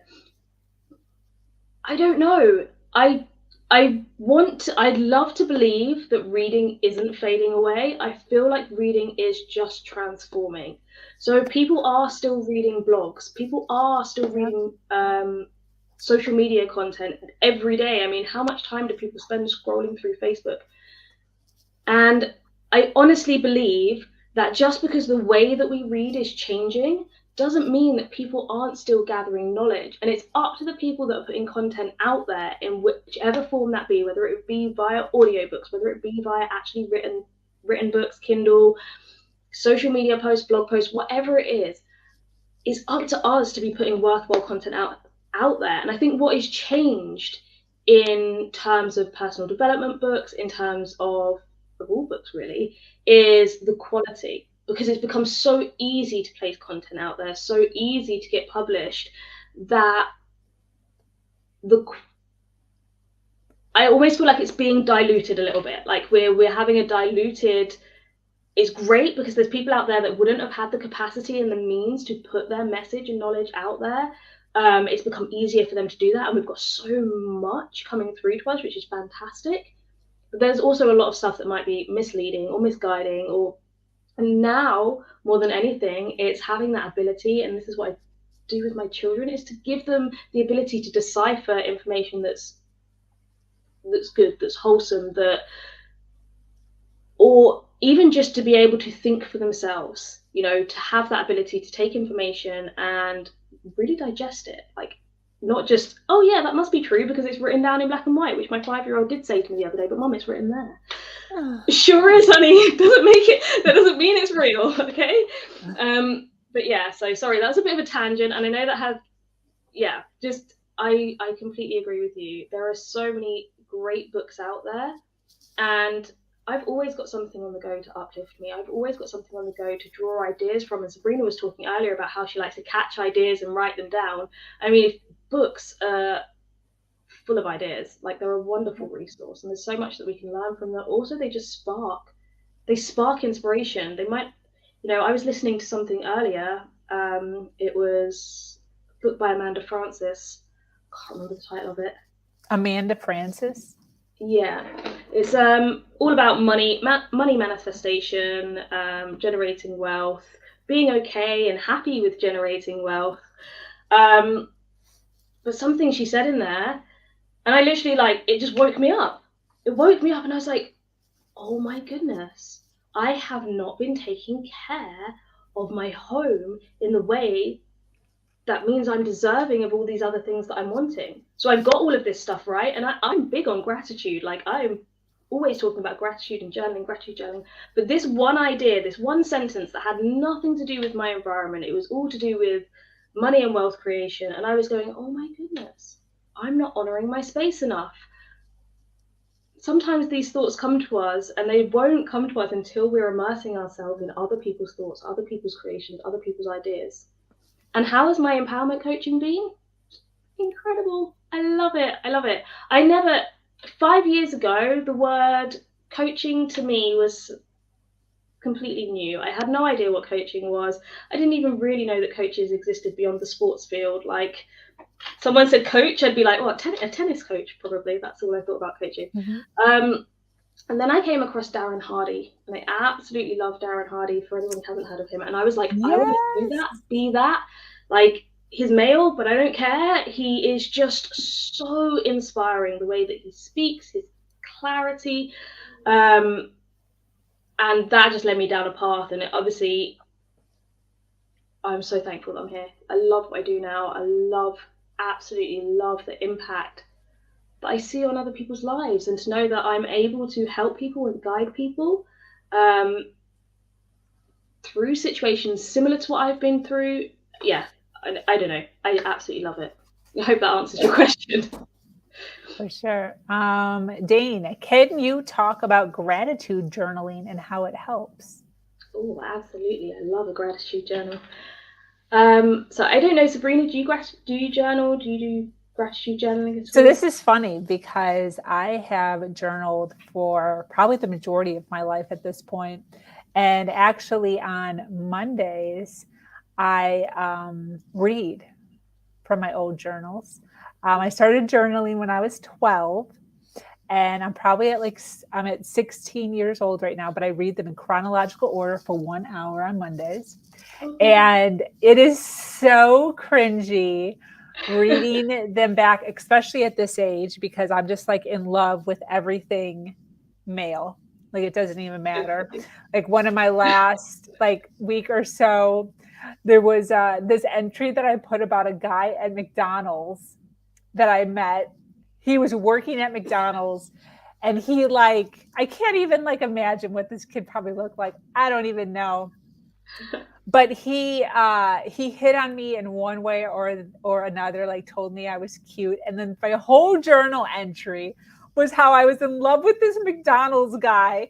Never even met him before. I was just crazy for attention so bad. But I talk about on Monday. So I actually sell my own set of journals on Amazon. And I also have abuse journals. So I don't know if you know my story, but a lot of abuse in my life with my last relation. Okay, cool. Sorry, I don't always remember who I am. No, that's okay. So I have disguised abuse journals. So they look like just normal journals. But on the inside of the journal, there is prompts as far as keeping track of your abuse. So, the date, what did it look like? What did it feel like? Who was in the room? Stuff like that. So that a lot of times when people say how does a person stay in an abusive relationship? Well, it's because you're getting tricked every day that you're not being abused because your abuser doesn't think they're abusing you. So you say you're being abused and then they're like, no, you're not being abused. And then you're like, oh, okay. I must just be I must be very dramatic or something. I must just be a very emotional person. So what the abuse journal does is it allows you to be able to write down every single time it happens and the date. So that once you're 50 pages in, you can visually see that you're not making things up. This is an actual occurrence that is happening daily or bi-daily or whatever it is for that person in their life. So I have abuse journals, and then I also have inner child work journals. So I have kept gratitude journals for certain parts of my life, certain times I've done challenges. But as of today, in who I am right now, I do not journal. One of the things that I do talk about, though, I do encourage journaling, which is why I have my journals. I think journaling is amazing. But I think that we all need a journaling for certain times in our life. So one of the things that I talk about is don't start journaling with the thought process of, I don't want to journal because I don't want to have to look like a failure for not keeping a journal for the rest of my life. You have to journal with the thought process of, I need to be journaling right now because of whatever's happening in my life. And I might not need it in 62 days, but I need it right now this week, or I need it for the next 4 weeks, or whatever it is. Set that intention, realize that it's necessary right now with a commitment of, I don't have to do this forever. So I think a lot of times people don't do it, even though they need it, because they don't want to be a failure for not doing it until the day they die. And they don't want to commit to it. Absolutely. And I can, yes, because with every tool, and this goes for journaling, and I'm going to come back to your question in just a moment, Dane, but this goes for journaling, EFT, meditation, any mindfulness practice. You don't have to do them every single day religiously to benefit from them. There are people that do yoga every single morning. There are people that meditate every single evening before they go to bed. That doesn't have to be you. If you know these tools are available and you know how to use them, then you can pick from them when you need them. And I'm a really eclectic person. I do some meditation, I do EFT. I do EFT a lot at the moment, just because it's one of my favorite tools, because it covers everything. But there's lots of different tools that you can use, and it's just having that awareness that they exist and knowing how to use them so that you can use them, like Sabrina says, when you need to use them. Yeah, absolutely not thinking that you have to use it every single day, otherwise somehow you failed or somehow you're not doing it right. That's not the case at all. And same with gratitude journaling. So I absolutely love gratitude journaling. I, again, don't gratitude journal every single day. But I do try and remind myself, even if it's just a voice out loud, like, I'm so grateful for this person in my life, for this thing that I have. Why does it help? It helps because, one, it reminds you that despite whatever else might be going on for you right now, whatever other stresses you have, struggles, that there are things around you that are good. And sometimes just being able to be thankful for the air that we breathe. Someone said to me the other day, I've never heard this before, you may have done, but they were like, there is no glass is half empty or half full, because the glass is always full, because it's not full with a liquid, it's full with gas. It's got oxygen and carbon dioxide sitting in it. Yes. Blew my mind. But is this kind of gratitude, is this kind of way of saying, my world is not empty. I'm not I don't need to be in a complete state of despair because there are things around me. I can be thankful that my children are here, alive, healthy, that I have food on my table, that despite the mess, I'm currently looking around me going, I really need to tidy this room. Despite the mess around me, I'm here speaking to Sabrina and Dane and all of these wonderful people that come on to ask questions or gathered here. Like, there's all of this stuff that I can be thankful for despite anything else that's going on in my life. Yeah. Also, when we're grateful for things, other things tend to show up. And I don't know if this is a law of attraction thing or, a manifestation thing, but I had this wonderful experience. So I was living in a 2-bedroom apartment. It was quite nice. It had a little bit of a sea view. It was lovely, but it had loads of problems with it. It had a leaky water tank that no matter how many times we fixed, the landlord tried to fix, it just kept coming back and it was soaking our wall. We had problems with the kitchen. We were living in Egypt and there was a big thing with cockroaches and our building kept getting infested with cockroaches. Like, there was just loads of things about this apartment that were like driving me up the wall. And I spent so long complaining and moaning about it. And I was like, I need to get out of here. But no matter what we tried, we couldn't find an apartment in the right location at the right price. Like, we were just searching and searching to no avail. And I was like, do you know what? Maybe we just need to be thankful that we have this place, that it's within our affordability, that it's as and what we need, right? And so I was like, I need to start taking care of this. I need to start just being thankful. I was like, I have a roof over my head and we can afford this place and we can fix the tank again and again and again and it will be fine. And like all of these other things. And the moment that I made this decision of like, let's just be really grateful that we have this 2-bedroom apartment. Let's stop like treating it like crap. Let's just be really thankful that it houses us and holds us. I'm not joking. Within 2 days of making that decision and starting to take care of the house, like properly cleaning it, tidying it up, not just thinking I want to be out of here, we found an apartment 20 minutes away. It was like 200 Egyptian pounds cheaper than the one we were in, with a nicer view. It was a brand new building, no cockroaches, like honestly. And I was just like, oh my gosh, this gratitude stuff really works. Wow. So I urge you to go and try it out. If there's something that you feel that you really want right now and it's not happening, go and do some gratitude, go and do some thankfulness for all the things that you do have. It will make you feel better for a start. You never know what might show up as a result. I'm still convinced that it was the gratitude journaling and all the active. And this is the other thing as well. It's not just writing it down.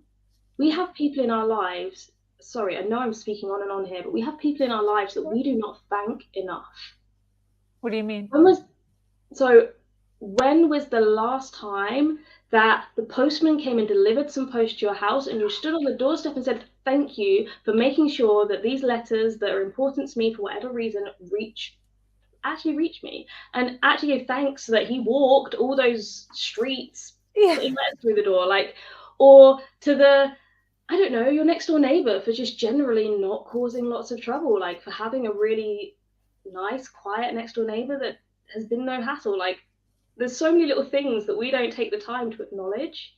And I think it's really beautiful that whether you write it down and say you're thankful for them, or actually go to those people and say, look, I recognize you, I see you, I hear you. You're an amazing person. Thank you for being here in my life. Sorry, that was a rant. No, that was great. Christine said, I've been all over the place with journaling all my life, which is kind of what we were saying. Now I do it when I want to purge something. Exactly. You can use it for anything. Yeah, you can use it for anything. There's no rules. We have to remember a lot of this stuff is expectations we're putting on ourselves that aren't even real. It's not even a real thing. You get to decide. Yeah, like she's not even doing a gratitude journal. She's doing a purge journal, like get rid of negative stuff. That's great. Wow. It's great. She said, when we have mindfulness practices that are flexible, we stay interested and expansive. Qigong movement is one of my favorites, is one of my new favorites. Ooh, I'll have to write that down. Do you know what that is? Or Qigong? Qigong. I've never heard of it, no. Thank you, Christine. We learned Yeah, something we need new. to. We're going to be Googling that later. Maybe you can talk about it. I think Christine's joining us a little later. Love the glass is full analogy. Thank you, Amber. She liked that. You're welcome. So did I. I was on a TV program and I was just like, oh my goodness, this is like a whole new level of mind blown. Beautiful reframe on the thanking people all around us. There you go. Oh, she's still talking to us. Yes, I purge, then rip the page out and burn it. Oh, Make beautiful. it a ceremony, and then have a bubble bath. I love that. That is absolutely fantastic. I absolutely love that. Never really thought of it like that. There's so many different ways to journal. Like Tai Chi. Is Chinese modality for exercise. Ooh, I'm definitely gonna have to look that up. Yeah, we're gonna be Googling tonight. We're gonna be doing some Tai Chi in our bedroom tonight. I've never tried Tai Chi, but it looks so serene. Like it just looks really, really beautiful. I think 100%. It's gonna have to be done. I see. I live right on the beach. We're always at the beach, and there's always people on the beach doing Tai Chi, usually by themselves. So it looks interesting. But Tai Chi, I view a lot as yoga. It took me forever to get into yoga, just because it's so boringness. At least that was my view on it until I got into it, and now I love it. But I viewed Tai Chi as the same. Like it just looks so boring. So I would have to like get out of that limited belief. Yeah. To try that. It looks really slow and peaceful to me. Like I see it the complete opposite, just slowing down. And I remember like my memory of Tai Chi, seeing it for the first time, was in a busy town center, and there was a club that came together to put like a little like, I don't know, Tai Chi performance type thing on just in the town square. And it was just beautiful to watch. I was just mesmerized by these people that didn't seem to care that there was like people hustling and bustling all around them. They would totally slow down. You can't have a bad day. You lose life force energy all around you. Beautiful. Yes, I love that. I'll have to be trying that one out. Let me take Alana's thing off of here. So let me grab another question. Oop, we got another comment. You get slap yourself in Qigong. Oh, Qigong. Girl, I know what Qigong is. Feels so good, touches the meridians. I didn't know how to spell it. So now I know how to spell it. I knew it was Chi, but then I was like, is it Chi or Chai? Chi. It's Chi. It's definitely Chi. Touches the meridians. Well, I love anything that touches meridians because meridians are amazing. I'm, like I say, I'm a big fan of EFT. The EFT is all about meridians. I love that. All right. So I have a question. You ready? Yeah, I'm ready. How do you make decisions? Ooh, that's a tough one. How do I make decisions? This is a big thing because people don't know. People are indecisive. It's true. I'm now sitting here thinking, what do I do when I have a decision? How do I make a decision? I generally tend to try and lean into the thing that feels the best. So this really depends on what the decision is.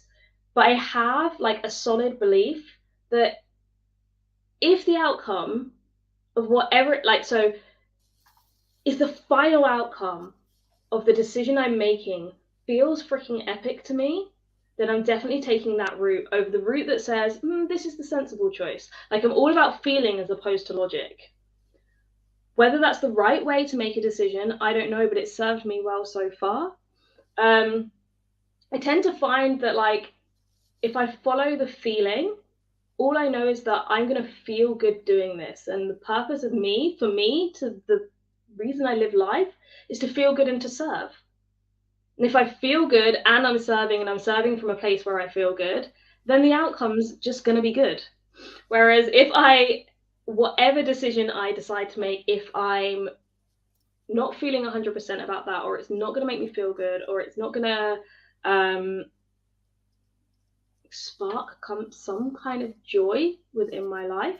Yeah. I'm not talking about ecstatic jumping from the ceiling like I'm dancing on rooftop kind of joy, just that level of like, this is interesting, this is exciting, this is all good. Yeah. If I'm not operating from that basis, then I'm probably not going to be giving my best to it anyway. So what's the point? But it's really difficult because it's what decision am I trying to make here? And depending on what the decision is, I might approach it differently. Oh, that's interesting. Yeah, that totally makes sense. Hey, Nicole. Okay.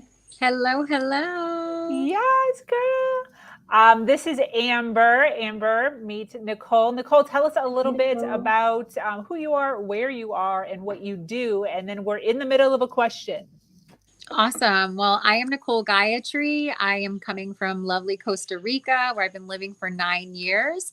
I am a single mama to a 4-year-old boy, and I am a women's empowerment coach, helping mamas to live their fuck yes life and to feel like they are a hot mom, and doing that through confidence and pleasure and play. Oh, yes, yes. I love that, Nicole. Yes. So we're in the middle of talking about decision making, and I was asking Amber how she makes decisions. So do you have an answer for that? Wow. Yeah. Decision making. I feel like that is one of the things that can be really tough for people, especially in these interesting times where we don't necessarily know what's going on in the world or how things are going to be in another month or so. Right. So what I found during this past year or two that really helps me is to really trust in divine guidance and divine alignment. So I like to really tap into my body and my energy and ask source, or whatever you might call that, spirit, God, etc. Ask source and myself, my higher self, and my oversoul, what is the path that I should be taking right now? So I will ask a direct question. And I've also kind of developed knowing what the fuck yes is in my body. And also understanding what a no feels like for me. And so I like to stand up, and maybe we want to even try this. People might want to try this if you're at home or you're watching. Try standing up and close your eyes and just take several deep breaths. You can do it sitting down as well. And as you drop into your body and you take these nice deep breaths, just figure out what your baseline is and what you're feeling, how you're just kind of here.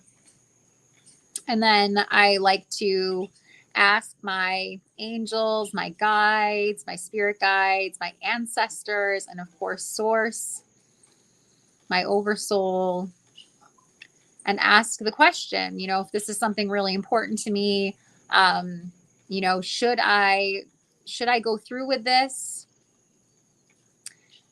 And I'll notice if my body starts to draw forward. For me, that's a yes. And so I also notice that for me, if the answer is a no, I'll find a tightness, usually around my solar plexus area or my throat. I'll notice this tightness coming in. And so that for me is a no.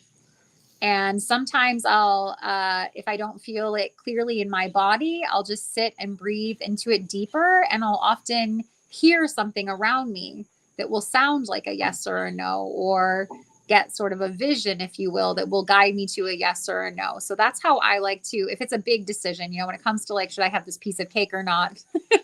I don't go through with the whole body thing necessarily, but you know, I find that a lot of people these days are making really big decisions about whether or not to be leaving their career or starting a new business or something big like that that can be kind of scary. And so it's easy for us to allow fear to really creep up, or doubt, limiting beliefs, etc. And so I like to kind of just try to release all those things and go into feeling into my body and making use of source and these different guides that are around us to feel if that's a yes or a no. I Long-winded love answer. that. That was good. I absolutely love that. And I can totally feel that would work. Yes. And it's fun to sort of see like what happens in your body, right? And you'll start to develop, like I said, for me, it's an immediate drawing forward. When I asked that question, you know, I wasn't even asking about something specific at first, but then something did pop at the end there for me, and my body went whoop, and I was like, oh, okay. Wow, that's cool. I can totally see that. Now, I have a question with that. Does everyone's body always go forward for yes? No, it's different for everyone. So you kind of want to get into finding a baseline for yourself in advance. Because I didn't necessarily move because I didn't have a question that I was like hovering on. But when I was acknowledging what you were trying to get us to do, my yes went. I felt like my yes would go right. Mm-hmm. I'd sway right. And so that would be you developing your baseline then, yeah, wow, of what that would look like for you. And it could be different for everyone. It doesn't have to necessarily be even a physical body thing. It would be just something that you would understand as like, oh, that's a yes. And so when I first heard of or was taught this technique, it's funny because I was just on the phone with the sister who taught this to me right before I got on this call and jumped onto the podcast today. So it's interesting that she was there with me right before this. But she was the one who taught it to me and was like, okay, well, let's figure out what a yes feels like in your body. And we were here in Costa Rica, it was many years ago. And we were standing in the yoga studio. And so it's just developing that baseline of like asking yourself, what is a yes? Or ask spirit guides, ask source, etc. What does a yes feel like for me? And again, my body just immediately, I felt, I didn't even physically move forward. It's just a drawing. Like I feel like all my energy is pulling me towards something. But for other people, it could be many different things. Like she says she feels it in her feet. She just feels a sensation in her feet, right? That makes her feel like she's going to move. Wow. So it's interesting that you said you felt like you were going to lean to the right. Or yeah, you like felt that was my initial, when I figured out what you were doing, I was like, if I was going to say yes, that's just what came up in my head. Christine here says she goes back for yes. All right. Yeah, that's really cool. And like I said, it's going to be different for everyone because it's your connection to source or your connection to your spirit and soul, and the answer is there. So it will be different for everyone. But you also want to then ask after you've done that, like, okay, I get that. Maybe do it with a couple of different questions that are kind of easy that you would know the answer to, and see how you feel it again. But also make sure you develop the no so that you know what the no is as well. So asking yourself, like, what does it feel like if it's a no? Or, you know, or ask a no question. Yeah, exactly. Asking yourself something that you know is a no, and then feeling what that brings up for you. That is great. I absolutely love that. So Christine has a question and a comment, but first, because I'm a mom, my son is on. He said, "What up, Ma?" That's my 18-year-old. He just peeked in a few hours ago with his prom outfit. Oh my god! Yeah, for those of you that saw on the reel on Facebook, he tried it on in blue, but he wanted it in black. So it came in the mail, and he was like just outside, like waving to me, like so handsome. So hello, Eli, love you. Christine, she said Costa Rica. Costa Rica is a great energy portal country. Ooh, where do you live, Nicole? Yes. Oh my gosh. I live pretty close to Manuel Antonio, actually. I am about 40 minutes south of Manuel Antonio, between Dominical and Uvita. And you're definitely right, Christine, as you, I'm sure, experienced while you were here. It is an incredible energy portal. And this area in particular, I would say from Manuel Antonio all the way down to like Ojo Chal, and then up through the valley into sort of the almost San Isidro area, there is definitely a strong portal here that you can really feel the energy when you're here. And it's a place that really draws people to it, calls people to it. And it's incredible to see. I personally arrived here based on a heart's calling. I didn't know anyone in the country. I didn't know anything about it really. I just was living in New York City and had a conversation with someone where they asked, well, like, what's your end goal in life? And I was like, someday I'm going to move to Costa Rica and run holistic retreats and do women's empowerment and yoga and dance and all these things. And it just came out of me like an elevator speech. They said like, oh, how long have you been wanting to do that? And I was like, I've never said that before in my life, but it seems like a heart's calling. So I'm going to follow through on it. And I literally spent the next 2 years dismantling my life and my business, or rearranging, I should say, my life and business in New York so that I could move here. But I still came without a plan, and I landed in this area with the intent of traveling. Oh my God, I love that you have people in Ojal. Yes. So cool. And yeah, it just calls people in. So I followed that heart calling. I landed here, and the first night that I was here, I swam out into the ocean and turned around, and it was the exact vision that I'd had in my head for 2 years of like very specific beach, this like fence that was there, and the trees behind it and the mountains behind that. And, you know, I like just burst into tears crying in gratitude because I couldn't have made that up. You know, it was like definitely a soul calling. And since I've been here, it's been so incredible to see the people who arrive, and you just know, like, people will be like, oh, I'm traveling through for a week. And it's like, yeah, you're never going to leave. And it's literally by the end of the week, they're like, I'm never leaving. It's like, you know, it's a portal. So why do you think that is? I don't know. I mean, if we go deep into it, I think that there are energy centers on our planet that literally call people in to do the work, if you will, and to raise the vibration of the planet and the frequency of what we are doing here in humanity at this time. And I think this is one of those spaces on our beautiful Mama Gaia that is being used to do this work. Wow. Yeah. That's awesome. She did have a question. Hang on. Did I miss the question? I'm sorry. No. I didn't put it up. Okay. I think it was actually for Amber before you came on. Oh, okay, cool. But you can answer it too. She didn't give it to anybody, but we were talking about empowerment.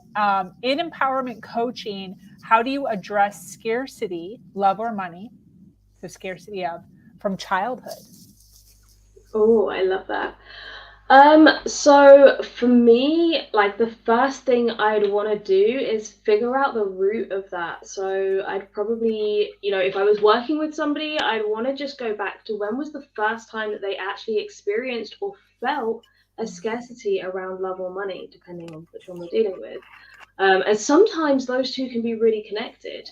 You know, especially when we think about most of our beliefs come from that very early childhood. They do come from that 0 to 7 age range.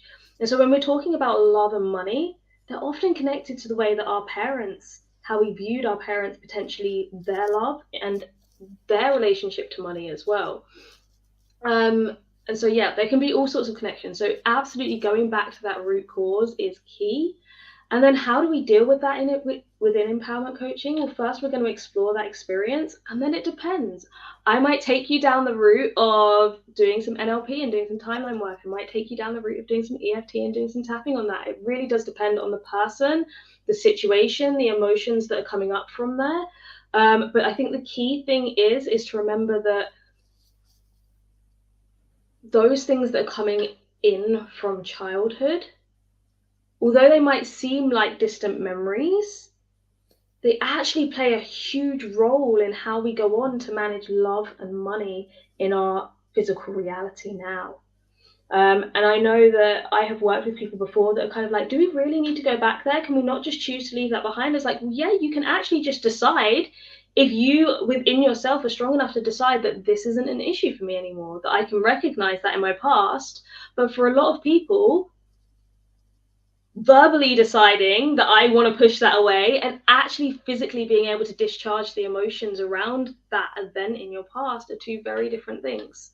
So I highly recommend going back to those events, looking at those events, learning the lessons that they had to give you, and discharging the emotions around those events so that it doesn't continue to creep up. And when we do that, like, a beautiful thing happens is that when you start looking back over your life, events that used to hold an emotional charge for you around money or around love, once we've addressed the core root, suddenly don't hold that same emotional charge. Yes, it's a really, really beautiful thing that happens when you go to the root cause, is that a lot of other things, a lot of other scenarios throughout your life, when you go back to those memories, they're still there. The memory's still there. It's still the same, but you don't have that same emotional feeling around it, that same charged up energy. So I was just reading what Christine had said there. Something about cake. I love cake. Yeah. I saw the word cake and I was like, what, cake? There's cake? Oh, that's great. Nicole, any input on I would actually just echo what Amber said. I feel like she was so on point there, like with NLP, EFT. There's so many different tools that we can make use of, and definitely going back to the root. I think it's so important to at least look at the root, and then when you have that awareness, like Amber said, just saying, oh, I recognize that I have this block around money, or I have this block around love, or this scarcity block.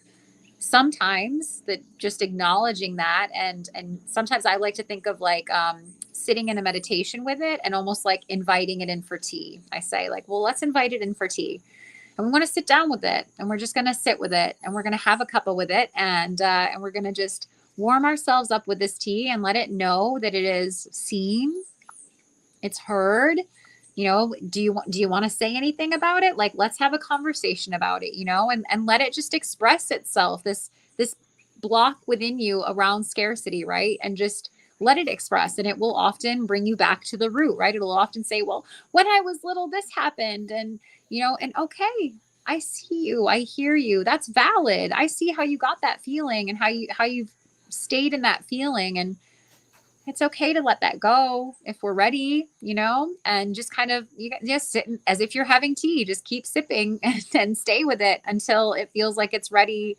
I think of kind of like parenting the inner child, or parenting my own son. And it comes to like, you just sit with it until you're ready to have the hug and say like, okay, I feel better now. And then I think, as Amber pointed out, there's like a release that should happen. Right. And whether that comes through any of these other techniques and tools, once you're able to release that block, release that energy from your physical body, then you'll be able to kind of manifest or bring in, expand into that next level, without that scarcity, and into abundance.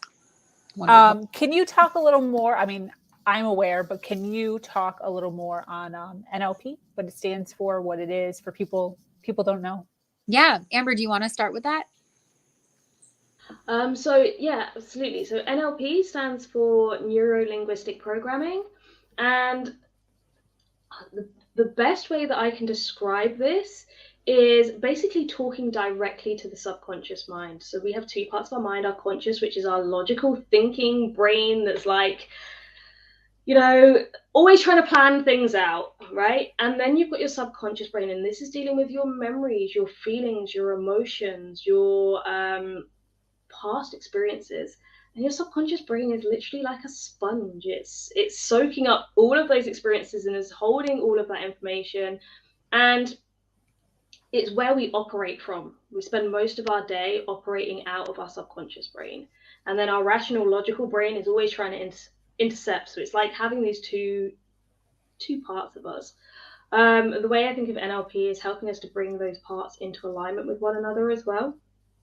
So we're talking directly to the subconscious brain. We're literally reprogramming or reframing the beliefs, the experiences, the emotions that we have, so that we can operate more effectively. So, for example, if you have a belief that there is not enough money to go around, like making money is hard, for example, this is like a really common belief, making money is incredibly hard, then your subconscious brain is operating from that. It's going to come looking in your reality of all of these things that prove to you that making money is hard. And so that's going to show up in your physical reality. you're going to act completely different to somebody who believes making money is easy, right? Somebody who believes that making money is hard is going to be hustle, grinding, working as many hours as they possibly can, you know, thinking about it, pondering on it, stressing on it. Whereas somebody who's like, well, making money is easy, they're just going to be looking for the easiest, most relaxed route. They're going to relax into it. They're going to be calm around money because they're just going to believe it will come to them easily. So the way that they operate physically in their physical realm is completely different. The way that they think and feel is completely different. So with neuro-linguistic programming, we're looking for those beliefs that are stopping us from acting in our life in the way that we want to behave or feel to get to where we want to be. So I hope that kind of explained what I was trying to explain. But so with NLP, we'll go back and we'll look at those beliefs and we'll reprogram those beliefs so that you are operating from that subconscious in a more effective way, in the way that you So can a person, I'm asking for the audience, can a person actually go from it's hard to make money to it's easy to make money? Absolutely. Without a doubt. I was a person that went from it was hard to make money. That's why that was the first thing that came to my head. I was like, which belief is it going to be? That'll be the one. I went from being that person who believed it was hard to make money, from being that person that believed that money does come to me easily. And you know, NLP aside, just looking for instances and examples in my life where money has just shown up, where actually it's been easy for me to make money. And not everybody may have those experiences, and you can look outside of yourself for other people that's been true for. But yeah, you can absolutely make that shift. Absolutely make that shift. And any shift with any belief you have, like a belief is not something that is true. And I think this is a mistake, that when we believe something, we're like, that is absolute truth. This is concrete truth.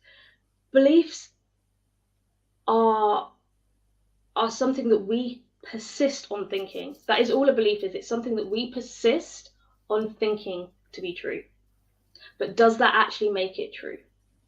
If I persist on believing that the color I'm seeing right in front of me now on this screen is pink, and I don't know, Sabrina wants to tell me it's purple, which one of us is right? It's kind of a pink or a purple. It could be either, right?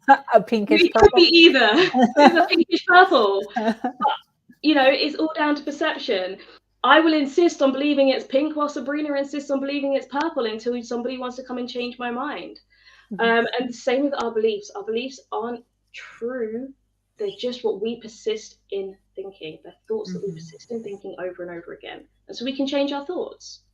And this is why I actually love NLP, or all of these tools, because it allows you to have the power. You get to decide what you think is true for you. You get to decide what is true for you, what isn't true for you. And you get to change, as a result, the way you show up in the world. There are people that have come to me and be like, but I'm just a really shy person. When did you decide that you were a really shy person? When did that become true for you? You know, you don't have. I was a really shy person. I just mentioned this earlier. I didn't speak up in conversations because I believed everybody knew what I had to say and that I should just be quiet because I had nothing new to add to the realms of people, like the realms of this conversation. Now you can't shut me up.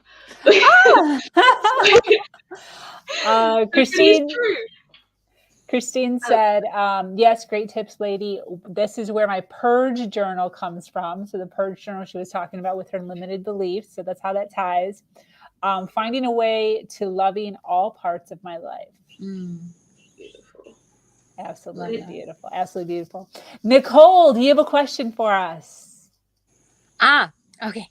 The question time. Yeah. So, well, based on what we're talking about now, I would love to know more about the tools that you use in your life to help you up leveling. So what are some things that you use when you find yourself with limiting beliefs, or when you find yourself in an area of your life that you know you want to shift in, that you know you can grow more into? What are some of the tools, or what do you go to? Who do you go to help yourself on that journey? Yes. So I have a quick answer. And I'm sure there's many different ways of doing this, but the first thing that came to my mind is action. It's just action. So Amber and I were talking about this earlier. Like, it'll kind of unfold and unravel how it's supposed to unravel. Anything that you're doing in life, you know, personal, health, relationships, education, career, entrepreneurship, but none of it will unravel the way it's supposed to unravel unless you actually take action and actually do it. So the first thing that comes to mind is just, what's the first step? And just do. And as you take that first step, the next step will become more visible. But the fifth step isn't going to ever become visible until you get to the fourth step. So you have to just, it's kind of like what you say with that poll. That's what I do. So I just feel that vibration within my body and I'm like, yes, let's do it. And that's how this podcast, you know, how the original podcast started.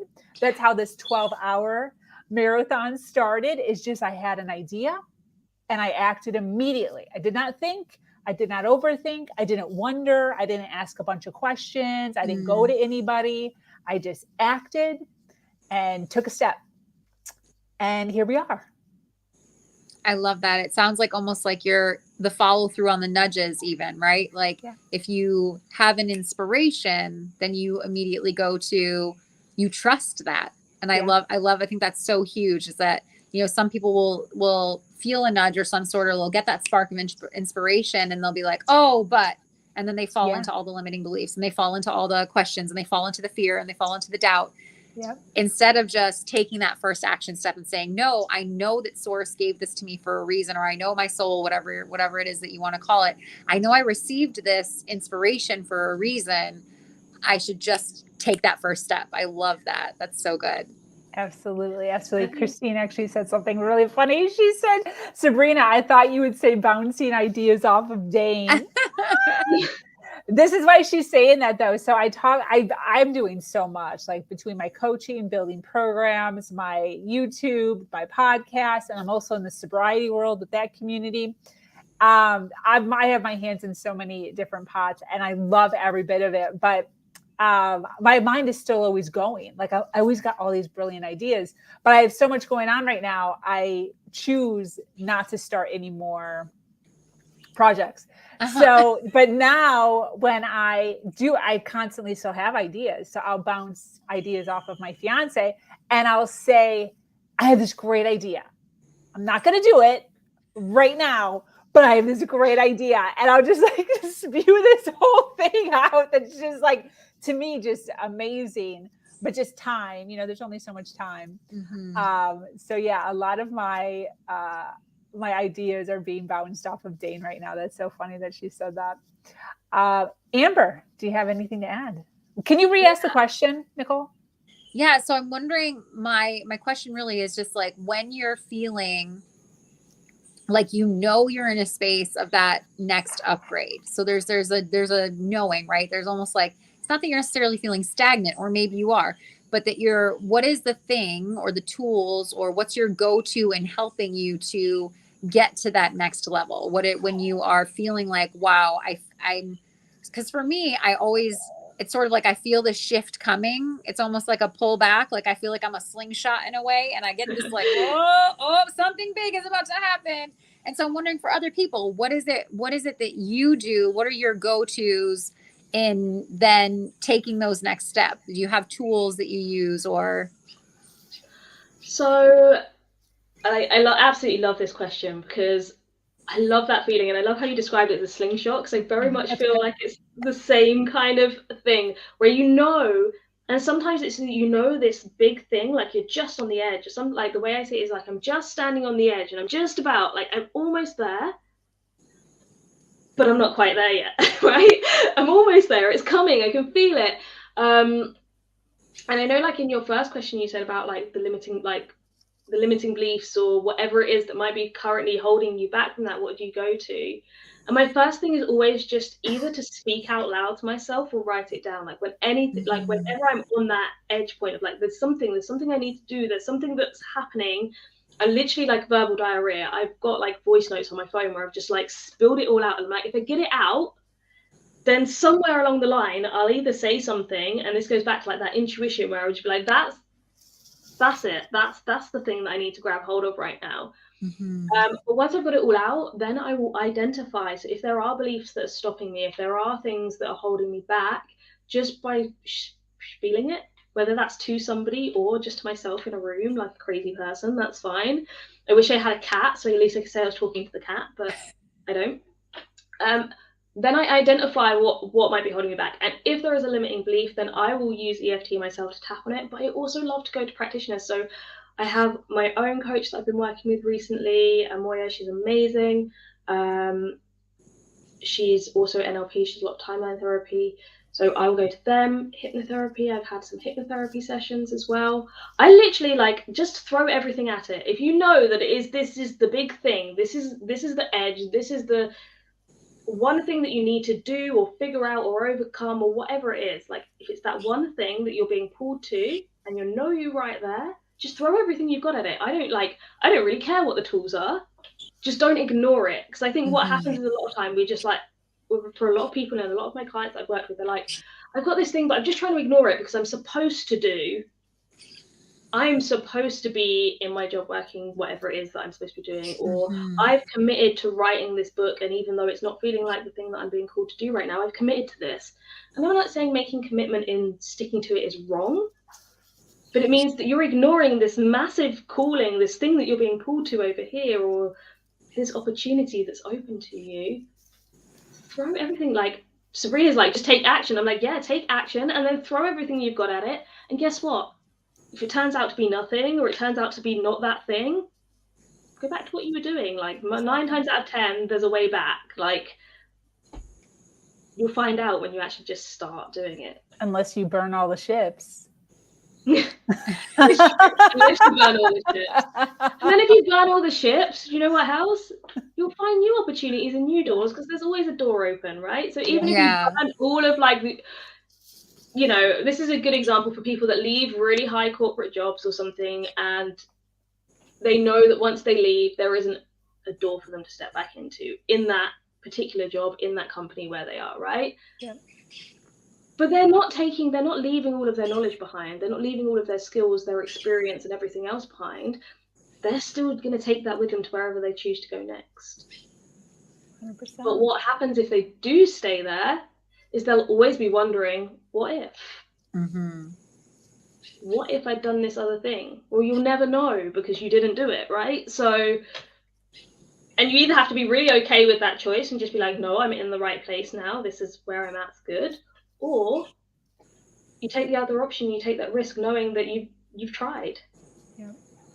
I think that's a great point that you bring up too, Amber, is like, well, I know Sabrina, you said if you burn all the ships, but at the same time, I feel like a lot of the decisions that when we choose to stay somewhere, when we choose to not upgrade, when we choose to not up level, it's often because of the limiting beliefs or the fear or the doubt, right? And like, well, if I let this go, what's going to happen, right? Whereas I personally have found, and in most of the people that I've worked with and colleagues, et cetera, friends, I found that like when we let go, like if you're not happy in something, or if you're feeling that pull, that draw, whether it be the slingshot or whatever, you're feeling that for a reason, right? Because you are at the precipice of this next upgrade. And yes, you can choose to ignore it. You can choose to set it aside and say, oh no, I'm comfortable here. But are you comfortable there because that's the comfort zone? Or are you comfortable there because you're meant to be there forever? Most of the time, if you're feeling any of these other things, it's the invitation to step up. It's the invitation to create more. It's the invitation to your upgrade. And so when we choose to play small, the universe will often, like over and over again, the invitation will become a slap in the face eventually, right? Like it'll almost like everything around us will start exploding and sort of force us into that. And then when you finally take that choice and you finally make that decision to move forward, it's like you look back and you go, oh shoot, that was supposed to happen a long time ago, wasn't it? Oh, if only I'd done it then. And like you said, Amber, you won't know until you actually do it, right? It'll always be a what if. But I've seen and experienced in my own life when I haven't done the thing where it's like the universe is like, I'm inviting you. It's not just an invitation. Come on, let's go. You know, it's almost like the mom at the car in the morning with the kid, like, let's go. Yeah. It's going to escalate until you actually get in the car. 100%. What just came up for me when you said that is that saying of like, what if you do, or what if you don't? Like, you have to go both ways. Mm-hmm. So like, if you're going to say, what if all the bad things happen? Then you also have to say, what if all the good things happen? Right. Like, that's only fair to you and your life, your future, your family. So I like that you said that. Yeah. Yeah. What if? 100%. I want, go ahead. I was just going to say, and also, you know, sometimes going to worst case scenario isn't the best thing for like anxiety wise and whatever else. But actually, sometimes we need to go to the worst case scenario. Go to the worst case scenario and say, if that was to happen, how would I bounce back from this? Mm-hmm. And if you can find a way to bounce back and know that you're resilient enough to deal with whatever the worst case scenario would be, then you give yourself that sense of, well, you know, like, actually I'd be able to recover from this. So it's not the end of the world. If you get to worst case scenario and you're like, I could not come back from that, like I couldn't, then what could you come back from? How far would you be able to come back from, knowing that, okay, this is the extent that I'm willing to push it to. And if I'm getting near here, then it's time to call. Like, you're giving yourself that ability to plan ahead for the worst case scenario, and then know that it's going to be okay. So I'm going to step into this choice, the thing that looks good to me. Yeah. Definitely. And even like planning for it. Like, you could even say like, okay, I know I'm going to leave this big thing, right? And I'm being called to do this other thing. I'm being called to start this business, or I'm being called to, you know, start this podcast or whatever. And the worst case scenario is this.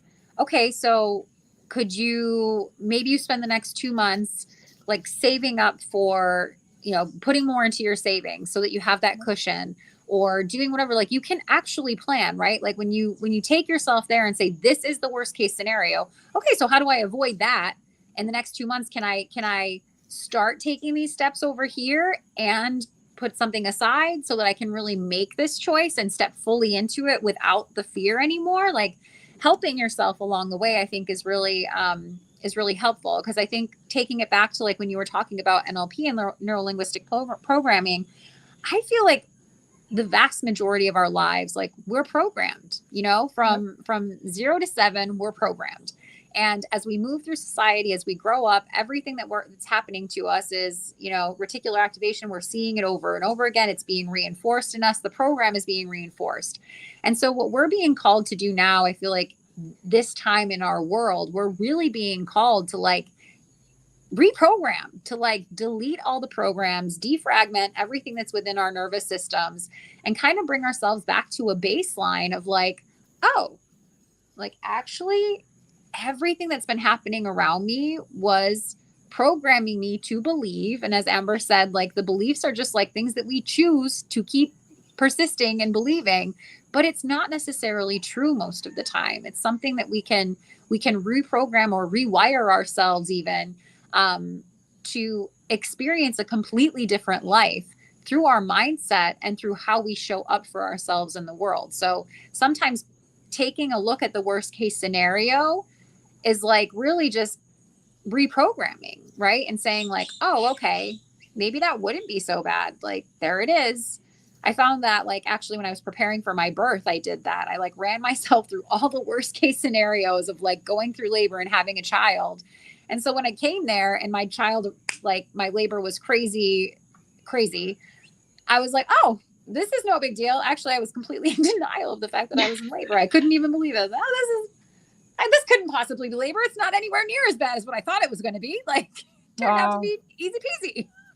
So sometimes that can help us. And as Amber said, like, maybe if you have extreme anxiety and such, like, might not be the best place for you to go without having some support there to help you through it, and recognizing those are extremes and we're not necessarily there. And that's not reality yet. It could be. But how then do you plan for shifting it into the more positive way and the more positive aspects of seeing it so that you can get yourself to that successful mission of whatever it was? 100%. I totally agree with that. I can actually relate to a lot of what you're saying. I had to prepare myself when I was leaving my ex, the abusive relationship, and being pulled to leave, but being too scared to leave. And I had to almost trick myself a little bit into preparing myself, because every time I would get to that point of like knowing I had to leave, right? We're pulling forward, I guess. Then I would say I had no money. So I had to start collecting money so that I couldn't use that as an excuse anymore. So I started to collect money. And then as I got more money and the arguments continued, I could no longer have that excuse of, I can't leave because I don't have any money. So I was like slowly getting rid of these excuses because I was preparing. Then what happened, which is kind of what you were saying, where the universe like actually like is like, you're doing this. So I had money, and then I had to start looking for a place. And I was kind of dragging my feet a little, not a lot, but a little. And one of my friends, who to this day I feel like totally saved me, she knew my story. I had opened up to her. We would work out in the mornings in our neighborhood because I wasn't really allowed to like do things. So in our neighborhood, we would work out. And I had started telling her these stories about how I was saving money and I was planning on leaving and this and that. So she calls me up on a random day and she is like, hey, no pressure, but my son is not doing so good in this high school. I need to switch high schools. I don't want to sell my house. So I'm putting my house up for rent in 2 weeks and I'm moving into an apartment like in another town or something with my husband, myself, and my son. And we're renting out my house. Do you want to rent it? You have like a week to decide. And the pressure was on. And it was like in my face that I had like, I couldn't allow any excuses anymore. It was like so evident that I had to take a risk, scared shitless, literally, and step out of that relationship and into this home with this money. And I was literally shaking when I met up with her. She gave me a week to decide. 2 days later, just mulling in my head. I'm like, should I, shouldn't I? Should I, shouldn't I? I know I should, but I'm really scared because I had been with this guy for, at this point, 13 years. And yeah. So, and the trauma bond, like all this stuff, money, like finance issue, like limiting beliefs with money that he like put in my head. So I met up with her 2 days later with my checkbook, literally physically shaking. And I sat down with her at her countertop. We negotiated. I was so proud of myself. I negotiated a lower rent. I was paying up front, 6 months up front because I had saved money. So like this was my reward for saving so much money. I'm going to be able to negotiate my first negotiation as an adult woman without anybody telling me what to do or that I did it wrong or how I should do it. Negotiated a deal, signed over a check, handed it to her. And then, not to like talk your guys' ear off, but then I didn't move. So get this, over a month, I am moving stuff out. So I'm moving stuff out of our place or his place into my place. I am down to a dress, a pair of shoes, because I was living in the guest room at this point because I hated him so much. It was horrible. So I was living in the guest room. So I had cleared out every single drawer was gone. My son's room was completely gone. He didn't check up on anything. He was totally self-absorbed, never even gave a crap about anything. My son was with his father. I had cleared everything out.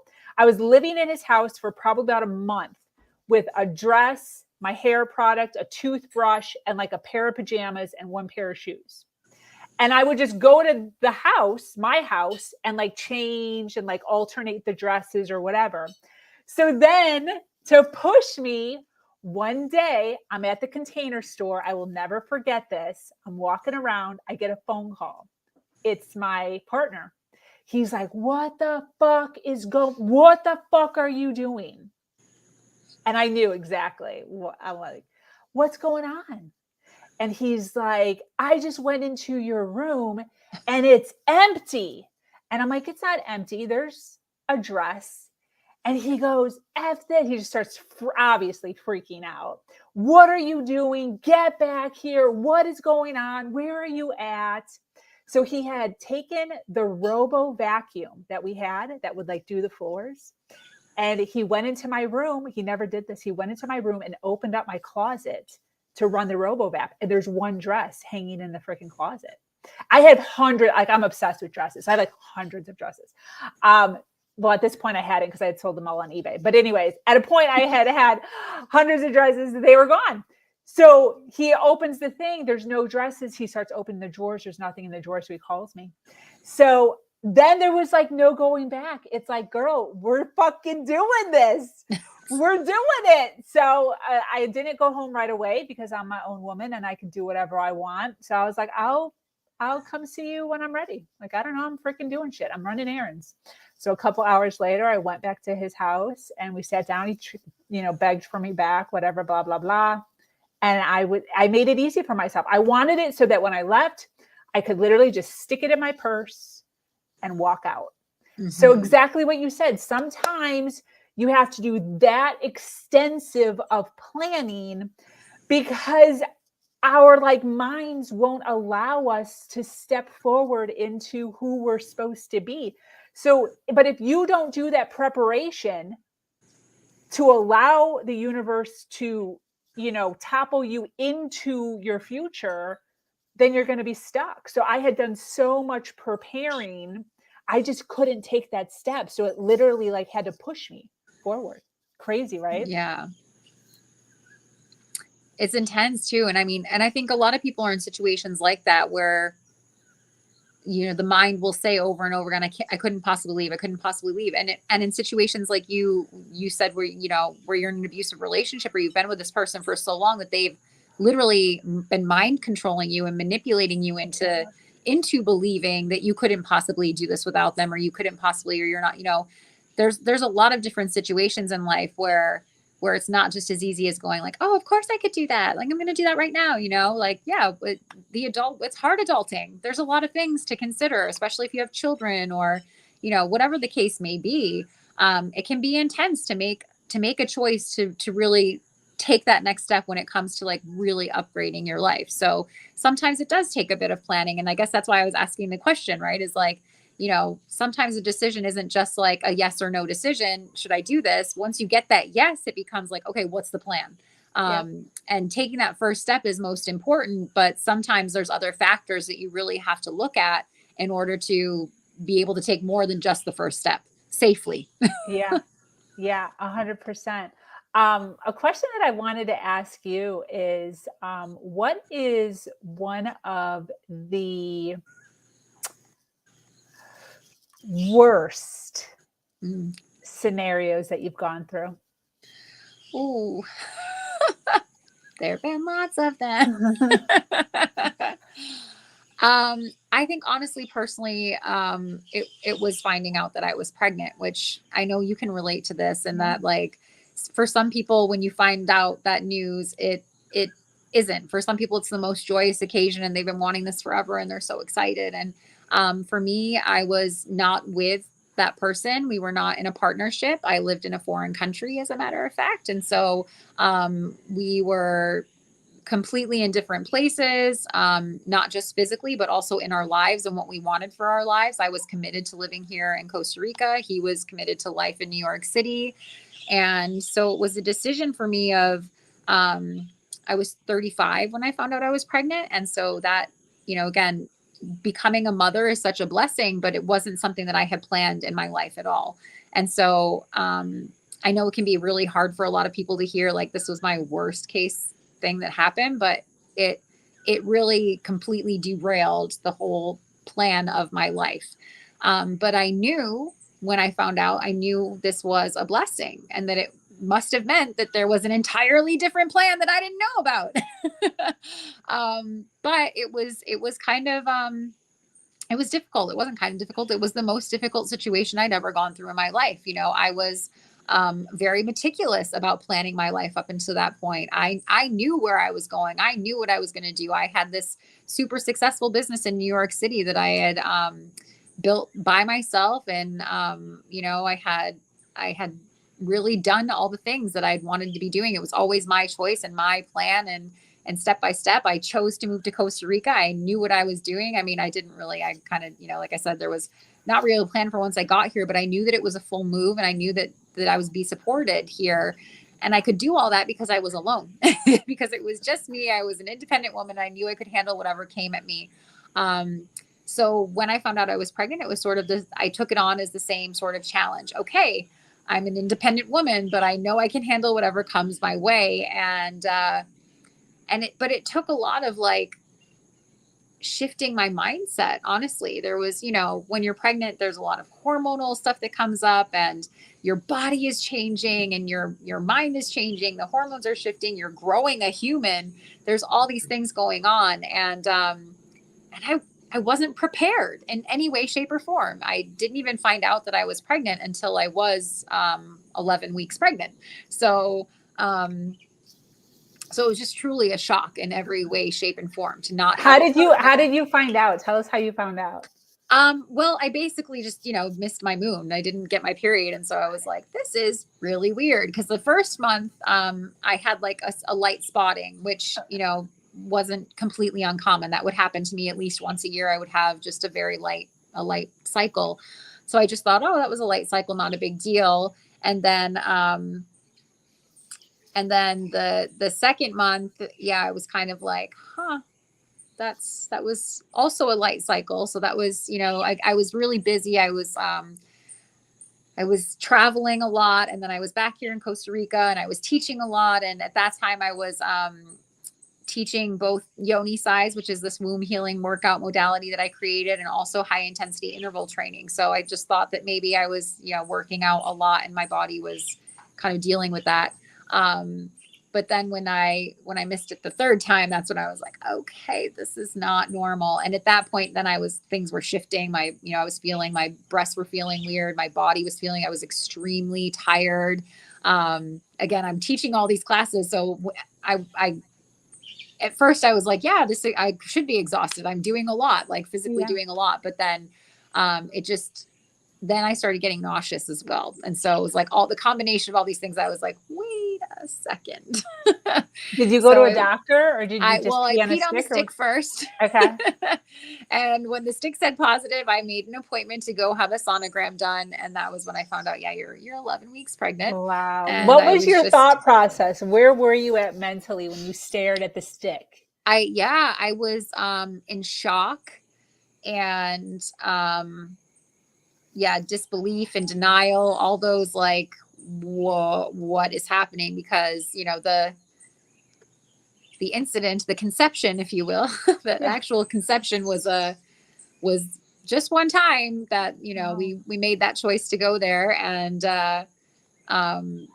just definitely not, like I said, not expected. There was precautions taken, and so it was not something that was planned in any way, shape, or form. So when I saw that positive on the stick, again, it's like I know so many people in my life where they were trying so hard for years to have a baby, and this would have been the most elated feeling for them. And for me, I was just an utter sad. I was really sad. I was scared. I was terrified.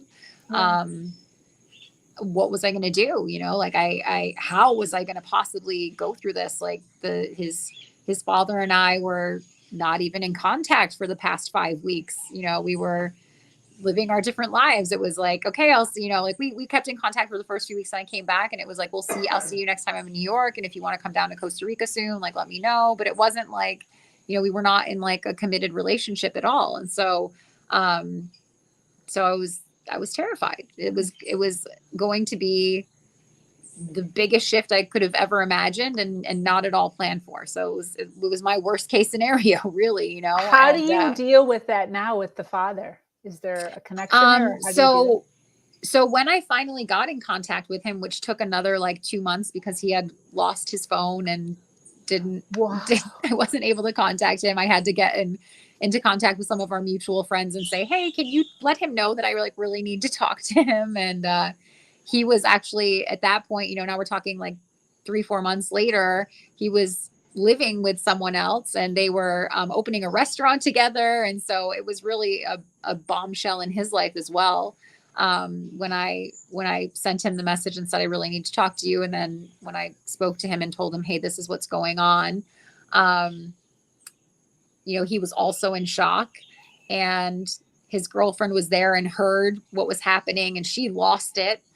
She started sending me awful messages and things on a consistent basis, to the point where I had to like block his phone number. Like I had to call him and say, like, I have to block your number because she's mentally unstable and sending that to me, and I'm not receiving any of that negative energy. Like, this is, you know. So I basically said to him, like, I appreciate you, but I'm not calling you to tell you that I want or need anything from you, but I feel like I'm morally obligated to tell you that I'm pregnant with your child, and I'm going to have this baby, and I'm going to stay living here in Costa Rica. And so you can choose to show up how you want to show up. And basically he's done that. He's just chooses to show up how he wants to show up, when he wants to show up. So that's been really challenging as a mama as well. You know, all through my pregnancy, it was really challenging because he would sometimes call and be super excited about this pregnancy, but also living in New York City and, you know, thousands of miles away from me, and wanting to know how things were going, and wanting to make plans about like, where will you send this child to school and such. And I'm like,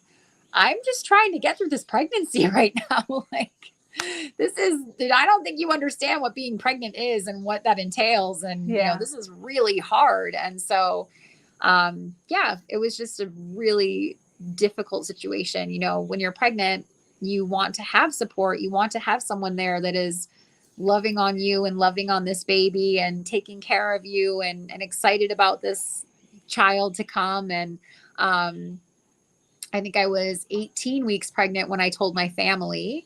It was Christmas time, so I went home to New York, and actually, no, my parents were living in South Carolina at that point. So I went to South Carolina to visit them and made the announcement, and they were really excited because it's their only grandchild. So nice. Wow. So yeah, so it was nice to have like that once at that point, to have the support of my family, and my friends here in Costa Rica were all really supportive. Everyone was super excited about it, but it was still, I really felt alone. You know, I really felt alone, and I really felt scared more than anything else. I was just really scared. And then my little one arrived, as I mentioned earlier, fast and furious in a crazy Costa Rican torrential storm. It was nuts.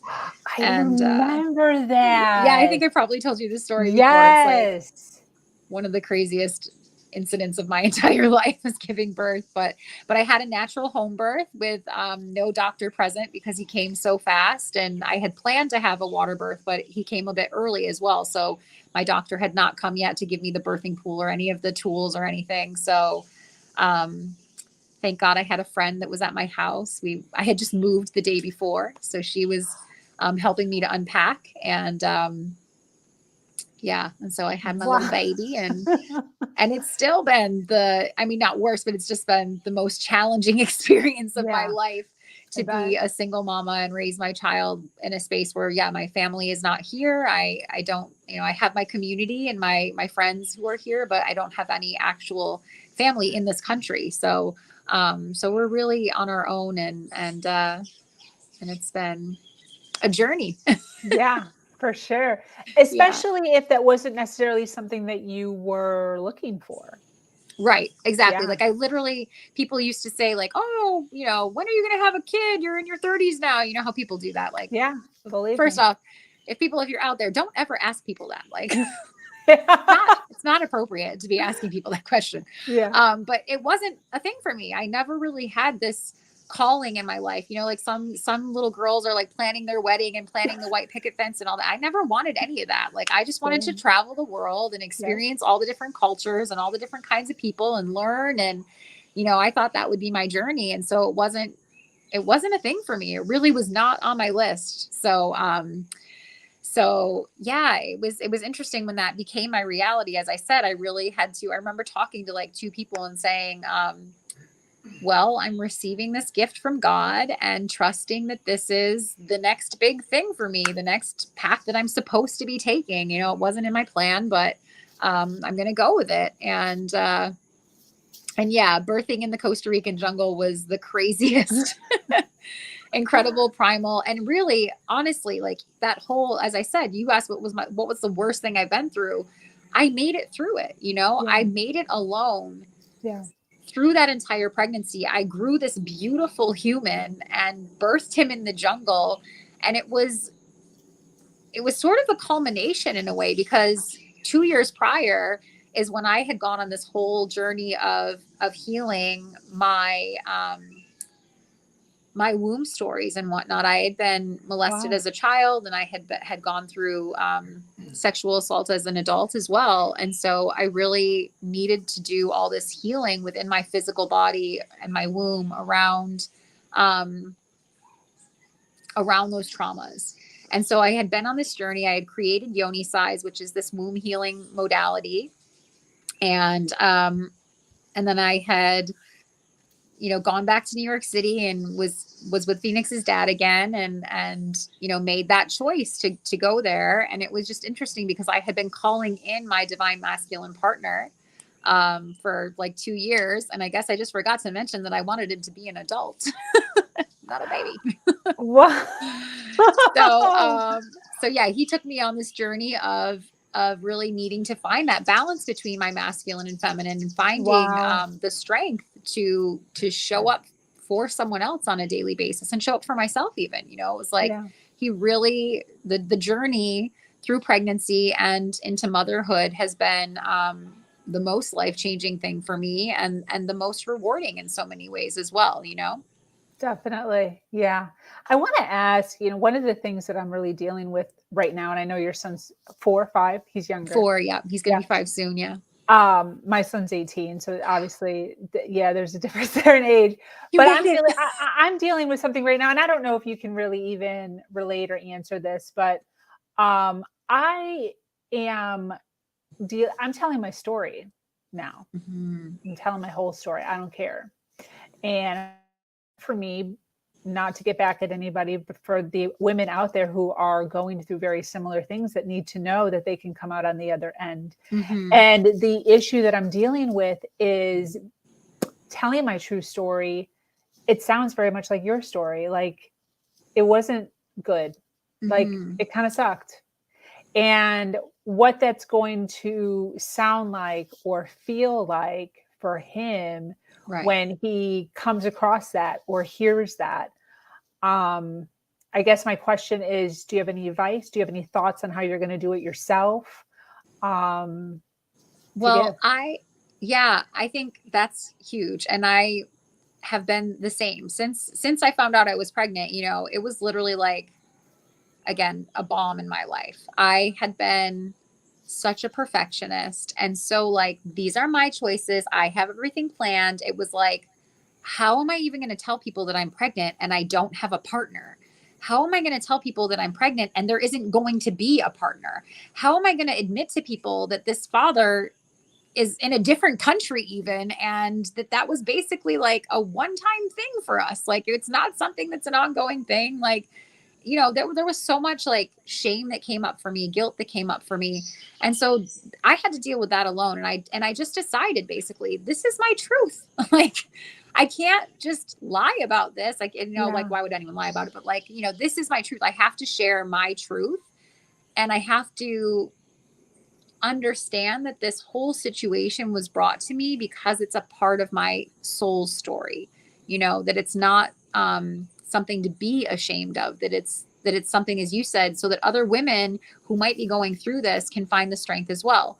And so I've been honest since day one with my son about all of it, you know, like, and I kind of had to be, well, he didn't necessarily have any sort of knowledge about like what families are or whatever. But, you know, as soon as he was becoming aware, or, you know, it's on the times when his dad did want to visit, it's like, how do you introduce this person as your father when you've never met them before? Or how do you, you know, so for us, it's been an ongoing thing since he was little, that, you know, he knows that it was a challenge for me. and that I still see him, as much as it was a challenge, I still see him as the biggest gift. And I think your son certainly knows that as well, right? That it was this life shifting thing for you. And then I also have this deep knowing within myself that my son's soul chose his path too.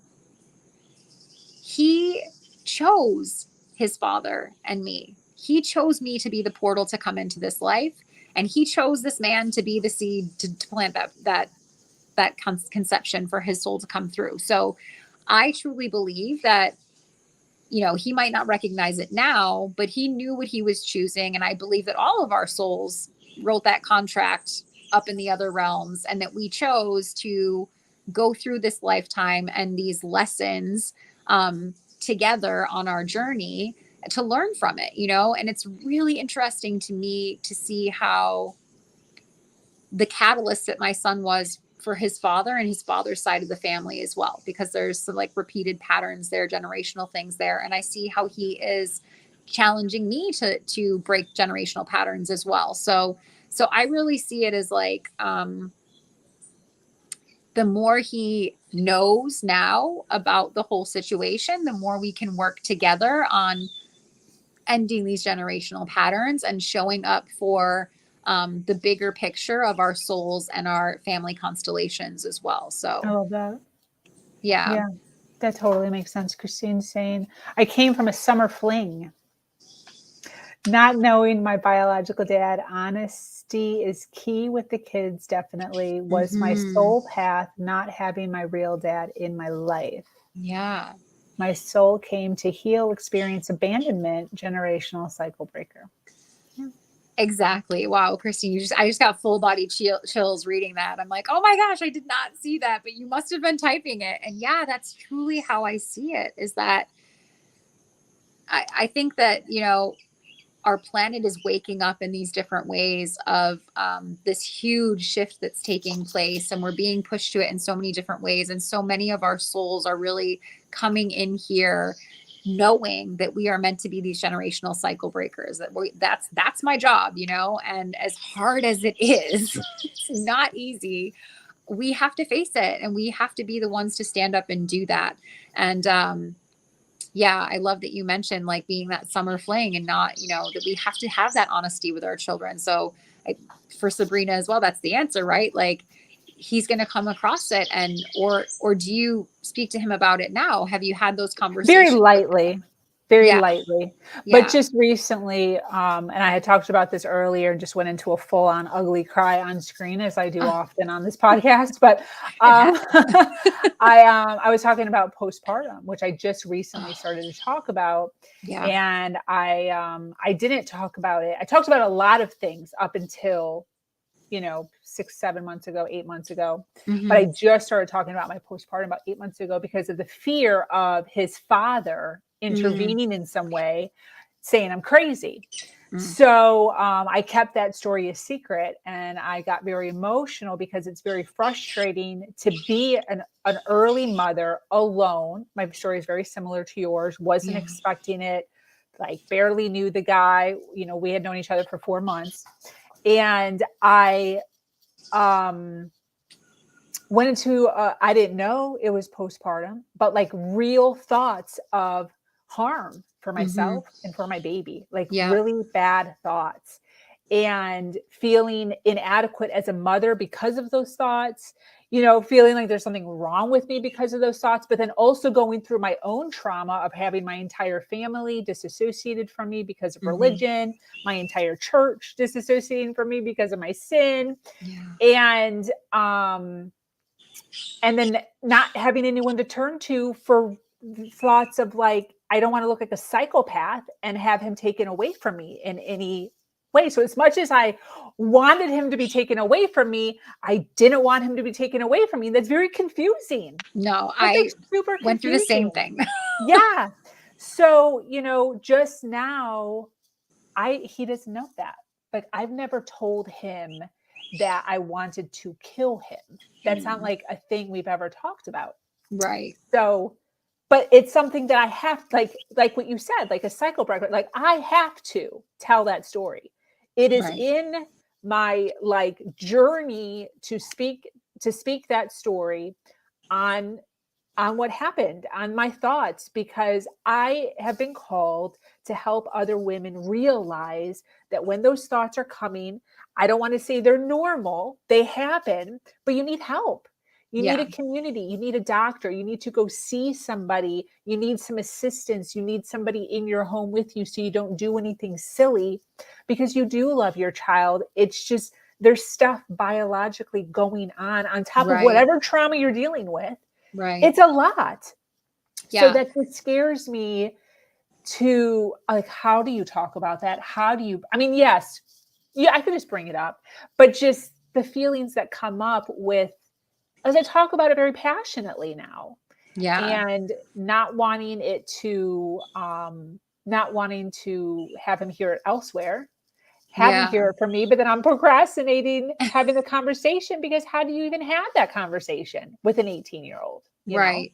Well, I think that, and part of it is, part of the difficulty in having that conversation is the fact that we don't talk about postpartum in general, right? Yeah. It's like, it's so taboo to even admit that you're going through that difficulty, right? That's why most people it becomes so extreme, or it's so hard, because it's like, oh, motherhood is so beautiful and the baby comes and it's like, no, not for everyone. There's a lot of difficulty in it for many people, even who are, with a partner and fully supported and whatever. That doesn't mean that the hormones don't swing off into a crazy direction that yes, make us feel these feelings. I'm not going to even call them horrible. They're real feelings that come up for many people about self-harm or harming the child. And of course, like you said, I love my son. He is the best thing that ever happened to me, but I definitely had terrible thoughts of like, I need to put this child in the car right now and drive us off a bridge. We need to do that. Same. Because this shouldn't be happening. We shouldn't be here. The whole world would be better off without us. Like, I went through that, and I was dealing with, at that point, I had someone living in my house who was emotionally abusive towards me. So I had hired this person as a nanny, and instead she was being emotionally abusive towards me. It was like one of the craziest experiences. So, here I've got someone else, like, I'm having the thoughts, I'm having this difficulty, and then the person who's supposed to be supporting me is saying, you're a helicopter mom, you're the worst mom ever, this child's going to turn out to be a psychopath, like that, and so I'm now believing, like, not just myself, but someone else is reinforcing those thoughts. So it was like very, very, continuing the worst part continued until he was maybe, 4 months old. At 4 months old, we went back to the US because my dad had heart surgery and had complications afterwards, needed help. So we went back to the US, and thank God got out of that situation where I was having this emotional abuse. And I started realizing, oh, I'm not the worst mom. I'm actually quite okay. But I am then, was able to say to my parents, I'm having these awful thoughts of harming the baby. I'm having these awful thoughts of hurting myself, of, maybe, and my parents were like, okay, this is, again, I think it is normal. I think it is normal. There's a spectrum of normal, right? I love that Like, you're saying that. It just feels weird saying, because it's we're not normal told that it is, right? Because it's so taboo. But like, that's no, why. Yeah. most So I have a hard time saying, because you shouldn't sit in it.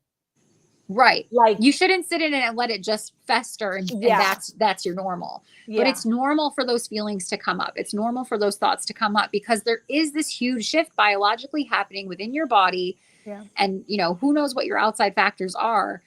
And it can swing, everything is on a spectrum. Everything in life is on a spectrum, from what we call good to what we call bad. It's all just one line, one spectrum. And so, and we each have our own spectrum. Right. And it's different for everyone, but so many women are going through it. So many women. And maybe it has a lot to do too with all the other things, that the environmental factors that we're exposed to these days, that's maybe partly why the rates are increasing, if you will. But who knows? Because, back in the day, they might have just doped you up on whatever. And so that was why you weren't feeling it. But like, you know, it's like, who knows what the reason is. But I think that we need to normalize talking about it. We need to let women know before they have a baby. I make it my mission. Like every friend that I have, I'm like, it's not all sunshine and rainbows. And if you have these scary thoughts, please call me. Please call me and know that I am a safe space for you to express. I'm feeling like this and I'm scared. And it's okay to say that. It's okay to say that. And then let's get you some support because you need it. You know, like you said, who can I talk to? Going to a doctor or a therapist or someone that can help you recognize that it's okay to have those thoughts. We just don't act on them, right? Yeah. What are some tools or what are some techniques or things that we can do when those thoughts arise so that we stay safe and that our child stays safe? And I think it's so important that we start normalizing those conversations so that we don't have to wait until our child is 18 to be like, hey, this happened, right? It's like, it should be just normal in society that we know that a lot of women are going to go through that. Not everyone. And it's, you know, it's normal if you don't go through it too, but there's a spectrum of normal. And it is important to know and understand that and to not have that guilt or shame or, you know, obviously it's scary. So I can't say don't have the fear because it's a scary situation to have those thoughts. But what are the tools that we can use? Who do you have that is a lifeline or a support line that you can call if that's happening and you can call and you know they're going to show up? That was one of the most difficult things for me is that I didn't have anyone who was a safe space to go to who could actually show up for me. Yeah, definitely. And I think that's one of the awesome things about this community that's slowly building is, you know, being able to reach out and grab onto, you know, a handful of people that resonate with your story because there's so many stories in and amongst this community. And a lot of times it's not like it's not that I needed somebody to help me. I just needed somebody to freaking listen to me and tell me that like, I'm going to be okay. Right. You know, like I needed somebody just to be like, I get it. And you're going to be fine. You're going to be fine. You just have to do the next thing.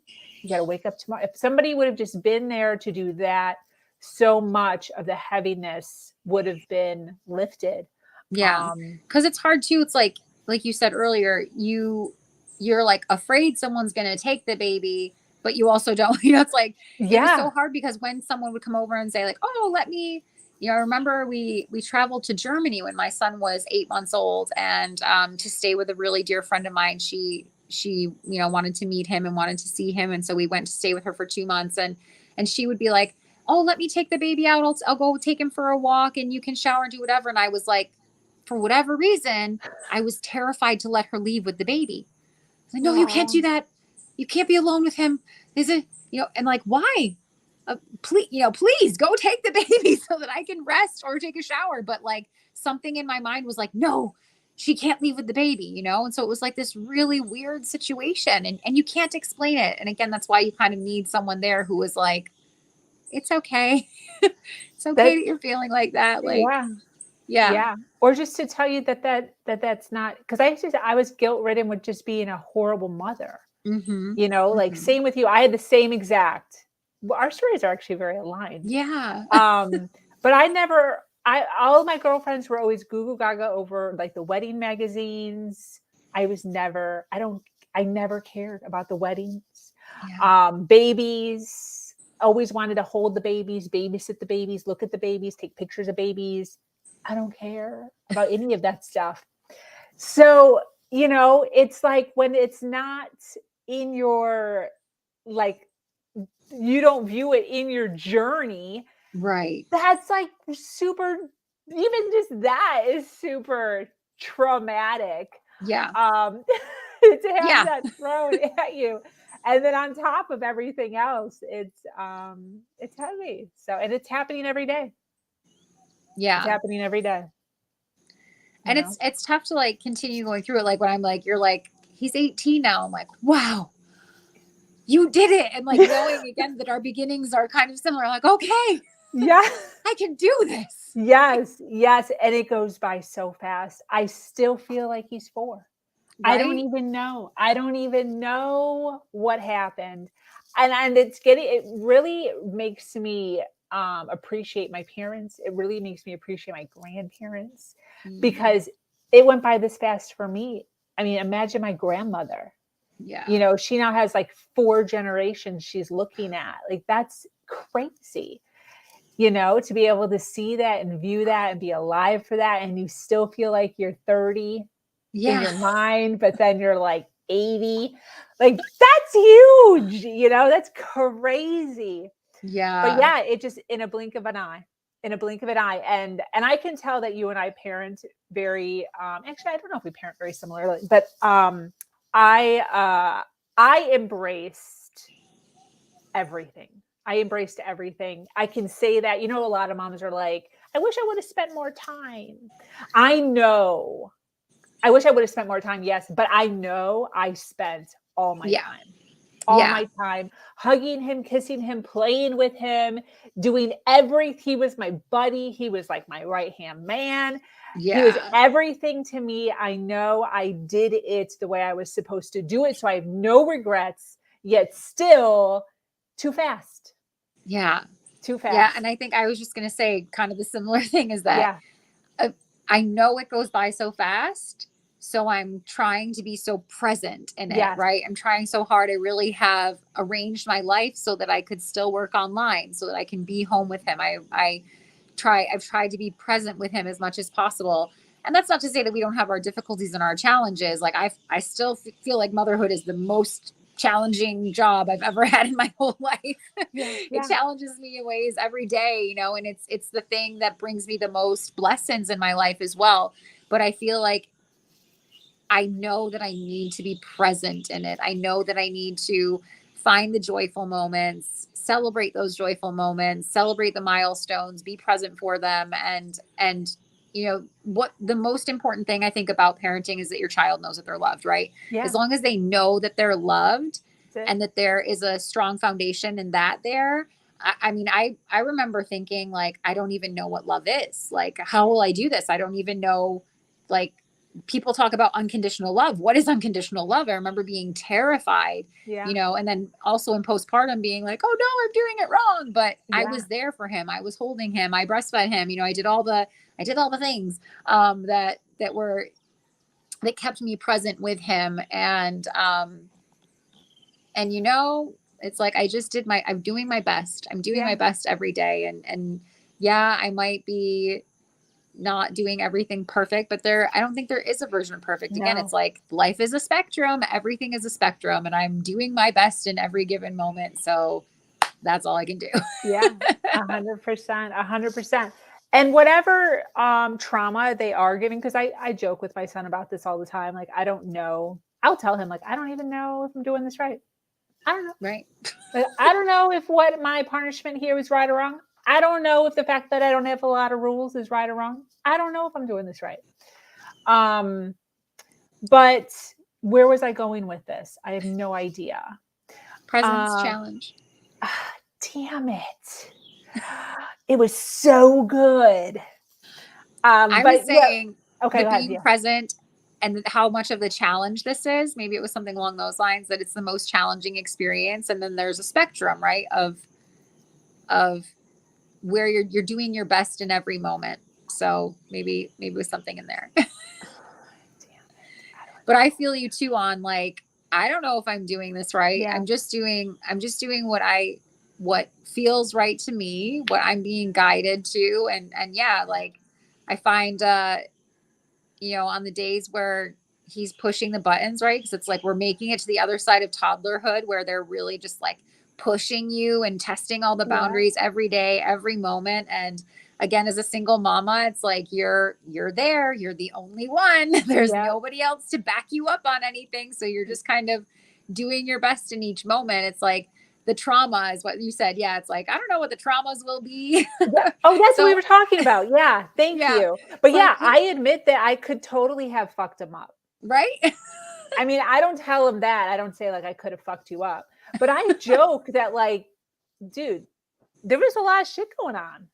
you know, like pregnant out of wedlock, disassociated from my parents, in an abusive relationship, moving all over the country because he's isolating me, no money. We're living in this big house. I'm driving a brand new BMW, but I'm shopping at Goodwill and Aldi's, like I don't know if you have an Aldi's, but like a little tiny like thrift store, grocery store, basically, because I have no money. It's super confusing. There's probably so much trauma in that. Right. But I always showed up. I always loved. We always laughed. Like we had tickle fights. We were always. I was always with him. Unconditional love, like 100%. And but that doesn't mean that he's not going to grow up with things.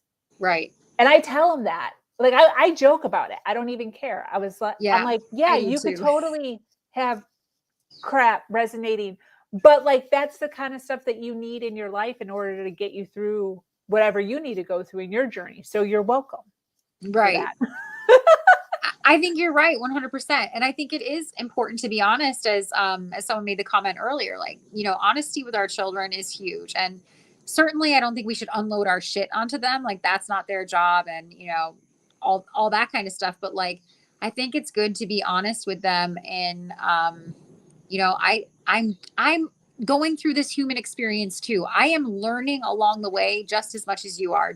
Yep. Do I know a little bit more than you? Well, about how to keep myself safe, like don't touch the hot things or the pokey things. But other than that, like we're kind of in this together. Yeah. And, you know, they really are our teachers, right? Yeah. Like they teach us so much. They're kind of like, again, the generational pattern breakers or curse breakers. It's like cycle breakers. They are here to shine the light on those spaces for us where we still need to grow. And so it's almost like society's way of telling us that we're supposed to be doing things is like ass backwards. You know, Yeah. it's like, we're not here to be like, I'm going to show you all the things and discipline you and da, da, da, da, da, da, da. It's like, we're not here to program them. They're here to deprogram us. I love that. They're here to remind us that we are of nature, that we should be playing and curious. And it's like we almost go through like the indoctrination and we make it to adulthood and we're like, okay, now we're these robots and we do things like this. Time to make the little one the same. But it's like, no, that's really not how we should be doing it. Like, yeah, agree. 100. I love that. I've never really thought of it that way, but that's so true. Yeah, they are teaching us 100%. That's great. I so see my son as like the little guru. It's like he on a daily basis, he'll bring something up that I'm like,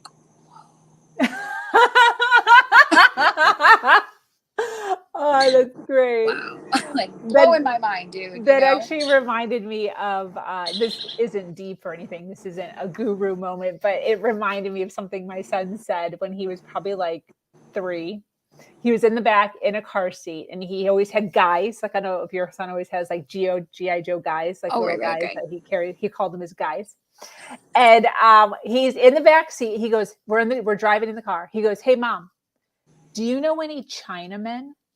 And I was like, no, I don't know any Chinamen. Why are you asking me if I know any Chinamen? He's like, well, I want to ask him why all my toys are made in China.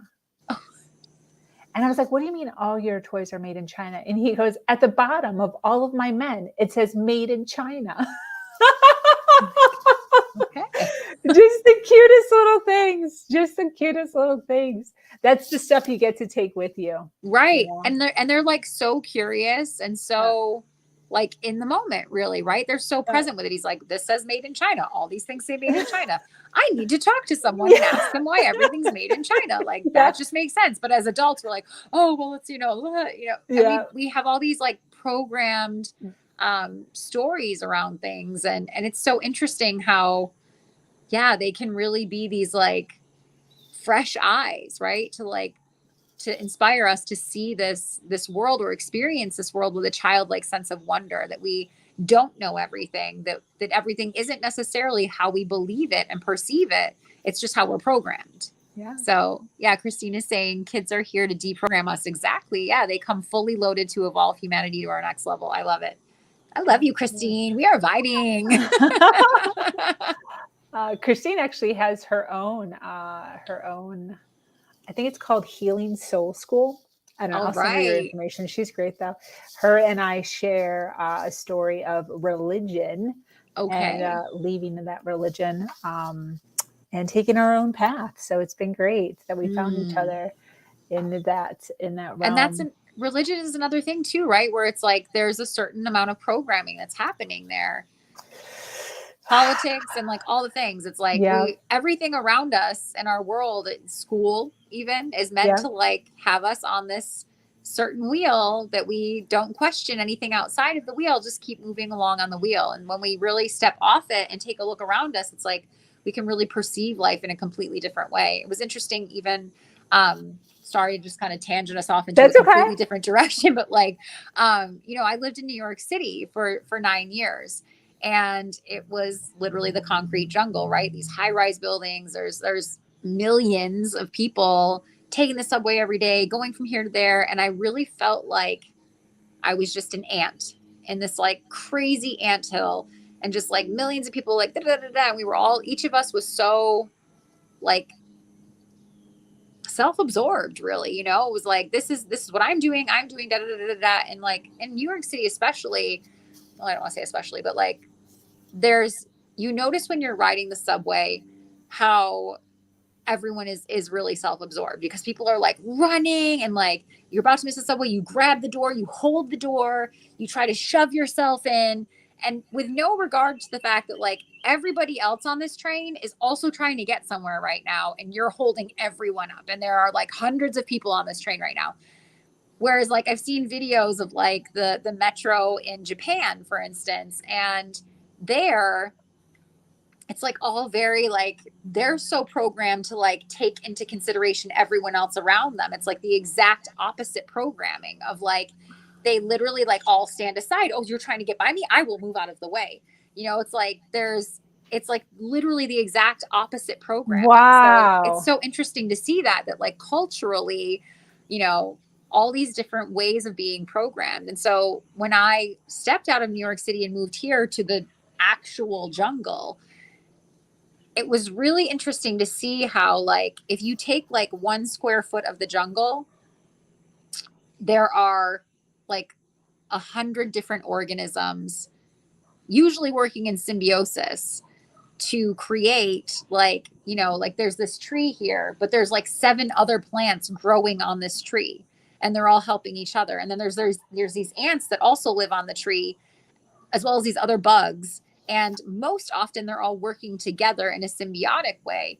Granted, there's like predators and prey and whatnot, but even there you see how it's like the circle of life and this natural law. And like, we don't get that most of the time as humans. Wow. We're just Yeah. really programmed to like follow a certain story. Yeah. Wow. Christine has a question for you. Yeah, sorry. Yes, it is Gayatri, like the mantra. Indeed. Yes. I don't even know what that is. What is she talking Yeah. about? So sorry, let me smooth that. So I studied pretty intensely yoga, and not just like on the mat yoga, but the 8 limbs of yoga with a guru in India for many years while I was living in New York City, and then, you know, went to India and studied with him there as well. And so when you are under the tutelage sometime with a guru or with a teacher, when you continue up leveling through the teachings and what you're learning, you're often given a spiritual name, and your spiritual name is usually, I don't want to say always, but it's usually meant to kind of give you that next upgrade. It's like sort of like the potential, if you will. It's not necessarily who you are already or what you're embodying already, although sometimes it is. It can also be like, this is where we see you going. And so the Gayatri mantra is like the mantra that's chanted in the morning as the sun rises, and also sometimes in the evening as the sun is setting. And it's the stoking of the hearth as well. So sometimes when you wake up in the morning, it's like making the fire. And so Gayatri in general is like of the light, or bringing the light. So that was the name that my guru gave to me after studying with him for many years. And then that was sort of my intention, was to fully embody that name and live that purpose of bringing the light. So, yeah. How does one decide that they're going to give that to you? I don't know, actually. That's the guru. Is there like a certain amount of time or like? No, not really. And I think actually I asked if it was time or not. I remember I was at a like convention, basically. We were on like a retreat with our guru, and it was in Philadelphia. That one was in Philadelphia. So we were spending the weekend with the guru in Philadelphia, and several of my friends were like, I'm gonna ask if it's time or not. And I was like, oh, really? And so like 2 of them came back and they were like, oh my gosh, I got my name. And I was like, really? Interesting. So I was like, okay, maybe I'll just ask if it's my time as well. And at this point, like I had been studying with him for years. I had gone to India with him and done all these things. And so I felt like it wasn't just like I didn't feel like it was an ego thing. Like, oh, I need my name too. But it felt like, no, I really feel like I've been through this incredible. In just a minute, baby. Yes. But yeah, I really felt like it was time. And so I did ask. I said, oh, I'm sorry. Okay. I appreciate that you're letting me know. Can you gently bring it downstairs? Very gently. Okay. Be careful. But I still get to watch movies. Okay. It's like the deal. You're not going to take the screen from me, are you? But yes, I remember asking, we called the guru Baba. And so I said, Baba, I'm so grateful for this experience with you. And I'm asking humbly, and, I understand if it's not my time, but if it's time for my name. And he said, yes, it is. Today you will receive your name. And I said, okay. And he was like, your name is Gayatri. And so the mantra of Gayatri is, do you want me to, I'm going to kind of sing it. But again, it's chanted usually in the morning as the sun rises, and also in the evening as the sun sets. And so I do it here every day. I'm not sure if you guys can actually tell. It's bright behind me, but that's the ocean. That is the ocean out there. Kidding. Yeah. I just saw moved into that. this house. You haven't seen my new house yet. Yeah, I did see that part on one of your, I don't know if it was a live or your reel or whatever. Right. But Something in. Yeah. Yeah. So this is. But I this can't is see it. I can't tell from where you're I know at. it just looks blown out behind me, but it was it's the best vision because best scene, if you will, because we're still unpacking the house. So wow. All right, honey, give me just 1 sec, or I can chant the mantra while I do this at the same time. Okay, so the mantra goes Om Gam. You ready? See? Om Bhuvaswaha Tatsaviturvarenyam Bargo Devasya Dimahi Dio Yonam Prachodayat Namaha. And so generally you would chant that at least 3 to 9, 12, usually in sets of 3. I'm sorry, honey, hold on.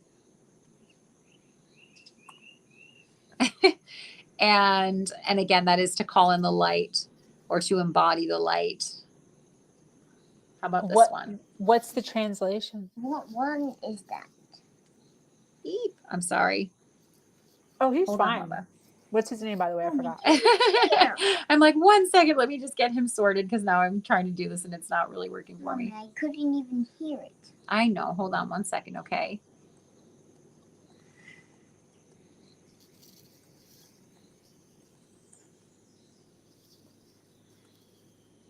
I'm over here just eating eggs with my hands. Snacking. I mean, 12 hours. You really are going in here. You need to snack for sure. 2 more hours, girl. You got this. Hell yeah. Oh my goodness, baby. Hold on. It's not.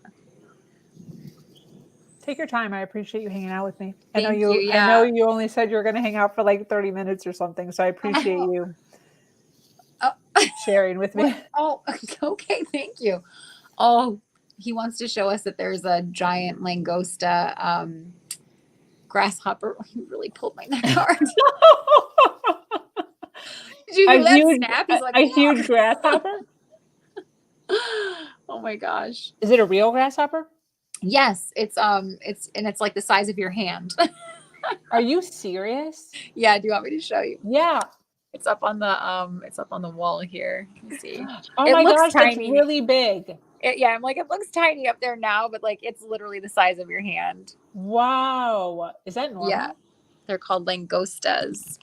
That's normal. They're just huge Yep. grasshoppers just hopping Yeah, it's around. just a type of grasshopper that's here. That's like, I don't know if they're like the difference between grasshopper, katydid, or whatever, but like, yeah, it's a type of grasshopper basically. I know, my lord. Oh, my lord. Okay, hold on, money. Can you back up your head, please? Oh, great. sweetheart, I'm sorry. It's something with the internet right now. It's not working so well. Are you trying to log on?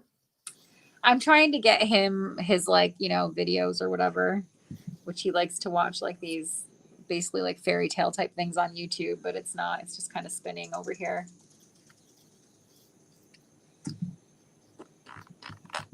What's his name?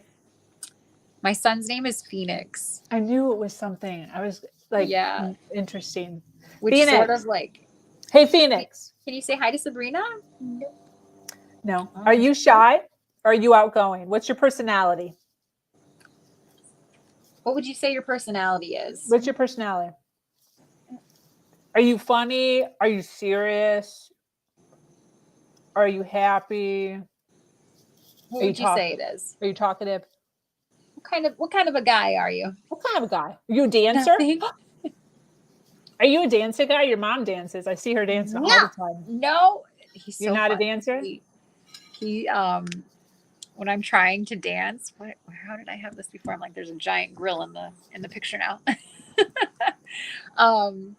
He sometimes loves to have a dance party. Sometimes he's like, we need to have a dance party. Yes. And then other times, oh, hon, I'm not sure why it's not working, but it's really just spinning. Other times he's like, if I want to go out dancing, or if I'm like at an ecstatic dance event and he's present, he's like, no dancing, mom, no dancing. Or on the beach, again, I like to chant the mantra on the beach at sunset and do my dance. And just like, you know, for me, there's a lot of, I love the physical, energetic connection to nature and source energy and embodying that. And he does not like that. I'm not sure why, but he's really not into it.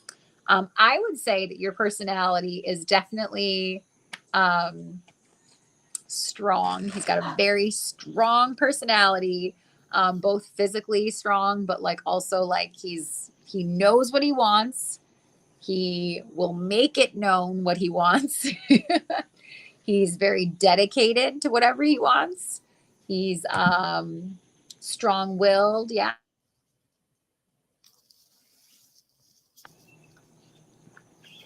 Am I back? Sorry, I got a call there. That's okay. That's okay. Careful. I love it. 4 years old. Careful, please. We don't want to dump things over like that. Yeah. Why'd you guys move, by the way? A little bit of a show off. Likes the show off. Yes. Amor, I'm very sorry, but this isn't working. I'm not sure what the problem is. Why don't we just do one of your movies that you have downloaded? No! Honey, it's not working. Look, it just keeps spinning. Mira, I'll try one more time for you. Try a bunch more times. We're trying a bunch more times.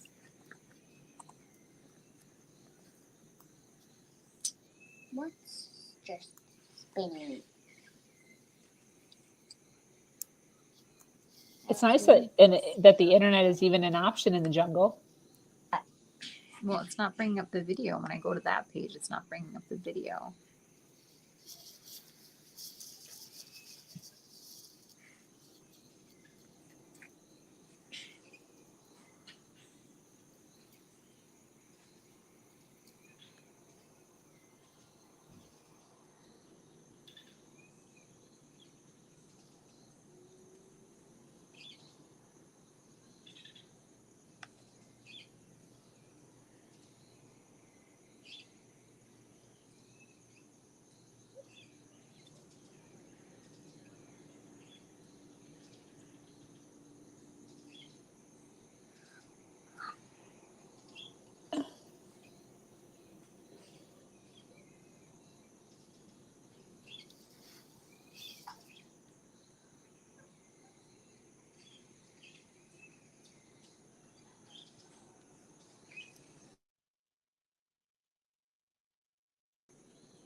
I keep receiving this phone. My mother's trying to call at this time as well. So I'm like, sorry.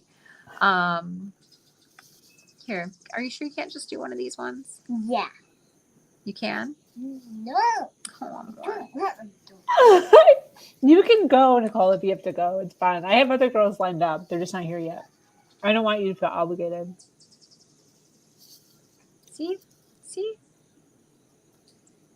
I said I wanted. Mama, may I please? Mama, may you please get me? You want something on the other one. I gotcha. Okay. Oh, she's over here. It's been playing the whole time. Oh.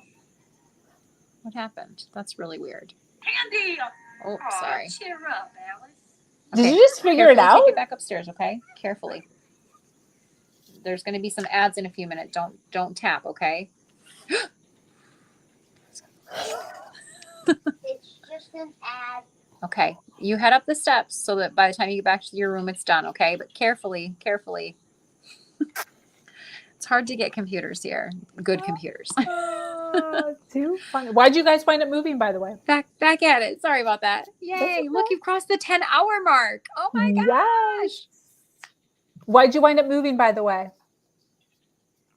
Can you hear me?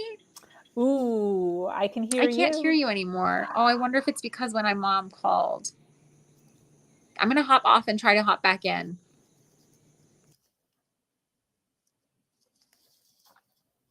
I hope you guys are having a fantastic time hanging out and chilling and relaxing. We have had, I don't even know how many ladies we've had on so far, but a lot. I think close to 30. We did have a few cancellations, but we are hitting the 10-hour mark here at the Her Version, in the Her Version community. So all good stuff. I've basically been sitting for 10 hours. So that's interesting. I have to give you kudos. It's incredible that you've been sitting here for 10 hours. Like I did that take 2 is pee breaks, but what's so funny is, are you a vegan or do you eat? Are you a vegan? I am mostly plant-based, I say, but I will eat meats. You know, Okay, if my because body is I'm telling me I need craving- to, then I go ahead and I do that. I'm just craving pizza so bad. I just want pizza. You're the third person who's mentioned pizza to me today. I'm like, maybe it's a pizza day. Okay. I'm like, first thing I'm gonna do when I get off, what am I gonna do? Pizza. Have you ever sat for 10 hours before? Like, have you ever been like traveling Probably. or for some reason that you Just needed to sit working. for 10 hours before? Yeah, 100%. But up and down more than this, you know, like I'll get up and, you know, go do dishes. I'll get up and do laundry or Right. you know, run errands or whatever it is.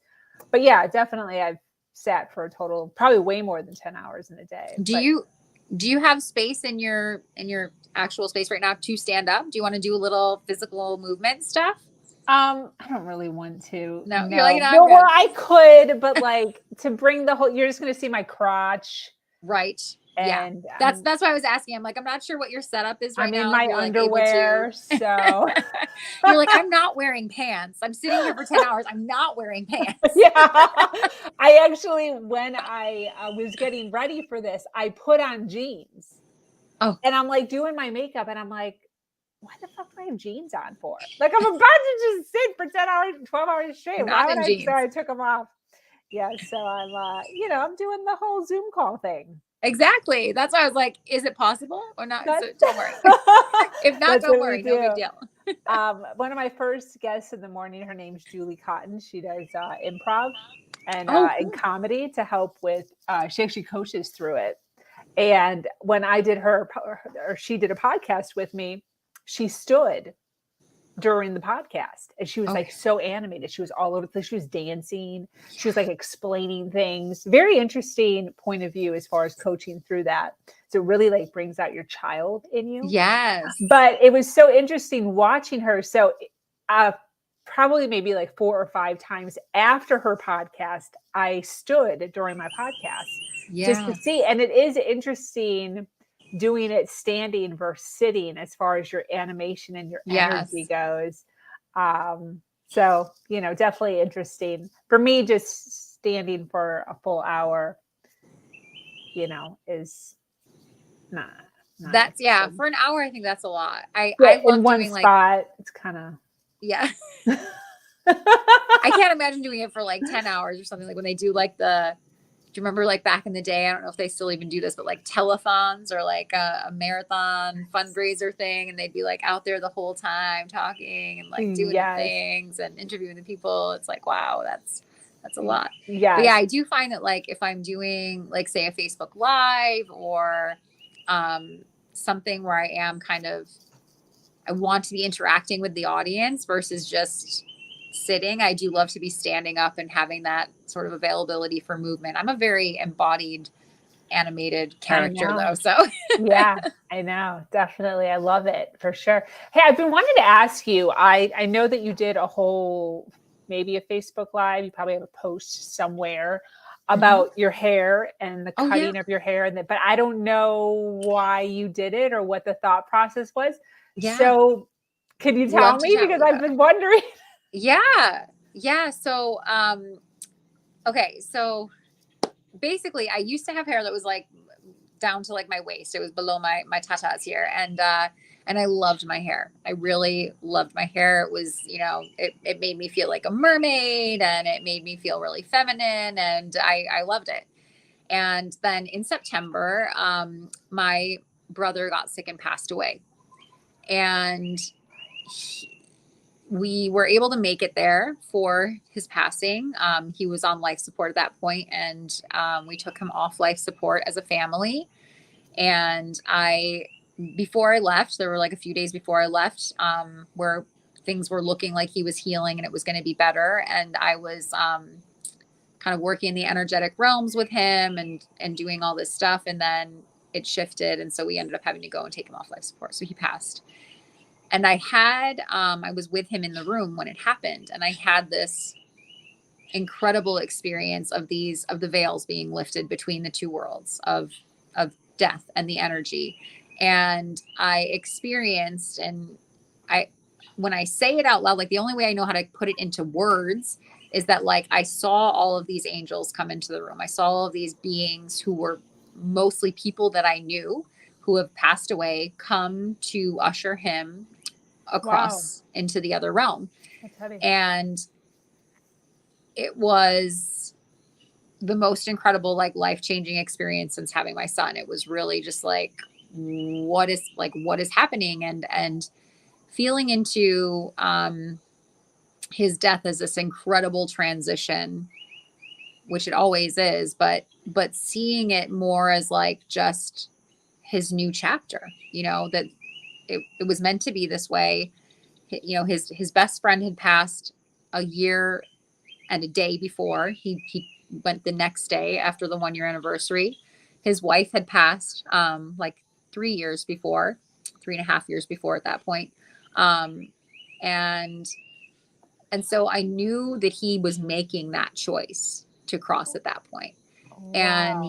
And I watched them arrive to receive him. And so it was this like joyful thing. It was honestly like almost a celebration between everyone there, except my family who was in the room with me physically. Actually, they weren't. It was so interesting, Sabrina. I don't mean to like go into all the details, but like, I feel like it's kind of important because he was there. He'd been taken off life support. It was 2 days later. He lasted for 2 days and he waited until my mom went to take a nap and my father had left the room to go get some food. And like, they had been there the entire time. So he like waited until they weren't there. And I was actually reading this article from a death doula about what to do when someone passes and how to be really present with them and how to not freak out and not like, you know, we panic, right? Because there's this like, no, there's a sense of like, no, this can't be happening. Yeah. But what if we shift that into the beauty of what's happening, this transition, this shift in energy from a physical body to the spiritual body? And so I had just finished reading that and I was actually thanking the woman who had sent that to me. And I looked up and he opened his eyes, and I watched him take this breath, and I just knew that this was it. And I said to him, I know what you're doing, but I have to go get them. Like, I'm like, my parents will kill me if I don't bring them in for this moment, you know? So I went and I was like, it's okay. You're okay. And I'm like, wake up my mom. I said, come stand with him. He's going to transition now. And I went and grabbed my dad and I was like, come quickly. He's going to transition now. And they both were just like confused because, you know, they were not really ready for that, honestly, you know? And, so he did this transition and it was this blessing because I had just read this article. So I was able to be there and guide us through this pivotal moment in all of our lives of his transitioning and to help them see the beauty in losing their child, which was, you know, nobody wants to go through that. And I had this moment for myself of this release of who I was in the past and who I was now becoming, this sort of gift that he was handing over to me of this is how you need to carry on his legacy even, you know, because we had talked about what he wanted to do and how he wanted to show up in the world and how he wanted to change the world and all these things. And it was almost like he was handing me this gift by lifting this veil. Wow. So we went through all that. And so on the other side of this, weeks later, I come back to Costa Rica and I just got this full body message that I needed to cut all of my hair because his passing, and in his passing, he had given me this gift that I was not allowed to play small anymore, that I was not allowed to hide behind this sort of story that I had created of this, you know, mermaid. Yeah, the magical mermaid. Yeah, like you know, like the femininity, the everything being so and not that those are bad things in any way, but it was just like I wasn't allowed to play small anymore because I was almost hiding behind it. You know, it was almost like just playing small with it. So the message that I got was like, and this is what shifted me into living your fuck yes life. Like my brother was, you know, just balls to the wall in every moment of his life. You know, from the time he was a child, I see so much of my son in him. Actually, there's so much of him in my son. They're like the same to a T. And they only met once when my son was a baby. So it's really interesting to see how he like completely embodies my brother. He's like just the spitting, you know, not necessarily physically looks, but like everything he does, the way he acts, the things he says, it's my brother. Wow. And so he really just gave me this message of like, you have to do this. Like you have to just live full out at all moments, stop questioning it and just do it.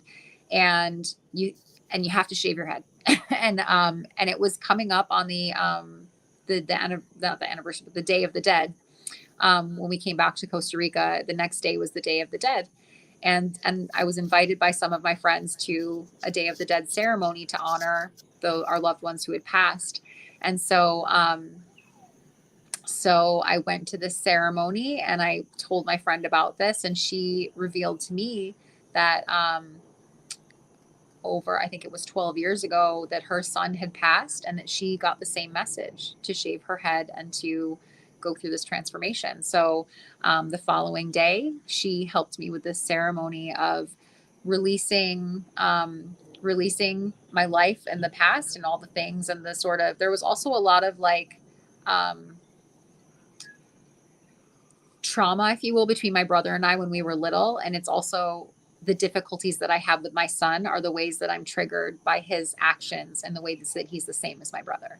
So it was almost like, you know, my brother was so full out and I was like this little Miss Perfect. I had to do everything right. I had to, you know, again, playing small in order to fit into the box that everyone wanted me to fit in, where he was like this wild child. And like, I'm living full out, but you know, it was often dangerous when I was a child. He broke a lot of my bones accidentally, but like, it was not, you know, so my son is like repeating the things like, I'm like, I'm not safe, you know, but I am, because now I'm the adult. And so it was a whole thing of really releasing and letting go, going through a full on ego death of how I identified with my hair to be Yeah. pretty and to be accepted and to be celebrated or seen as whatever, to be dessert, you know, like all the things.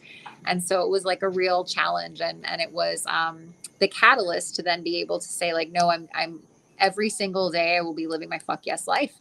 And I knew that I couldn't do that if I still was just the same. Like, so shaving my head, it's like a consistent reminder, right? Every day that I pass any sort of reflective surface or I go like this, I'm like, oh, I still don't have hair. And, you know, yeah, that was way back in November, the beginning of November. And so, it's been this beautiful journey of every day stepping more and more into this, releasing the ego, releasing the attachments to those stories, and showing up more fully, in the life that I'm being called to, and really being present and guided by the angels now that I am aware of around me. So that was I a long love story, that. but that's why I That was got my hand. great. That was great. And I can totally relate to that. I've never shaved my head before, but I can't even say I can relate to that. I cannot relate to that. And I'm so sorry for the loss. Thank you. Yeah. I can't even imagine, but so interesting that you see so much of him in your son. Yeah. That has been, you know, like I said, it's kind of mind blowing how similar they are, you know, just down to like the way he says things. And I'm like, wow. So Wow. it's kind of just, again, when I take it back to like that bigger picture of the way that our souls choose to come in and who we choose to come in with and the different relationships that we'll have with those people, you know, they didn't really meet. You know, they spent one, you know, like a 30-minute session together at a breakfast, and yet he's to a T like the same type of person. And Wow. and it's just really, yeah, genetics. Yeah. Wow. Yeah, no kidding. I really like what you're saying though, as far as being truly authentic. Again, didn't go as far as my hair, but I went through this time period where I was getting really frustrated with the online presence that I have and the fact that I'm not able to show up fully because of my face. So having to feel like I have to do my eyebrows and my makeup and my lips and my hair and all of this other stuff. So I did this challenge for myself to do, I don't even remember how many days now, but like 30 days or 50 days or something of zero makeup and just showing up online. And my whole premise was like, it was kind of geared towards men and how it's okay for men in this world to just wake up and show up. And then we wonder why this is like getting deeper, and I'm not trying to like go into this topic, but in that present mind of where I was, like, we wonder why they're further along than us, education wise, financially. There's not all this other stuff that they have to do. Like, they literally just wake up, take a shower, leave. Right. And there's all this other junk that we have to be worried about, and not even that we have to do, but then we have to be worried about. So then you show up to work, and then you have your period, and then you can't wear white pants. You can wear bath pants, and then you have a run in your pantyhose. And then like you're having a bad hair day, or you forgot you didn't do all your makeup. You only did half your makeup. So you're not feeling quite as adequate. So then you're not as vocal. And there's all this stuff that we deal with that's like bringing us bringing me down. I shouldn't project that because a lot of women don't wear makeup, but it was bringing me down. And so I decided to show up authentically with just my face. And it was this whole thing of like, this is my face. Like, this is what my actual face looks like. And it made it easier for me to be able to show up no matter what. So now I show up looking all kinds of crazy because there was this whole thought process of losing followers or losing attention because I'm not sexy or not pretty. Right. So I said, hey, within that amount of days, 50 days or whatever it was, everyone who's like my person or my fan or my follower saw me at least once or twice during those 50 days. Now they know what my face looks like. So now I can show up however I want to show up like authentically, fully, daily, without having that like restraint in like, I can't show up today because I don't have my makeup on. I had this brilliant idea, thought, passion that I want to share, but I can't share it because my face doesn't look good enough. Right. So I totally understand what you're saying with that. And I totally appreciate where you're coming from as far as that, because it can be difficult to like live full out when you've got this extra thing holding you back that you have to do or process or think about daily.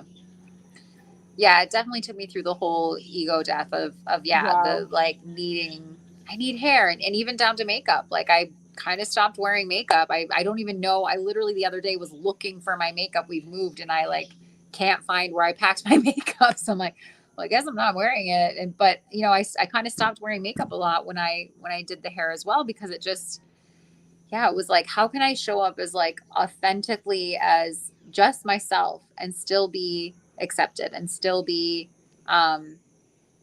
seen in my authority, or still be, you know, will I still be seen as an expert? If, like you said, it's like for women, a lot of times there's this sense of we have to be in a power suit, or we have to be in, you know, whatever, to be seen or respected by these other people. But again, is that just societal programming? And so, yeah, for me, it was a lot about the shaving the head was releasing ego and programming and just allowing myself to show up as divine source energy. And it was funny because I thought that the first time I did it, I did like a razor down to the, you know, down to my scalp.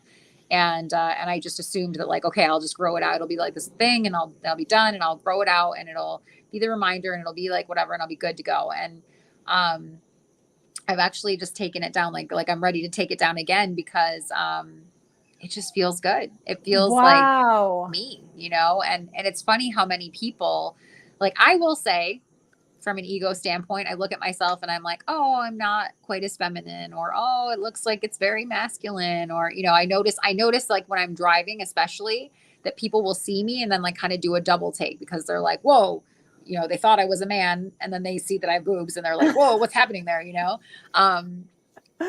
But at the same time, I've had so many people be like, wow, like I feel like I see you now, like, and you're so bright and you're so like it's incredible. And they're like, I can't even, it's like I can't even imagine you with hair now. It's so interesting, you know. So it's funny to see how others see it as well, you know, and I really like it. So I just keep taking it off, and I mean, maybe someday I'll grow it back out again, but I don't even know. Like it really feels like it's where I'm supposed to be right now in my life. So That is so cool. What a great story. Yeah.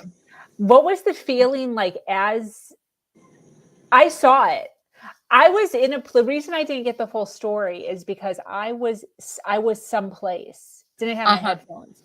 So all I could do was look at it. I couldn't hear anything that was going on. I just saw it. I saw you talking, and then I saw it. I'm like, oh my God, she's freaking actually fucking doing this shit. Because I saw like a thing the day before where you said like, I'm gonna do it like minus T 24 hours, Yeah. whatever something. Yeah, I wanted to preface it so that people weren't like, and it still happened because anyone who didn't see that video was like, oh my God, you shaved your head. Are you okay? Have you lost your mind? Like, and I thought that was really funny too. Like everyone assumed like, oh, she's gone crazy. Like, are you, like everyone's first response was, are you okay? Wow. You know, not like, wow, how cool that you've done this like really empowering thing. But no, it was like, are you okay? Have you lost your mind? You know, because we're so programmed to believe that like women have to have like hair a certain way, right? And to go from this like luxurious long mermaid hair to like nothing was like, uh-oh, something's wrong, right? But no, I did this video of prefacing it for all my followers and stuff on my different social platforms and saying like, this is the story behind it, this is what's going on, I'm going to do it. And so I think I had also prepared myself in a way. Like my brother had passed on September 14th, and I kind of received the message about it pretty soon after that I was like supposed to do this. But then I was also kind of like feeling like I knew that there was a moment that it was supposed to happen. And so when my friend invited me to the Day of the Dead thing, I was like, oh, maybe I'll bring it up to her at the ceremony And then when I brought it up to her, she told me that about her situation and how she had done it after her son's passing as well. And I was like, okay, this is it. I'm meant to do it with her. She's meant to be a part of the ceremony. And yeah, we made it a really ceremonial experience. So I had kind of like hacked the hair, prior, like a week or two prior, just to sort of prepare myself in a way, because I was a little scared. You know, it was a big deal for me to just take it off. So it was kind of like at this length by the time that we actually did the shaving. And I think I was just really ready that day. I knew it was going to happen, and I like emotionally I was prepared. And then when my friend started like doing the razor on it, I was just like, whoa, this feels so crazy. And since the sensation of it is really incredible, that's why I think that's why I keep taking it back down, is because it's almost like I feel like I'm an antenna. Like I can receive so much more clearly. It's really interesting. Wow. Like, you know, kind of like ESP in a way. You know, I have some clairvoyance in some ways that I feel like I'm often, there's just like a lot of static, if you will. But when I go shave the head, it's like very just like super present in everything, and really in it and aware. And you just like the way the wind feels as it passes your head, and just like little Wow. things, even like laying on the pillow. It's like, it's a whole different experience, like truly in ways that I never even would have expected. So yeah. Wow, that is so cool. I definitely know I hide behind my hair. Like that is a definitive thing that I do.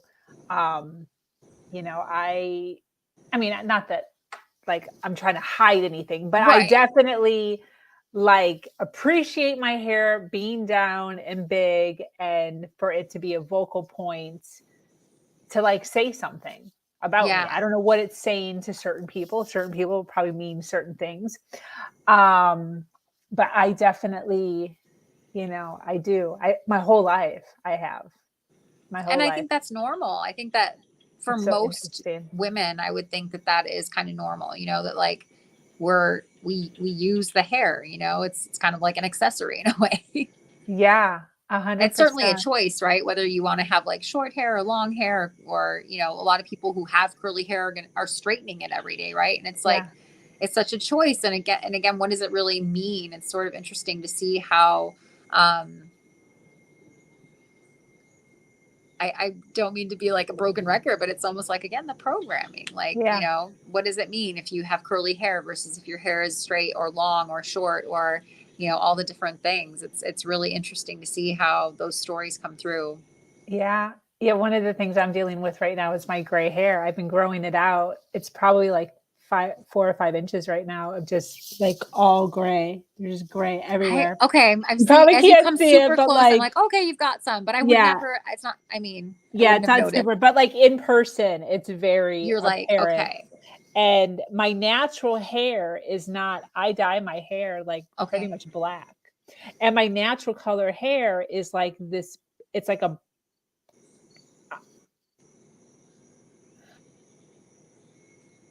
because then that's like to myself, it's like rude to say, but I just don't appreciate the brown hair that I have.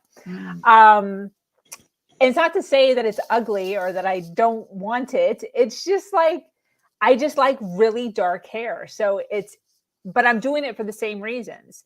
So I'm just tired. I'm tired of like the facade of having to like be this other thing online that's like not authentic and isn't me, and the time that I have to put into doing it all the time with my makeup too. It's all so time consuming. And what is it for?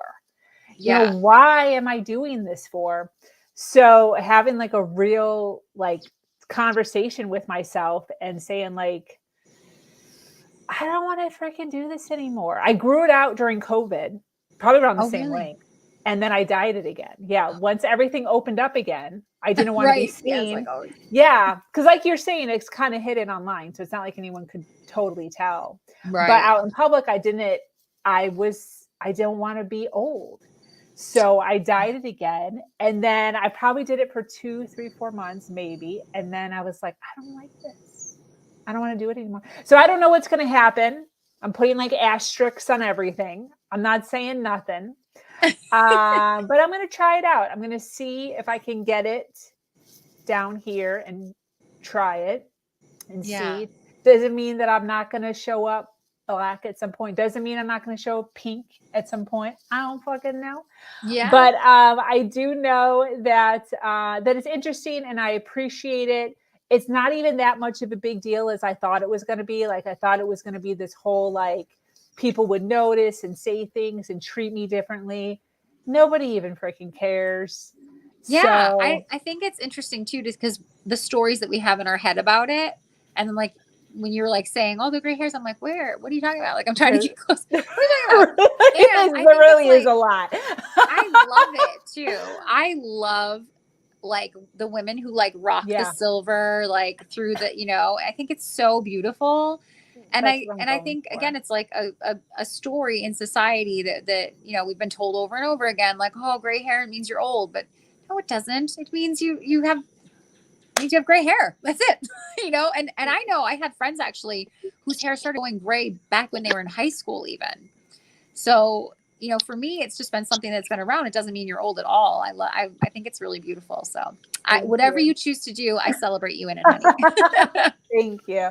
I'm definitely appreciating it, and, you know, just embracing it. I'm embracing just what it is. And the one thing that's really keeping me on track is I feel like I'm going to miss a beauty that, like, I wouldn't see otherwise. You know, like the part where you actually are salt and pepper versus going from black to white. Because there's like a definitive time where it's like, girl, you got to let it go because it's obvious at this point. So it's like, it's kind of sad thinking, and this isn't like everyone can do whatever they want to do. For me, it's sad thinking that I could possibly miss this really awesome time in my hair and its color change that I'm never going to be able to see because of my ego. Right. So in my thought, it's like, let me just do it and see. And then if it's hideous, I can always go back.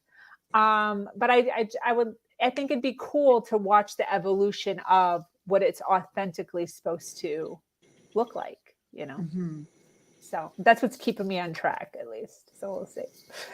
Hello, Lauren. Hello, Christine. Hi, ladies. Nicole just told her awesome story about, which I think Christine heard it, but Nicole was just talking about her awesome story of why she shaved her head. Oh. Which was absolutely fantastic, brought me to tears. So absolutely beautiful. And I love everything you stand for and everything you're doing over there in Costa Rica. And this is Christine that you were talking to. And this is Christine. I was going to say, wait, I recognize his name. Hey, girl. I had to come on while you were on. I'm so grateful that you stayed. So I'm thank you. so excited to see you. I'm like, oh my gosh, I get to put a face to the name and all your amazing comments. Thank you so much for joining the conversation, even when you weren't on the screen. Yes, you two are cracking me up because I'm on in 30 minutes, but I wanted to come on and just be in your energy as well. But I was doing my hair, doing my makeup while you guys were talking about it. I was like, oh my gosh, let me just throw this away. Like, all right, I know what they're talking about. I always So have to funny. preface with, like, not trying to, you know, get anyone Yeah, else to step I got it. outside It of was, there, it was but comical. yeah, totally. And then this is Lauren. Lauren and Christine were talking about cake. Hi, Lauren. Yes. Yes, we were talking about cake. Yeah. Cool. Cake is always a yes. Yeah. I've had a hair journey myself. I had super short hair for a long time. Not quite as short as yours, Nicole, which you are rocking.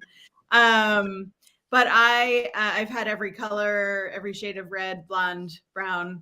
And 3 years ago, I had a freak accident. I broke both of my shoulders, and I had just had a haircut and color. And I had surgery, and so I couldn't have anybody near my shoulder to cut my hair. And it just started growing, and I couldn't blow it dry, and it got curlier. And I was like, I don't hate this.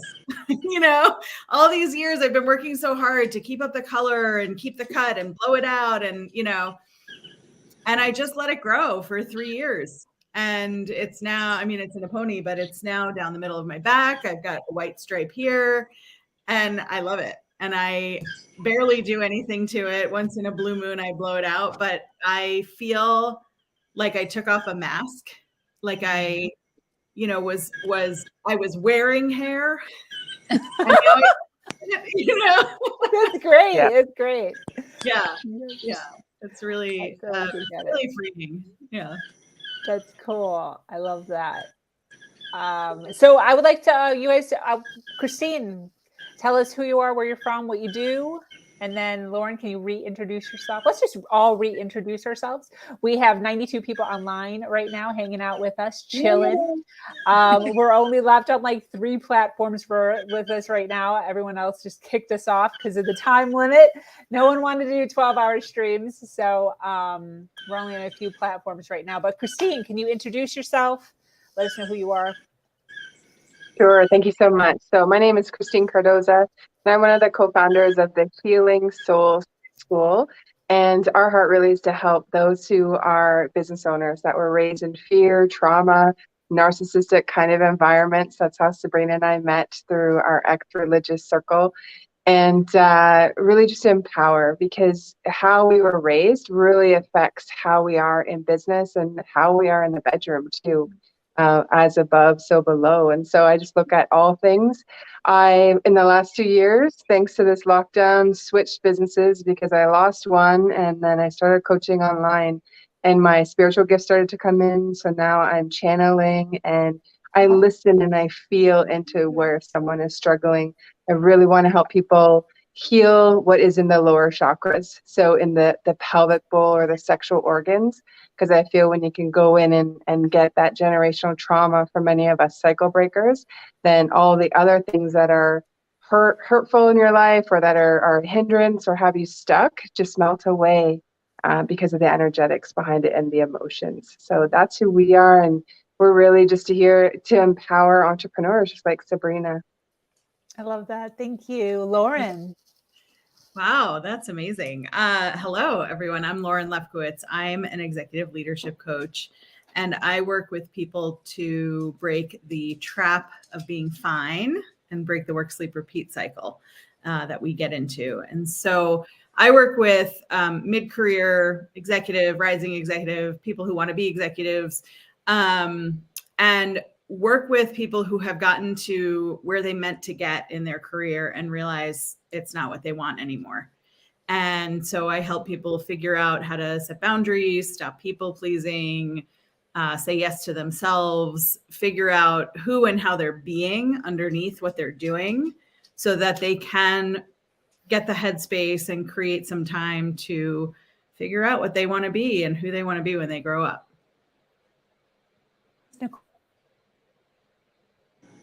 I just want to say, I don't know if I'm interrupting anyone because it seems like everyone's frozen on my screen, but I just want to say, Sabrina, I love the women you bring together. I'm just so grateful for the Her Version platform and all you do and all of the amazing souls that are being drawn and called to work with you and to be collaborating on this platform and in everything you do. Like every single panel that I've been on of yours has just had such incredible women doing such incredible things for our planet. I'm just so grateful. Thank you. Thank you. And so great to meet you both. Yes, thank you so much. I appreciate that, Nicole. Thank you. My name is Sabrina Victoria, the founder and owner of this platform, Her Version, which is a community, also podcast. And the goodness that it is, I do 3 podcasts a week with inspiring women who tell stories. I do impact panels monthly, and this 12-hour podcast I am looking to do yearly.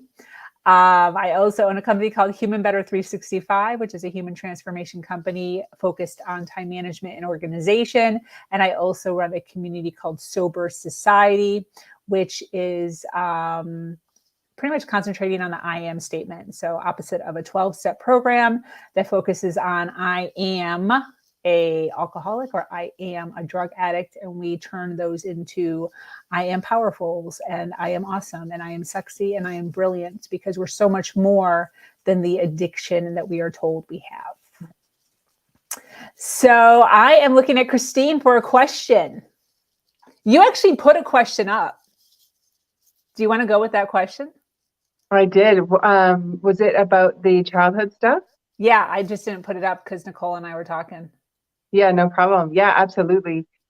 So I am just wondering, for coaching, let me give you a little bit of a backstory. So having kind of done my own work in the last 2-3 years, I didn't realize how much childhood trauma that I really had until I started to go in and do the work. And I'm just like, oh, wow, like our family, I just thought it was how families were. And now I really understand childhood PTSD and such. And so some of the coaching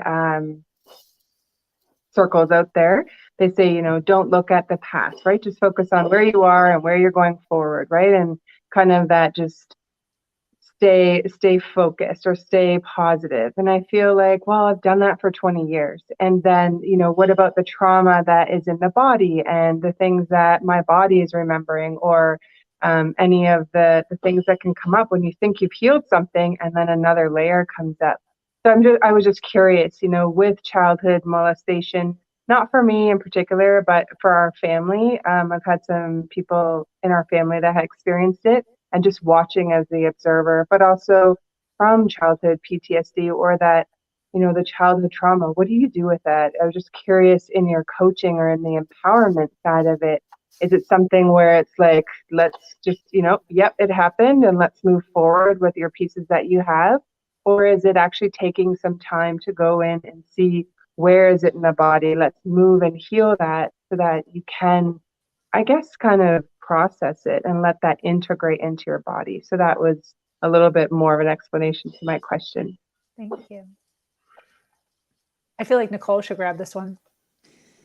Yeah, I mean, that is a lot of the work that I do. And as you mentioned, I came to this work because of the fact that I was doing my own healing. So back in 2015, I shifted from just life coaching, I was life coaching, and then just was really called to go deeper into my own healing journey and recognizing how these traumas are held in our body.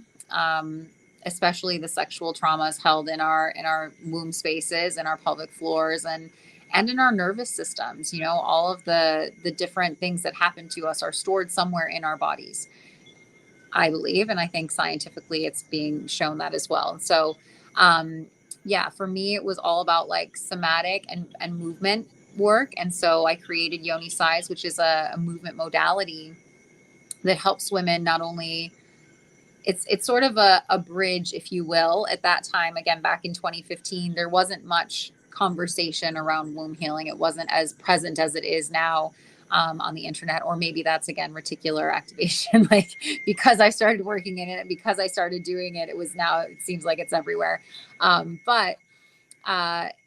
Yeah, I find it's really important for people to not just cover it up and say, oh, that happened and moving on. I think it's really important to not necessarily have to re-experience the trauma of it, but to go into your body and ask, where is it being held?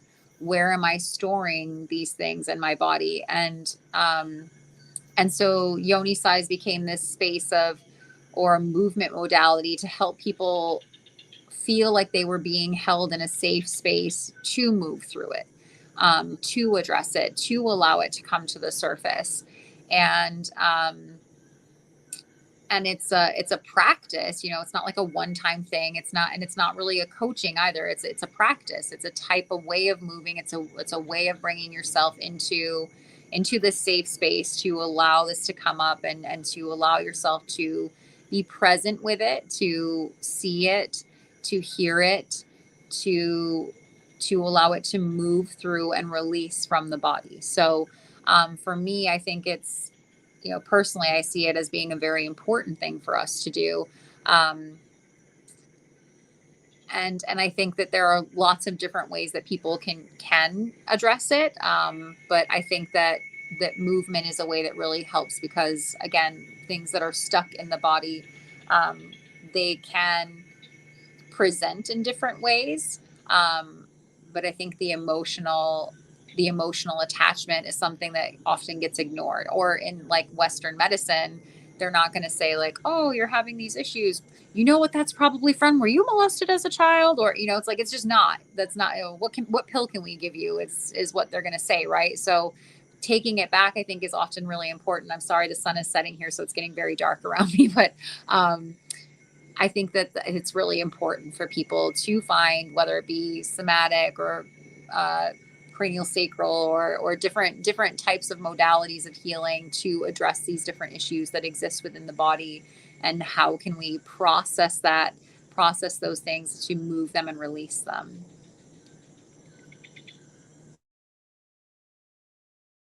Does anyone have any views on NLP for that? No. Yes. No. Christine? I do not, in the sense that I have not been trained in it, but I very much feel, and I do some of the work. But I want to touch on with Nicole is that I agree with you fully, because even just look at if you've had some kind of experience and you know in your body based on how you can be touched, right? Whether you touch yourself or you feel comfortable or you have, you love your body or you love yourself.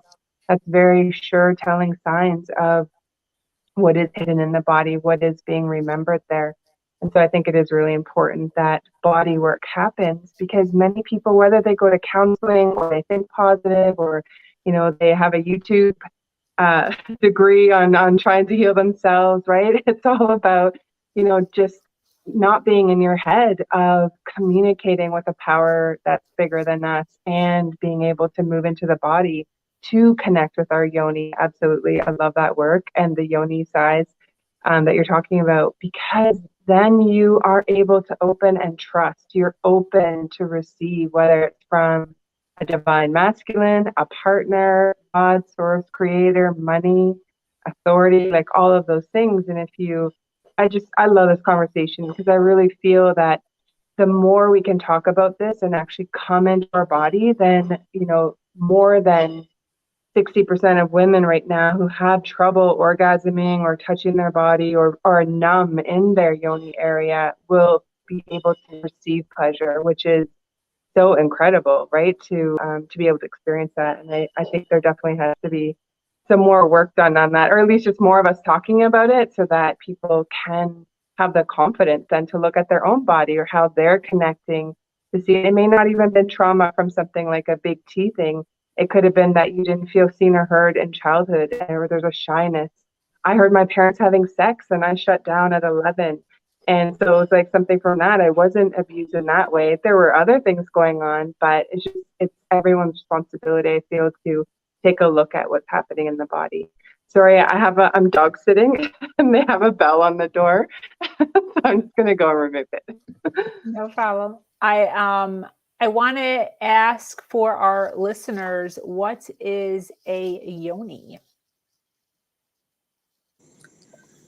So your yoni is your vagina and your womb space in general. So yoni is a Sanskrit word that literally means the sheath of the sword, and the sword being the penis or other phallic objects. But it's the sacred Sanskrit word for this area of the body that is meant to be holding the space, right? And so it not only involves the outer labia, the vagina, the canal itself, but also the uterus, and then all of the musculature around that, the pelvic floor, and also the first and second chakra energetically as well. So it's encompassing this entire area as a whole being, if you will, right? And so, as Christine was kind of touching on too, there's a lot of different pieces going on there, and that it can come from the trauma that might be held there can come from many different ways. It doesn't necessarily have to come from a sexual experience or even a sensual experience, but it's held in these different areas, and especially energetically in that region as well. For anyone who's dealing with this, I don't know, Christine, if you've heard of this, but or if any of you have, I'm sorry. There's workshops where women masturbate with each other in public to like learn how to touch your body. It's like a whole thing. I don't know if I saw it. It's a program that I saw somewhere. I don't know where. And there's a woman who teaches it, and she gets 10 or so women, maybe 20, I don't know, fully nude, and it's professional. It's not like an orgy or anything. It's like a professional class that you go to, fully nude. You show up, and she has you look at everything. Everyone gets a mirror. And these women are like, I've never even, no offense to anybody here. I mean, I've looked at mine, but like some of these women are like, I've never even looked at it. I don't even know anything, nothing. So everyone gets a mirror and she like explains everything and they look at each other's in order to get rid of the thought of like yours isn't pretty. Like everybody's looks totally, nobody at all looks the same. It's like a fingerprint. And then she teaches you how to masturbate like correctly to fully orgasm.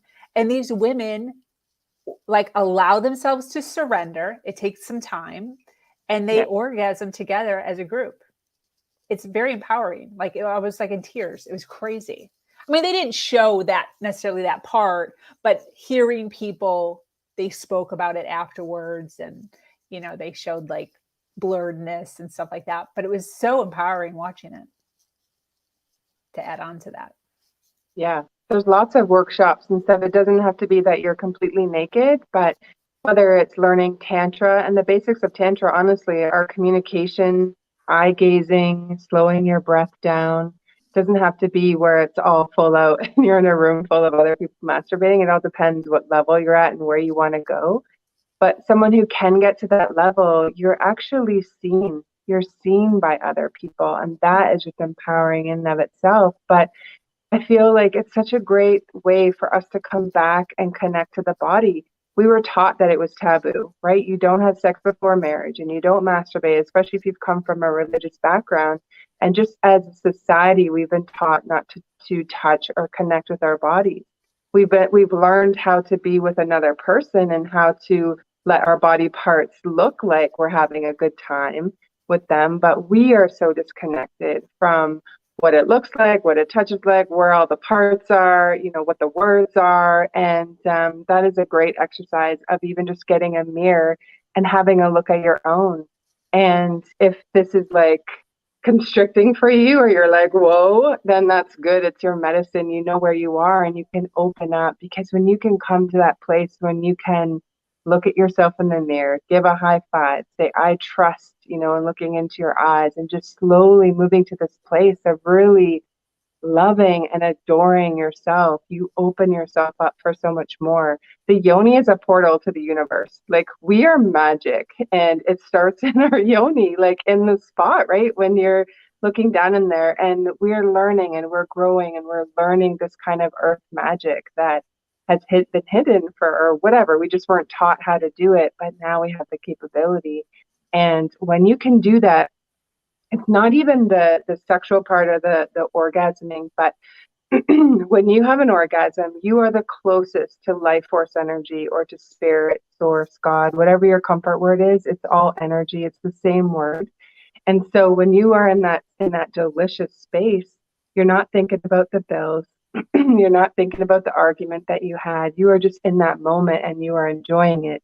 And so when you can do that more often, then you can be in a place when the kids are having a little freak out or you're on a call or something like that. And you can actually learn how to access that euphoric kind of feeling in your body with your clothes on by yourself. It's not that it's this sexual act of it has to be, you alone or in a bedroom naked and all of those things. It's actually, you can access life force energy in this beautiful body of creation, and it lights you up. You're so turned on by what you're doing and what's happening in your life, not from that like porn or Hollywood kind of sex way of looking at it, but a beautiful place of creation and really connecting with spirit. I love that. So as far as abuse, which is what we were originally talking about, how is a person supposed to get from not wanting to be touched at all to that? Like, what's the first step?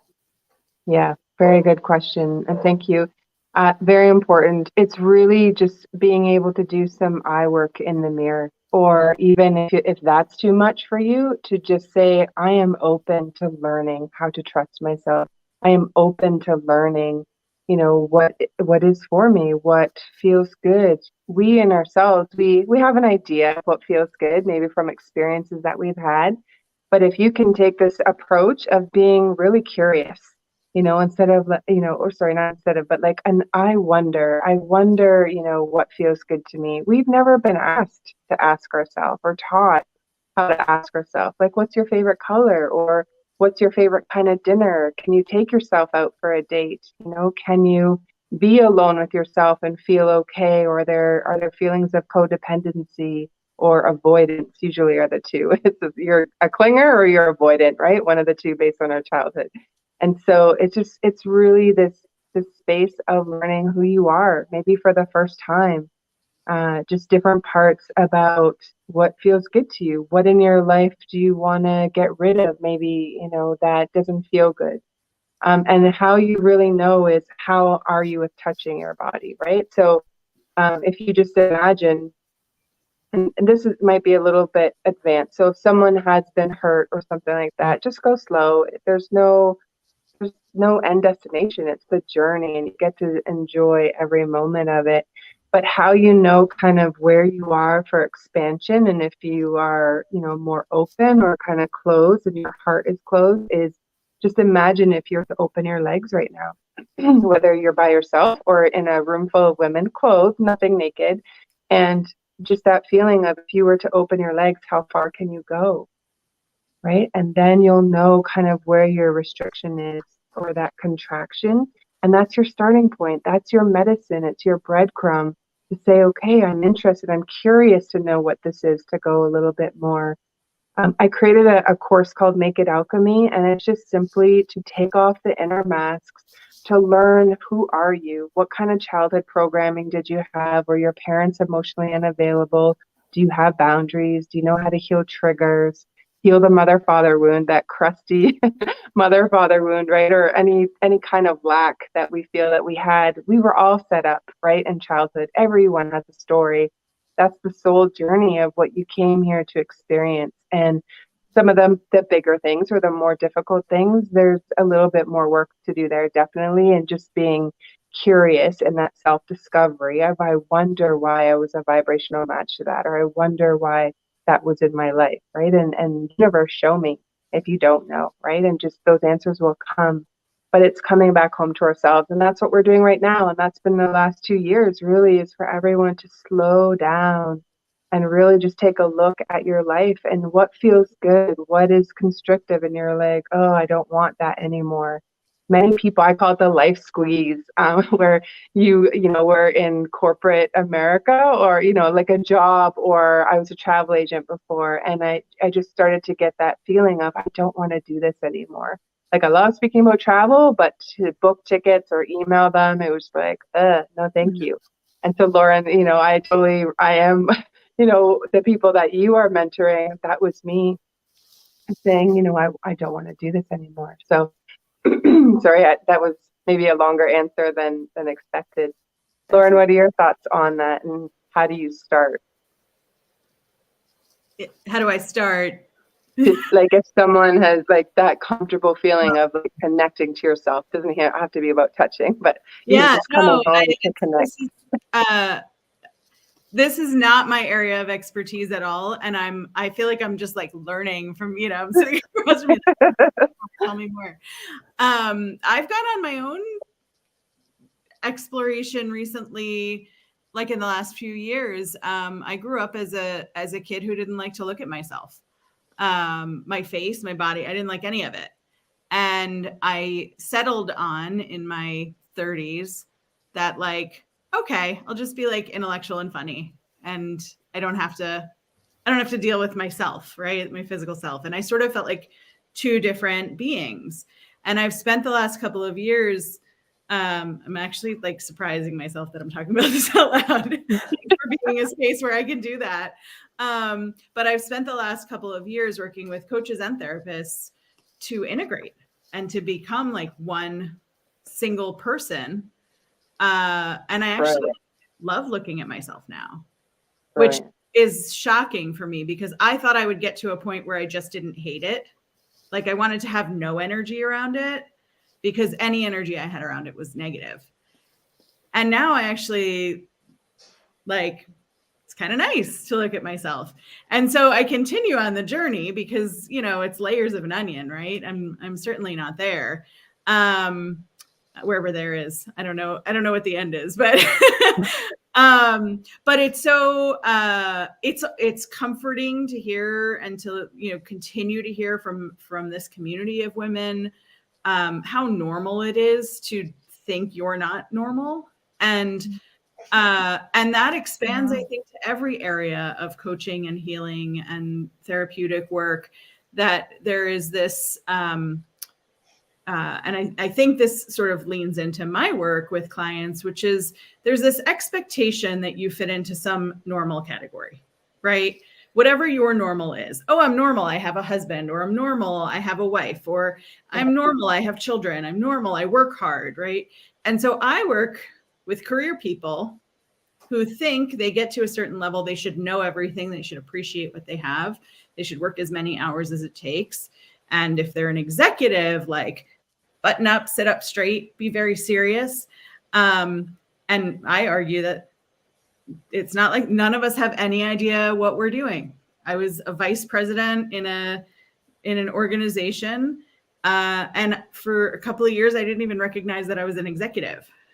I was like, oh, I'm just a vice president, you know, and I had no idea what I was doing. I was guessing, you know, I was trained. I knew, you know, I repeated some stuff I'd already done. I tried some new things. But I love with my clients who are typically very high achieving. I work with women and men, but more women, typically very high achieving, keeping things all buttoned up, right? Don't talk about the kids at work. Don't talk about work at home because you'll distract from the kids, right? And keep everything sort of compartmentalized. And like, don't screw it up. Don't let anybody know it's hard. And so when I talk about my history and living with chronic illness and working insane hours and being scared a lot of the time, people who come to me who are high achieving, really high powered, high income executives, like their shoulders go down and they're like, it's so good to be with someone who like also knows that we're all secretly really scared of everything. Wow. Yeah. That's powerful. 100%. Hi, Angela. Hi. Nice Angela. Angela, this is Christine. Lauren, you already met, I don't know if you met Lauren already, but she was on earlier. Christine and Angela share a similar background as myself, just so we all kind of know that we're all linked with the religious aspect of that. I want to ask though, Lauren kind of brought up, so we were talking about sexual trauma there for a while. And Christina brought up some really awesome subjects, but Lauren kind of triggered something that I thought was interesting. She was talking about how she was two different people. And that was actually one of the questions I was going to ask on this panel was, have you ever had to be two different people? And when and why? And I thought this would be a great panel to answer that question with. And Lauren brought it up. So any more thoughts, Lauren, or anybody else want to chime in on a time when you had to be two different people and why? Yeah, I mean, I'll just add and just a quick catch up for Angela. I was talking about sort of my physical body being very separate from my being and trying to manage both of them separately, not liking my physical being and deciding that my intellectual being was enough.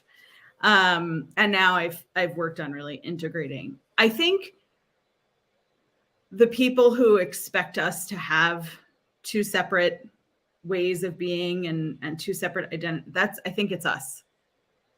And we feed other people how they should treat us. And so, you know, Lauren never complained about anything, never told anybody that she was sick, never told anybody that all she did was work and sleep, and came in super capable and high energy and always with humor, and which is part of me. That's part of who I am. But I was knocking out all the vulnerability.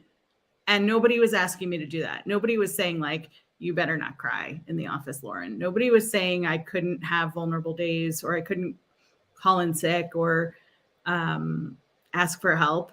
And when I learned that, and when I learned that I could, the response I got surprised me every time, because people are willing to help, and people are willing to be kind and willing to allow you to say, I don't know what to do, and I need help, and I need a break, and all of that. And so I think, you know, when we're unsure about something and we can't bring it with us, and we don't have the capacity to bring it with us, we project on other people that they shouldn't ask us about it. And so we keep perpetrating 2 or 3 or more like identities. And it's a lot of work to remember which version of you are in each situation. So it is way easier now that I have worked on integration and embracing really all of who I am and showing it to people. And people like me better now. I never had challenges getting along with people, but I think I withheld a lot of myself from the different aspects of my life. And now I'm just all me all the time. And it's really powerful. Yeah, that was like an expectation that you put on yourself. It wasn't something Absolutely. outward. Yep. Yeah. It's funny. It would be interesting to see where that came from, if it came from upbringing or something triggered that in your head for some reason.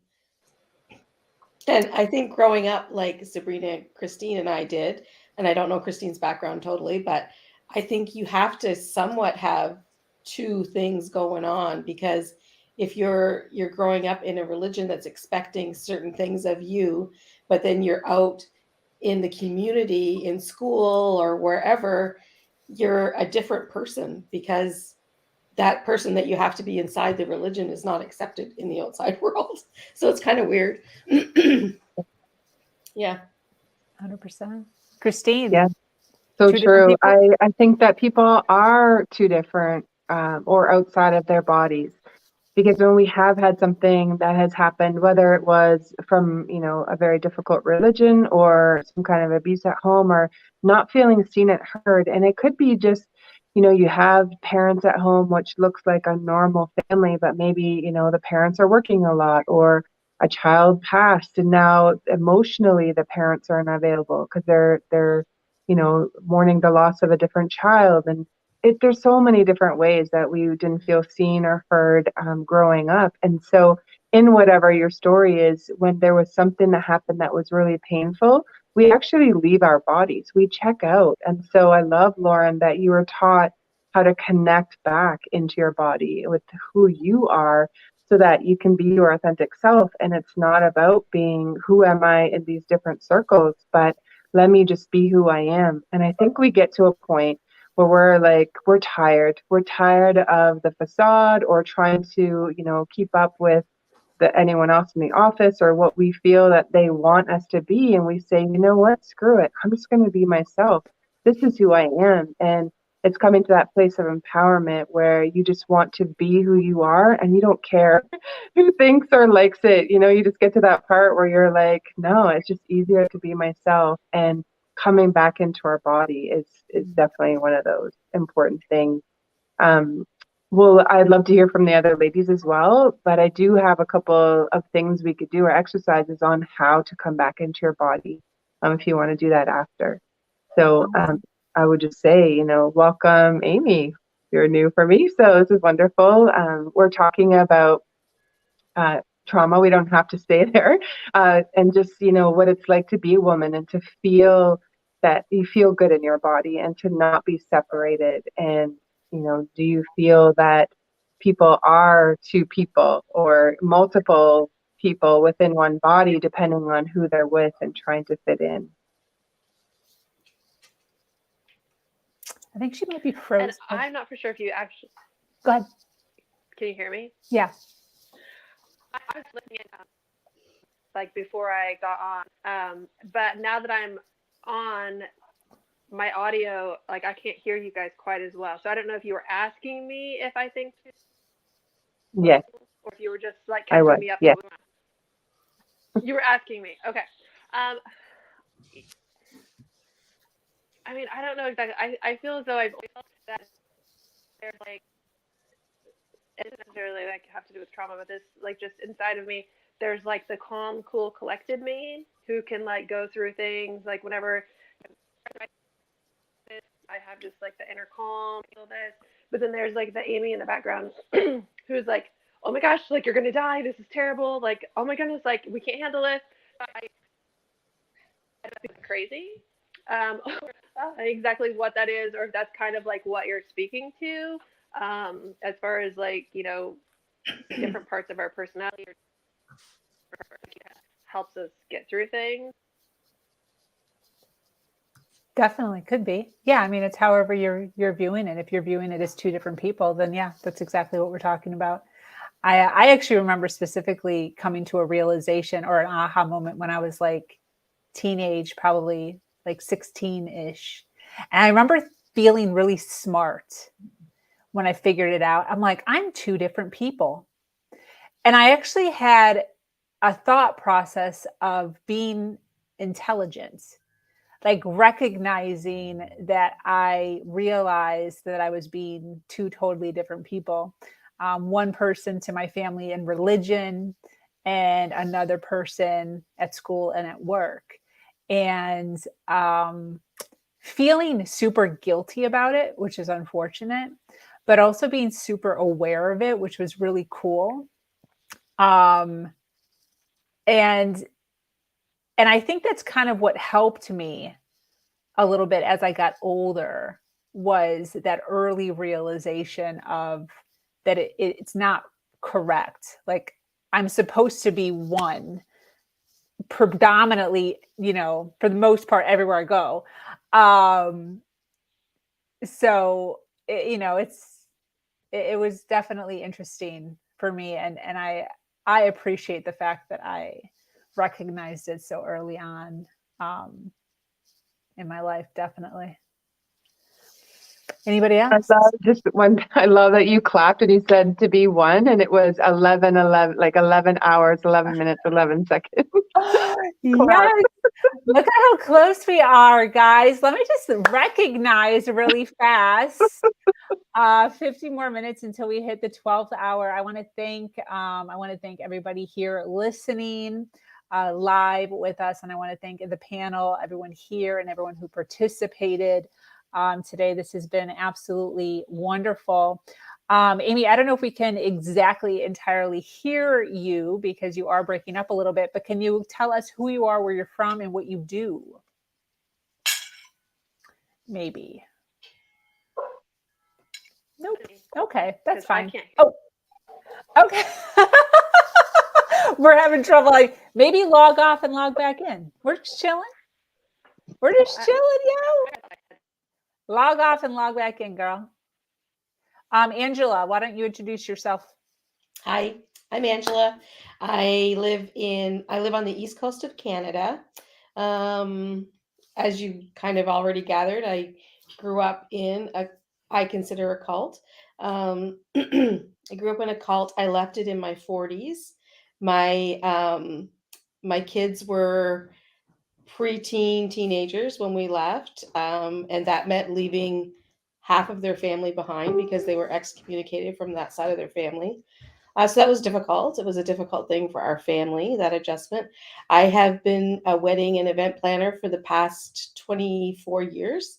Really great business pre-COVID, not so great during COVID.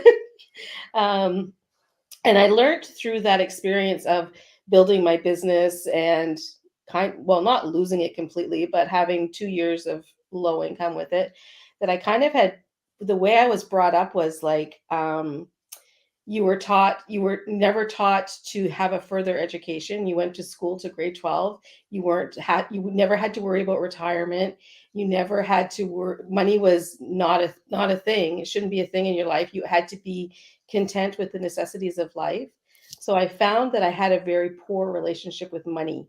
I always felt financially behind because of all of these things in my head. And whenever I wanted to go after what I really wanted, I had this nagging in my back of my head was like, you should be content with the necessities of life. You don't need those extra things. You don't need that. You don't need to worry about retirement. You don't need, it was when you're taught that from a very young age, it's very hard to get rid of it.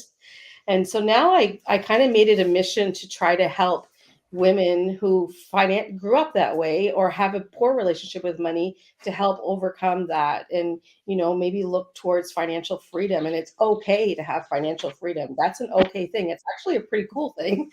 So yeah, I kind of decided, and it's funny because I've been working with a coach and she said, you know, as women, we grow up, if we have children, our children become the focus and our purpose, right? So our purpose when we're mothers is to look after our kids, to get them to adulthood.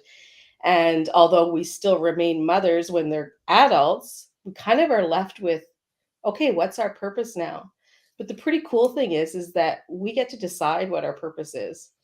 So you can decide, and whatever fuels your soul, whatever you're passionate about can be your purpose.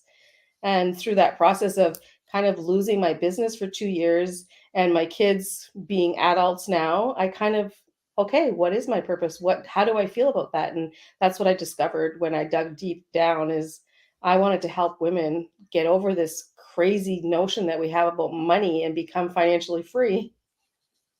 Absolutely. That's me. That's great. Amy, can we hear you now? We'll try this. Girl, yes. Who are you? Where are you from? Hopefully And what do you do? So my name is Amy Butler, and I am from Wichita, Kansas area.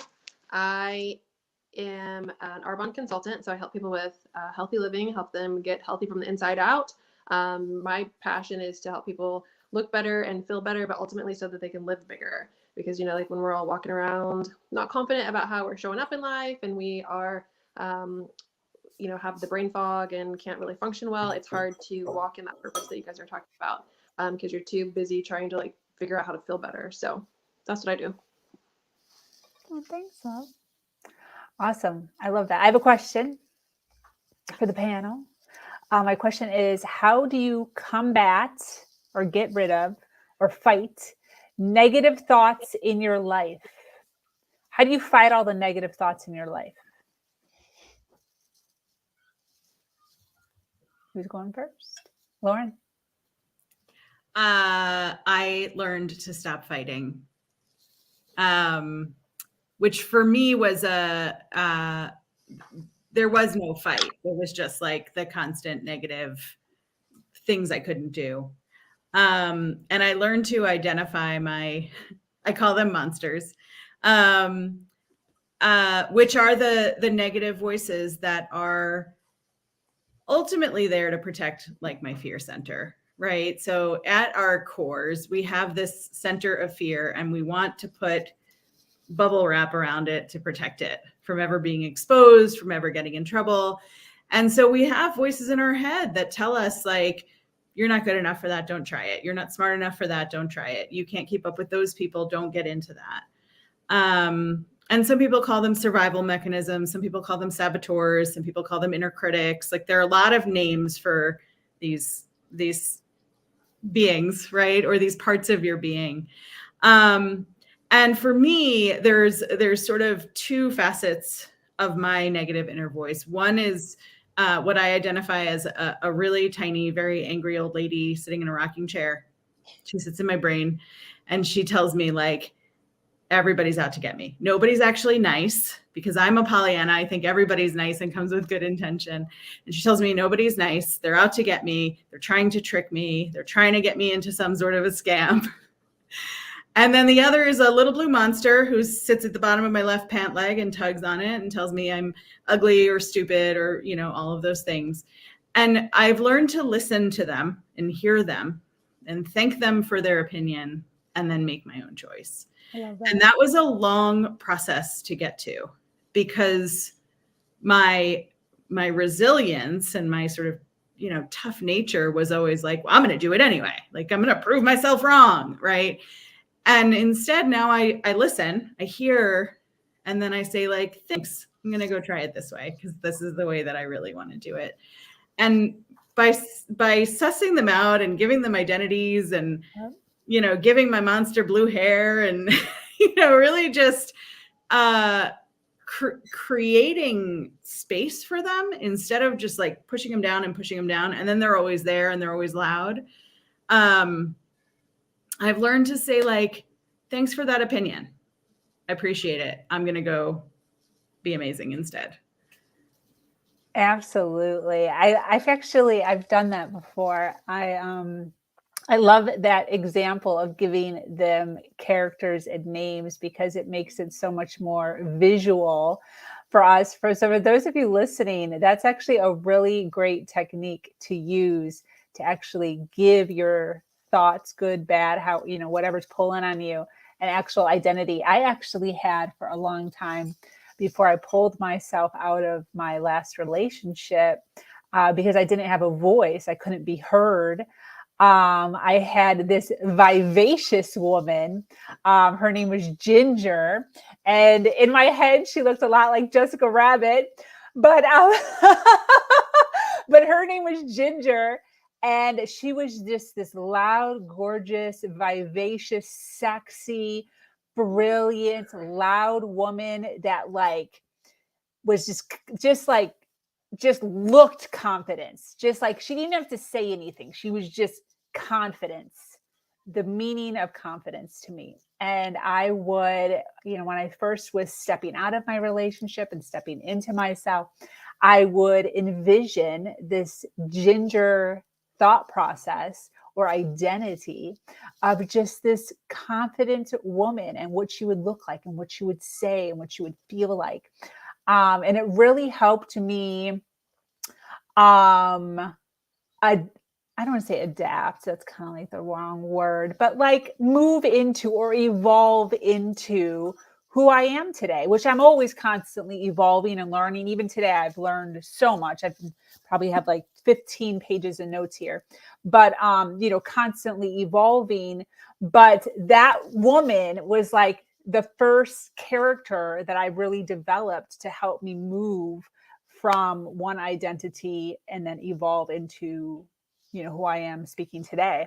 So I absolutely love that. Totally works. Great idea. Anybody else? How do you get rid of negative thoughts in your life? I love that. As soon as you said Ginger, it's almost like I just pictured Gilligan's Island and like all of the characters we could all have for the voices that we hear inside of our heads, or you know, the messages. It's almost like we could have a cast. Yes. And it is important to have that heroine or the warrior, the goddess, whatever you want to, you know, kind of like a figurine or someone. I tell clients to do that. Put something up that embodies what you want, you know, that energy or power. That mine has leather. She wears leather and she rides a panther, you know, just to feel what that's like to be in that energy when those low moments do come. And also, I feel we've been taught to push away the negative feelings. And I love what you said, Lauren, about like invite them in, you know, have them at your table, shame or guilt or whatever is arising for you. Being able to name them is very, very important. So your brain knows what to do with it, but then also bring it to the table. What are you here for? This is where you can purge journal, right? Shame, or I felt this. And an easy way to remember it, because this has been something that I worked on too with how I was raised, and just the constant negativity and fear of getting in trouble. And if I don't fit into the box of what I was told I had to do, then all of a sudden I'm not worthy or I'm not approved of. So many thoughts go with that, right? You're always walking on eggshells because you're afraid to go forward. And so enough of that. We don't need that anymore. And so I created something called Stop, Drop, and Roll. And it's just to make it fun. And it's just simply, you just, when you realize you're in that moment, and this is, you know, one of your ninja tricks is really just to be in this awareness of like, something's here, something that doesn't have me in a place of neutrality or contentment. And so in that stop moment is you just stop and you're aware, okay, I don't feel good, or I'm triggered. We'll use anger as an example. And so I'm angry right now in this negative moment or this negative thought. And you can actually release wherever it came from. Like if it's a person or a situation, They are your messenger or the mess ender. The universe has brought them to you so that you are looking at, why are you triggered? Why are you angry? More than likely, it's something even deeper. Like with anger, often it's judgment, shame. Shame is a really big one. Or guilt, something that is a lower vibration than anger. And that anger is actually to motivate you to do something. It gets you up off your ass to say no more to this. And so if it is shame that is deep down, think about in that moment that you're triggered, the seconds or maybe even energetically you picked up on it, that someone is upset with you. So that means the story of I'm not worthy or whatever your abandonment and stuff like that is. Your whatever your core is, and knowing who you are is important, what your normal triggers are or those patterns, because then you can stop them. So that stop is, let's remove whatever is coming in, because they are your mess ender. And then that drop is to drop down into your body, drop into your heart, drop whatever. If you pray, do that, whatever feels good to you, but like just come back into your intuition. What feels good to you in this next moment? Is there a message? Is there a gift? Is there a lesson in what's happening? It's actually not about, let's say a child upsets you or whatever, they're having a meltdown and so now you're triggered, right? And so it's actually not about that scenario. It is from something earlier on. And so this keeps happening. Why is this happening? You get to go into that curiosity state, that wonderment, instead of I'm whatever you might say that could be negative, but like, why is this happening in this moment? And then the role is like riding the wave, right? You're either an emotion, it lasts 90 seconds. So if you can just breathe through it, connect to your breath, right? And just ride the wave, and you're not going to be pulled down under it by it all the time. And if you are, there's more medicine. So we just welcome whatever is present and hold space for it. We're taught, don't be angry or don't cry, right? And to hide from all of those things. But now you can just breathe, put your hand on your belly and say, I am safe if it feels, really wobbly, and then just hold that emotion. And it's there for a reason. It's really beautiful when you can get to that place. But when you're rolling, it's either you can process it in the moment if you have time and just wow, why am I so triggered? Why am I so angry? I'm not going to yell at that person. I'm going to take a moment to respond. But if you're at work or you're dealing with a child that's having a meltdown and you can't process it yourself in the moment, then do it later, where you might just have to be on, right? So this is where I say with the role is it depends on what's going on in that moment. Absolutely. That's a great analogy. Yeah. Stop, drop, and roll. I've never heard that before. Anybody else? Yeah. How do we get rid of negative thoughts in our life? I kind of think it's important to figure out where those thoughts are coming from, what they stemmed from, because a lot of times we have these preconceived ideas about ourselves that really are not accurate at all. So maybe we had a teacher that said something negative to us, and that thought stayed in our head, and that negative thought reoccurs at whatever time. But if you can actually go back to how that thought got into your head, I find that can be really, really productive. And also I found an exercise of writing things out. So when you have a negative thought or something negative that happens, or to write it out and then burn it, release it, let it go, actually light it on fire. Christine was just saying that. That's so Oh, really? funny. Okay. No, not right now, but like earlier, before you got on. Right. That is so, do you guys read the same book? That's so crazy. No, I didn't read it in a book. But that's great. Yeah, she was talking about a purge journal, and she rips out the page and burns it. Yeah, I think it's cathartic. But in ceremony, it's really fun because you can make it a beautiful thing. So I did one just recently, and it was all the times when I said yes when I maybe wanted to say no with my body, like anything any shame I was holding in my body. And sex and alcohol was a huge addiction for me early, after figuring out, leaving the hard religion and then figuring out who I am and not feeling loved necessarily as a child in that way of having to, perform, or not perform, but that it was a very warped version of to be worthy, growing up in that kind of environment. And so you seek love. We're always looking to meet that inner child wound, right? Or those needs. And so that purge journal, when I did that one night, I grabbed a glass bowl, and I don't know, it just came to me. I grabbed a glass bowl, I put candles down, I put some things. I've been learning about the elements, Chinese medicine, and just even connecting to the earth. And so I put some things down that were special for me for the elements. And I got in the bath and I had the bowl and I burned it in the bowl. It was really cool. And I just made it like the ceremony of like, I can say that I've removed any of that shame that I felt growing up, or all of those years when I was looking outside for love and validation and some of the things that I had done. And now, like, that's good. It's out of my body. It's out of my brain. I feel lighter because that's done. You can make it something that's really beautiful, or have a bonfire, and burn anything that doesn't, you don't want to hold on to. Or, oh my goodness, any gifts that you have in the home that you feel obligated to hang on to, get rid of it, because then you just feel lighter. Yes. I agree with that. I've totally done that. One of the things that I so appreciate about, and no offense to anybody here at all, like, sorry. But born and raised as a Jehovah's Witness, Jehovah's Witnesses don't celebrate the holidays.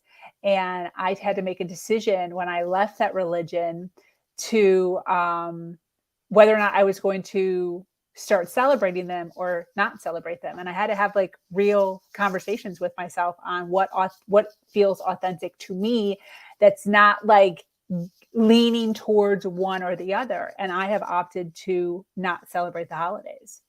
So it's interesting saying that, though, because one of the things, first of all, I don't accept gifts from people, because I feel an obligation to give back a gift. So for me, it's like, you keep yours, I keep mine, and I would rather share experiences. So I'd rather share a phone call, or share, if you want to buy a plane ticket and come see me, or you want to buy my plane ticket, I come see you. I would rather do that than, or drive, than to buy something that's going to sit on my shelf. Do you know what I mean?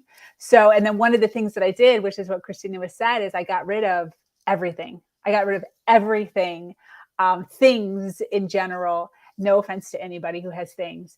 But it was good for me. It was good for me to be able to, like, not have to worry about all that extra stuff, or the extra thought that goes into all of those extra things, for me, authentically. So I love that you're saying that, because that feels true to me, to release all the things and just live in my house. Just live in my house and enjoy my house.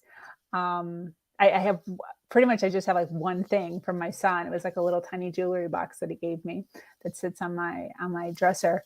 But I totally agree with that. Definitely. Anybody else? How do you release negativity?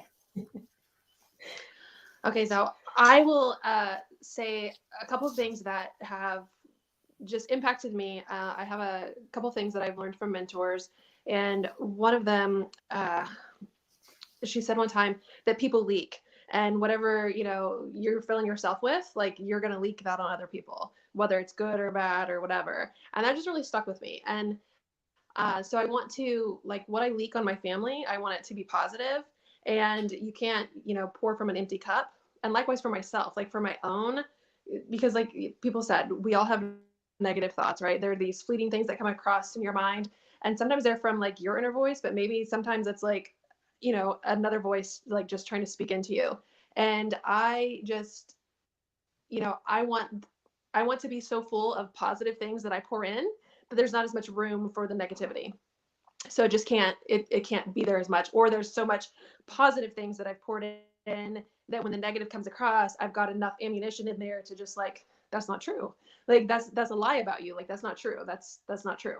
So that's one thing. And then another thing that I think is really powerful, especially in today's world with social media and just the things that it's so easy to see all the perfectness that's going on in someone else's life, whether it's real or not or whatever. And then you compare your life to that, right? Well, we're always comparing to somebody else's highlight reel. And I just, I heard comparison is the thief of all joy. And so I try to not compare myself to others, because then I'm either comparing to put myself down, or I'm comparing to say I'm better than somebody else. And either one of those is it's not productive, it's not positive. So I try to not do the comparison. And if I, catch myself doing it, I try to do it for healthy things, like, hey, how could I be better at something? And use it in a way to help grow myself, and not in a way to just truly compare myself to, like, am I better or are they better? But try to, like, use it in positive ways. So those are my top two things that I try to do.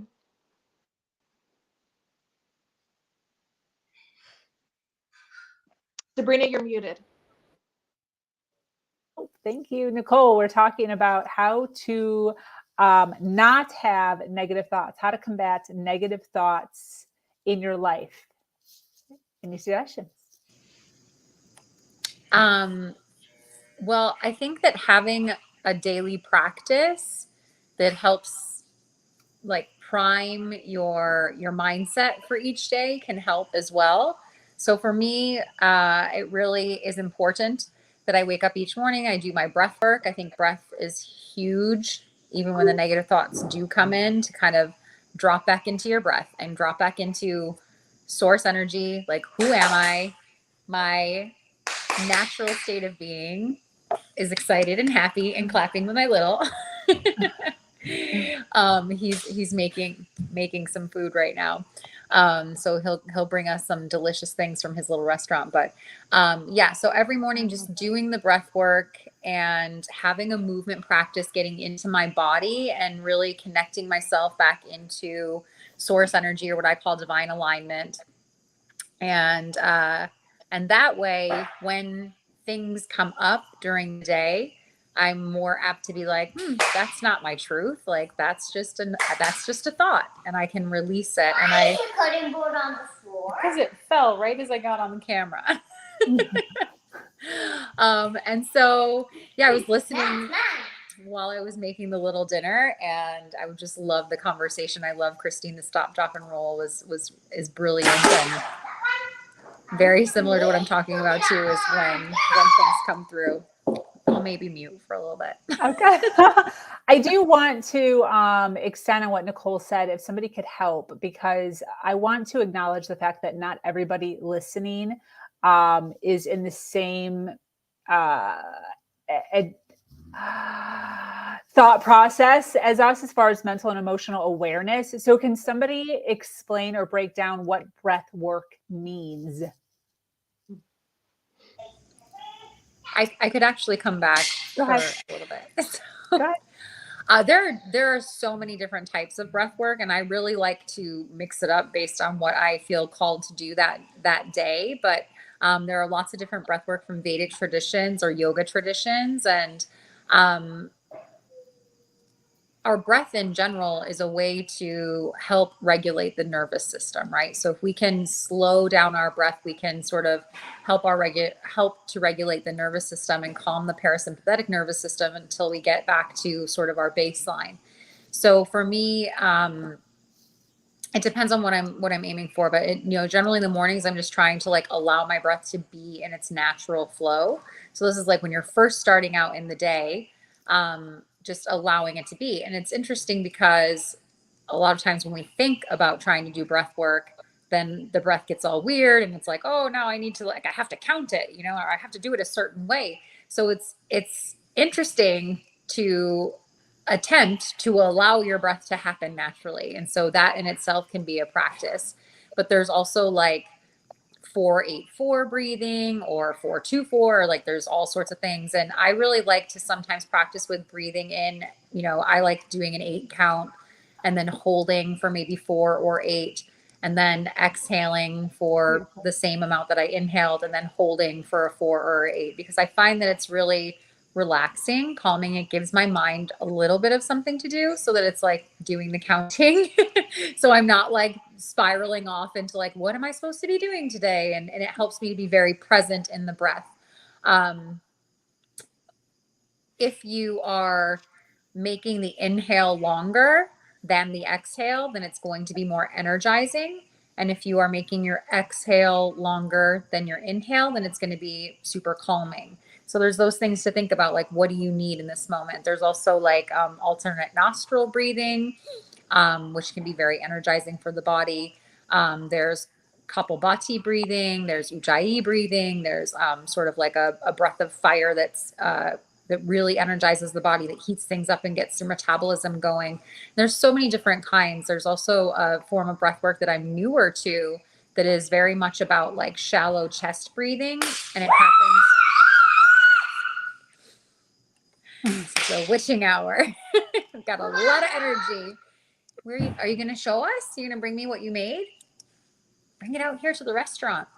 But this more shallow breathing is almost like as if you were running. So you take a deep breath into your chest and you release it very quickly as well. And it's like to the restaurant, y'all. Shall we go? But as you're doing this it's almost like a hyperventilation, but it brings your body, and you do it for like 30 minutes, but it takes your body into all these different states. So I highly suggest learning different types of breath work. I'll mute again. I'm sorry. That's awesome. Thank you. That actually helped a lot. I've only known of 2, so I'm so glad I asked, because I'm all like, I know what that is, but can you explain to what everybody else what that is? And you listed like 52 different kinds, so that was awesome. Christine. Yeah, this is part of your stop, drop, and roll. It actually was something I took from a breathwork book. It's called it's Michael Brown, and it's the presence process. And you can even listen to it on YouTube. He has it in 2 parts. Just look up Michael Brown Presence Process Retreat 1 and 2. He has 2 videos. He basically went through the whole book. And when you come into your lower belly breathing, you are in a calmer state. You are present. You are aware of, just your own breath. You can make it spiritual if you want, but you don't have to. You're really calming your nervous system down, because when you can get into that parasympathetic nervous system and you're accessing your vagus nerve, which goes from your head down into your belly, now you are in a calmer state. Your thinking brain comes back on board so that you can actually see your solution as opposed to being in overwhelm or stress. And so that breathing is really what he suggests is 15 minutes in the morning and then 15 minutes before bed, is to just sit and breathe. No, like the counting is definitely very good because it helps you get into a rhythm. That also helps. That's part of Tantra as well. Yeah. We're coming back to that combo. But when you can just sit and breathe regular and just be aware. So when you wake up in the morning, just sit up in bed and just breathe for 15 minutes. It's just be normal. Just breathe, but be aware. Am I breathing in my chest, which is anxiety breath? Or, especially for those who were raised in survival mode, even just check in with yourself now. Are you in your chest, or can you slow your breathing down and be in your belly?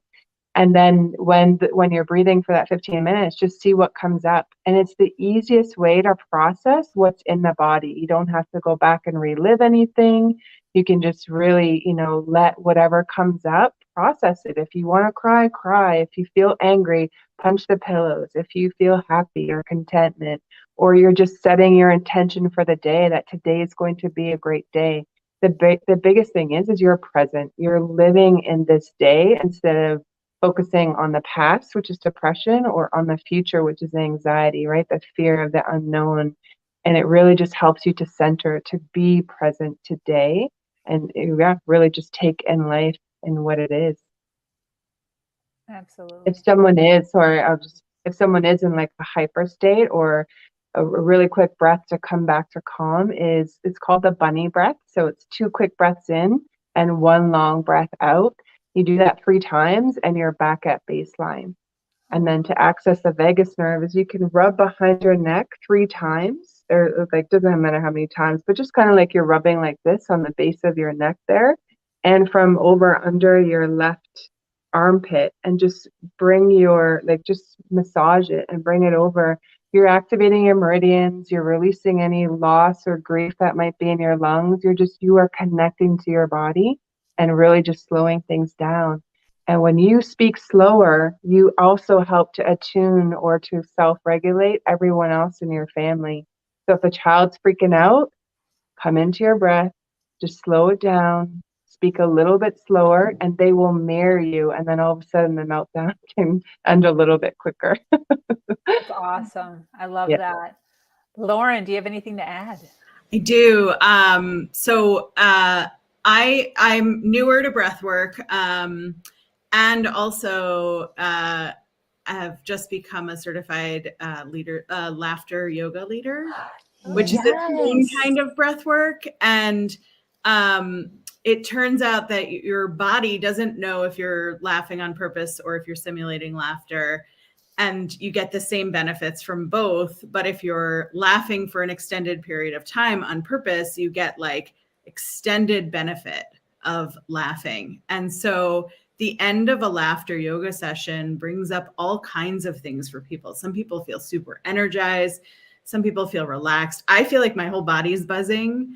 Some people cry. It's a change in energy. It's a change in your breath. There's a lot of breath work in laughter yoga, and laughing from different levels, from your belly, from your diaphragm, your chest, your throat. And it's a lot of fun, and it's a great way for people to get breath work without feeling like they're concentrating on breath work. And I also love the counting breaths, and I love, Nicole, what you were describing. I recently learned about as fire breath, which was the rapid succession. But laughter yoga is almost like tricking yourself into breath work, because you don't have to focus on anything but like enjoying each other's laughter. And it is such a great release to give your body the opportunity to breathe in a different way. And I'm a person who historically was a person who held my breath. So I would get stressed and I would notice that I was holding my breath, and I would suddenly go like, just sort of, and I find that I'm not doing that, because I'm doing breath work under guided meditation with one group, and I'm now leading laughter yoga and, all kinds of breath work that way. So there are different ways. There are some people who I think get stressed out by the idea of something that's above their natural way of being, and counting breaths and being meditative. And there just are a lot of different ways to do it, and to be in breath work, and to change your vibration and change your being. And it's a really fun way to do it. This is so great, because you're giving us so many different options. So like you said, if it's awkward, then you can take something that's just simpler, like Nicole was saying, just like a 2-4 count. Right. And then the extent of, the other things that she talked about. And then what you're talking about is like, obviously at a whole nother level. But you can kind of pick where you are feeling comfortable at, do more research on that, and, start baby steps. I think that that's awesome. And I think that us learning this, teaching this, and allowing people to take that one step of wherever they're comfortable at further in where they're at is so helpful. Absolutely helpful. And I love that you're doing laughing yoga. I didn't know that. I can't believe you didn't tell me that. I have taken a handful of classes in that, and it is so fun. But I love laughing. To me, laughing is everything. I laugh every single day, super loud, like ridiculously loud all the time, every single day. Everyone will tell you that my laugh is so obnoxious, but it is so important. It is so important to laugh with the people in your world, because there's nothing else. There's literally nothing else besides laughing. Laughing is joy. It's happiness. It's everything that our life is supposed to be. And my son is hilarious. My fiance and I, we joke all day, every day. And you can hear me from a mile away. So I always tell him, I'm like, what would you have done if I just had a horrible laugh? Because I laugh all the time. He literally was like, as soon as I said that, he's like, probably wouldn't have worked. I was like, what? Oh my God. He's like, I probably wouldn't have I wouldn't be able to handle it. So that's so cool. Congratulations on that. Thank you. It's That's so fun. That's Yeah. so fun. We all need more fun like that. Good for you. I didn't even know that laughing yoga was a thing. Like I Dude, did not know take that it. existed. I didn't know until a I few months love ago, yoga. and it's so much I don't fun. even think that's around here. So I think that Lauren and Sabrina should do like a live with some laughing yoga, and we could hear Sabrina's like infectious laugh, and we count me would in. do you guys. Yes. Oh, Absolutely. that's actually a great idea. See, look at that. Amy didn't even know about that. Yeah. Girl, you have to take you have to. You have to come to the live where we do the laughter yoga. Yes, I will do. Yes. Awesome. I love that. Thank you for suggesting that. Very cool. Well, listen, we got 10 minutes, girls. We have 10 minutes till we hit 12 hours. Who is going to ask the last question? Closing thoughts. Let's do that. Go ahead, Amy. I want to know from Sabrina. So and maybe you guys already talked about this, I don't know, but Sabrina, she stepped out and said, hey, I'm going to do this thing. I have no idea how it's going to work. I got this random Facebook message from this chick that I met on Facebook. I'm not even sure exactly how or whatever. And she's like, hey, do you have something that you would like want to talk about on a podcast? I'm like, I don't know. Yeah, sure. And next thing I know, I'm on a podcast. So I know she's done that to lots of different people. I tell my family, I'm like, oh, I'm going to be on this podcast. They're like, what? Like, well, one, you're never like good, like in front of your family, like, who are you to be on a podcast? Which I don't even know for sure. But anyway, Sabrina, how do you feel after a year of success doing this? I'm sure you've had highs and lows, like behind the scenes and all the things. And tell us about your first year. I so appreciate you asking that. That is so sweet of you. It's been fantastic. It has been the best. I don't have a lot of lows to talk about because everyone has been phenomenal. Besides maybe just like a couple people who canceled last minute because of unforeseen occurrences, which that happens. Everybody that I have met is very similar to Amy. I just pop up in a random message. But the cool thing is that now it is it's getting momentum, and I get now more referrals than I do actually having to do that. But seeking out these women, I love it. So I still do it, even though I'm booked out till mid-June right now. Because I'm always reading, I'm always reaching out. I'm just a very empathetic person. So I read these stories. I'm in all these groups and my heart just pulls for these individuals. And I'm like, I have to have you. I have to have you tell this just beautiful story of whatever. Sometimes it's not even, as big or small as other ones. But I am one of the things that I love about you. That was me. Sorry. That's one of the things that I love about you is that you help people realize that even though they're just going through their regular everyday life, because I think somebody said it before I popped on when I was listening, like we're all just normal people, but yet we all have a story, we all have a purpose. And until you start sharing your story with others, you have no idea how you can impact someone else. And sometimes, you just think, well, I'm just, Amy Butler from Kansas, and like, what do I have to tell anybody? But you have stories and you're living your life. And you've gone through some of the things that you've gone through. And sometimes it's so that you can help somebody else, like grab their hand and help pull them through it. And you help people find a voice that maybe they never would have known that they have. And I love that because you do take people who have like, wow, these are huge stories that are like, oh my goodness, fantastic. But then you also take like the everyday story that maybe it might not be like headline news, but it's something that it's impactful. And even if it's not, resonating with you and like, oh, I've been through that exact same thing. There's aspects of the story that you pull out that like we can all relate to and we can all learn from and grow from. So I love that about you. I thank you for that. And the reason that it's so, I love that you're saying this is because when I was going through my spot in my darkness and I was needing a community, I was reaching out to the internet and trying to find other people's stories. And one of the things that weighed so heavy on me is I'm listening to people who have already made it, like big. These are the people that have platforms or people that have like millions of dollars. And in my head, even though I use it, they did help me. 100% they helped me. I always just kept thinking to myself, I just want one other person that is like me, to tell me that like they did it, like they didn't die and everything's fine. And that's why I'm doing this. Like, people need to know, first of all, that their story is phenomenal. There's warriors out. Your story is amazing with your son. I still tell the pig and the cow to people with your I tell that, you taught me that, and I tell people that analogy. It's just freaking brilliant to me. And I would never have known that unless I interviewed you. So like, you gave that to me, and whoever else watches that podcast as it goes along will also be able to use that. That is so important.